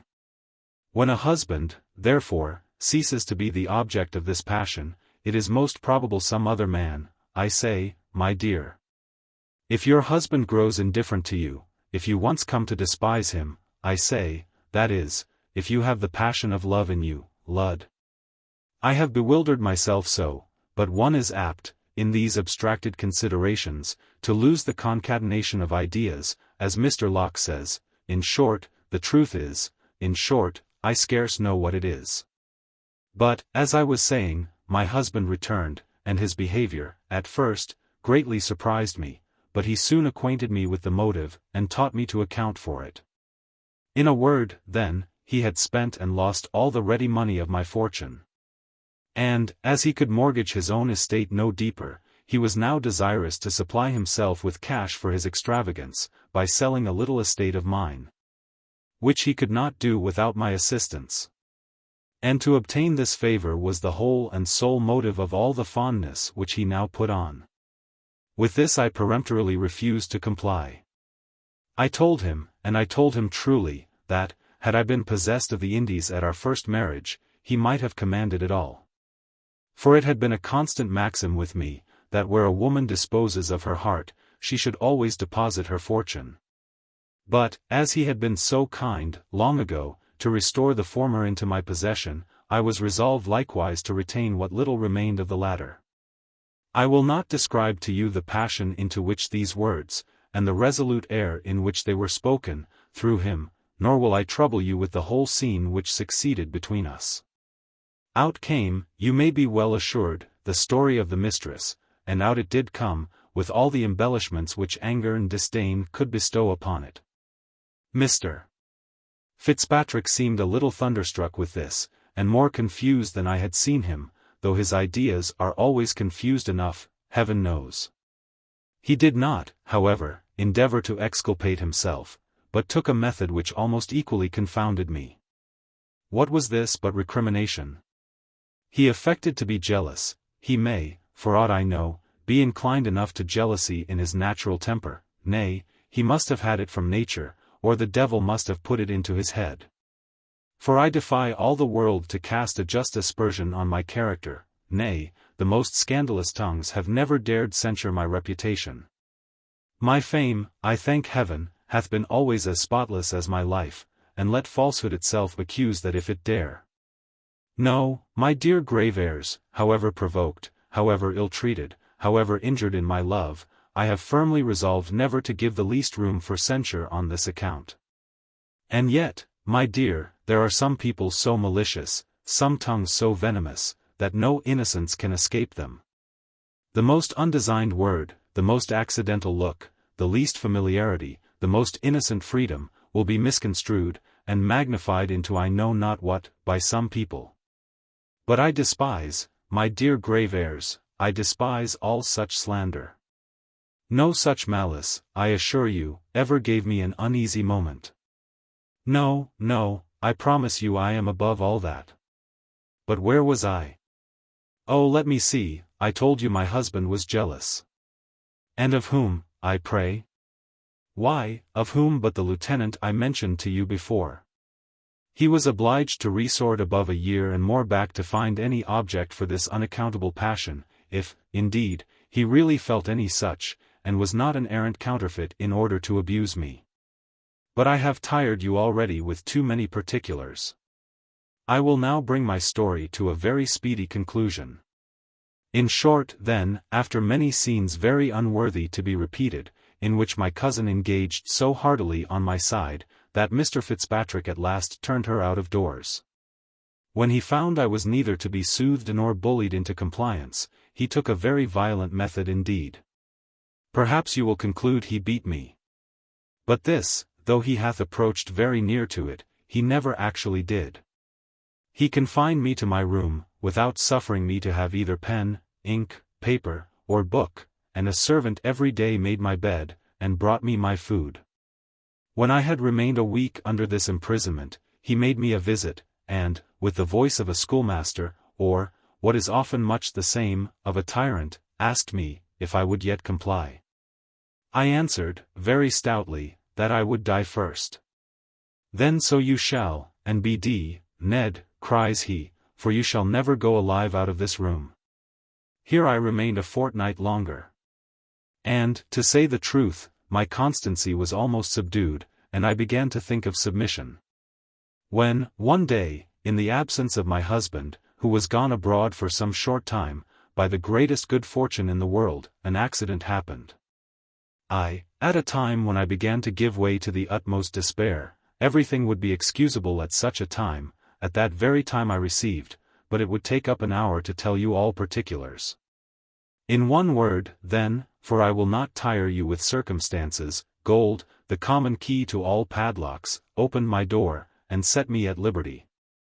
I now made haste to Dublin, where I immediately procured a passage to England, and was proceeding to Bath, in order to throw myself into the protection of my aunt, or of your father, or of any relation who would afford it me. My husband overtook me last night at the inn where I lay, and which you left a few minutes before me, but I had the good luck to escape him, and to follow you. And thus, my dear, ends my history, a tragical one, I am sure, it is to myself, but, perhaps, I ought rather to apologize to you for its dullness. Sophia heaved a deep sigh, and answered, Indeed, Harriet, I pity you from my soul, but what could you expect? Why, would you marry an Irishman? Upon my word, replied her cousin, your censure is unjust. There are, among the Irish, men of as much worth and honor as any among the English, nay, to speak the truth, generosity of spirit is rather more common among them. I have known some examples there, too, of good husbands, and I believe these are not very plenty in England. Ask me, rather, what I could expect when I married a fool. And I will tell you a solemn truth, I did not know him to be so. Can no man, said Sophia, in a very low and altered voice, do you think, make a bad husband, who is not a fool? That, answered the other, is too general a negative, but none, I believe, is so likely as a fool to prove so. Among my acquaintance, the silliest fellows are the worst husbands. And I will venture to assert, as a fact, that a man of sense rarely behaves very ill to a wife who deserves very well. Chapter 8. A dreadful alarm in the inn, with the arrival of an unexpected friend of Mrs. Fitzpatrick. Sophia now, at the desire of her cousin, related, not what follows, but what hath gone before in this history, for which reason the reader will, I suppose, excuse me for not repeating it over again. One remark, however, I cannot forbear making on her narrative, namely, that she made no more mention of Jones, from the beginning to the end, than if there had been no such person alive. This I will neither endeavor to account for nor to excuse. Indeed, if this may be called a kind of dishonesty, it seems the more inexcusable, from the apparent openness and explicit sincerity of the other lady. But so it was. Just as Sophia arrived at the conclusion of her story, there arrived in the room where the two ladies were sitting a noise, not unlike, in loudness, to that of a pack of hounds just let out from their kennel. Nor, in shrillness, to cats, when caterwauling, or to screech owls, or, indeed, more like, for what animal can resemble a human voice? To those sounds which, in the pleasant mansions of that gate which seems to derive its name from a duplicity of tongues, issue from the mouths, and sometimes from the nostrils of those fair river nymphs, yclept of old the naiads, in the vulgar tongue translated oyster wenches.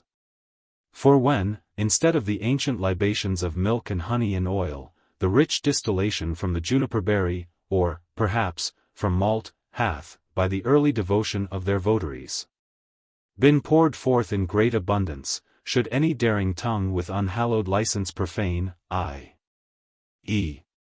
depreciate, the delicate fat Milton oyster, the plaice sound and firm, the flounder as much alive as when in the water, the shrimp as big as a prawn, the fine cod alive but a few hours ago, or any other of the various treasures which those water deities who fish the sea and rivers have committed to the care of the nymphs, the angry naiads lift up their immortal voices, and the profane wretch is struck deaf for his impiety.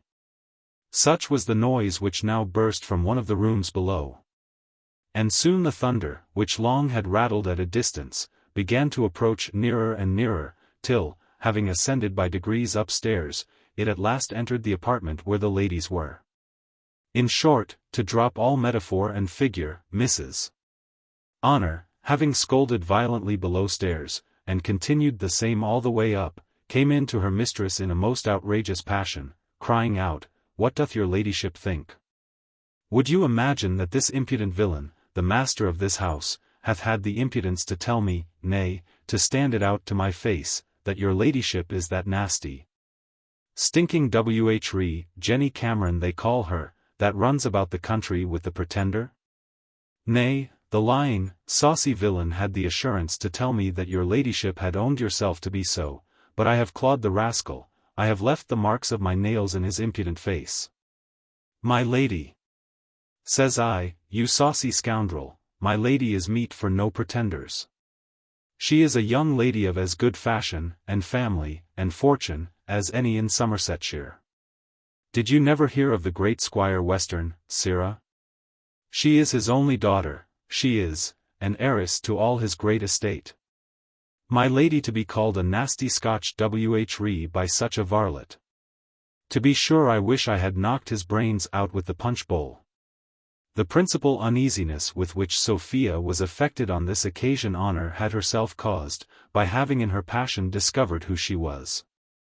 However, as this mistake of the landlord sufficiently accounted for those passages which Sophia had before mistaken, she acquired some ease on that account.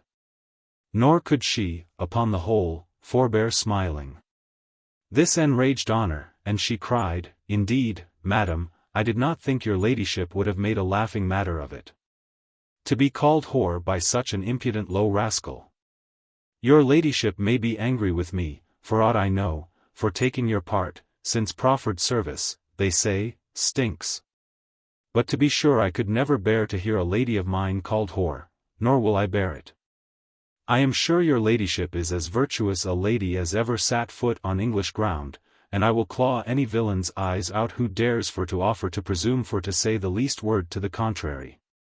Nobody ever could say the least ill of the character of any lady that ever I waited upon. Hinc illi lacrimae. In plain truth, Honor had as much love for her mistress as most servants have, that is to say. But besides this, her pride obliged her to support the character of the lady she waited on. For she thought her own was in a very close manner connected with it. In proportion as the character of her mistress was raised, hers likewise, as she conceived, was raised with it.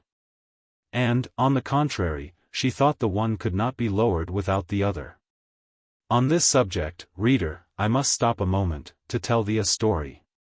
The famous Nell Gwynn, stepping one day, from a house where she had made a short visit, into her coach, saw a great mob assembled, and her footman all bloody and dirty. The fellow, being asked by his mistress the reason of his being in that condition, answered, "I have been fighting, madam, with an impudent rascal who called your ladyship a whre." "You blockhead," replied Mrs. Gwynn, "at this rate you must fight every day of your life." "Why, you fool, all the world knows it." "Do they?" cries the fellow, in a muttering voice, after he had shut the coach door. "They shan't call me a whore's footman for all that." Thus the passion of Mrs. Honor appears natural enough, even if it were to be no otherwise accounted for, but, in reality, there was another cause of her anger. For which we must beg leave to remind our reader of a circumstance mentioned in the above simile. There are indeed certain liquors, which, being applied to our passions, or to fire, produce effects the very reverse of those produced by water, as they serve to kindle and inflame, rather than to extinguish. Among these, the generous liquor called punch is one. It was not, therefore, without reason, that the learned Dr. Cheney used to call drinking punch pouring liquid fire down your throat. Now, Mrs. Honor had unluckily poured so much of this liquid fire down her throat, that the smoke of it began to ascend into her pericranium and blinded the eyes of reason, which is there supposed to keep her residence, while the fire itself from the stomach easily reached the heart, and there inflamed the noble passion of pride. So that, upon the whole, we shall cease to wonder at the violent rage of the waiting woman, though at first sight we must confess the cause seems inadequate to the effect.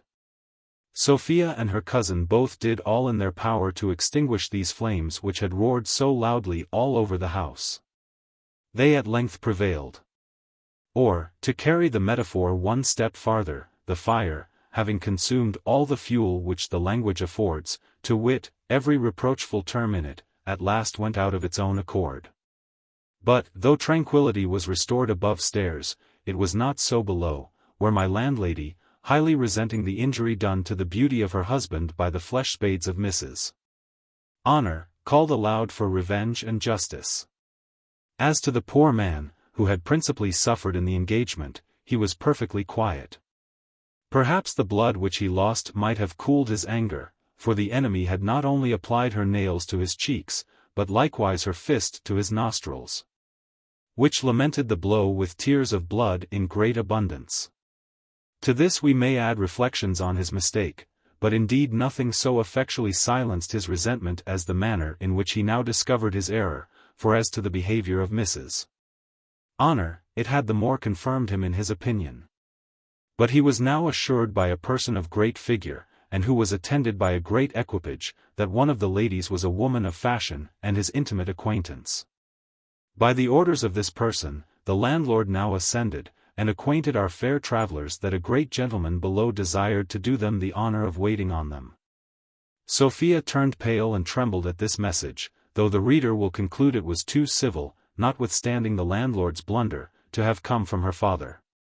But fear hath the common fault of a justice of peace, and is apt to conclude hastily from every slight circumstance, without examining the evidence on both sides. To ease the reader's curiosity, therefore, rather than his apprehensions, we proceed to inform him that an Irish peer had arrived very late that evening at the inn, in his way to London.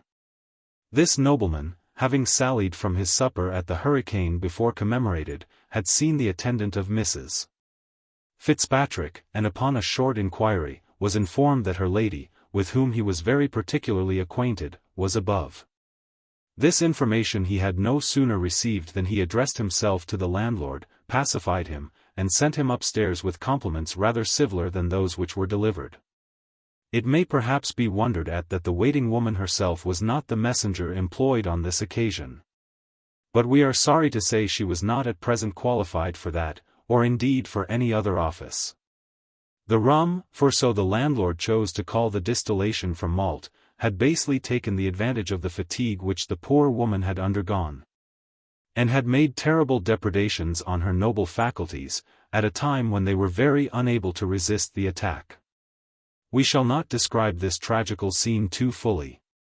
But we thought ourselves obliged, by that historic integrity which we profess, shortly to hint a matter which we would otherwise have been glad to have spared. Many historians, indeed, for want of this integrity, or of diligence, to say no worse, often leave the reader to find out these little circumstances in the dark, and sometimes to his great confusion and perplexity. Sophia was very soon eased of her causeless fright by the entry of the noble peer, who was not only an intimate acquaintance of Mrs. Fitzpatrick, but in reality a very particular friend of that lady. To say truth, it was by his assistance that she had been enabled to escape from her husband. For this nobleman had the same gallant disposition with those renowned knights of whom we read in heroic story, and had delivered many an imprisoned nymph from durance. He was indeed as bitter an enemy to the savage authority too often exercised by husbands and fathers, over the young and lovely of the other sex, as ever knight-errant was to the barbarous power of enchanters. Nay, to say truth, I have often suspected that those very enchanters with which romance everywhere abounds were in reality no other than the husbands of those days. And matrimony itself was, perhaps, the enchanted castle in which the nymphs were said to be confined.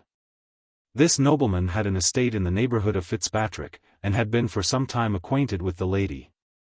No sooner, therefore, did he hear of her confinement, than he earnestly applied himself to procure her liberty, which he presently effected, not by storming the castle, according to the example of ancient heroes, but by corrupting the governor, in conformity with the modern art of war, in which craft is held to be preferable to valor, and gold is found to be more irresistible than either lead or steel. This circumstance, however, as the lady did not think it material enough to relate to her friend, we would not at that time impart it to the reader. We rather chose to leave him a while under a supposition that she had found, or coined, or by some very extraordinary, perhaps supernatural means, had possessed herself of the money with which she had bribed her keeper, than to interrupt her narrative by giving a hint of what seemed to her of too little importance to be mentioned. The peer, after a short conversation, could not forbear expressing some surprise at meeting the lady in that place, nor could he refrain from telling her he imagined she had been gone to Bath. Mrs. Fitzpatrick very freely answered, that she had been prevented in her purpose by the arrival of a person she need not mention. In short, says she, I was overtaken by my husband, for I need not affect to conceal what the world knows too well already.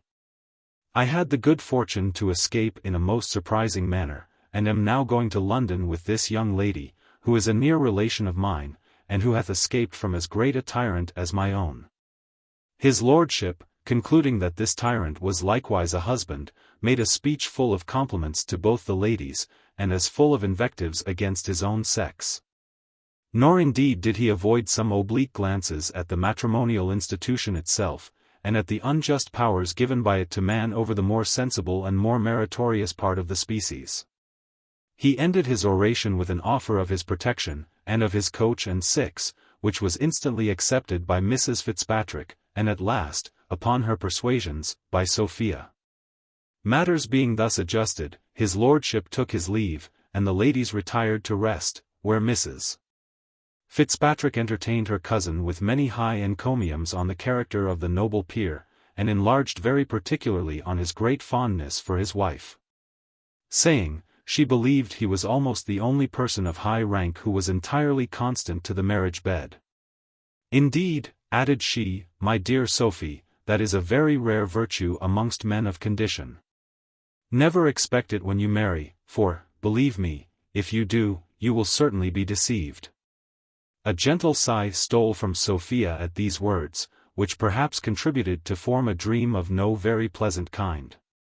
But, as she never revealed this dream to anyone, so the reader cannot expect to see it related here. Chapter 9. The morning introduced in some pretty writing. A stagecoach. The civility of chambermaids. The heroic temper of Sophia. Her generosity. The return to it.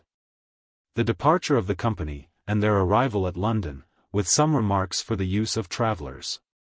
Those members of society who are born to furnish the blessings of life now began to light their candles, in order to pursue their daily labours for the use of those who are born to enjoy these blessings. The sturdy hind now attends the levee of his fellow labourer the ox, the cunning artificer, the diligent mechanic, spring from their hard mattress. And now the bonny housemaid begins to repair the disordered drum-room, while the riotous authors of that disorder, in broken interrupted slumbers, tumble and toss, as if the hardness of down disquieted their repose. In simple phrase, the clock had no sooner struck 7 than the ladies were ready for their journey, and, at their desire, his lordship and his equipage were prepared to attend them. And now a matter of some difficulty arose, and this was how his lordship himself should be conveyed. For though in stagecoaches, where passengers are properly considered as so much luggage, the ingenious coachman stows half a dozen with perfect ease into the place of 4. For well he contrives that the fat hostess, or well-fed alderman, may take up no more room than the slim miss, or taper master. It being the nature of guts, when well squeezed, to give way, and to lie in a narrow compass. Yet in these vehicles, which are called, for distinction's sake, gentlemen's coaches, though they are often larger than the others, this method of packing is never attempted. His lordship would have put a short end to the difficulty, by very gallantly desiring to mount his horse, but Mrs. Fitzpatrick would by no means consent to it. It was therefore concluded that the Abigails should, by turns, relieve each other on one of his lordship's horses, which was presently equipped with a side-saddle for that purpose. Everything being settled at the inn, the ladies discharged their former guides, and Sophia made a present to the landlord, partly to repair the bruise which he had received under herself, and partly on account of what he had suffered under the hands of her enraged waiting woman. And now Sophia first discovered a loss which gave her some uneasiness, and this was of the £100 bank bill which her father had given her at their last meeting, and which, within a very inconsiderable trifle, was all the treasure she was at present worth. She searched everywhere, and shook and tumbled all her things to no purpose. The bill was not to be found, and she was at last fully persuaded that she had lost it from her pocket when she had the misfortune of tumbling from her horse in the dark lane. As before recorded, a fact that seemed the more probable, as she now recollected some discomposure in her pockets which had happened at that time, and the great difficulty with which she had drawn forth her handkerchief the very instant before her fall, in order to relieve the distress of Mrs. Fitzpatrick. Misfortunes of this kind, whatever inconveniencies they may be attended with, are incapable of subduing a mind in which there is any strength, without the assistance of avarice.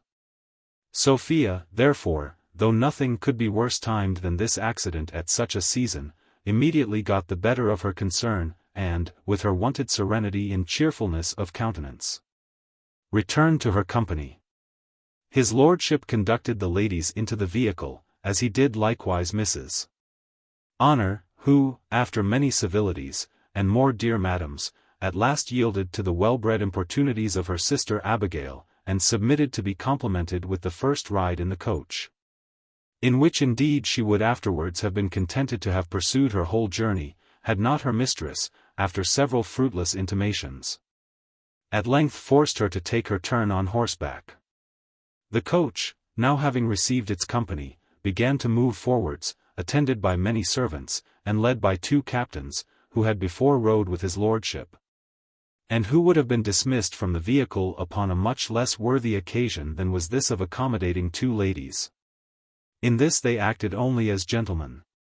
But they were ready at any time to have performed the office of a footman, or indeed would have condescended lower, for the honour of his lordship's company, and for the convenience of his table. My landlord was so pleased with the present he had received from Sophia, that he rather rejoiced in than regretted his bruise or his scratches. The reader will perhaps be curious to know the quantum of this present, but we cannot satisfy his curiosity. Whatever it was, it satisfied the landlord for his bodily hurt. But he lamented he had not known before how little the lady valued her money. For to be sure, says he, one might have charged every article double, and she would have made no cavil at the reckoning. His wife, however, was far from drawing this conclusion. Whether she really felt any injury done to her husband more than he did himself, I will not say. Certain it is, she was much less satisfied with the generosity of Sophia. Indeed, cries she, my dear, the lady knows better how to dispose of her money than you imagine. She might very well think we should not put up such a business without some satisfaction, and the law would have cost her an infinite deal more than this poor little matter. Which I wonder you would take. You are always so bloodily wise, quoth the husband, it would have cost her more, would it? Dost fancy I don't know that as well as thee? But would any of that more, or so much, have come into our pockets? Indeed, if son Tom the lawyer had been alive, I could have been glad to have put such a pretty business into his hands. He would have got a good picking out of it, but I have no relation now who is a lawyer, and why should I go to law for the benefit of strangers? Nay, to be sure, answered she, you must know best. I believe I do, replied he. I fancy, when money is to be got, I can smell it out as well as another. Everybody, let me tell you, would not have talked people out of this. Mind that, I say, everybody would not have cajoled this out of her, mind that. The wife then joined in the applause of her husband's sagacity, and thus ended the short dialogue between them on this occasion. We will therefore take our leave of these good people, and attend his lordship and his fair companions, who made such good expedition that they performed a journey of 90 miles in 2 days. And on the second evening arrived in London, without having encountered any one adventure on the road worthy the dignity of this history to relate. Our pen, therefore, shall imitate the expedition which it describes, and our history shall keep pace with the travellers who are its subject. Good writers will, indeed, do well to imitate the ingenious traveller in this instance, who always proportions his stay at any place to the beauties, elegancies, and curiosities which it affords. At Esher, at Stowe, at Wilton, at Eastbury, and at Prior's Park, days are too short for the ravished imagination, while we admire the wondrous power of art in improving nature. In some of these, art chiefly engages our admiration, in others, nature and art contend for our applause, but, in the last, the former seems to triumph. Here nature appears in her richest attire, and art, dressed with the modestest simplicity, attends her benignant mistress. Here nature indeed pours forth the choicest treasures which she hath lavished on this world, and here human nature presents you with an object which can be exceeded only in the other. The same taste, the same imagination, which luxuriously riots in these elegant scenes, can be amused with objects of far inferior note. The woods, the rivers, the lawns of Devon and of Dorset, attract the eye of the ingenious traveller, and retard his pace. Which delay he afterwards compensates by swiftly scouring over the gloomy heath of Bagshot, or that pleasant plain which extends itself westward from Stockbridge, where no other object than one single tree only in 16 miles presents itself to the view, unless the clouds, in compassion to our tired spirits, kindly open their variegated mansions to our prospect. Not so travels the money-meditating tradesman, the sagacious justice, the dignified doctor, the warm-clad grazier, with all the numerous offspring of wealth and dullness. On they jog, with equal pace, through the verdant meadows or over the barren heath, their horses measuring 4 miles and a half per hour with the utmost exactness. The eyes of the beast and of his master being alike directed forwards, and employed in contemplating the same objects in the same manner. With equal rapture the good writer surveys the proudest boasts of the architect, and those fair buildings with which some unknown name hath adorned the rich clothing town, where heaps of bricks are piled up as a kind of monument to show that heaps of money have been piled there before. And now, reader, as we are in haste to attend our heroine, we will leave to thy sagacity to apply all this to the Boeotian writers, and to those authors who are their opposites. This thou wilt be abundantly able to perform without our aid. Bestir thyself therefore on this occasion. For, though we will always lend thee proper assistance in difficult places, as we do not, like some others, expect thee to use the arts of divination to discover our meaning. Yet we shall not indulge thy laziness where nothing but thy own attention is required. For thou art highly mistaken if thou dost imagine that we intended, when we began this great work, to leave thy sagacity nothing to do. Or that, without sometimes exercising this talent, thou wilt be able to travel through our pages with any pleasure or profit to thyself. Chapter 10.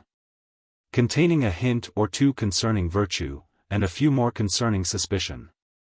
Our company, being arrived at London, were set down at his lordship's house, where, while they refreshed themselves after the fatigue of their journey, servants were dispatched to provide a lodging for the two ladies. For, as her ladyship was not then in town, Mrs. Fitzpatrick would by no means consent to accept a bed in the mansion of the peer. Some readers will, perhaps, condemn this extraordinary delicacy, as I may call it, of virtue, as too nice and scrupulous. But we must make allowances for her situation, which must be owned to have been very ticklish. And, when we consider the malice of censorious tongues, we must allow, if it was a fault, the fault was an excess on the right side. And which every woman who is in the selfsame situation will do well to imitate. The most formal appearance of virtue, when it is only an appearance, may, perhaps, in very abstracted considerations, seem to be rather less commendable than virtue itself without this formality. But it will, however, be always more commended. And this, I believe, will be granted by all, that it is necessary, unless in some very particular cases, for every woman to support either the one or the other. A lodging being prepared, Sophia accompanied her cousin for that evening. But resolved early in the morning to inquire after the lady into whose protection, as we have formerly mentioned, she had determined to throw herself when she quitted her father's house. And this she was the more eager in doing from some observations she had made during her journey in the coach. Now, as we would by no means fix the odious character of suspicion on Sophia, we are almost afraid to open to our reader the conceits which filled her mind concerning Mrs. Fitzpatrick, of whom she certainly entertained at present some doubts, which, as they are very apt to enter into the bosoms of the worst of people, we think proper not to mention more plainly till we have first suggested a word or two to our reader touching suspicion in general. Of this there have always appeared to me to be 2 degrees. The first of these I choose to derive from the heart, as the extreme velocity of its discernment seems to denote some previous inward impulse. And the rather as this superlative degree often forms its own objects, sees what is not, and always more than really exists. This is that quick-sighted penetration whose hawk's eyes no symptom of evil can escape, which observes not only upon the actions, but upon the words and looks, of men. And, as it proceeds from the heart of the observer, so it dives into the heart of the observed, and there espies evil, as it were, in the first embryo, nay, sometimes before it can be said to be conceived. An admirable faculty, if it were infallible, but, as this degree of perfection is not even claimed by more than one mortal being, so from the fallibility of such acute discernment have arisen many sad mischiefs and most grievous heartaches to innocence and virtue. I cannot help, therefore, regarding this vast quick-sightedness into evil as a vicious excess, and as a very pernicious evil in itself. And I am the more inclined to this opinion, as I am afraid it always proceeds from a bad heart, for the reasons I have above mentioned, and for one more, namely, because I never knew it the property of a good one. Now, from this degree of suspicion I entirely and absolutely acquit Sophia. A second degree of this quality seems to arise from the head. This is, indeed, no other than the faculty of seeing what is before your eyes, and of drawing conclusions from what you see. The former of these is unavoidable by those who have any eyes, and the latter is perhaps no less certain and necessary a consequence of our having any brains. This is altogether as bitter an enemy to guilt as the former is to innocence, nor can I see it in an unamiable light, even though, through human fallibility, it should be sometimes mistaken. For instance, if a husband should accidentally surprise his wife in the lap or in the embraces of some of those pretty young gentlemen who profess the art of cuckold-making, I should not highly, I think, blame him for concluding something more than what he saw, from the familiarities which he really had seen, and which we are at least favorable enough to when we call them innocent freedoms. The reader will easily suggest great plenty of instances to himself. I shall add but one more, which, however unchristian it may be thought by some, I cannot help esteeming to be strictly justifiable. And this is a suspicion that a man is capable of doing what he hath done already, and that it is possible for one who hath been a villain once to act the same part again. And, to confess the truth, of this degree of suspicion I believe Sophia was guilty. From this degree of suspicion she had, in fact, conceived an opinion that her cousin was really not better than she should be. The case, it seems, was this: Mrs. Fitzpatrick wisely considered that the virtue of a young lady is, in the world, in the same situation with a poor hare, which is certain, whenever it ventures abroad, to meet its enemies. For it can hardly meet any other. No sooner therefore was she determined to take the first opportunity of quitting the protection of her husband, than she resolved to cast herself under the protection of some other man. And whom could she so properly choose to be her guardian as a person of quality, of fortune, of honor? And who, besides a gallant disposition which inclines men to knight-errantry, that is, to be the champions of ladies in distress, had often declared a violent attachment to herself, and had already given her all the instances of it in his power? But, as the law hath foolishly omitted this office of vice-husband, or guardian to an eloped lady, and as malice is apt to denominate him by a more disagreeable appellation, it was concluded that his lordship should perform all such kind offices to the lady in secret, and without publicly assuming the character of her protector. Nay, to prevent any other person from seeing him in this light, it was agreed that the lady should proceed directly to Bath, and that his lordship should first go to London, and thence should go down to that place by the advice of his physicians. Now all this Sophia very plainly understood, not from the lips or behaviour of Mrs. Fitzpatrick, but from the peer, who was infinitely less expert at retaining a secret than was the good lady. And perhaps the exact secrecy which Mrs. Fitzpatrick had observed on this head in her narrative served not a little to heighten those suspicions which were now risen in the mind of her cousin. Sophia very easily found out the lady she sought, for indeed there was not a chairman in town to whom her house was not perfectly well known. And, as she received, in return of her first message, a most pressing invitation, she immediately accepted it. Mrs. Fitzpatrick, indeed, did not desire her cousin to stay with her with more earnestness than civility required. Whether she had discerned and resented the suspicion above mentioned, or from what other motive it arose, I cannot say. But certain it is, she was full as desirous of parting with Sophia as Sophia herself could be of going. The young lady, when she came to take leave of her cousin, could not avoid giving her a short hint of advice. She begged her, for heaven's sake, to take care of herself, and to consider in how dangerous a situation she stood, adding, she hoped some method would be found of reconciling her to her husband. You must remember, my dear, says she, the maxim which my Aunt Western hath so often repeated to us both, that whenever the matrimonial alliance is broke, and war declared between husband and wife, she can hardly make a disadvantageous peace for herself on any conditions. These are my aunt's very words, and she hath had a great deal of experience in the world. Mrs. Fitzpatrick answered, with a contemptuous smile, Never fear me, child, take care of yourself. For you are younger than I. I will come and visit you in a few days. But, dear Sophie, let me give you one piece of advice, leave the character of grave airs in the country, for, believe me, it will sit very awkwardly upon you in this town. Thus the two cousins parted, and Sophia repaired directly to Lady Bellaston, where she found a most hearty, as well as a most polite, welcome. The lady had taken a great fancy to her when she had seen her formerly with her Aunt Western. She was indeed extremely glad to see her, and was no sooner acquainted with the reasons which induced her to leave the squire and to fly to London than she highly applauded her sense and resolution. And after expressing the highest satisfaction in the opinion which Sophia had declared she entertained of her ladyship, by choosing her house for an asylum, she promised her all the protection which it was in her power to give.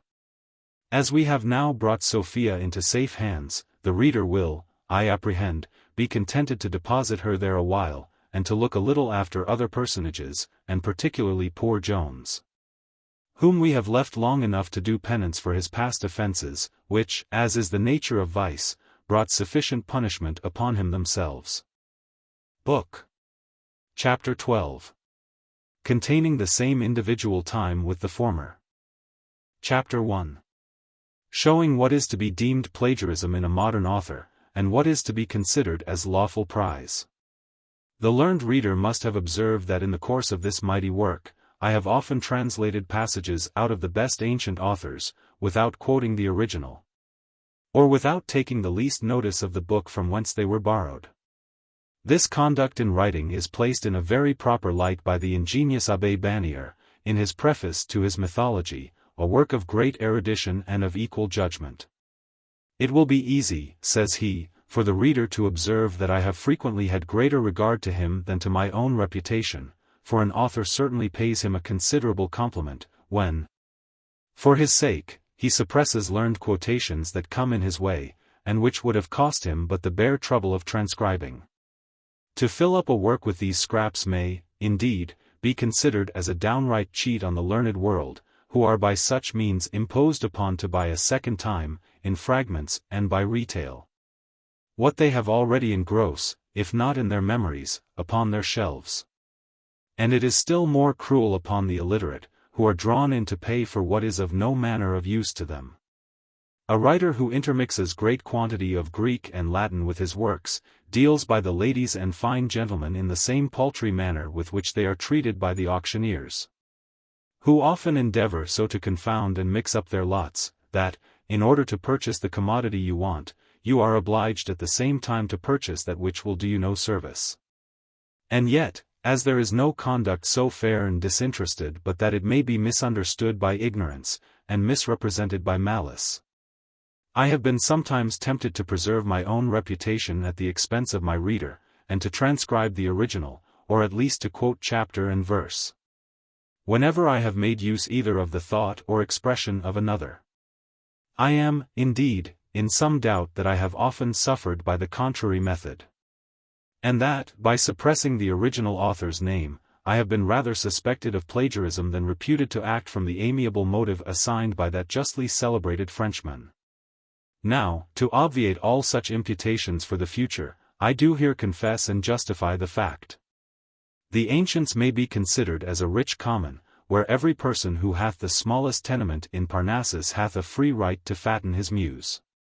Or, to place it in a clearer light, we moderns are to the ancients what the poor are to the rich. By the poor here I mean that large and venerable body which, in English, we call the mob. Now, whoever hath had the honor to be admitted to any degree of intimacy with this mob, must well know that it is one of their established maxims to plunder and pillage their rich neighbors without any reluctance, and that this is held to be neither sin nor shame among them. And so constantly do they abide and act by this maxim, that, in every parish almost in the kingdom, there is a kind of confederacy ever carrying on against a certain person of opulence called the squire, whose property is considered as free booty by all his poor neighbors, who, as they conclude that there is no manner of guilt in such depredations, look upon it as a point of honor and moral obligation to conceal, and to preserve each other from punishment on all such occasions.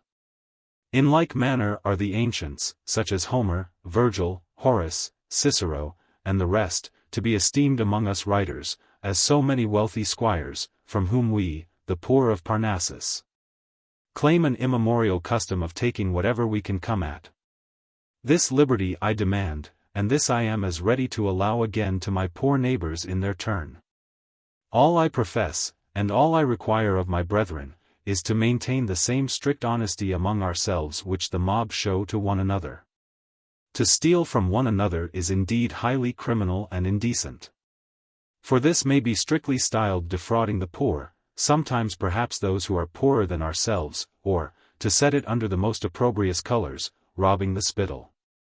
Since, therefore, upon the strictest examination, my own conscience cannot lay any such pitiful theft to my charge, I am contented to plead guilty to the former accusation.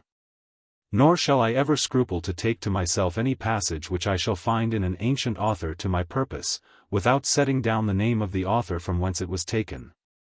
Nay, I absolutely claim a property in all such sentiments the moment they are transcribed into my writings, and I expect all readers henceforwards to regard them as purely and entirely my own.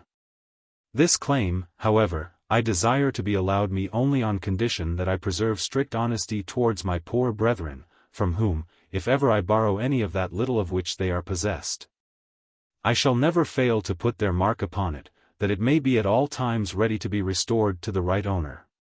The omission of this was highly blamable in one Mr. Moore, who, having formerly borrowed some lines of Pope and Company, took the liberty to transcribe 6 of them into his play of the rival modes.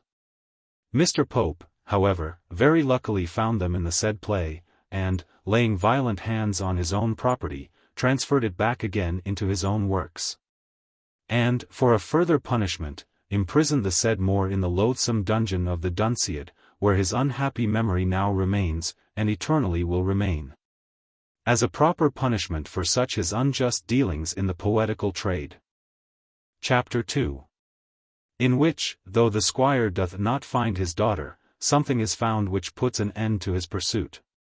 The history now returns to the inn at Upton, whence we shall first trace the footsteps of Squire Western. For, as he will soon arrive at an end of his journey, we shall have then full leisure to attend our hero. The reader may be pleased to remember that the said squire departed from the inn in great fury, and in that fury he pursued his daughter. The hostler having informed him that she had crossed the Severn, he likewise passed that river with his equipage, and rode full speed, vowing the utmost vengeance against poor Sophia, if he should but overtake her. He had not gone far before he arrived at a crossway. Here he called a short council of war, in which, after hearing different opinions, he at last gave the direction of his pursuit to fortune, and struck directly into the Worcester road. In this road he proceeded about 2 miles, when he began to bemoan himself most bitterly, frequently crying out, "What pity is it? Sure never was so unlucky a dog as myself." And then burst forth a volley of oaths and execrations. The parson attempted to administer comfort to him on this occasion. "Sorrow not, sir," says he, "like those without hope. Howbeit we have not yet been able to overtake young madam, we may account it some good fortune that we have hitherto traced her course aright. Peradventure she will soon be fatigate with her journey, and will tarry in some inn, in order to renovate her corporeal functions. And in that case, in all moral certainty, you will very briefly be compos voti." "Pog. D. and the slut," answered the squire, "I am lamenting the loss of so fine a morning for hunting. It is confounded hard to lose one of the best scenting days, in all appearance, which hath been this season, and especially after so long a frost. Whether fortune, who now and then shows some compassion in her wantonest tricks, might not take pity of the squire.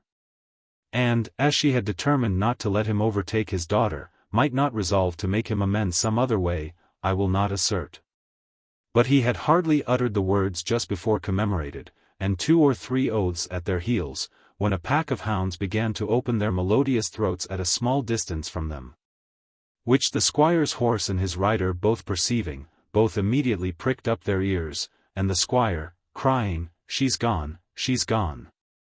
Damn me if she is not gone," instantly clapped spurs to the beast, who little needed it, having indeed the same inclination with his master. And now the whole company, crossing into a cornfield, rode directly towards the hounds, with much hallowing and whooping, while the poor parson, blessing himself, brought up the rear. Thus fable reports that the fair Grimalkin, whom Venus, at the desire of a passionate lover, converted from a cat into a fine woman, no sooner perceived a mouse than, mindful of her former sport, and still retaining her pristine nature, she leaped from the bed of her husband to pursue the little animal. What are we to understand by this? Not that the bride was displeased with the embraces of her amorous bridegroom. For, though some have remarked that cats are subject to ingratitude, yet women and cats too will be pleased and purr on certain occasions. The truth is, as the sagacious Sir Roger Lestrange observes, in his deep reflections, that, if we shut nature out at the door, she will come in at the window. And that puss, though a madam, will be a mouser still. In the same manner we are not to arraign the squire of any want of love for his daughter, for in reality he had a great deal. We are only to consider that he was a squire and a sportsman, and then we may apply the fable to him, and the judicious reflections likewise. The hounds ran very hard, as it is called, and the squire pursued over hedge and ditch, with all his usual vociferation and alacrity, and with all his usual pleasure. Nor did the thoughts of Sophia ever once intrude themselves to allay the satisfaction he enjoyed in the chase, which, he said, was one of the finest he ever saw. And which he swore was very well worth going 50 miles for. As the squire forgot his daughter, the servants, we may easily believe, forgot their mistress. And the parson, after having expressed much astonishment, in Latin, to himself, at length likewise abandoned all farther thoughts of the young lady, and, jogging on at a distance behind, began to meditate a portion of doctrine for the ensuing Sunday. The squire who owned the hounds was highly pleased with the arrival of his brother squire and sportsman, for all men approve merit in their own way, and no man was more expert in the field than Mr. Western, nor did any other better know how to encourage the dogs with his voice, and to animate the hunt with his holloa.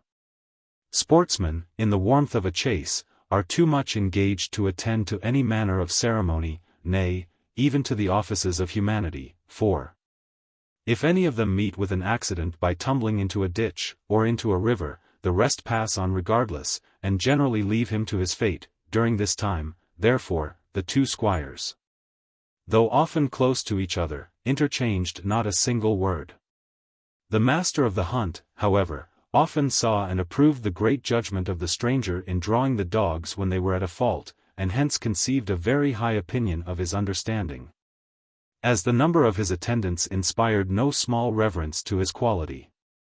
As soon, therefore, as the sport was ended by the death of the little animal which had occasioned it, the two squires met, and in all squire-like greeting saluted each other. The conversation was entertaining enough, and what we may perhaps relate in an appendix, or on some other occasion. But as it nowise concerns this history, we cannot prevail on ourselves to give it a place here.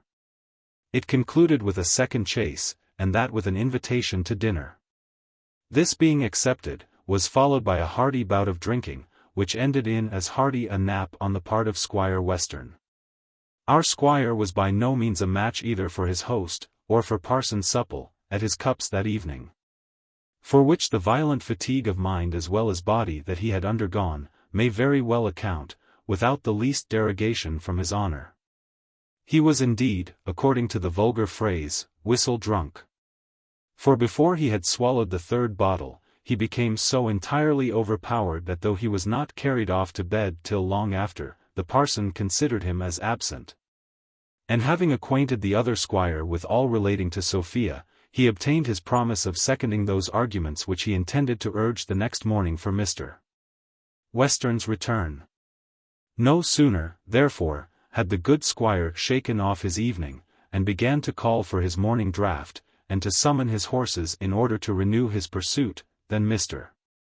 Supple began his dissuasives, which the host so strongly seconded, that they at length prevailed, and Mr. Western agreed to return home, being principally moved by one argument, viz. that he knew not which way to go, and might probably be riding farther from his daughter instead of towards her. He then took leave of his brother sportsman, and expressing great joy that the frost was broken, which might perhaps be no small motive to his hastening home, set forwards, or rather backwards, for Somersetshire. But not before he had first dispatched part of his retinue in quest of his daughter, after whom he likewise sent a volley of the most bitter execrations which he could invent. Chapter 3. The departure of Jones from Upton, with what passed between him and Partridge on the road. At length we are once more come to our hero. And, to say truth, we have been obliged to part with him so long, that, considering the condition in which we left him, I apprehend many of our readers have concluded we intended to abandon him forever.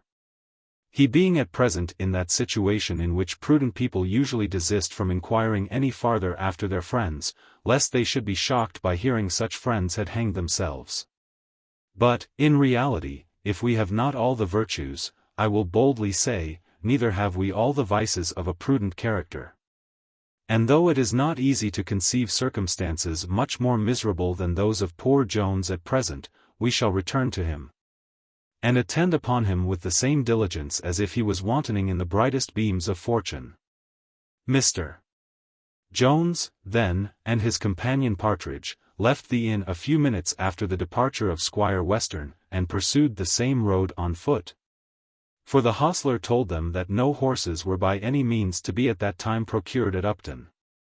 On they marched with heavy hearts, for though their disquiet proceeded from very different reasons, yet displeased they were both.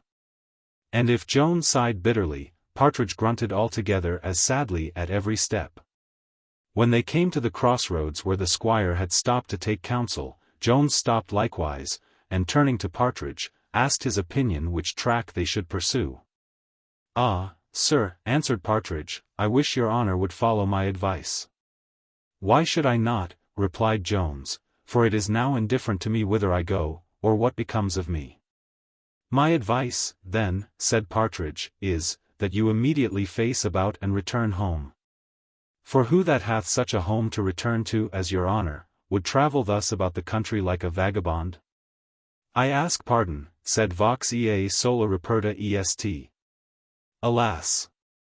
cries Jones, "I have no home to return to, but if my friend, my father, would receive me, could I bear the country from which Sophia is flown? Cruel Sophia! Cruel! No, let me blame myself.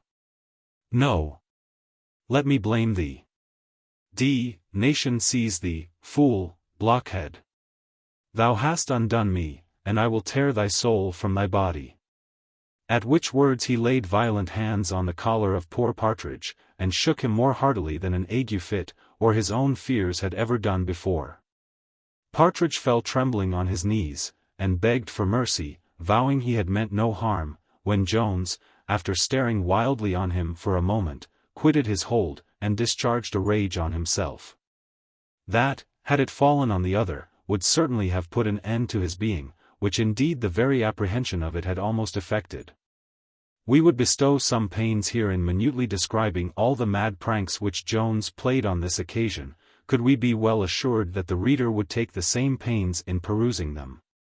But as we are apprehensive that, after all the labor which we should employ in painting this scene, the said reader would be very apt to skip it entirely over, we have saved ourselves that trouble. To say the truth, we have, from this reason alone, often done great violence to the luxuriance of our genius, and have left many excellent descriptions out of our work, which would otherwise have been in it. And this suspicion, to be honest, arises, as is generally the case, from our own wicked heart. For we have, ourselves, been very often most horridly given to jumping, as we have run through the pages of voluminous historians. Suffice it then simply to say, that Jones, after having played the part of a madman for many minutes, came, by degrees, to himself. Which no sooner happened, than, turning to Partridge, he very earnestly begged his pardon for the attack he had made on him in the violence of his passion, but concluded by desiring him never to mention his return again, for he was resolved never to see that country any more. Partridge easily forgave, and faithfully promised to obey the injunction now laid upon him. And then Jones very briskly cried out, "Since it is absolutely impossible for me to pursue any farther the steps of my angel, I will pursue those of glory. Come on, my brave lad, now for the army, it is a glorious cause, and I would willingly sacrifice my life in it, even though it was worth my preserving." And so saying, he immediately struck into the different road from that which the squire had taken, and, by mere chance, pursued the very same through which Sophia had before passed. Our travelers now marched a full mile, without speaking a syllable to each other, though Jones, indeed, muttered many things to himself. As to Partridge, he was profoundly silent. For he was not, perhaps, perfectly recovered from his former fright. Besides, he had apprehensions of provoking his friend to a second fit of wrath, especially as he now began to entertain a conceit, which may not, perhaps, create any great wonder in the reader. In short, he began now to suspect that Jones was absolutely out of his senses. At length, Jones, being weary of soliloquy, addressed himself to his companion, and blamed him for his taciturnity. For which the poor man very honestly accounted, from his fear of giving offence. And now this fear being pretty well removed, by the most absolute promises of indemnity, Partridge again took the bridle from his tongue. Which, perhaps, rejoiced no less at regaining its liberty, than a young colt, when the bridle is slipped from his neck, and he is turned loose into the pastures. As Partridge was inhibited from that topic which would have first suggested itself, he fell upon that which was next uppermost in his mind, namely, the man of the hill. Certainly, sir, says he, that could never be a man, who dresses himself and lives after such a strange manner, and so unlike other folks. Besides, his diet, as the old woman told me, is chiefly upon herbs, which is a fitter food for a horse than a Christian, nay. Landlord at Upton says that the neighbours thereabouts have very fearful notions about him.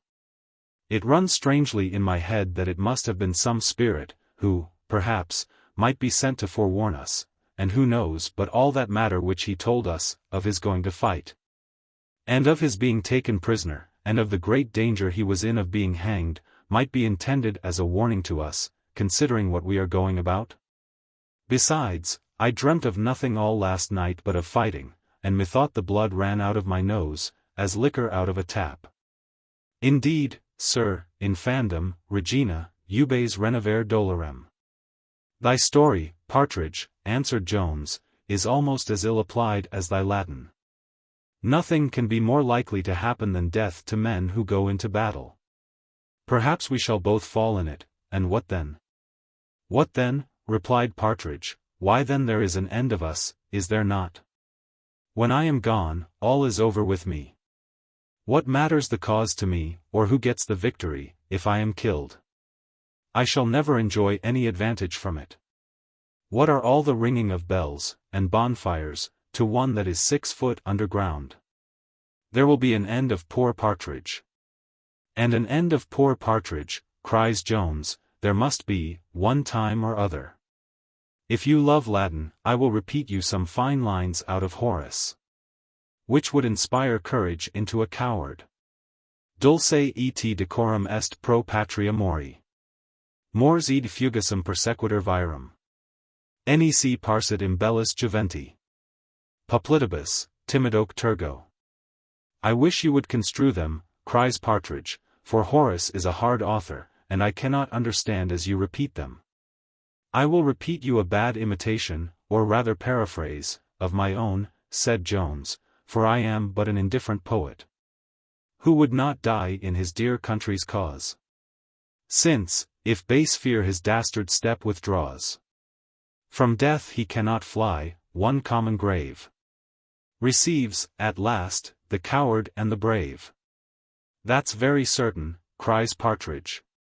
Aye, sure, mors omnibus communis.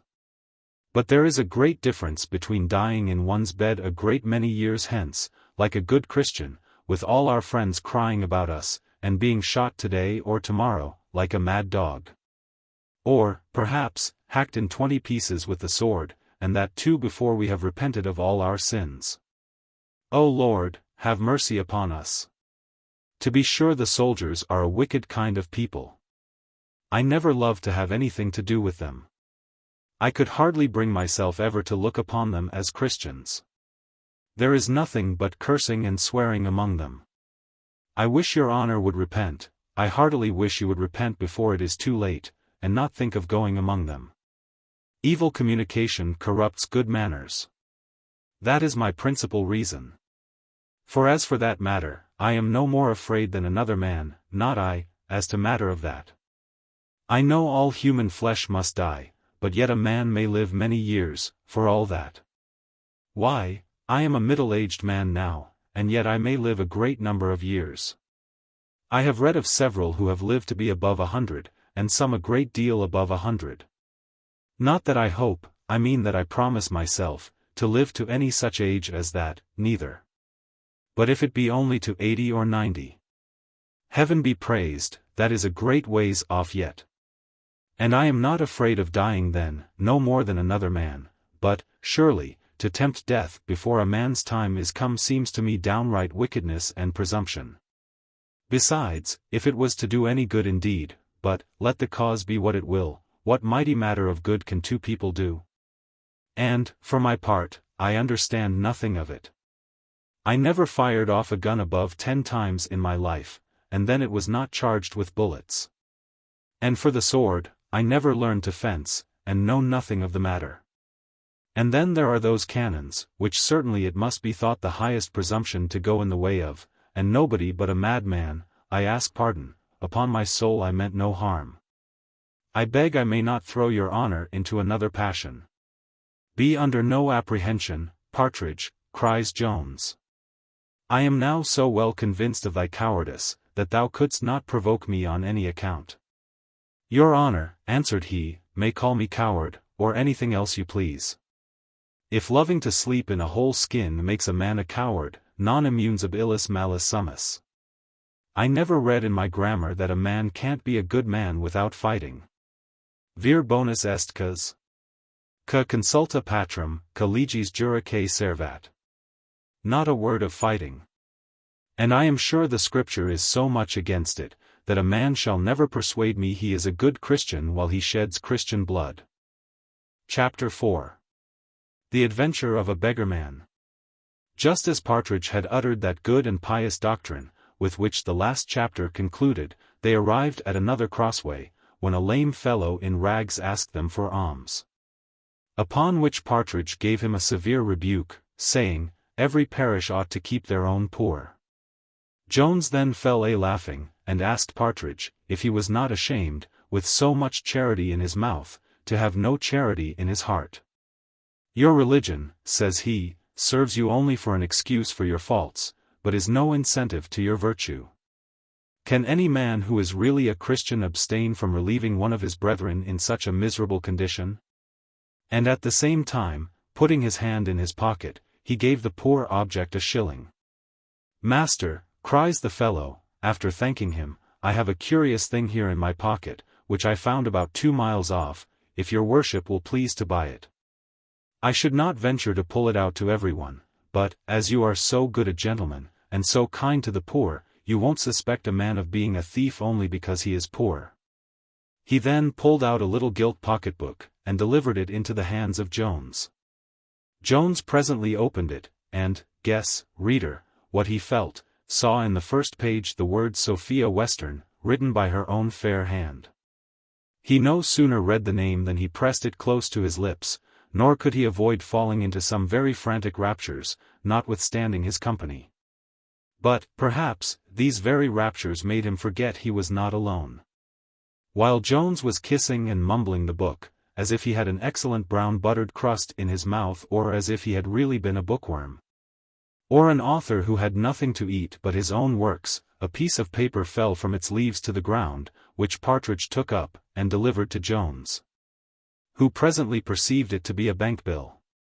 It was, indeed, the very bill which Western had given his daughter the night before her departure, and a Jew would have jumped to purchase it at 5 shillings less than £100. The eyes of Partridge sparkled at this news, which Jones now proclaimed aloud, and so did, though with somewhat a different aspect, those of the poor fellow who had found the book. And who, I hope from a principle of honesty, had never opened it, but we should not deal honestly by the reader if we omitted to inform him of a circumstance which may be here a little material, viz. that the fellow could not read. Jones, who had felt nothing but pure joy and transport from the finding the book, was affected with a mixture of concern at this new discovery. For his imagination instantly suggested to him that the owner of the bill might possibly want it before he should be able to convey it to her. He then acquainted the finder that he knew the lady to whom the book belonged, and would endeavor to find her out as soon as possible, and return it her. The pocketbook was a late present from Mrs. Western to her niece. It had cost 25 shillings, having been bought of a celebrated toyman, but the real value of the silver which it contained in its clasp was about 18 pence. And that price the said toyman, as it was altogether as good as when it first issued from his shop, would now have given for it. A prudent person would, however, have taken proper advantage of the ignorance of this fellow, and would not have offered more than a shilling, or perhaps 6 pence, for it.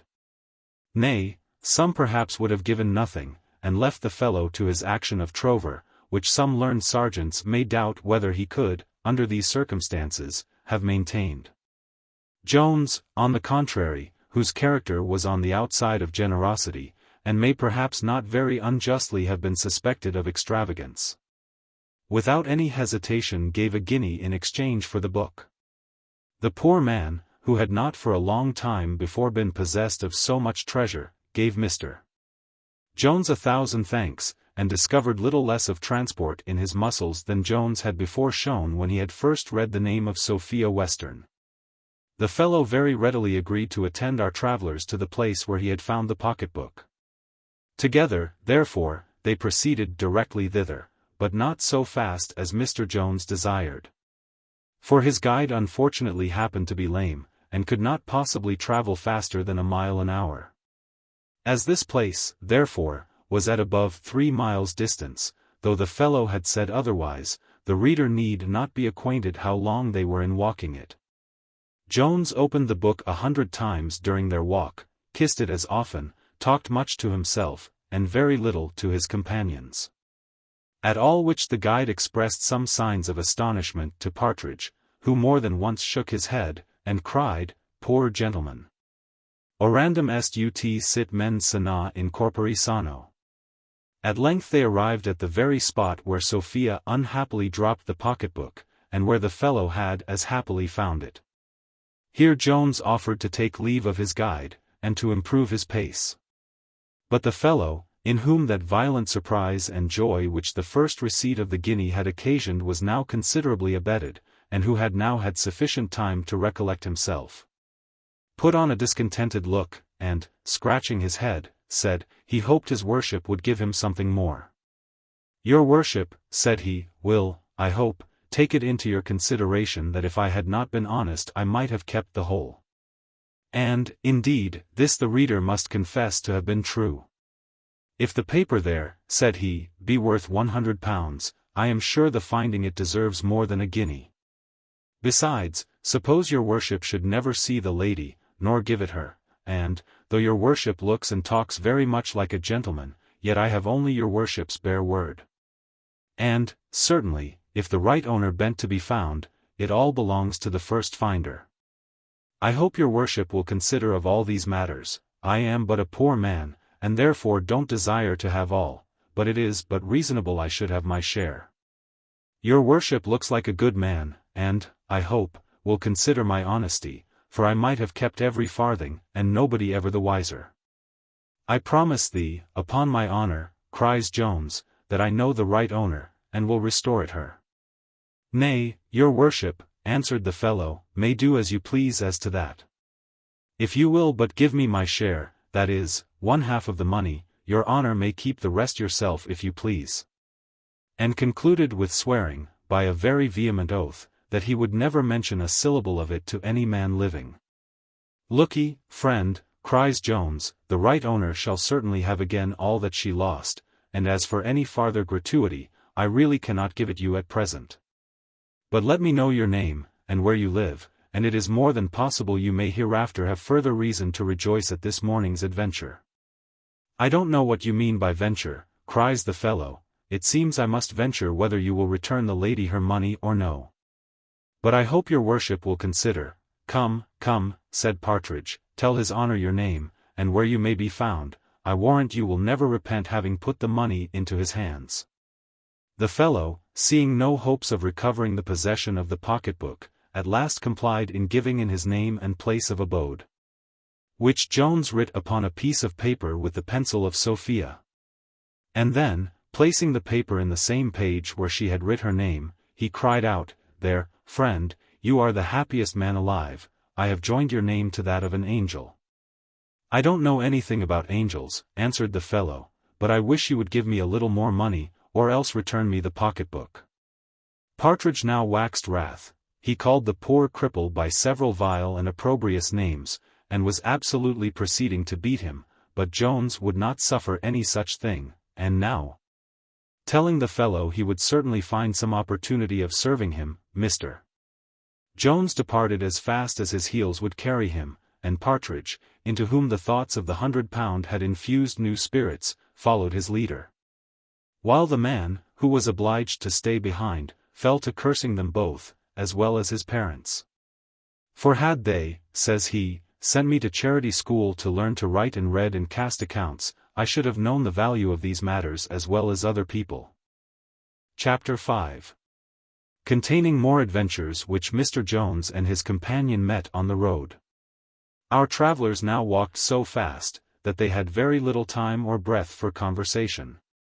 Jones meditating all the way on Sophia, and Partridge on the bank bill, which, though it gave him some pleasure, caused him at the same time to repine at fortune, which, in all his walks, had never given him such an opportunity of showing his honesty. They had proceeded above 3 miles, when Partridge, being unable any longer to keep up with Jones, called to him, and begged him a little to slacken his pace. With this he was the more ready to comply, as he had for some time lost the footsteps of the horses, which the thaw had enabled him to trace for several miles, and he was now upon a wide common, where were several roads. He here therefore stopped to consider which of these roads he should pursue, when on a sudden they heard the noise of a drum, that seemed at no great distance. This sound presently alarmed the fears of Partridge, and he cried out, "Lord have mercy upon us all, they are certainly a-coming." "Who is coming?" cries Jones. For fear had long since given place to softer ideas in his mind. And since his adventure with the lame man, he had been totally intent on pursuing Sophia, without entertaining one thought of an enemy. "Who?" cries Partridge. "Why, the rebels, but why should I call them rebels? They may be very honest gentlemen, for anything I know to the contrary. The devil take him that affronts them, I say. I am sure, if they have nothing to say to me, I will have nothing to say to them, but in a civil way. For heaven's sake, sir, don't affront them if they should come, and perhaps they may do us no harm, but would it not be the wiser way to creep into some of yonder bushes, till they are gone by? What can 2 unarmed men do perhaps against 50,000? Certainly nobody but a madman. I hope your honor is not offended, but certainly no man who hath mens sana in corpore sano." Here Jones interrupted this torrent of eloquence, which fear had inspired, saying, that by the drum he perceived they were near some town. He then made directly towards the place whence the noise proceeded, bidding Partridge take courage, for that he would lead him into no danger, and adding, it was impossible the rebels should be so near. Partridge was a little comforted with this last assurance, and though he would more gladly have gone the contrary way, he followed his leader, his heart beating time, but not after the manner of heroes, to the music of the drum, which ceased not till they had traversed the common, and were come into a narrow lane. And now Partridge, who kept even pace with Jones, discovered something painted flying in the air, a very few yards before him, which fancying to be the colors of the enemy, he fell a-bellowing. "O Lord, sir, here they are. There is the crown and coffin. O Lord! I never saw anything so terrible, and we are within gunshot of them already." Jones no sooner looked up, than he plainly perceived what it was which Partridge had thus mistaken.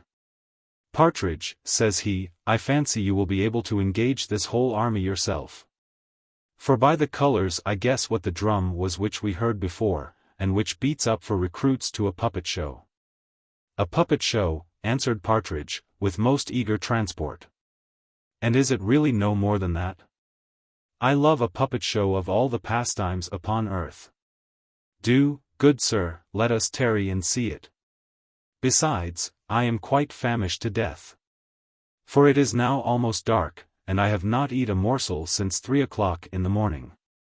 They now arrived at an inn, or indeed an alehouse, where Jones was prevailed upon to stop, the rather as he had no longer any assurance of being in the road he desired.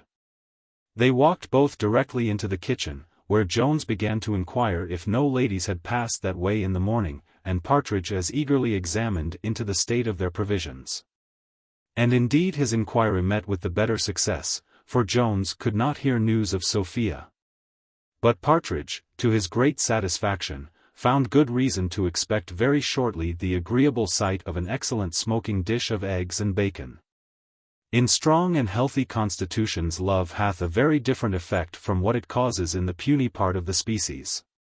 In the latter it generally destroys all that appetite which tends towards the conservation of the individual.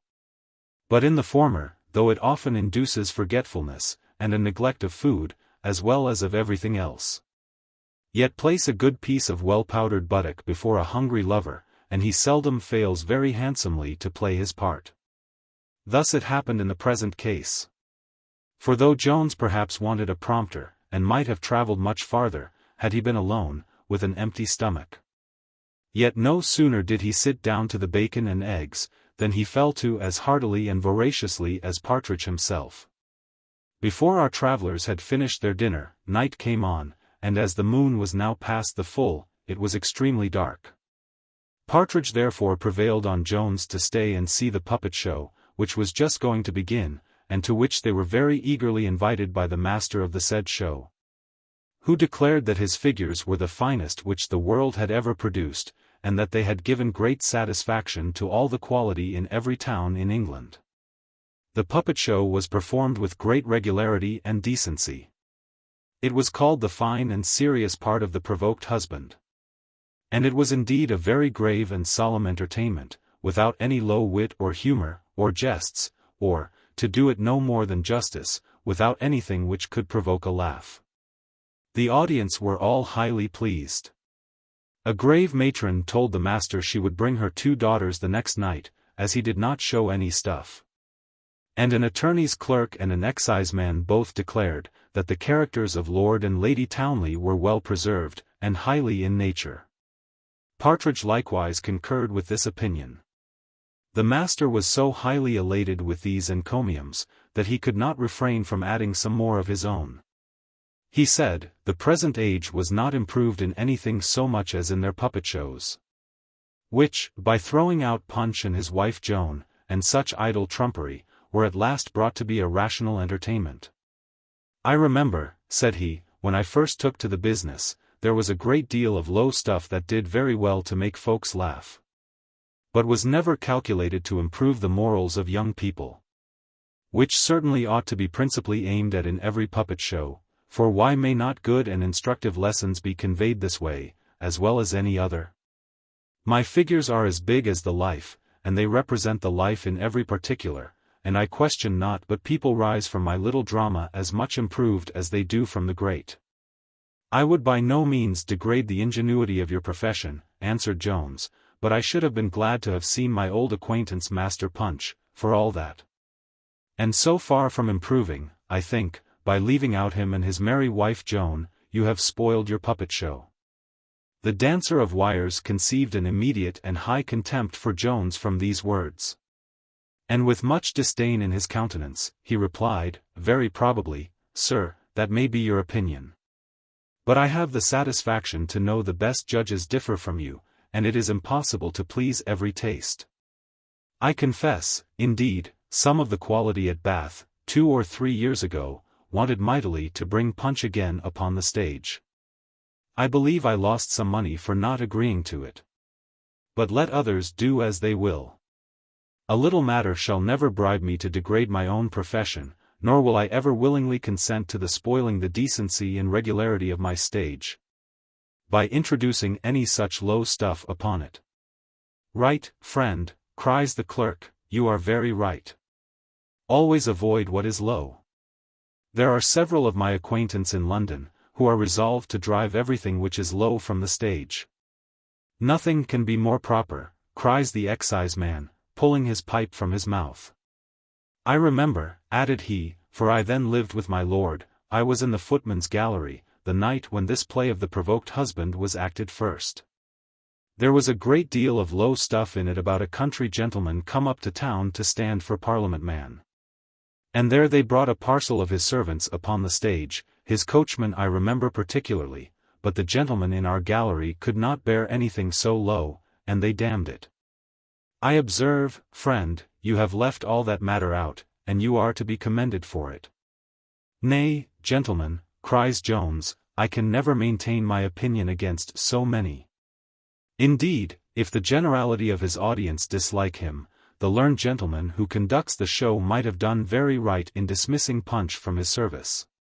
The master of the show then began a second harangue, and said much of the great force of example, and how much the inferior part of mankind would be deterred from vice, by observing how odious it was in their superiors. When he was unluckily interrupted by an incident, which, though perhaps we might have omitted it at another time, we cannot help relating at present, but not in this chapter. Chapter 6. From which it may be inferred that the best things are liable to be misunderstood and misinterpreted. A violent uproar now arose in the entry, where my landlady was well cuffing her maid both with her fist and tongue. She had indeed missed the wench from her employment, and, after a little search, had found her on the puppet show stage in company with the merry Andrew. And in a situation not very proper to be described. Though Grace, for that was her name, had forfeited all title to modesty, yet had she not impudence enough to deny a fact in which she was actually surprised. She, therefore, took another turn, and attempted to mitigate the offence. Why do you beat me in this manner, mistress, cries the wench. If you don't like my doings, you may turn me away. If I am A.W.E., for the other had liberally bestowed that appellation on her, my betters are so as well as I. What was the fine lady in the puppet show just now? I suppose she did not lie all night out from her husband for nothing. The landlady now burst into the kitchen, and fell foul on both her husband and the poor puppet mover. Here, husband, says she, you see the consequence of harboring these people in your house. If one doth draw a little drink the more for them, one is hardly made amends for the litter they make. And then to have one's house made a bawdy house of by such lousy vermin. In short, I desire you would be gone tomorrow morning, for I will tolerate no more such doings. It is only the way to teach our servants idleness and nonsense, for to be sure nothing better can be learned by such idle shows as these. I remember when puppet shows were made of good scripture stories, as Jephthah's rash vow, and such good things, and when wicked people were carried away by the devil. There was some sense in those matters, but as the parson told us last Sunday, nobody believes in the devil nowadays. And here you bring about a parcel of puppets dressed up like lords and ladies, only to turn the heads of poor country wenches. And when their heads are once turned topsy-turvy, no wonder everything else is so. Virgil, I think, tells us, that when the mob are assembled in a riotous and tumultuous manner, and all sorts of missile weapons fly about, if a man of gravity and authority appears amongst them, the tumult is presently appeased, and the mob, which when collected into one body, may be well compared to an ass, erect their long ears at the grave man's discourse. On the contrary, when a set of grave men and philosophers are disputing, when wisdom herself may in a manner be considered as present, and administering arguments to the disputants. Should a tumult arise among the mob, or should one scold, who is herself equal in noise to a mighty mob, appear among the said philosophers, their disputes cease in a moment, wisdom no longer performs her ministerial office, and the attention of everyone is immediately attracted by the scold alone. Thus the uproar aforesaid, and the arrival of the landlady, silenced the master of the puppet show, and put a speedy and final end to that grave and solemn harangue, of which we have given the reader a sufficient taste already. Nothing indeed could have happened so very inopportune as this accident. The most wanton malice of fortune could not have contrived such another stratagem to confound the poor fellow, while he was so triumphantly descanting on the good morals inculcated by his exhibitions. His mouth was now as effectually stopped, as that of quack must be, if, in the midst of a declamation on the great virtues of his pills and powders, the corpse of one of his martyrs should be brought forth, and deposited before the stage, as a testimony of his skill. Instead, therefore, of answering my landlady, the puppet show man ran out to punish his merry Andrew. And now the moon beginning to put forth her silver light, as the poets call it, though she looked at that time more like a piece of copper, Jones called for his reckoning, and ordered Partridge, whom my landlady had just awaked from a profound nap, to prepare for his journey. But Partridge, having lately carried 2 points, as my reader hath seen before, was emboldened to attempt a third, which was to prevail with Jones to take up a lodging that evening in the house where he then was. He introduced this with an affected surprise at the intention which Mr. Jones declared of removing. And, after urging many excellent arguments against it, he at last insisted strongly that it could be to no manner of purpose whatever. For that, unless Jones knew which way the lady was gone, every step he took might very possibly lead him the farther from her. For you find, sir, said he, by all the people in the house, that she is not gone this way. How much better, therefore, would it be to stay till the morning, when we may expect to meet with somebody to inquire of. This last argument had indeed some effect on Jones, and while he was weighing it the landlord threw all the rhetoric of which he was master into the same scale. Sure, sir, said he, your servant gives you most excellent advice, for who would travel by night at this time of the year? He then began in the usual style to trumpet forth the excellent accommodation which his house afforded. And my landlady likewise opened on the occasion, but, not to detain the reader with what is common to every host and hostess, it is sufficient to tell him Jones was at last prevailed on to stay and refresh himself with a few hours' rest, which indeed he very much wanted. For he had hardly shut his eyes since he had left the inn where the accident of the broken head had happened. As soon as Jones had taken a resolution to proceed no farther that night, he presently retired to rest, with his 2 bedfellows, the pocketbook and the muff. But Partridge, who at several times had refreshed himself with several naps, was more inclined to eating than to sleeping, and more to drinking than to either. And now the storm which Grace had raised being at an end, and my landlady being again reconciled to the puppet man, who on his side forgave the indecent reflections which the good woman in her passion had cast on his performances, a face of perfect peace and tranquillity reigned in the kitchen, where sat assembled round the fire the landlord and landlady of the house, the master of the puppet show, the attorney's clerk, the exciseman, and the ingenious Mr. Partridge. In which company passed the agreeable conversation which will be found in the next chapter. Chapter VII. Containing a remark or two of our own and many more of the good company assembled in the kitchen. Though the pride of Partridge did not submit to acknowledge himself a servant, yet he condescended in most particulars to imitate the manners of that rank. One instance of this was, his greatly magnifying the fortune of his companion, as he called Jones, such is a general custom with all servants among strangers, as none of them would willingly be thought the attendant on a beggar, for, the higher the situation of the master is, the higher consequently is that of the man in his own opinion. The truth of which observation appears from the behavior of all the footmen of the nobility.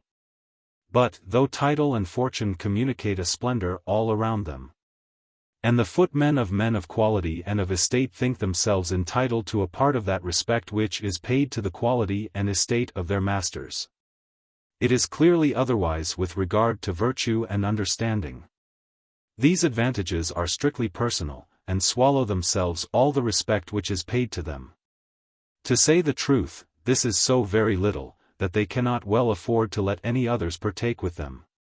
As these therefore reflect no honor on the domestic, so neither is he at all dishonored by the most deplorable want of both in his master. Indeed it is otherwise in the want of what is called virtue in a mistress, the consequence of which we have before seen, for in this dishonor there is a kind of contagion, which, like that of poverty, communicates itself to all who approach it. Now for these reasons we are not to wonder that servants, I mean among the men only, should have so great regard for the reputation of the wealth of their masters. and little or none at all for their character in other points, and that, though they would be ashamed to be the footman of a beggar, they are not so to attend upon a rogue or a blockhead. And do consequently make no scruple to spread the fame of the iniquities and follies of their said masters as far as possible, and this often with great humour and merriment. In reality, a footman is often a wit as well as a beau, at the expense of the gentleman whose livery he wears. After Partridge, therefore, had enlarged greatly on the vast fortune to which Mr. Jones was heir, he very freely communicated an apprehension, which he had begun to conceive the day before, and for which, as we hinted at that very time, the behaviour of Jones seemed to have furnished a sufficient foundation. In short, he was now pretty well confirmed in an opinion that his master was out of his wits, with which opinion he very bluntly acquainted the good company round the fire. With this sentiment the puppet show man immediately coincided. "I own," said he, "the gentleman surprised me very much, when he talked so absurdly about puppet shows. It is indeed hardly to be conceived that any man in his senses should be so much mistaken. What you say now accounts very well for all his monstrous notions. Poor gentleman! I am heartily concerned for him. Indeed he hath a strange wildness about his eyes, which I took notice of before, though I did not mention it." The landlord agreed with this last assertion, and likewise claimed the sagacity of having observed it. "And certainly," added he, "it must be so. For no one but a madman would have thought of leaving so good a house to ramble about the country at that time of night." The exciseman, pulling his pipe from his mouth, said, he thought the gentleman looked and talked a little wildly. And then turning to Partridge, "If he be a madman," says he should not be suffered to travel thus about the country, for possibly he may do some mischief. It is a pity he was not secured and sent home to his relations. Now some conceits of this kind were likewise lurking in the mind of Partridge. For, as he was now persuaded that Jones had run away from Mr. Allworthy, he promised himself the highest rewards if he could by any means convey him back. But fear of Jones, of whose fierceness and strength he had seen, and indeed felt, some instances, had however represented any such scheme as impossible to be executed, and had discouraged him from applying himself to form any regular plan for the purpose. But no sooner did he hear the sentiments of the exciseman than he embraced that opportunity of declaring his own, and expressed a hearty wish that such a matter could be brought about. "Could be brought about," says the exciseman, "why, there is nothing easier." "Ah, sir," answered Partridge, "you don't know what a devil of a fellow he is. He can take me up with one hand, and throw me out at window, and he would, too, if he did but imagine." "Pog," says the exciseman, "I believe I am as good a man as he. Besides, here are 5 of us."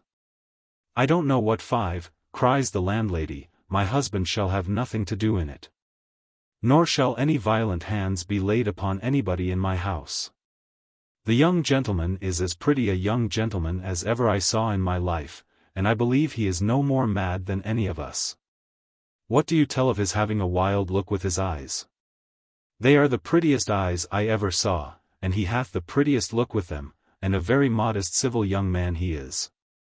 I am sure I have bepitied him heartily ever since the gentleman there in the corner told us he was crossed in love. Certainly that is enough to make any man, especially such a sweet young gentleman as he is, to look a little otherwise than he did before. Lady, indeed! What the devil would the lady have better than such a handsome man with a great estate? I suppose she is one of your quality folks, one of your townly ladies that we saw last night in the puppet show, who don't know what they would be at."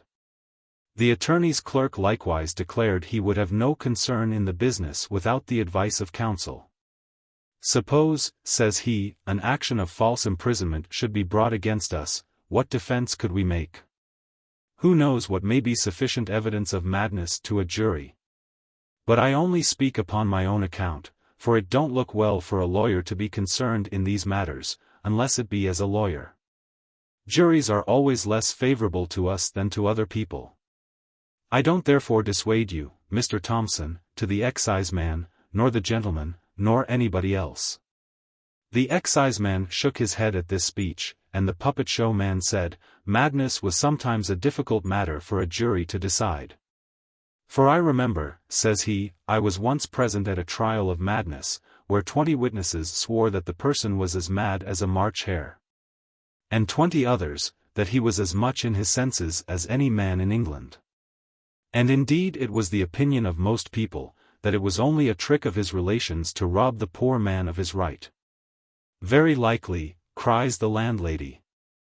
I myself knew a poor gentleman who was kept in a madhouse all his life by his family, and they enjoyed his estate, but it did them no good. For though the law gave it them, it was the right of another. Pog, cries the clerk, with great contempt, who hath any right but what the law gives them? If the law gave me the best estate in the country, I should never trouble myself much who had the right. If it be so, says Partridge, felix quem faciant aliena pericula caudam. My landlord, who had been called out by the arrival of a horseman at the gate, now returned into the kitchen, and with an affrighted countenance cried out, What do you think, gentlemen? The rebels have given the Duke the slip, and are got almost to London. It is certainly true, for a man on horseback just now told me so. I am glad of it with all my heart, cries Partridge. Then there will be no fighting in these parts. I am glad, cries the clerk, for a better reason, for I would always have right take place. But, answered the landlord, I have heard some people say this man hath no right. I will prove the contrary in a moment, cries the clerk, if my father dies seized of a right. Do you mind me, seized of a right, I say, doth not that right descend to his son, and doth not one right descend as well as another? But how can he have any right to make us papishes? Says the landlord. Never fear that, cries Partridge. As to the matter of right, the gentleman there hath proved it as clear as the sun. And as to the matter of religion, it is quite out of the case. The papists themselves don't expect any such thing. A popish priest, whom I know very well, and who is a very honest man, told me upon his word and honor they had no such design. And another priest, of my acquaintance, said the landlady, hath told me the same thing, but my husband is always so afraid of papishes. I know a great many papishes that are very honest sort of people, and spend their money very freely, and it is always a maxim with me, that one man's money is as good as another's. Very true, mistress, said the puppet show man, I don't care what religion comes, provided the Presbyterians are not uppermost, for they are enemies to puppet shows. And so you would sacrifice your religion to your interest, cries the exciseman, and are desirous to see popery brought in, are you? Not I, truly, answered the other. I hate popery as much as any man, but yet it is a comfort to one, that one should be able to live under it, which I could not do among Presbyterians. To be sure, every man values his livelihood first, that must be granted, and I warrant, if you would confess the truth, you are more afraid of losing your place than anything else. But never fear, friend, there will be an excise under another government as well as under this. Why, certainly, replied the exciseman, should be a very ill man if I did not honor the king, whose bread I eat. That is no more than natural, as a man may say, for what signifies it to me that there would be an excise office under another government, since my friends would be out? And I could expect no better than to follow them?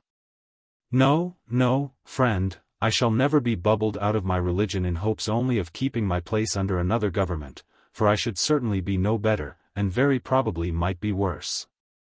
Why, that is what I say, cries the landlord, whenever folks say who knows what may happen. Odsooks! Should not I be a blockhead to lend my money to I know not who, because mayhap he may return it again? I am sure it is safe in my own bureau, and there I will keep it. The attorney's clerk had taken a great fancy to the sagacity of Partridge. Whether this proceeded from the great discernment which the former had into men, as well as things, or whether it arose from the sympathy between their minds. For they were both truly Jacobites in principle, they now shook hands heartily, and drank bumpers of strong beer to healths which we think proper to bury in oblivion. These healths were afterwards pledged by all present, and even by my landlord himself, though reluctantly. But he could not withstand the menaces of the clerk, who swore he would never set his foot within his house again, if he refused. The bumpers which were swallowed on this occasion soon put an end to the conversation. Here, therefore, we will put an end to the chapter. Chapter 8. In which Fortune seems to have been in a better humor with Jones than we have hitherto seen her. As there is no wholesomer, so perhaps there are few stronger sleeping potions than fatigue. Of this Jones might be said to have taken a very large dose, and it operated very forcibly upon him. He had already slept 9 hours, and might perhaps have slept longer, had he not been awakened by a most violent noise at his chamber door, where the sound of many heavy blows was accompanied with many exclamations of murder. Jones presently leapt from his bed, where he found the master of the puppet show belaboring the back and ribs of his poor Merry Andrew, without either mercy or moderation. Jones instantly interposed on behalf of the suffering party, and pinned the insulting conqueror up to the wall. For the puppet show man was no more able to contend with Jones than the poor party-colored jester had been to contend with this puppet man. But though the Merry Andrew was a little fellow, and not very strong, he had nevertheless some choler about him. He therefore no sooner found himself delivered from the enemy, than he began to attack him with the only weapon at which he was his equal. From this he first discharged a volley of general abusive words, and thence proceeded to some particular accusations. You rascal, says he. I have not only supported you, for to me you owe all the money you get, but I have saved you from the gallows. Did you not want to rob the lady of her fine riding habit, no longer ago than yesterday, in the back lane here? Can you deny that you wished to have her alone in a wood to strip one of the prettiest ladies that ever was seen in the world? And here you have fallen upon me, and have almost murdered me, for doing no harm to a girl as willing as myself, only because she likes me better than you. Jones no sooner heard this than he quitted the master, laying on him at the same time the most violent injunctions of forbearance from any further insult on the Merry Andrew. And then taking the poor wretch with him into his own apartment, he soon learned tidings of his Sophia, whom the fellow, as he was attending his master with his drum the day before, had seen pass by. He easily prevailed with the lad to show him the exact place, and then having summoned Partridge, he departed with the utmost expedition. It was almost 8 of the clock before all matters could be got ready for his departure, for Partridge was not in any haste, nor could the reckoning be presently adjusted. And when both these were settled and over, Jones would not quit the place before he had perfectly reconciled all differences between the master and the man. When this was happily accomplished, he set forwards, and was by the trusty Merry Andrew conducted to the spot by which Sophia had passed. And then having handsomely rewarded his conductor, he again pushed on with the utmost eagerness, being highly delighted with the extraordinary manner in which he received his intelligence. Of this Partridge was no sooner acquainted, than he, with great earnestness, began to prophesy, and assured Jones that he would certainly have good success in the end, for, he said, 2 such accidents could never have happened to direct him after his mistress, if Providence had not designed to bring them together at last.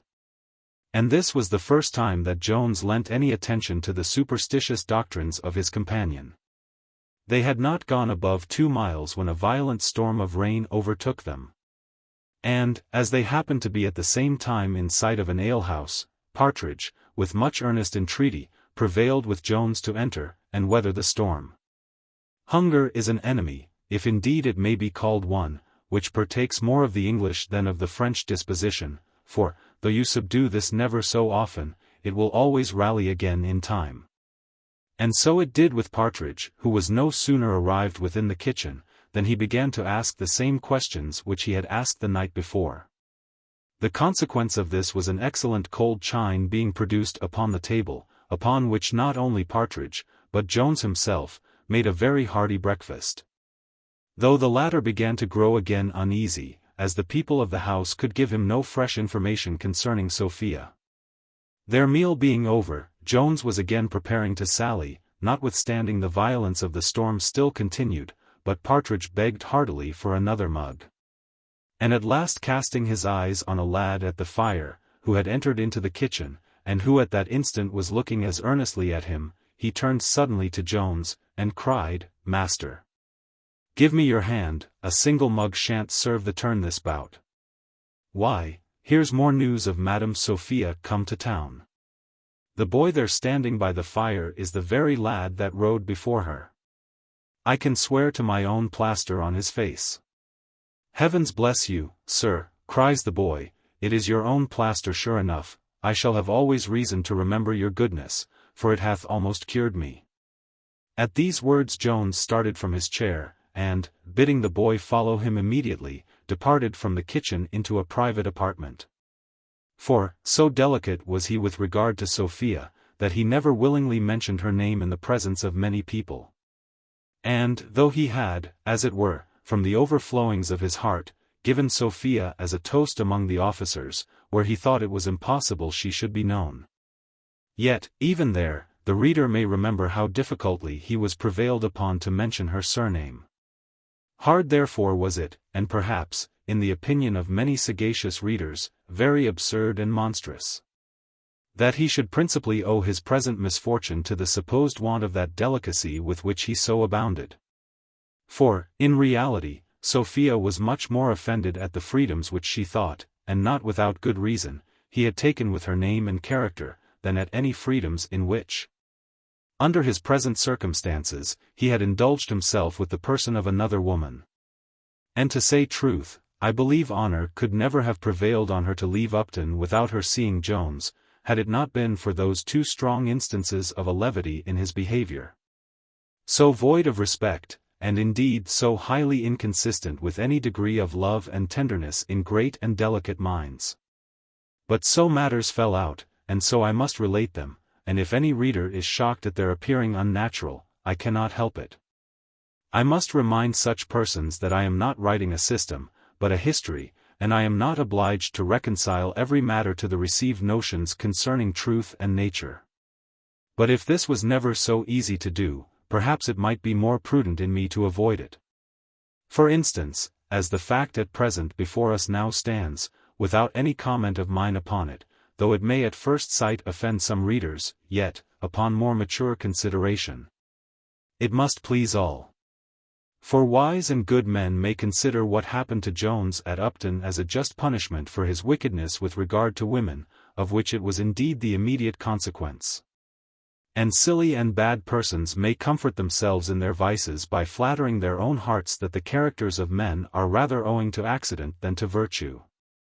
Now, perhaps the reflections which we should be here inclined to draw would alike contradict both these conclusions, and would show that these incidents contribute only to confirm the great, useful, and uncommon doctrine, which it is the purpose of this whole work to inculcate, and which we must not fill up our pages by frequently repeating, as an ordinary parson fills his sermon by repeating his text at the end of every paragraph.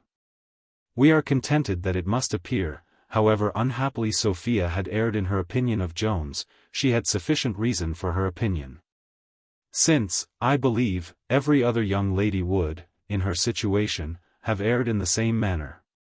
Nay, had she followed her lover at this very time, and had entered this very alehouse the moment he was departed from it, she would have found the landlord as well acquainted with her name and person as the wench at Upton had appeared to be. For while Jones was examining his boy in whispers in an inner room, Partridge, who had no such delicacy in his disposition, was in the kitchen very openly catechizing the other guide who had attended Mrs. Fitzpatrick, by which means the landlord, whose ears were open on all such occasions, became perfectly well acquainted with the tumble of Sophia from her horse, etc. With the mistake concerning Jenny Cameron, with the many consequences of the punch, and, in short, with almost everything which had happened at the inn whence we dispatched our ladies in a coach and six when we last took our leaves of them. Chapter 9. Containing little more than a few odd observations. Jones had been absent a full half-hour, when he returned into the kitchen in a hurry, desiring the landlord to let him know that instant what was to pay. And now the concern which Partridge felt at being obliged to quit the warm chimney-corner, and a cup of excellent liquor, was somewhat compensated by hearing that he was to proceed no farther on foot, for Jones, by golden arguments, had prevailed with the boy to attend him back to the inn whither he had before conducted Sophia. But to this however the lad consented, upon condition that the other guide would wait for him at the alehouse. Because, as the landlord at Upton was an intimate acquaintance of the landlord at Gloucester, it might some time or other come to the ears of the latter that his horses had been let to more than one person. And so the boy might be brought to account for money which he wisely intended to put in his own pocket. We were obliged to mention this circumstance, trifling as it may seem, since it retarded Mr. Jones a considerable time in his setting out. For the honesty of this latter boy was somewhat high, that is, somewhat high-priced, and would indeed have cost Jones very dear, had not Partridge, who, as we have said, was a very cunning fellow, artfully thrown in half a crown to be spent at that very alehouse, while the boy was waiting for his companion. This half-crown the landlord no sooner got scent of, than he opened after it with such vehement and persuasive outcry, that the boy was soon overcome, and consented to take half a crown more for his stay. Here we cannot help observing, that as there is so much of policy in the lowest life, great men often overvalue themselves on those refinements in imposture, in which they are frequently excelled by some of the lowest of the human species. The horses being now produced, Jones directly leapt into the side-saddle, on which his dear Sophia had ridden. The lad, indeed, very civilly offered him the use of his, but he chose the side-saddle, probably because it was softer. Partridge, however, though full as effeminate as Jones, could not bear the thoughts of degrading his manhood. He therefore accepted the boy's offer, and now, Jones being mounted on the side-saddle of his Sophia, the boy on that of Mrs. Honor, and Partridge bestriding the third horse, they set forwards on their journey, and within 4 hours arrived at the inn where the reader hath already spent so much time. Partridge was in very high spirits during the whole way, and often mentioned to Jones the many good omens of his future success which had lately befriended him, and which the reader, without being the least superstitious, must allow to have been particularly fortunate. Partridge was moreover better pleased with the present pursuit of his companion than he had been with his pursuit of glory. And from these very omens, which assured the pedagogue of success, he likewise first acquired a clear idea of the amour between Jones and Sophia, to which he had before given very little attention, as he had originally taken a wrong scent concerning the reasons of Jones's departure. And as to what happened at Upton, he was too much frightened just before and after his leaving that place to draw any other conclusions from thence than that poor Jones was a downright madman, a conceit which was not at all disagreeable to the opinion he before had of his extraordinary wildness, of which, he thought, his behaviour on their quitting Gloucester so well justified all the accounts he had formerly received. He was now, however, pretty well satisfied with his present expedition, and henceforth began to conceive much worthier sentiments of his friend's understanding. The clock had just struck 3 when they arrived, and Jones immediately bespoke post-horses, but unluckily there was not a horse to be procured in the whole place, which the reader will not wonder at when he considers the hurry in which the whole nation, and especially this part of it, was at this time engaged, when expresses were passing and repassing every hour of the day and night. Jones endeavoured all he could to prevail with his former guide to escort him to Coventry, but he was inexorable. While he was arguing with the boy in the inn-yard, a person came up to him, and saluting him by his name, inquired how all the good family did in Somersetshire. And now Jones, casting his eyes upon this person, presently discovered him to be Mr. Dowling, the lawyer, with whom he had dined at Gloucester, and with much courtesy returned the salutation.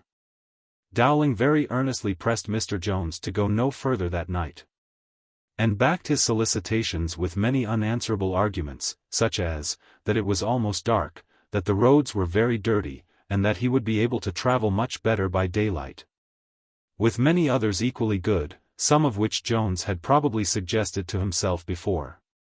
But as they were then ineffectual, so they were still, and he continued resolute in his design, even though he should be obliged to set out on foot. When the good attorney found he could not prevail on Jones to stay, he as strenuously applied himself to persuade the guide to accompany him. He urged many motives to induce him to undertake this short journey, and at last concluded with saying, "Do you think the gentleman won't very well reward you for your trouble? 2 to 1 are odds at every other thing as well as at football. But the advantage which this united force hath in persuasion or entreaty must have been visible to a curious observer. For he must have often seen, that when a father, a master, a wife, or any other person in authority, have stoutly adhered to a denial against all the reasons which a single man could produce, they have afterwards yielded to the repetition of the same sentiments by a second or third person, who hath undertaken the cause, without attempting to advance anything new in its behalf. And hence, perhaps, proceeds the phrase of seconding an argument or a motion, and the great consequence this is of in all assemblies of public debate. Hence, likewise, probably it is, that in our courts of law we often hear a learned gentleman, generally a sergeant, repeating for an hour together what another learned gentleman, who spoke just before him, had been saying. Instead of accounting for this, we shall proceed in our usual manner to exemplify it in the conduct of the lad above mentioned, who submitted to the persuasions of Mr. Dowling, and promised once more to admit Jones into his side saddle, but insisted on first giving the poor creatures a good bait, saying, they had travelled a great way, and been rid very hard. Indeed this caution of the boy was needless, for Jones, notwithstanding his hurry and impatience, would have ordered this of himself. For he by no means agreed with the opinion of those who consider animals as mere machines, and when they bury their spurs in the belly of their horse, imagine the spur and the horse to have an equal capacity of feeling pain, while the beasts were eating their corn, or rather were supposed to eat it, for, as the boy was taking care of himself in the kitchen, the ostler took great care that his corn should not be consumed in the stable. Mr. Jones, at the earnest desire of Mr. Dowling, accompanied that gentleman into his room, where they sat down together over a bottle of wine. Chapter 10. In which Mr. Jones and Mr. Dowling drink a bottle together. Mr. Dowling, pouring out a glass of wine, named the health of the good Squire Allworthy, adding, "If you please, sir, we will likewise remember his nephew and heir, the young squire. Come, sir, here's Mr. Blifil to you, a very pretty young gentleman, and who, I dare swear, will hereafter make a very considerable figure in his country. I have a borough for him myself in my eye." "Sir," answered Jones, "I am convinced you don't intend to affront me, so I shall not resent it, but I promise you, you have joined 2 persons very improperly together. For one is the glory of the human species, and the other is a rascal who dishonors the name of man." Dowling stared at this. He said, he thought both the gentlemen had a very unexceptionable character. "As for Squire Allworthy himself," says he, "I never had the happiness to see him. But all the world talks of his goodness. And, indeed, as to the young gentleman, I never saw him but once, when I carried him the news of the loss of his mother. And then I was so hurried, and drove, and tore with the multiplicity of business, that I had hardly time to converse with him. But he looked so like a very honest gentleman, and behaved himself so prettily, that I protest I never was more delighted with any gentleman since I was born." "I don't wonder," answered Jones, "that he should impose upon you in so short an acquaintance. For he hath the cunning of the devil himself, and you may live with him many years, without discovering him. I was bred up with him from my infancy, and we were hardly ever asunder. But it is very lately only that I have discovered half the villainy which is in him. I own I never greatly liked him. I thought he wanted that generosity of spirit, which is the sure foundation of all that is great and noble in human nature. I saw a selfishness in him long ago which I despised. But it is lately, very lately, that I have found him capable of the basest and blackest designs. For, indeed, I have at last found out, that he hath taken an advantage of the openness of my own temper, and hath concerted the deepest project, by a long train of wicked artifice, to work my ruin.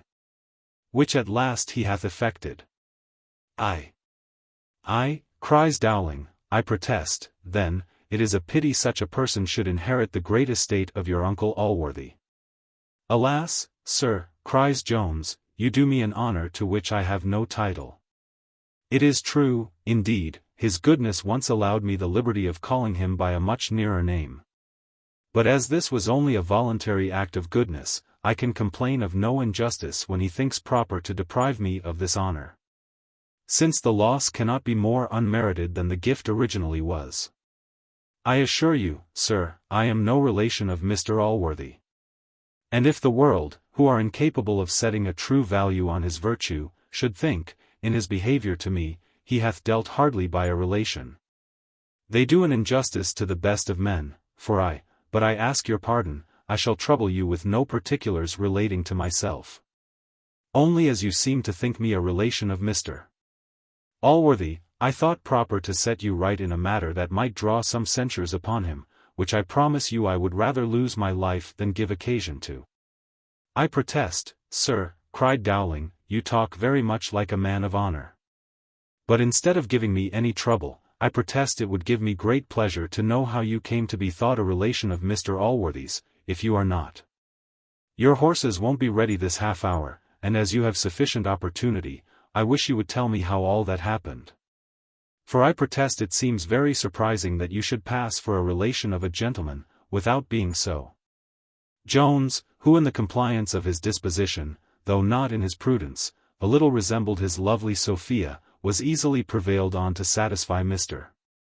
Dowling's curiosity, by relating the history of his birth and education, which he did, like Othello, even from his boyish years, to the very moment he was bade to tell. The which to hear, Dowling, like Desdemona, did seriously incline. He swore, 'twas strange, 'twas passing strange. 'Twas pitiful, 'twas wondrous pitiful. Mr. Dowling was indeed very greatly affected with this relation. For he had not divested himself of humanity by being an attorney. Indeed, nothing is more unjust than to carry our prejudices against a profession into private life, and to borrow our idea of a man from our opinion of his calling. Habit, it is true, lessens the horror of those actions which the profession makes necessary, and consequently habitual, but in all other instances, nature works in men of all professions alike. Nay, perhaps, even more strongly with those who give her, as it were, a holiday, when they are following their ordinary business. A butcher, I make no doubt, would feel compunction at the slaughter of a fine horse. And though a surgeon can feel no pain in cutting off a limb, I have known him compassionate a man in a fit of the gout. The common hangman, who hath stretched the necks of hundreds, is known to have trembled at his first operation on a head, and the very professors of human blood-shedding, who, in their trade of war, butcher thousands, not only of their fellow professors, but often of women and children, without remorse. Even these, I say, in times of peace, when drums and trumpets are laid aside, often lay aside all their ferocity, and become very gentle members of civil society. In the same manner an attorney may feel all the miseries and distresses of his fellow creatures, provided he happens not to be concerned against them. Jones, as the reader knows, was yet unacquainted with the very black colors in which he had been represented to Mr. Allworthy. And as to other matters, he did not show them in the most disadvantageous light, for though he was unwilling to cast any blame on his former friend and patron, yet he was not very desirous of heaping too much upon himself. Dowling therefore observed, and not without reason, that very ill offices must have been done him by somebody, for certainly, cries he, the squire would never have disinherited you only for a few faults, which any young gentleman might have committed. Indeed, I cannot properly say disinherited, for to be sure by law you cannot claim as heir. That's certain, that nobody need go to council for. Yet when a gentleman had in a manner adopted you thus as his own son, you might reasonably have expected some very considerable part, if not the whole. Nay, if you had expected the whole, I should not have blamed you, for certainly all men are for getting as much as they can, and they are not to be blamed on that account. Indeed you wrong me, said Jones, I should have been contented with very little, I never had any view upon Mr. Allworthy's fortune. Nay, I believe I may truly say, I never once considered what he could or might give me. This I solemnly declare, if he had done a prejudice to his nephew in my favor, would have undone it again. I had rather enjoy my own mind than the fortune of another man. What is the poor pride arising from a magnificent house, a numerous equipage, a splendid table, and from all the other advantages or appearances of fortune, compared to the warm, solid content, the swelling satisfaction, the thrilling transports, and the exulting triumphs, which a good mind enjoys, in the contemplation of a generous, virtuous, noble, benevolent action? I envy not Blifil in the prospect of his wealth, nor shall I envy him in the possession of it. I would not think myself a rascal half an hour, to exchange situations. I believe, indeed, Mr. Blifil suspected me of the views you mention, and I suppose these suspicions, as they arose from the baseness of his own heart, so they occasioned his baseness to me. But, I thank heaven, I know, I feel my innocence, my friend, and I would not part with that feeling for the world. For as long as I know I have never done, nor even designed, an injury to any being whatever. Pone me pigris ubi nulla campis. Arbor estiva recreatur ora. Quod latus mundi nebulae. Mollusc. Jupiter urgit. Pone sub curu nimium propinci. Solis in terra dominibus negata. Dulce ridentem laligen amabo. Dulce locentem. 18. He then filled a bumper of wine, and drunk it off to the health of his dear Lalage, and, filling Dowling's glass likewise up to the brim, insisted on his pledging him. Why, then, here's Miss Lalage's health with all my heart, cries Dowling. I have heard her toasted often, I protest, though I never saw her, but they say she's extremely handsome. Though the Latin was not the only part of this speech which Dowling did not perfectly understand, yet there was somewhat in it that made a very strong impression upon him. And though he endeavored by winking, nodding, sneering, and grinning, to hide the impression from Jones, for we are as often ashamed of thinking right as of thinking wrong, it is certain he secretly approved as much of his sentiments as he understood, and really felt a very strong impulse of compassion for him. But we may possibly take some other opportunity of commenting upon this, especially if we should happen to meet Mr. Dowling any more in the course of our history. At present we are obliged to take our leave of that gentleman a little abruptly, in imitation of Mr. Jones, who was no sooner informed, by Partridge, that his horses were ready, than he deposited his reckoning, wished his companion a good night, mounted, and set forward towards Coventry. Though the night was dark, and it just then began to rain very hard. Chapter 11. The disasters which befell Jones on his departure for Coventry, with the sage remarks of Partridge. No road can be plainer than that from the place where they now were to Coventry. And though neither Jones, nor Partridge, nor the guide, had ever travelled it before, it would have been almost impossible to have missed their way, had it not been for the two reasons mentioned in the conclusion of the last chapter. These two circumstances, however, happening both unfortunately to intervene, our travellers deviated into a much less frequented track. And after riding full 6 miles, instead of arriving at the stately spires of Coventry, they found themselves still in a very dirty lane, where they saw no symptoms of approaching the suburbs of a large city. Jones now declared that they must certainly have lost their way. But this the guide insisted upon was impossible, a word which, in common conversation, is often used to signify not only improbable, but often what is really very likely, and, sometimes, what hath certainly happened. An hyperbolical violence like that which is so frequently offered to the words infinite and eternal, by the former of which it is usual to express a distance of half a yard, and by the latter, a duration of 5 minutes. And thus it is as usual to assert the impossibility of losing what is already actually lost. This was, in fact, the case at present.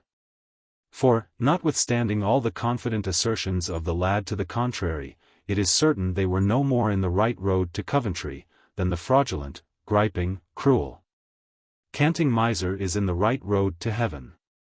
It is not, perhaps, easy for a reader, who hath never been in those circumstances, to imagine the horror with which darkness, rain, and wind, fill persons who have lost their way in the night, and who, consequently, have not the pleasant prospect of warm fires, dry clothes, and other refreshments, to support their minds in struggling with the inclemencies of the weather.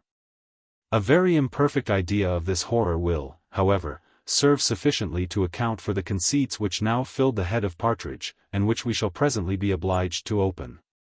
Jones grew more and more positive that they were out of their road, and the boy himself at last acknowledged he believed they were not in the right road to Coventry, though he affirmed, at the same time, it was impossible they should have missed the way. But Partridge was of a different opinion. He said, when they first set out he imagined some mischief or other would happen. "Did not you observe, sir," said he to Jones, "that old woman who stood at the door just as you was taking horse? I wish you had given her a small matter, with all my heart, for she said then you might repent it, and at that very instant it began to rain, and the wind hath continued rising ever since. Whatever some people may think, I am very certain it is in the power of witches to raise the wind whenever they please. I have seen it happen very often in my time, and if ever I saw a witch in all my life, that old woman was certainly one. I thought so to myself at that very time. And if I had had any halfpence in my pocket, would have given her some, for to be sure it is always good to be charitable to those sort of people, for fear what may happen. And many a person hath lost his cattle by saving a halfpenny." Jones, though he was horridly vexed at the delay which this mistake was likely to occasion in his journey, could not help smiling at the superstition of his friend, whom an accident now greatly confirmed in his opinion. This was a tumble from his horse, by which, however, he received no other injury than what the dirt conferred on his clothes. Partridge had no sooner recovered his legs, than he appealed to his fall, as conclusive evidence of all he had asserted. But Jones, finding he was unhurt, answered with a smile, "This witch of yours, Partridge, is a most ungrateful jade, and doth not, I find, distinguish her friends from others in her resentment. If the old lady had been angry with me for neglecting her, I don't see why she should tumble you from your horse, after all the respect you have expressed for her." "It is ill jesting," cries Partridge, "with people who have power to do these things, for they are often very malicious. I remember a farrier, who provoked one of them by asking her when the time she had bargained with the devil for would be out. And within 3 months from that very day one of his best cows was drowned. Nor was she satisfied with that. For a little time afterwards he lost a barrel of best drink, for the old witch pulled out the spigot, and let it run all over the cellar. The very first evening he had tapped it to make merry with some of his neighbors. In short, nothing ever thrived with him afterwards, for she worried the poor man so, that he took to drinking. And in a year or two his stock was seized, and he and his family are now come to the parish. The guide, and perhaps his horse too, were both so attentive to this discourse, that, either through want of care, or by the malice of the witch, they were now both sprawling in the dirt. Partridge entirely imputed this fall, as he had done his own, to the same cause. He told Mr. Jones, it would certainly be his turn next, and earnestly entreated him to return back, and find out the old woman, and pacify her. "We shall very soon," added he, "reach the inn. For though we have seemed to go forward, I am very certain we are in the identical place in which we were an hour ago, and I dare swear, if it was daylight, we might now see the inn we set out from."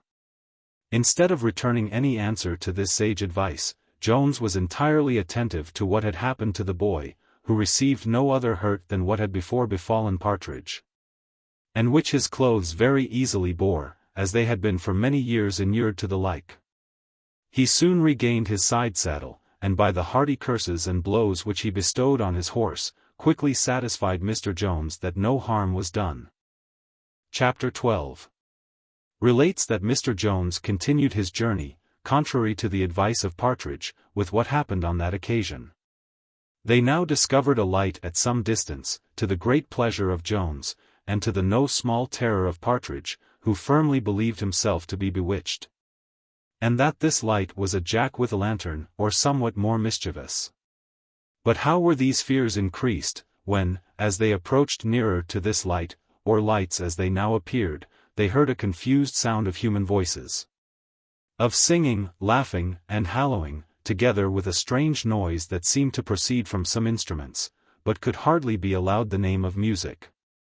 Indeed, to favor a little the opinion of Partridge, it might very well be called music bewitched. It is impossible to conceive a much greater degree of horror than what now seized on Partridge. The contagion of which had reached the post-boy, who had been very attentive to many things that the other had uttered. He now, therefore, joined in petitioning Jones to return, saying he firmly believed what Partridge had just before said, that though the horses seemed to go on, they had not moved a step forwards during at least the last half-hour. Jones could not help smiling in the midst of his vexation, at the fears of these poor fellows. "Either we advance," says he, "towards the lights, or the lights have advanced towards us. For we are now at a very little distance from them, but how can either of you be afraid of a set of people who appear only to be merrymaking?" "Merrymaking, sir," cries Partridge. "Who could be merrymaking at this time of night, and in such a place, and such weather? They can be nothing but ghosts or witches, or some evil spirits or other, that's certain." "Let them be what they will," cries Jones, "I am resolved to go up to them, and inquire the way to Coventry. All witches, Partridge, are not such ill-natured hags as that we had the misfortune to meet with last." "O Lord, sir," cries Partridge, "there is no knowing what humor they will be in. To be sure it is always best to be civil to them, but what if we should meet with something worse than witches, with evil spirits themselves? Pray, sir, be advised, pray, sir, do. If you had read so many terrible accounts as I have of these matters, you would not be so foolhardy. The Lord knows whither we have got already, or whither we are going. For sure such darkness was never seen upon earth, and I question whether it can be darker in the other world." Jones put forwards as fast as he could, notwithstanding all these hints and cautions, and poor Partridge was obliged to follow. For though he hardly dared to advance, he dared still less to stay behind by himself. At length they arrived at the place whence the lights and different noises had issued. This Jones perceived to be no other than a barn, where a great number of men and women were assembled, and diverting themselves with much apparent jollity. Jones no sooner appeared before the great doors of the barn, which were open, than a masculine and very rough voice from within demanded, who was there, to which Jones gently answered, a friend. And immediately asked the road to Coventry. "If you are a friend," cries another of the men in the barn, "you had better alight till the storm is over, for indeed it was now more violent than ever. You are very welcome to put up your horse, for there is sufficient room for him at the end of the barn."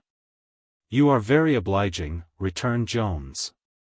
"And I will accept your offer for a few minutes, whilst the rain continues, and here are two more who will be glad of the same favor."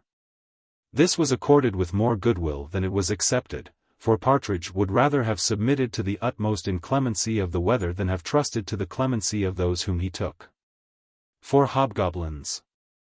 And the poor post-boy was now infected with the same apprehensions. But they were both obliged to follow the example of Jones, the one because he durst not leave his horse, and the other because he feared nothing so much as being left by himself. Had this history been writ in the days of superstition, should have had too much compassion for the reader to have left him so long in suspense. Whether Beelzebub or Satan was about actually to appear in person, with all his hellish retinue. But as these doctrines are at present very unfortunate, and have but few, if any believers, I have not been much aware of conveying any such terrors. To say truth, the whole furniture of the infernal regions hath long been appropriated by the managers of playhouses, who seem lately to have laid them by as rubbish, capable only of affecting the upper gallery, a place in which few of our readers ever sit. However, though we do not suspect raising any great terror on this occasion, we have reason to fear some other apprehensions may here arise in our reader, into which we would not willingly betray him. I mean that we are going to take a voyage into fairyland, and introduce a set of beings into our history, which scarce anyone was ever childish enough to believe, though many have been foolish enough to spend their time in writing and reading their adventures. To prevent, therefore, any such suspicions, so prejudicial to the credit of an historian, who professes to draw his materials from nature only, we shall now proceed to acquaint the reader who these people were, whose sudden appearance had struck such terrors into Partridge, had more than half frightened the post-boy, and had a little surprised even Mr. Jones himself. The people then assembled in this barn were no other than a company of Egyptians, or, as they are vulgarly called, gypsies, and they were now celebrating the wedding of one of their society. It is impossible to conceive a happier set of people than appeared here to be met together. The utmost mirth, indeed, showed itself in every countenance. Nor was their ball totally void of all order and decorum. Perhaps it had more than a country assembly is sometimes conducted with, for these people are subject to a formal government and laws of their own, and all pay obedience to one great magistrate, whom they call their king. Greater plenty, likewise, was nowhere to be seen than what flourished in this barn. Here was indeed no nicety nor elegance, nor did the keen appetite of the guests require any. Here was good store of bacon, fowls, and mutton, to which everyone present provided better sauce himself than the best and dearest French cook can prepare. Aeneas is not described under more consternation in the temple of Juno. Dum stupet obtutuc haeret defixus in uno. Then was our hero at what he saw in this barn. While he was looking everywhere round him with astonishment, a venerable person approached him with many friendly salutations, rather of too hearty a kind to be called courtly. This was no other than the king of the gypsies himself. He was very little distinguished in dress from his subjects, nor had he any regalia of majesty to support his dignity. And yet there seemed, as Mr. Jones said, to be somewhat in his air which denoted authority, and inspired the beholders with an idea of awe and respect, though all this was perhaps imaginary in Jones. And the truth may be, that such ideas are incident to power, and almost inseparable from it. There was somewhat in the open countenance and courteous behavior of Jones which, being accompanied with much comeliness of person, greatly recommended him at first sight to every beholder. These were, perhaps, a little heightened in the present instance, by that profound respect which he paid to the king of the gypsies, the moment he was acquainted with his dignity, and which was the sweeter to his gypsian majesty, as he was not used to receive such homage from any but his own subjects. The king ordered a table to be spread with the choicest of their provisions for his accommodation. And, having placed himself at his right hand, his majesty began to discourse with our hero in the following manner. Me doubt not, sir, but you have often seen some of my people, who are what you call de parties dead ache, for they go about everywhere. But me fancy you imagine not we be so considerable body as we be, and maybe you will be surprised more when you hear de gypsy be as orderly and well-governed people as any upon face of de earth. Me have honor, as me say, to be der king, and no monarch can do boast of more dutiful subject, any no more affectionate. How far me deserve der goodwill, me no say. But dis me can say, dat me never design anything but to do dem good. Me sall no do boast of dat neither, for what can me do odderwise dan consider of de good of dose poor people who go about all day to give me always de best of what dey get. Dey love and honor me therefore, because me do love and take care of dem, dat is all, me no oder reason. About a 2 sand or 2 sand year ago, me cannot tell to a year or two, as can neither write nor read, there was a great what you call, evolution among de gypsy. For dear was de lord gypsy in dose days, and dese lord did quarrel vid one anoder about de place, but de king of de gypsy did demolish dem all, and made all his subject equal vid each oder. And since dat time dey have agree very well, for dey no think of being king, and maybe it be better for dem as dey be. For me assure you it be ver troublesome ting to be king, and always to do justice. Me have often wished to be de private gypsy when me have been forced to punish my dear friend and relation. For though we never put to death, our punishments be ver severe. Dey make de gypsy ashamed of themselves, and dat be ver terrible punishment. Me ave scarce ever known de gypsy so punished do harm any more. The king then proceeded to express some wonder that there was no such punishment as shame in other governments. Upon which Jones assured him to the contrary, for that there were many crimes for which shame was inflicted by the English laws, and that it was indeed one consequence of all punishment. "Dat be ver strange," said the king, "for me know and hears good deal of your people, do me no live among dem. And me have often hear dat sham is de consequence and de cause too of many of your rewards. Are your rewards and punishments den de same ting?" While his majesty was thus discoursing with Jones, a sudden uproar arose in the barn. And as it seems upon this occasion, the courtesy of these people had by degrees removed all the apprehensions of Partridge, and he was prevailed upon not only to stuff himself with their food, but to taste some of their liquors, which by degrees entirely expelled all fear from his composition, and in its stead introduced much more agreeable sensations.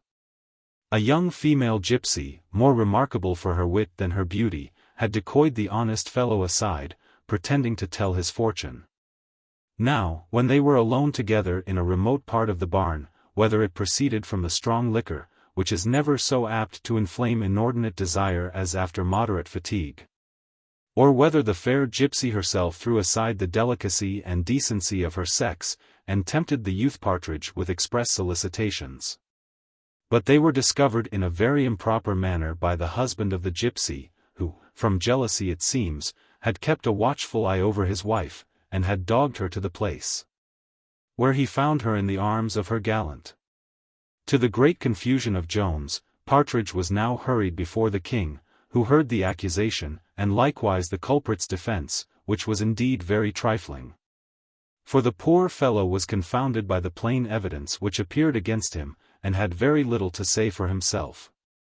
His Majesty, then turning towards Jones, said, "Sir, you have here what they say, what punishment do you think your man deserve?" Jones answered, he was sorry for what had happened, and that Partridge should make the husband all the amends in his power. He said, he had very little money about him at that time. And, putting his hand into his pocket, offered the fellow a guinea. To which he immediately answered, he hoped his honor would not think of giving him less than 5. This sum, after some altercation, was reduced to 2, and Jones, having stipulated for the full forgiveness of both Partridge and the wife, was going to pay the money, when his Majesty, restraining his hand, turned to the witness and asked him, at what time he had discovered the criminals. To which he answered that he had been desired by the husband to watch the motions of his wife from her first speaking to the stranger, and that he had never lost sight of her afterwards till the crime had been committed. The king then asked if the husband was with him all that time in his lurking place. To which he answered in the affirmative. His Egyptian Majesty then addressed himself to the husband as follows: "Me be sorry to see any gypsy dat have no more honor dan to sell de honor of his wife for money. If you had de love for your wife, you would have prevented dis matter, and not endeavor to make her de whore dat you might discover her. Me do order dat you have no money given you, for you deserve punishment, not reward. Me do order therefore, dat you be de infamous gypsy, and do wear pair of horns upon your forehead for 1 month, and dat your wife be called de whore, and pointed at all dat time. For you be de infamous gypsy, but she be no less de infamous whore." The gypsies immediately proceeded to execute the sentence, and left Jones and Partridge alone with his Majesty. Jones greatly applauded the justice of the sentence, upon which the king, turning to him, said, "Me believe you be surprise, for me suppose you have ver bad opinion of my people. Me suppose you think us all de thieves." "I must confess, sir," said Jones, "I have not heard so favorable an account of them as they seem to deserve." "Me will tell you," said the king, "how the difference is between you and us. My people rob your people, and your people rob one another." Jones afterwards proceeded very gravely to sing forth the happiness of those subjects who live under such a magistrate. Indeed, their happiness appears to have been so complete, that we are aware lest some advocate for arbitrary power should hereafter quote the case of those people as an instance of the great advantages which attend that government above all others. And here we will make a concession, which would not perhaps have been expected from us, that no limited form of government is capable of rising to the same degree of perfection, or of producing the same benefits to society, with this. Mankind have never been so happy, as when the greatest part of the then known world was under the dominion of a single master. And this state of their felicity continued during the reigns of 5 successive princes. 19. This was the true era of the Golden Age, and the only Golden Age which ever had any existence, unless in the warm imaginations of the poets, from the expulsion from Eden down to this day. In reality, I know but of one solid objection to absolute monarchy. The only defect in which excellent constitution seems to be the difficulty of finding any man adequate to the office of an absolute monarch, for this indispensably requires 3 qualities very difficult, as it appears from history. To be found in princely natures: first, a sufficient quantity of moderation in the prince, to be contented with all the power which is possible for him to have. Secondly, enough of wisdom to know his own happiness. And, thirdly, goodness sufficient to support the happiness of others, when not only compatible with, but instrumental to his own. Now if an absolute monarch, with all these great and rare qualifications, should be allowed capable of conferring the greatest good on society, it must be surely granted, on the contrary, that absolute power, vested in the hands of one who is deficient in them all, is likely to be attended with no less a degree of evil. In short, our own religion furnishes us with adequate ideas of the blessing, as well as curse, which may attend absolute power. The pictures of heaven and of hell will place a very lively image of both before our eyes.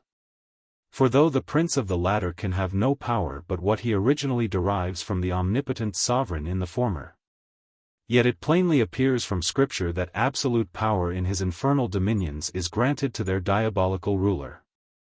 This is indeed the only absolute power which can by Scripture be derived from heaven. If, therefore, the several tyrannies upon earth can prove any title to a divine authority, it must be derived from this original grant to the Prince of Darkness. And these subordinate deputations must consequently come immediately from him whose stamp they so expressly bear.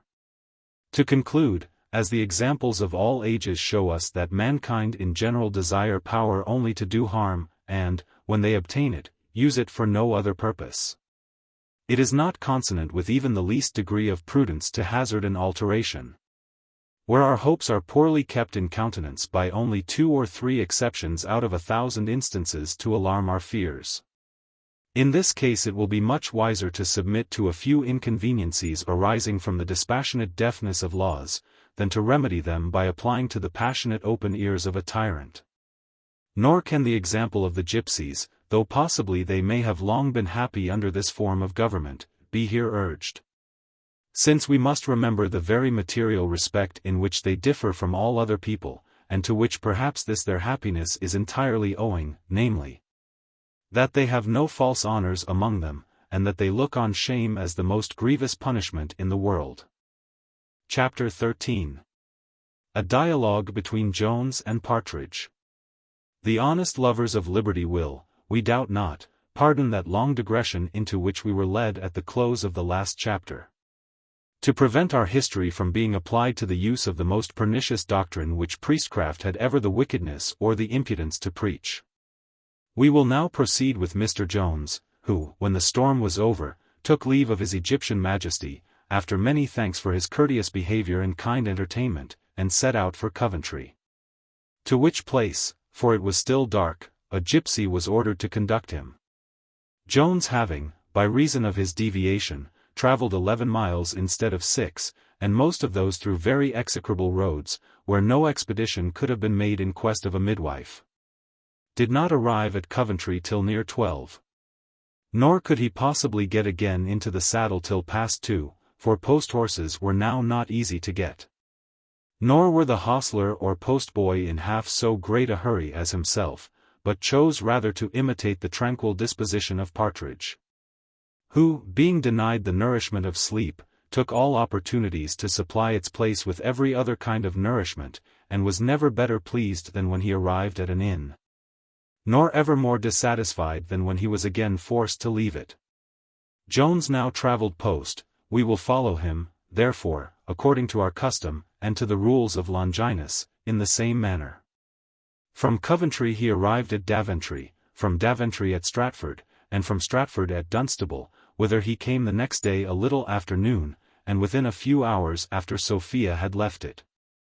And though he was obliged to stay here longer than he wished, while a smith, with great deliberation, shoed the post-horse he was to ride, he doubted not but to overtake his Sophia before she should set out from St.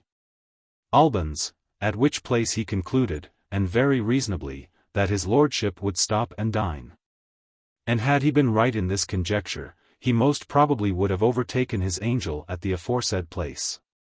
But unluckily my lord had appointed a dinner to be prepared for him at his own house in London, and, in order to enable him to reach that place in proper time, he had ordered a relay of horses to meet him at St. Albans. When Jones therefore arrived there, he was informed that the coach and six had set out 2 hours before.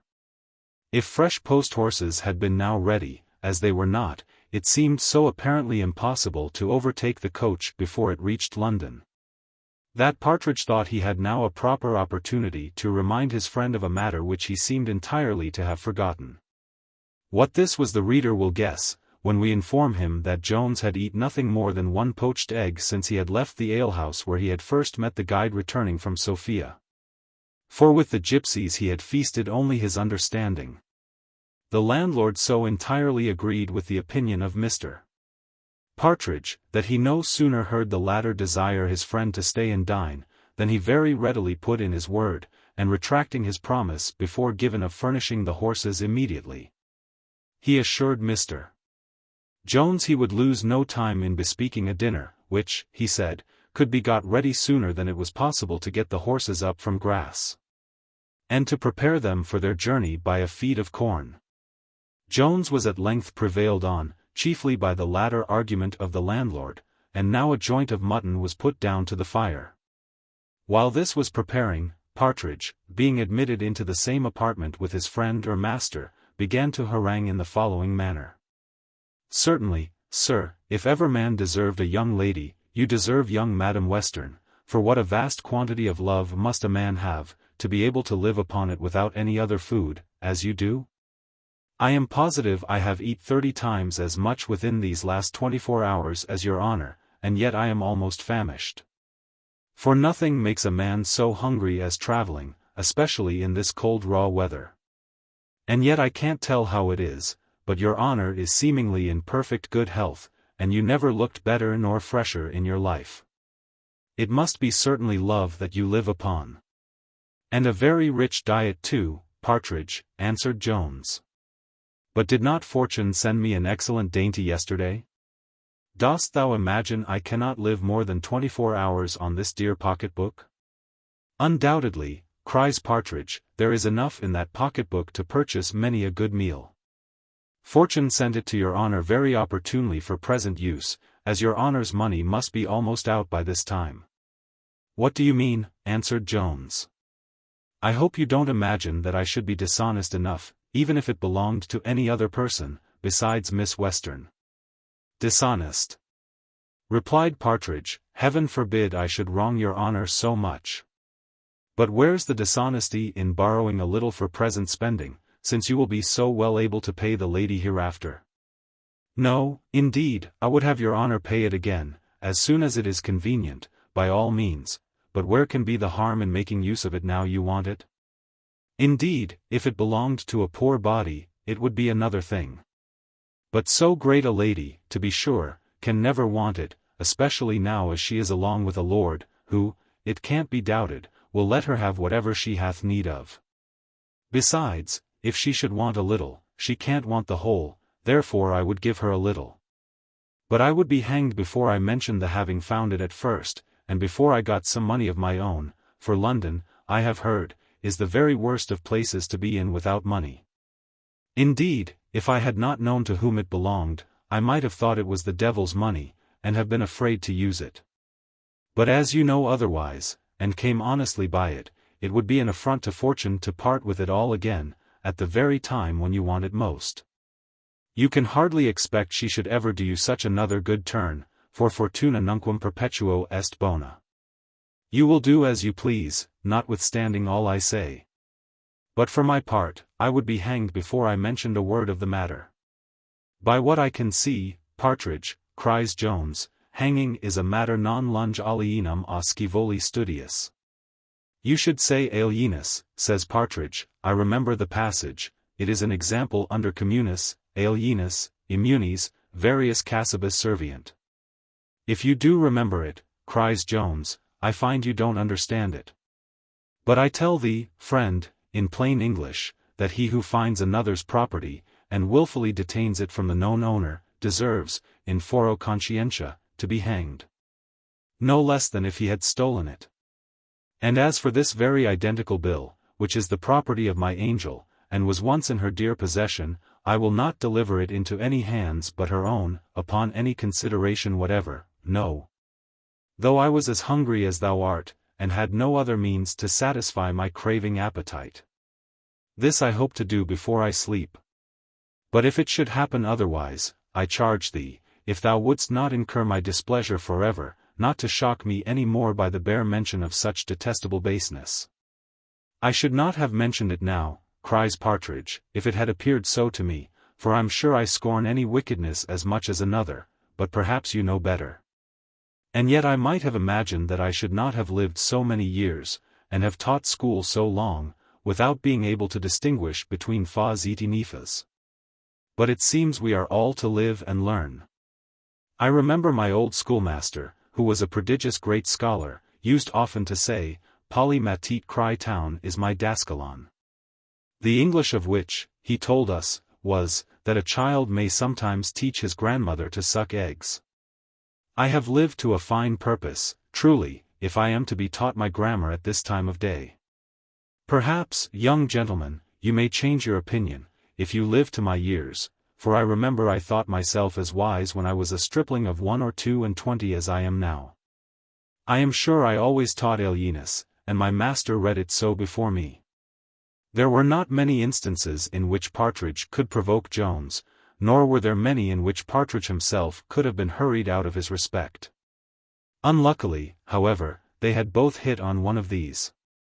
We have already seen Partridge could not bear to have his learning attacked, nor could Jones bear some passage or other in the foregoing speech.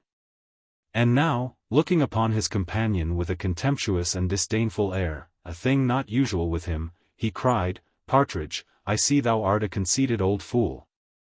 And I wish thou art not likewise an old rogue. Indeed, if I was as well convinced of the latter as I am of the former, thou shouldst travel no farther in my company. The sage pedagogue was contented with the vent which he had already given to his indignation, and, as the vulgar phrase is, immediately drew in his horns. He said, he was sorry he had uttered anything which might give offense, for that he had never intended it, but nemo omnibus horis sapit. As Jones had the vices of a warm disposition, he was entirely free from those of a cold one. And if his friends must have confessed his temper to have been a little too easily ruffled, his enemies must at the same time have confessed that it has soon subsided. Nor did it at all resemble the sea, whose swelling is more violent and dangerous after a storm is over than while the storm itself subsists. He instantly accepted the submission of Partridge, shook him by the hand, and with the most benign aspect imaginable, said 20 kind things, and at the same time very severely condemned himself. Though not half so severely as he will most probably be condemned by many of our good readers. Partridge was now highly comforted, as his fears of having offended were at once abolished, and his pride completely satisfied by Jones having owned himself in the wrong.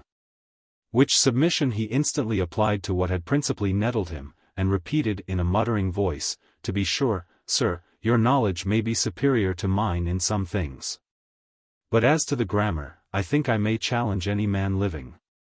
I think, at least, I have that at my finger's end.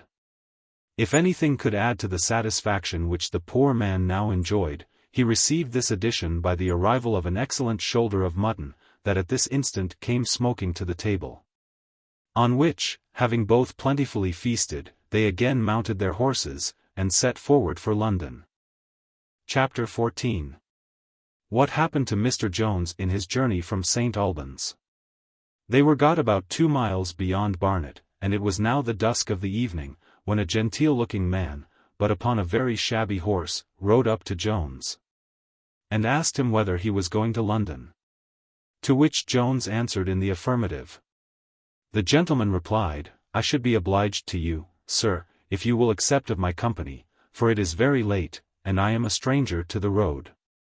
Jones readily complied with the request, and on they travelled together, holding that sort of discourse which is usual on such occasions.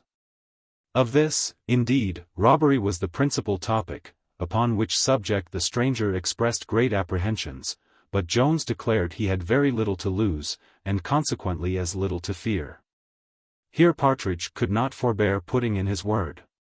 "Your honour," said he, "may think it a little, but I am sure, if I had £100 banknote in my pocket, as you have, should be very sorry to lose it.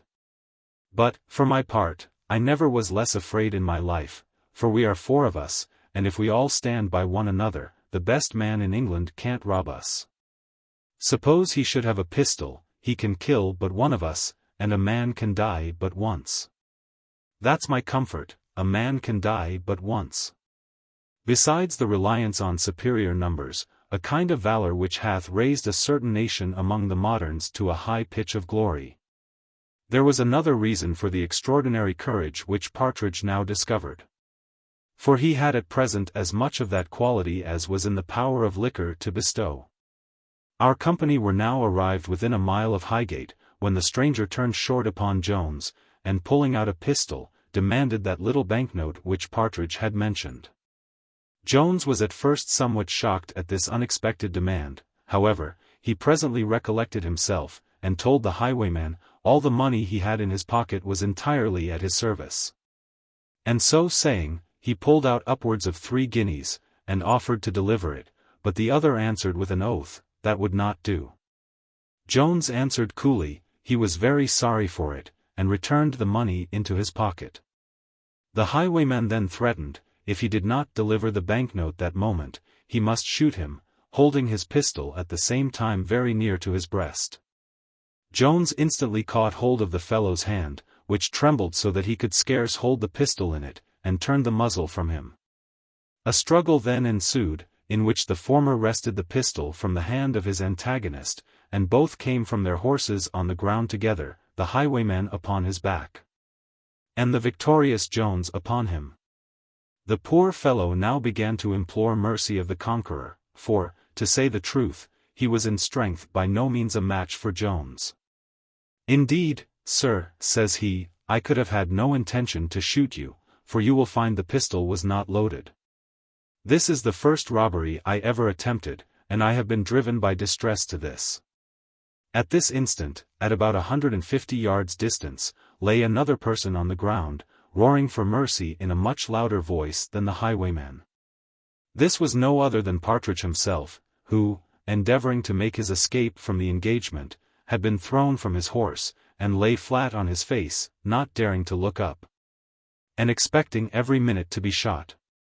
In this posture he lay, till the guide, who was no otherwise concerned than for his horses, having secured the stumbling beast, came up to him, and told him his master had got the better of the highwayman. Partridge leapt up at this news, and ran back to the place where Jones stood with his sword drawn in his hand to guard the poor fellow. Which Partridge no sooner saw than he cried out, "Kill the villain, sir, run him through the body, kill him this instant."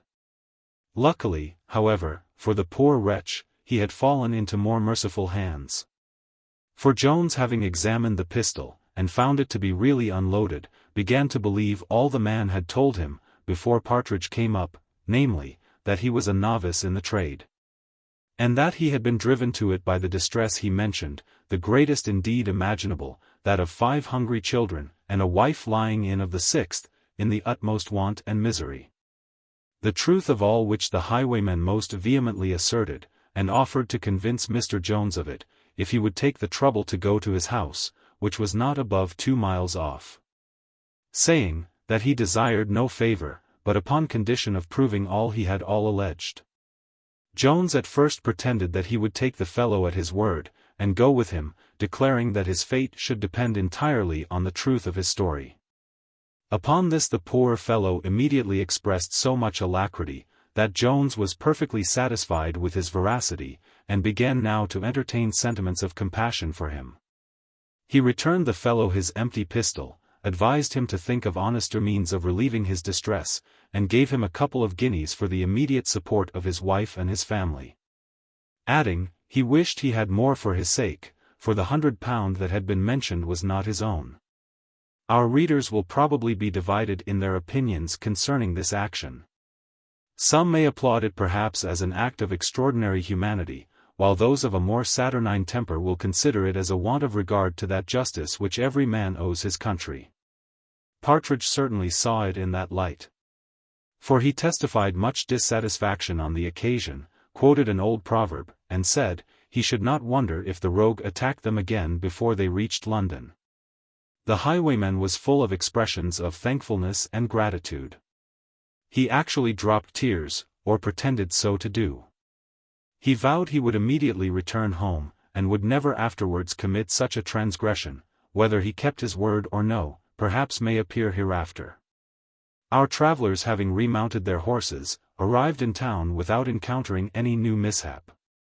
On the road much pleasant discourse passed between Jones and Partridge, on the subject of their last adventure, in which Jones expressed a great compassion for those highwaymen who are, by unavoidable distress, driven, as it were, to such illegal courses, as generally bring them to a shameful death. I mean, said he, those only whose highest guilt extends no farther than to robbery, and who are never guilty of cruelty nor insult to any person, which is a circumstance that, I must say, to the honor of our country, distinguishes the robbers of England from those of all other nations. For murder is, amongst those, almost inseparably incident to robbery. No doubt, answered Partridge, it is better to take away one's money than one's life. And yet it is very hard upon honest men, that they can't travel about their business without being in danger of these villains. And to be sure it would be better that all rogues were hanged out of the way, than that one honest man should suffer. For my own part, indeed, I should not care to have the blood of any of them on my own hands, but it is very proper for the law to hang them all.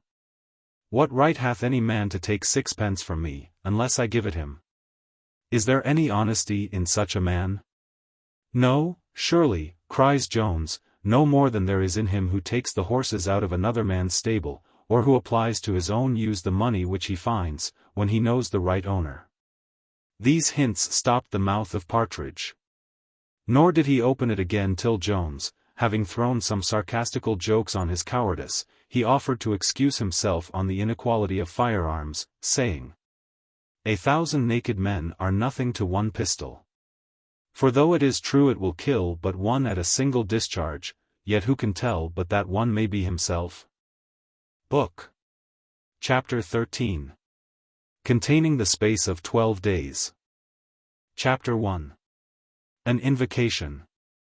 Come, bright love of fame, inspire my glowing breast, not thee I will call, who, over swelling tides of blood and tears, dost bear the hero on to glory, while sighs of millions waft his spreading sails. But thee, fair, gentle maid, whom Nisus, happy nymph, first on the banks of Hebrus did produce. Thee, whom Maeonia educated, whom Mantua charmed, and who, on that fair hill which overlooks the proud metropolis of Britain, satst, with thy Milton, sweetly tuning the heroic lyre. Fill my ravished fancy with the hopes of charming ages yet to come. Foretell me that some tender maid, whose grandmother is yet unborn, hereafter, when, under the fictitious name of Sophia, she reads the real worth which once existed in my Charlotte, shall from her sympathetic breast send forth the heaving sigh. Do thou teach me not only to foresee, but to enjoy, nay, even to feed on future praise. Comfort me by a solemn assurance, that when the little parlour in which I sit at this instant shall be reduced to a worse furnished box, I shall be read with honour by those who never knew nor saw me, and whom I shall neither know nor see. And thou, much plumper dame, whom no airy forms nor phantoms of imagination clothe, Whom the well-seasoned beef, and pudding richly stained with plums, delight, thee I call, of whom in a Trekschuyt, in some Dutch canal, the fat Afro Gelt, impregnated by a jolly merchant of Amsterdam, was delivered. In Grub Street School didst thou suck in the elements of thy erudition. Here hast thou, in thy maturer age, taught poetry to tickle not the fancy, but the pride of the patron. Comedy from thee learns a grave and solemn air, while tragedy storms aloud, and rends affrighted theatres with its thunders. To soothe thy wearied limbs in slumber, Alderman History tells his tedious tale. And, again, to awaken thee, Monsieur Romance performs his surprising tricks of dexterity. Nor less thy well-fed bookseller obeys thy influence. By thy advice the heavy, unread, folio lump which long had dozed on the dusty shelf, piecemealed into numbers, runs nimbly through the nation. Instructed by thee, some books, like quacks, impose on the world by promising wonders, while others turn bows, and trust all their merits to a gilded outside. Come, thou jolly substance, with thy shining face, keep back thy inspiration, but hold forth thy tempting rewards, thy shining, chinking heap. Thy quickly convertible bank bill, big with unseen riches, thy often varying stock, the warm, the comfortable house. And, lastly, a fair portion of that bounteous mother, whose flowing breasts yield redundant sustenance for all her numerous offspring. Did not some too greedily and wantonly drive their brethren from the teat? Come thou, and if I am too tasteless of thy valuable treasures, warm my heart with the transporting thought of conveying them to others. Tell me, that through thy bounty, the prattling babes, whose innocent play hath often been interrupted by my labors, may one time be amply rewarded for them. And now, this ill-yoked pair, this lean shadow and this fat substance, have prompted me to write. Whose assistance shall I invoke to direct my pen? First, genius, thou gift of heaven, without whose aid in vain we struggle against the stream of nature. Thou who dost sow the generous seeds which art nourishes, and brings to perfection. Do thou kindly take me by the hand, and lead me through all the mazes, the winding labyrinths of nature. Initiate me into all those mysteries which profane eyes never beheld. Teach me, which to thee is no difficult task, to know mankind better than they know themselves. Remove that mist which dims the intellects of mortals, and causes them to adore men for their art, or to detest them for their cunning, in deceiving others, when they are, in reality, the objects only of ridicule, for deceiving themselves. Strip off the thin disguise of wisdom from self-conceit, of plenty from avarice, and of glory from ambition. Come, thou that hast inspired thy Aristophanes, thy Lucian, thy Cervantes, thy Rabelais, thy Molière, thy Shakespeare, thy Swift, thy Marivaux, fill my pages with humor. Till mankind learn the good nature to laugh only at the follies of others, and the humility to grieve at their own. And thou, almost the constant attendant on true genius, humanity, bring all thy tender sensations. If thou hast already disposed of them all between thy Allen and thy Littleton, steal them a little while from their bosoms. Not without these the tender scene is painted. From these alone proceed the noble, disinterested friendship, the melting love, the generous sentiment, the ardent gratitude, the soft compassion, the candid opinion. And all those strong energies of a good mind, which fill the moistened eyes with tears, the glowing cheeks with blood, and swell the heart with tides of grief, joy, and benevolence. And thou, O learning! For without thy assistance nothing pure, nothing correct, can genius produce, do thou guide my pen. Thee in thy favorite fields, where the limpid, gently rolling Thames washes thy Etonian banks, in early youth I have worshipped. To thee, at thy birchen altar, with true Spartan devotion, I have sacrificed my blood. Come then, and from thy vast, luxuriant stores, in long antiquity piled up, pour forth the rich profusion. Open thy Meonian and thy Mantuan coffers, with whatever else includes thy philosophic, thy poetic, and thy historical treasures. Whether with Greek or Roman characters thou hast chosen to inscribe the ponderous chests, give me a while that key to all thy treasures, which to thy Warburton thou hast entrusted. Lastly, come experience, long conversant with the wise, the good, the learned, and the polite. Nor with them only, but with every kind of character, from the minister at his levee, to the bailiff in his sponging house, from the duchess at her drum, to the landlady behind her bar.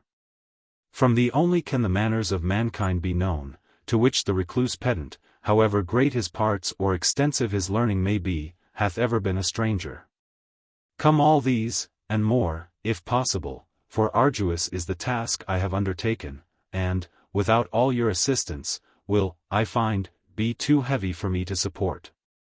But if you all smile on my labors, I hope still to bring them to a happy conclusion. Chapter 2. What befell Mr. Jones on his arrival in London. The learned Dr. Misaubin used to say, that the proper direction to him was to Dr. Misaubin, in the world. Intimating that there were few people in it to whom his great reputation was not known. And, perhaps, upon a very nice examination into the matter, we shall find that this circumstance bears no inconsiderable part among the many blessings of grandeur. The great happiness of being known to posterity, with the hopes of which we so delighted ourselves in the preceding chapter, is the portion of few. To have the several elements which compose our names, as Sydenham expresses it, repeated 1,000 years hence, is a gift beyond the power of title and wealth, and is scarce to be purchased, unless by the sword and the pen. But to avoid the scandalous imputation, while we yet live, of being one whom nobody knows, a scandal, by the by, as old as the days of Homer 20, will always be the envied portion of those who have a legal title either to honor or estate. From that figure, therefore, which the Irish peer, who brought Sophia to town, hath already made in this history, the reader will conclude, doubtless, it must have been an easy matter to have discovered his house in London without knowing the particular street or square which he inhabited, since he must have been one whom everybody knows. To say the truth, so it would have been to any of those tradesmen who are accustomed to attend the regions of the great. For the doors of the great are generally no less easy to find than it is difficult to get entrance into them. But Jones, as well as Partridge, was an entire stranger in London. And as he happened to arrive first in a quarter of the town, the inhabitants of which have very little intercourse with the householders of Hanover or Grosvenor Square, for he entered through Gray's Inn Lane. So he rambled about some time before he could even find his way to those happy mansions where fortune segregates from the vulgar those magnanimous heroes, the descendants of ancient Britons, Saxons, or Danes, whose ancestors, being born in better days, by sundry kinds of merit, have entailed riches and honor on their posterity. Jones, being at length arrived at those terrestrial Elysian fields, would now soon have discovered his lordship's mansion, but the peer unluckily quitted his former house when he went for Ireland. And as he was just entered into a new one, the fame of his equipage had not yet sufficiently blazed in the neighborhood. So that, after a successless inquiry till the clock had struck 11, Jones at last yielded to the advice of Partridge, and retreated to the Bull and Gate in Holborn. That being the inn where he had first alighted, and where he retired to enjoy that kind of repose which usually attends persons in his circumstances. Early in the morning he again set forth in pursuit of Sophia, and many a weary step he took to no better purpose than before. At last, whether it was that fortune relented, or whether it was no longer in her power to disappoint him, he came into the very street which was honored by his lordship's residence. And, being directed to the house, he gave one gentle rap at the door. The porter, who, from the modesty of the knock, had conceived no high idea of the person approaching, conceived but little better from the appearance of Mr. Jones, who was dressed in a suit of fustian, and had by his side the weapon formerly purchased of the sergeant, of which, though the blade might be composed of well-tempered steel, the handle was composed only of brass, and that none of the brightest.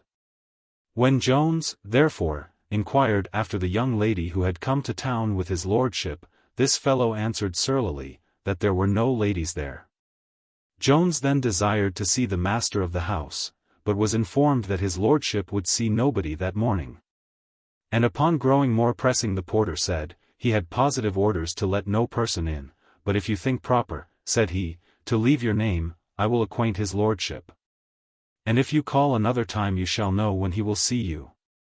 Jones now declared that he had very particular business with the young lady, and could not depart without seeing her. Upon which the porter, with no very agreeable voice or aspect, affirmed that there was no young lady in that house, and consequently none could he see. Adding, "Sure you are the strangest man I ever met with, for you will not take an answer.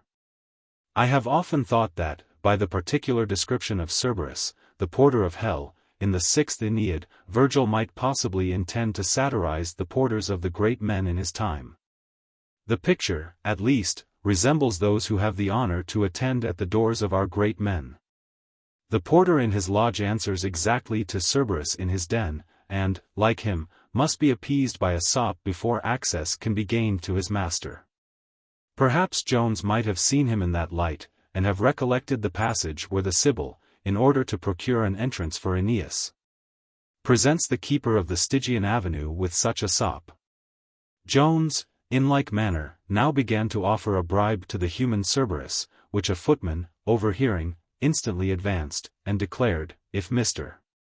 Jones would give him the sum proposed, he would conduct him to the lady.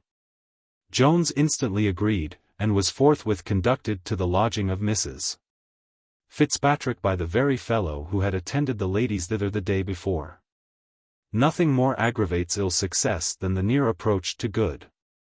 The gamester, who loses his party at piquet by a single point, laments his bad luck 10 times as much as he who never came within a prospect of the game. So in a lottery, the proprietors of the next numbers to that which wins the great prize are apt to account themselves much more unfortunate than their fellow sufferers. In short, these kind of hairbreadth missings of happiness look like the insults of fortune, who may be considered as thus playing tricks with us, and wantonly diverting herself at our expense. Jones, who more than once already had experienced this frolicsome disposition of the heathen goddess, was now again doomed to be tantalized in the like manner, for he arrived at the door of Mrs. Fitzpatrick about 10 minutes after the departure of Sophia. He now addressed himself to the waiting woman belonging to Mrs. Fitzpatrick, who told him the disagreeable news that the lady was gone, but could not tell him whither, and the same answer he afterwards received from Mrs. Fitzpatrick herself. For as that lady made no doubt but that Mr. Jones was a person detached from her uncle Western, in pursuit of his daughter, so she was too generous to betray her. Though Jones had never seen Mrs. Fitzpatrick, yet he had heard that a cousin of Sophia was married to a gentleman of that name. This, however, in the present tumult of his mind, never once recurred to his memory.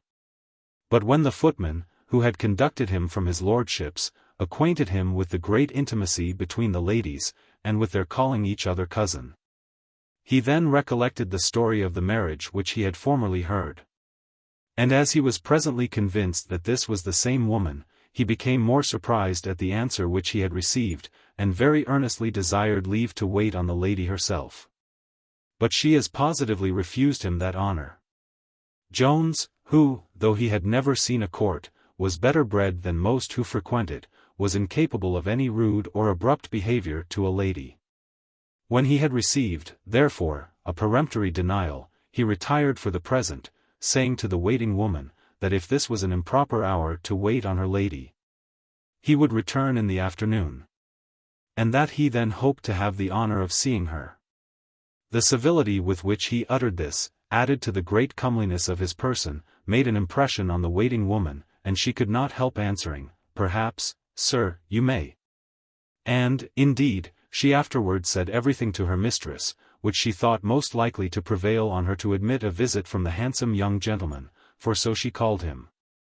Jones very shrewdly suspected that Sophia herself was now with her cousin, and was denied to him, which he imputed to her resentment of what had happened at Upton. Having, therefore, dispatched Partridge to procure him lodgings, he remained all day in the street, watching the door where he thought his angel lay concealed. But no person did he see issue forth, except a servant of the house, and in the evening he returned to pay his visit to Mrs. Fitzpatrick, which that good lady at last condescended to admit. There is a certain air of natural gentility, which it is neither in the power of dress to give, nor to conceal. Mr. Jones, as hath been before hinted, was possessed of this in a very eminent degree. He met, therefore, with a reception from the lady somewhat different from what his apparel seemed to demand, and after he had paid her his proper respects, was desired to sit down. The reader will not, I believe, be desirous of knowing all the particulars of this conversation, which ended very little to the satisfaction of poor Jones. For though Mrs. Fitzpatrick soon discovered the lover, as all women have the eyes of hawks in those matters, yet she still thought it was such a lover, as a generous friend of the lady should not betray her to. In short, she suspected this was the very Mr. Blifil, from whom Sophia had flown, and all the answers which she artfully drew from Jones, concerning Mr. Allworthy's family, confirmed her in this opinion. She therefore strictly denied any knowledge concerning the place whither Sophia was gone. Nor could Jones obtain more than a permission to wait on her again the next evening. When Jones was departed, Mrs. Fitzpatrick communicated her suspicion concerning Mr. Blifil to her maid, who answered, "Sure, madam, he is too pretty a man, in my opinion, for any woman in the world to run away from. I had rather fancy it is Mr. Jones." "Mr. Jones," said the lady, "what Jones?" For Sophia had not given the least hint of any such person in all their conversation, but Mrs. Honor had been much more communicative, and had acquainted her sister Abigail with the whole history of Jones, which this now again related to her mistress. Mrs. Fitzpatrick no sooner received this information, than she immediately agreed with the opinion of her maid. And, what is very unaccountable, saw charms in the gallant, happy lover, which she had overlooked in the slighted squire. "Betty," says she, "you are certainly in the right, he is a very pretty fellow, and I don't wonder that my cousin's maid should tell you so many women are fond of him. I am sorry now I did not inform him where my cousin was, and yet, if he be so terrible a rake as you tell me, it is a pity she should ever see him any more. For what but her ruin can happen from marrying a rake and a beggar against her father's consent? I protest, if he be such a man as the wench described him to you, it is but an office of charity to keep her from him. And I am sure it would be unpardonable in me to do otherwise, who have tasted so bitterly of the misfortunes attending such marriages." Here she was interrupted by the arrival of a visitor, which was no other than his lordship. And as nothing passed at this visit either new or extraordinary, or anyways material to this history, we shall here put an end to this chapter. Chapter 3. A project of Mrs. Fitzpatrick, and her visit to Lady Bellaston.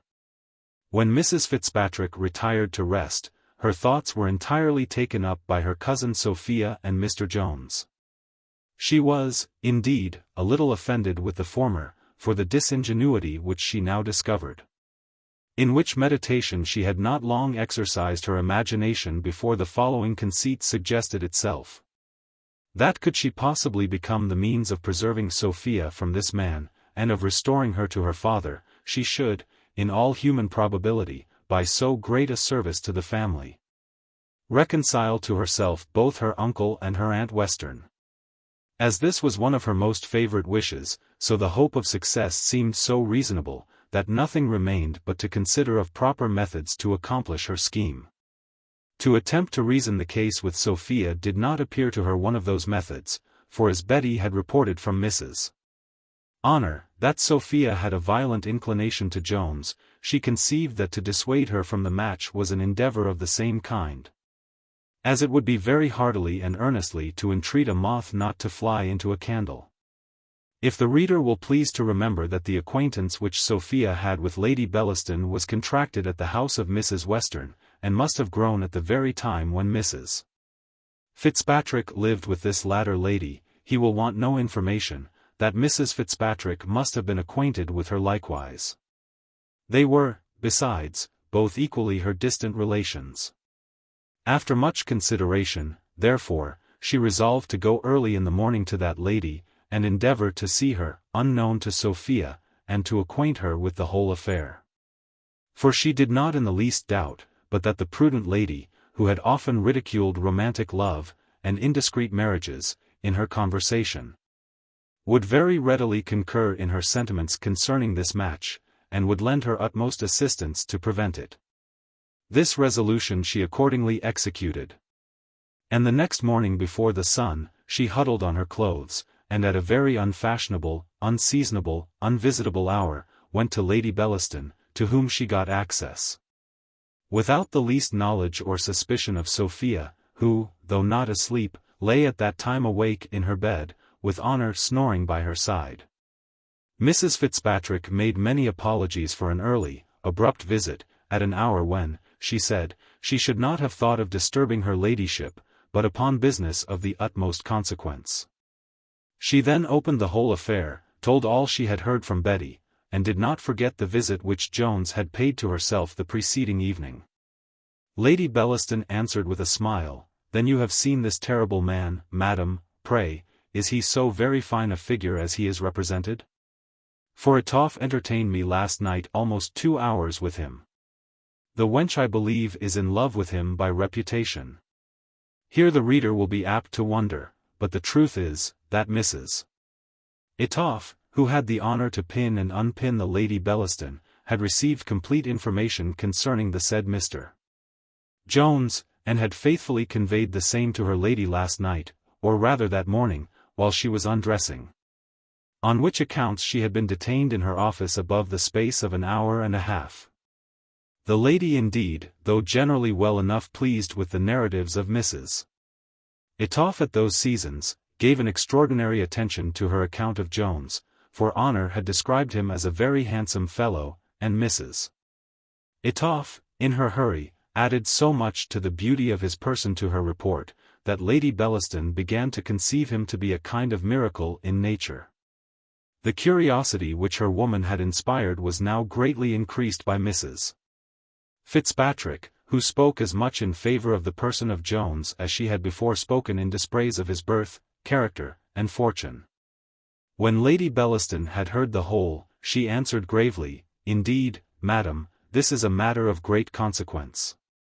Nothing can certainly be more commendable than the part you act. And I shall be very glad to have my share in the preservation of a young lady of so much merit, and for whom I have so much esteem. Doth not your ladyship think," says Mrs. Fitzpatrick eagerly, "that it would be the best way to write immediately to my uncle, and acquaint him where my cousin is?"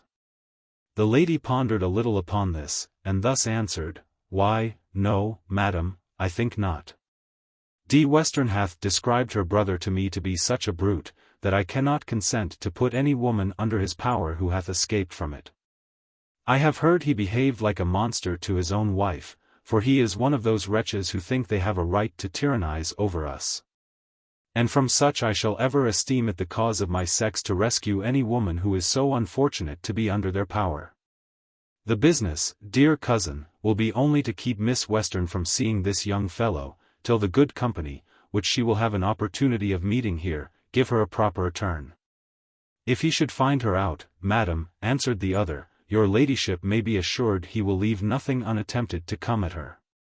But, madam, replied the lady, it is impossible he should come here, though indeed it is possible he may get some intelligence where she is. And then may lurk about the house. I wish therefore I knew his person. Is there no way, madam, by which I could have a sight of him? For, otherwise, you know, cousin, she may contrive to see him here without my knowledge. Mrs. Fitzpatrick answered, that he had threatened her with another visit that afternoon, and that, if her ladyship pleased to do her the honor of calling upon her then, she would hardly fail of seeing him between 6 and 7. And if he came earlier she would, by some means or other, detain him till her ladyship's arrival. Lady Bellaston replied, she would come the moment she could get from dinner, which she supposed would be by 7 at farthest. For that it was absolutely necessary she should be acquainted with his person. Upon my word, madam, says she, it was very good to take this care of Miss Western. But common humanity, as well as regard to our family, requires it of us both, for it would be a dreadful match indeed. Mrs. Fitzpatrick failed not to make a proper return to the compliment which Lady Bellaston had bestowed on her cousin, and, after some little immaterial conversation, withdrew.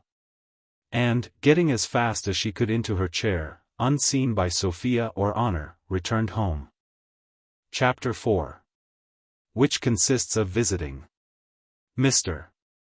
Jones had walked within sight of a certain door during the whole day, which, though one of the shortest, appeared to him to be one of the longest in the whole year.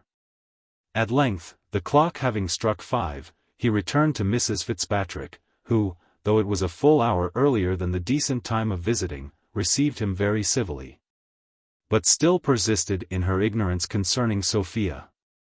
Jones, in asking for his angel, had dropped the word cousin, upon which Mrs. Fitzpatrick said, "Then, sir, you know we are related, and, as we are, you will permit me the right of inquiring into the particulars of your business with my cousin." Here Jones hesitated a good while, and at last answered, he had a considerable sum of money of hers in his hands, which he desired to deliver to her. He then produced the pocket-book, and acquainted Mrs. Fitzpatrick with the contents, and with the method in which they came into his hands. He had scarce finished his story, when a most violent noise shook the whole house. To attempt to describe this noise to those who have heard it would be in vain. And to aim at giving any idea of it to those who have never heard the like, would be still more vain, for it may be truly said. Non acuta. Sic geminant carabants era. The priests of Cybele do not so rattle their sounding brass. In short, a footman knocked, or rather thundered, at the door. Jones was a little surprised at the sound, having never heard it before, but Mrs. Fitzpatrick very calmly said, that, as some company were coming, she could not make him any answer now. But if he pleased to stay till they were gone, she intimated she had something to say to him. The door of the room now flew open, and, after pushing in her hoop sideways before her, entered Lady Bellaston, who having first made a very low courtesy to Mrs. Fitzpatrick, and as low a one to Mr. Jones, was ushered to the upper end of the room. We mention these minute matters for the sake of some country ladies of our acquaintance, who think it contrary to the rules of modesty to bend their knees to a man. The company were hardly well settled, before the arrival of the peer lately mentioned caused a fresh disturbance, and a repetition of ceremonials. These being over, the conversation began to be, as the phrase is, extremely brilliant. However, as nothing passed in it which can be thought material to this history, or, indeed, very material in itself, I shall omit the relation. The rather, as I have known some very fine polite conversation grow extremely dull, when transcribed into books, or repeated on the stage. Indeed, this mental repast is a dainty, of which those who are excluded from polite assemblies must be contented to remain as ignorant as they must of the several dainties of French cookery, which are served only at the tables of the great. To say the truth, as neither of these are adapted to every taste, they might both be often thrown away on the vulgar. Poor Jones was rather a spectator of this elegant scene, than an actor in it. For though, in the short interval before the peer's arrival, Lady Bellaston first, and afterwards Mrs. Fitzpatrick, had addressed some of their discourse to him, yet no sooner was the noble lord entered, than he engrossed the whole attention of the two ladies to himself. And as he took no more notice of Jones than if no such person had been present, unless by now and then staring at him, the ladies followed his example. The company had now stayed so long, that Mrs. Fitzpatrick plainly perceived they all designed to stay out each other. She therefore resolved to rid herself of Jones, he being the visitant to whom she thought the least ceremony was due. Taking therefore an opportunity of a cessation of chat, she addressed herself gravely to him, and said, "Sir, I shall not possibly be able to give you an answer tonight as to that business. But if you please to leave word where I may send to you tomorrow." Jones had natural, but not artificial good breeding. Instead therefore of communicating the secret of his lodgings to a servant, he acquainted the lady herself with it particularly, and soon after very ceremoniously withdrew. He was no sooner gone than the great personages, who had taken no notice of him present, began to take much notice of him in his absence. But if the reader hath already excused us from relating the more brilliant part of this conversation, he will surely be very ready to excuse the repetition of what may be called vulgar abuse. Though, perhaps, it may be material to our history to mention an observation of Lady Bellaston, who took her leave in a few minutes after him, and then said to Mrs. Fitzpatrick, at her departure, "I am satisfied on the account of my cousin, she can be in no danger from this fellow. Our history shall follow the example of Lady Bellaston, and take leave of the present company, which was now reduced to 2 persons, between whom as nothing passed which in the least concerns us or our reader. We shall not suffer ourselves to be diverted by it from matters which must seem of more consequence to all those who are at all interested in the affairs of our hero." Chapter 5. An adventure which happened to Mr. Jones at his lodgings, with some account of a young gentleman who lodged there, and of the mistress of the house, and her 2 daughters. The next morning, as early as it was decent, Jones attended at Mrs. Fitzpatrick's door, where he was answered that the lady was not at home, an answer which surprised him the more, as he had walked backwards and forwards in the street from break of day. And if she had gone out, he must have seen her. This answer, however, he was obliged to receive, and not only now, but to 5 several visits which he made her that day. To be plain with the reader, the noble peer had from some reason or other, perhaps from a regard for the lady's honor, insisted that she should not see Mr. Jones, whom he looked on as a scrub, any more, and the lady had complied in making that promise to which we now see her so strictly adhere. But as our gentle reader may possibly have a better opinion of the young gentleman than her ladyship, and may even have some concern, should it be apprehended that, during this unhappy separation from Sophia, he took up his residence either at an inn, or in the street. We shall now give an account of his lodging, which was indeed in a very reputable house, and in a very good part of the town. Mr. Jones, then, had often heard Mr. Allworthy mention the gentlewoman at whose house he used to lodge when he was in town. This person, who, as Jones likewise knew, lived in Bond Street, was the widow of a clergyman, and was left by him, at his decease, in possession of 2 daughters, and of a complete set of manuscript sermons. Of these 2 daughters, Nancy, the elder, was now arrived at the age of 17, and Betty, the younger, at that of 10. Hither Jones had dispatched Partridge, and in this house he was provided with a room for himself in the 2nd floor, and with one for Partridge in the 4th. The 1st floor was inhabited by one of those young gentlemen, who, in the last age, were called men of wit and pleasure about town, and properly enough. For as men are usually denominated from their business or profession, so pleasure may be said to have been the only business or profession of those gentlemen to whom fortune had made all useful occupations unnecessary. Playhouses, coffeehouses, and taverns were the scenes of their rendezvous. Wit and humor were the entertainment of their looser hours, and love was the business of their more serious moments. Wine and the muses conspired to kindle the brightest flames in their breasts. Nor did they only admire, but some were able to celebrate the beauty they admired, and all to judge of the merit of such compositions. Such, therefore, were properly called the men of wit and pleasure. But I question whether the same appellation may, with the same propriety, be given to those young gentlemen of our times, who have the same ambition to be distinguished for parts, which certainly they have nothing to do with. To give them their due, they soar a step higher than their predecessors, and may be called men of wisdom and virtue. Take heed you do not read virtue. Thus at an age when the gentlemen above mentioned employ their time in toasting the charms of a woman, or in making sonnets in her praise, in giving their opinion of a play at the theatre, or of a poem at Will's or Button's, these gentlemen are considering the methods to bribe a corporation, or meditating speeches for the House of Commons, or rather for the magazines. But the science of gaming is that which above all others employs their thoughts. These are the studies of their graver hours, while for their amusements they have the vast circle of connoisseurship, painting, music, statuary, and natural philosophy, or rather unnatural, which deals in the wonderful, and knows nothing of nature, except her monsters and imperfections. When Jones had spent the whole day in vain inquiries after Mrs. Fitzpatrick, he returned at last disconsolate to his apartment. Here, while he was venting his grief in private, he heard a violent uproar below stairs, and soon after a female voice begged him for heaven's sake to come and prevent murder. Jones, who was never backward on any occasion to help the distressed, immediately ran downstairs.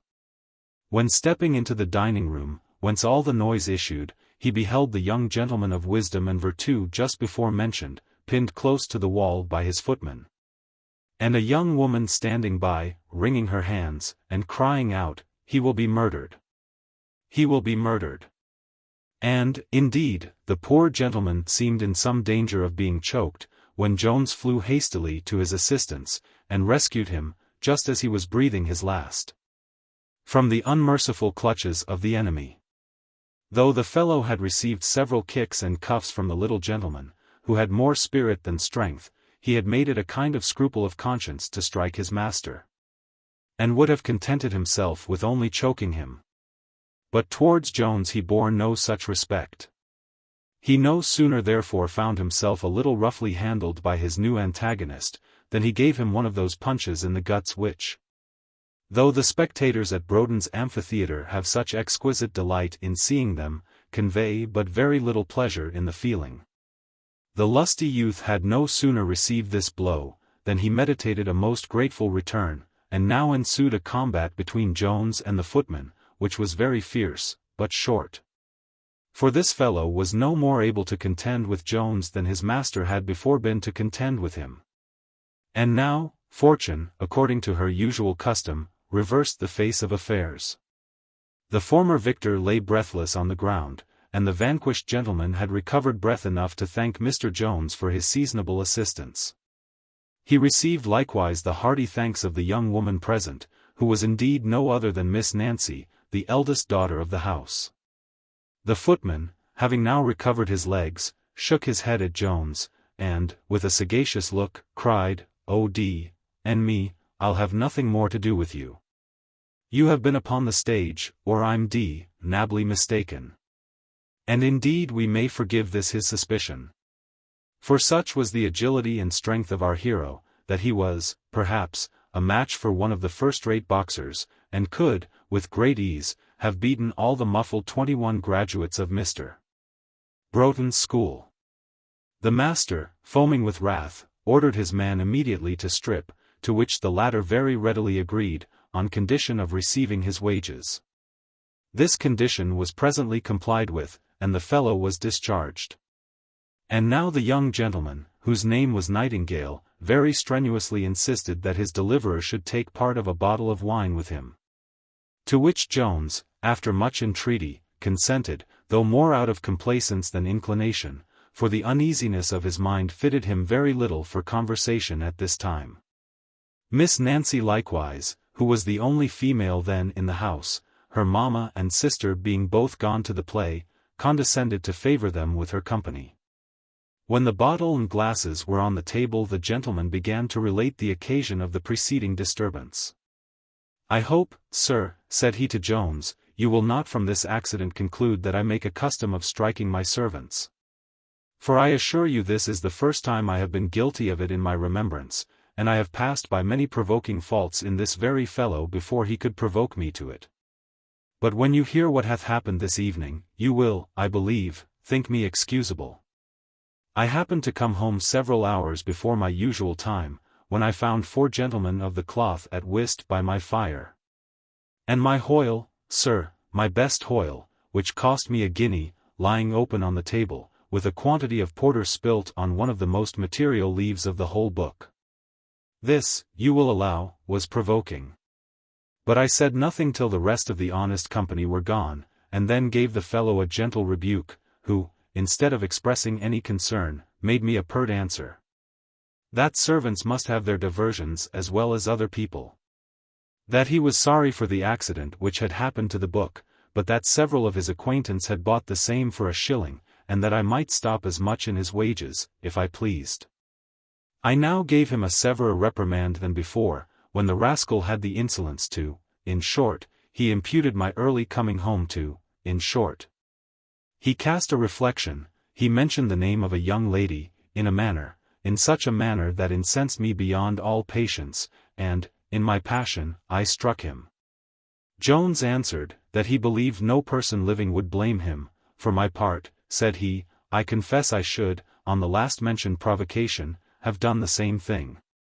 Our company had not sat long before they were joined by the mother and daughter, at their return from the play.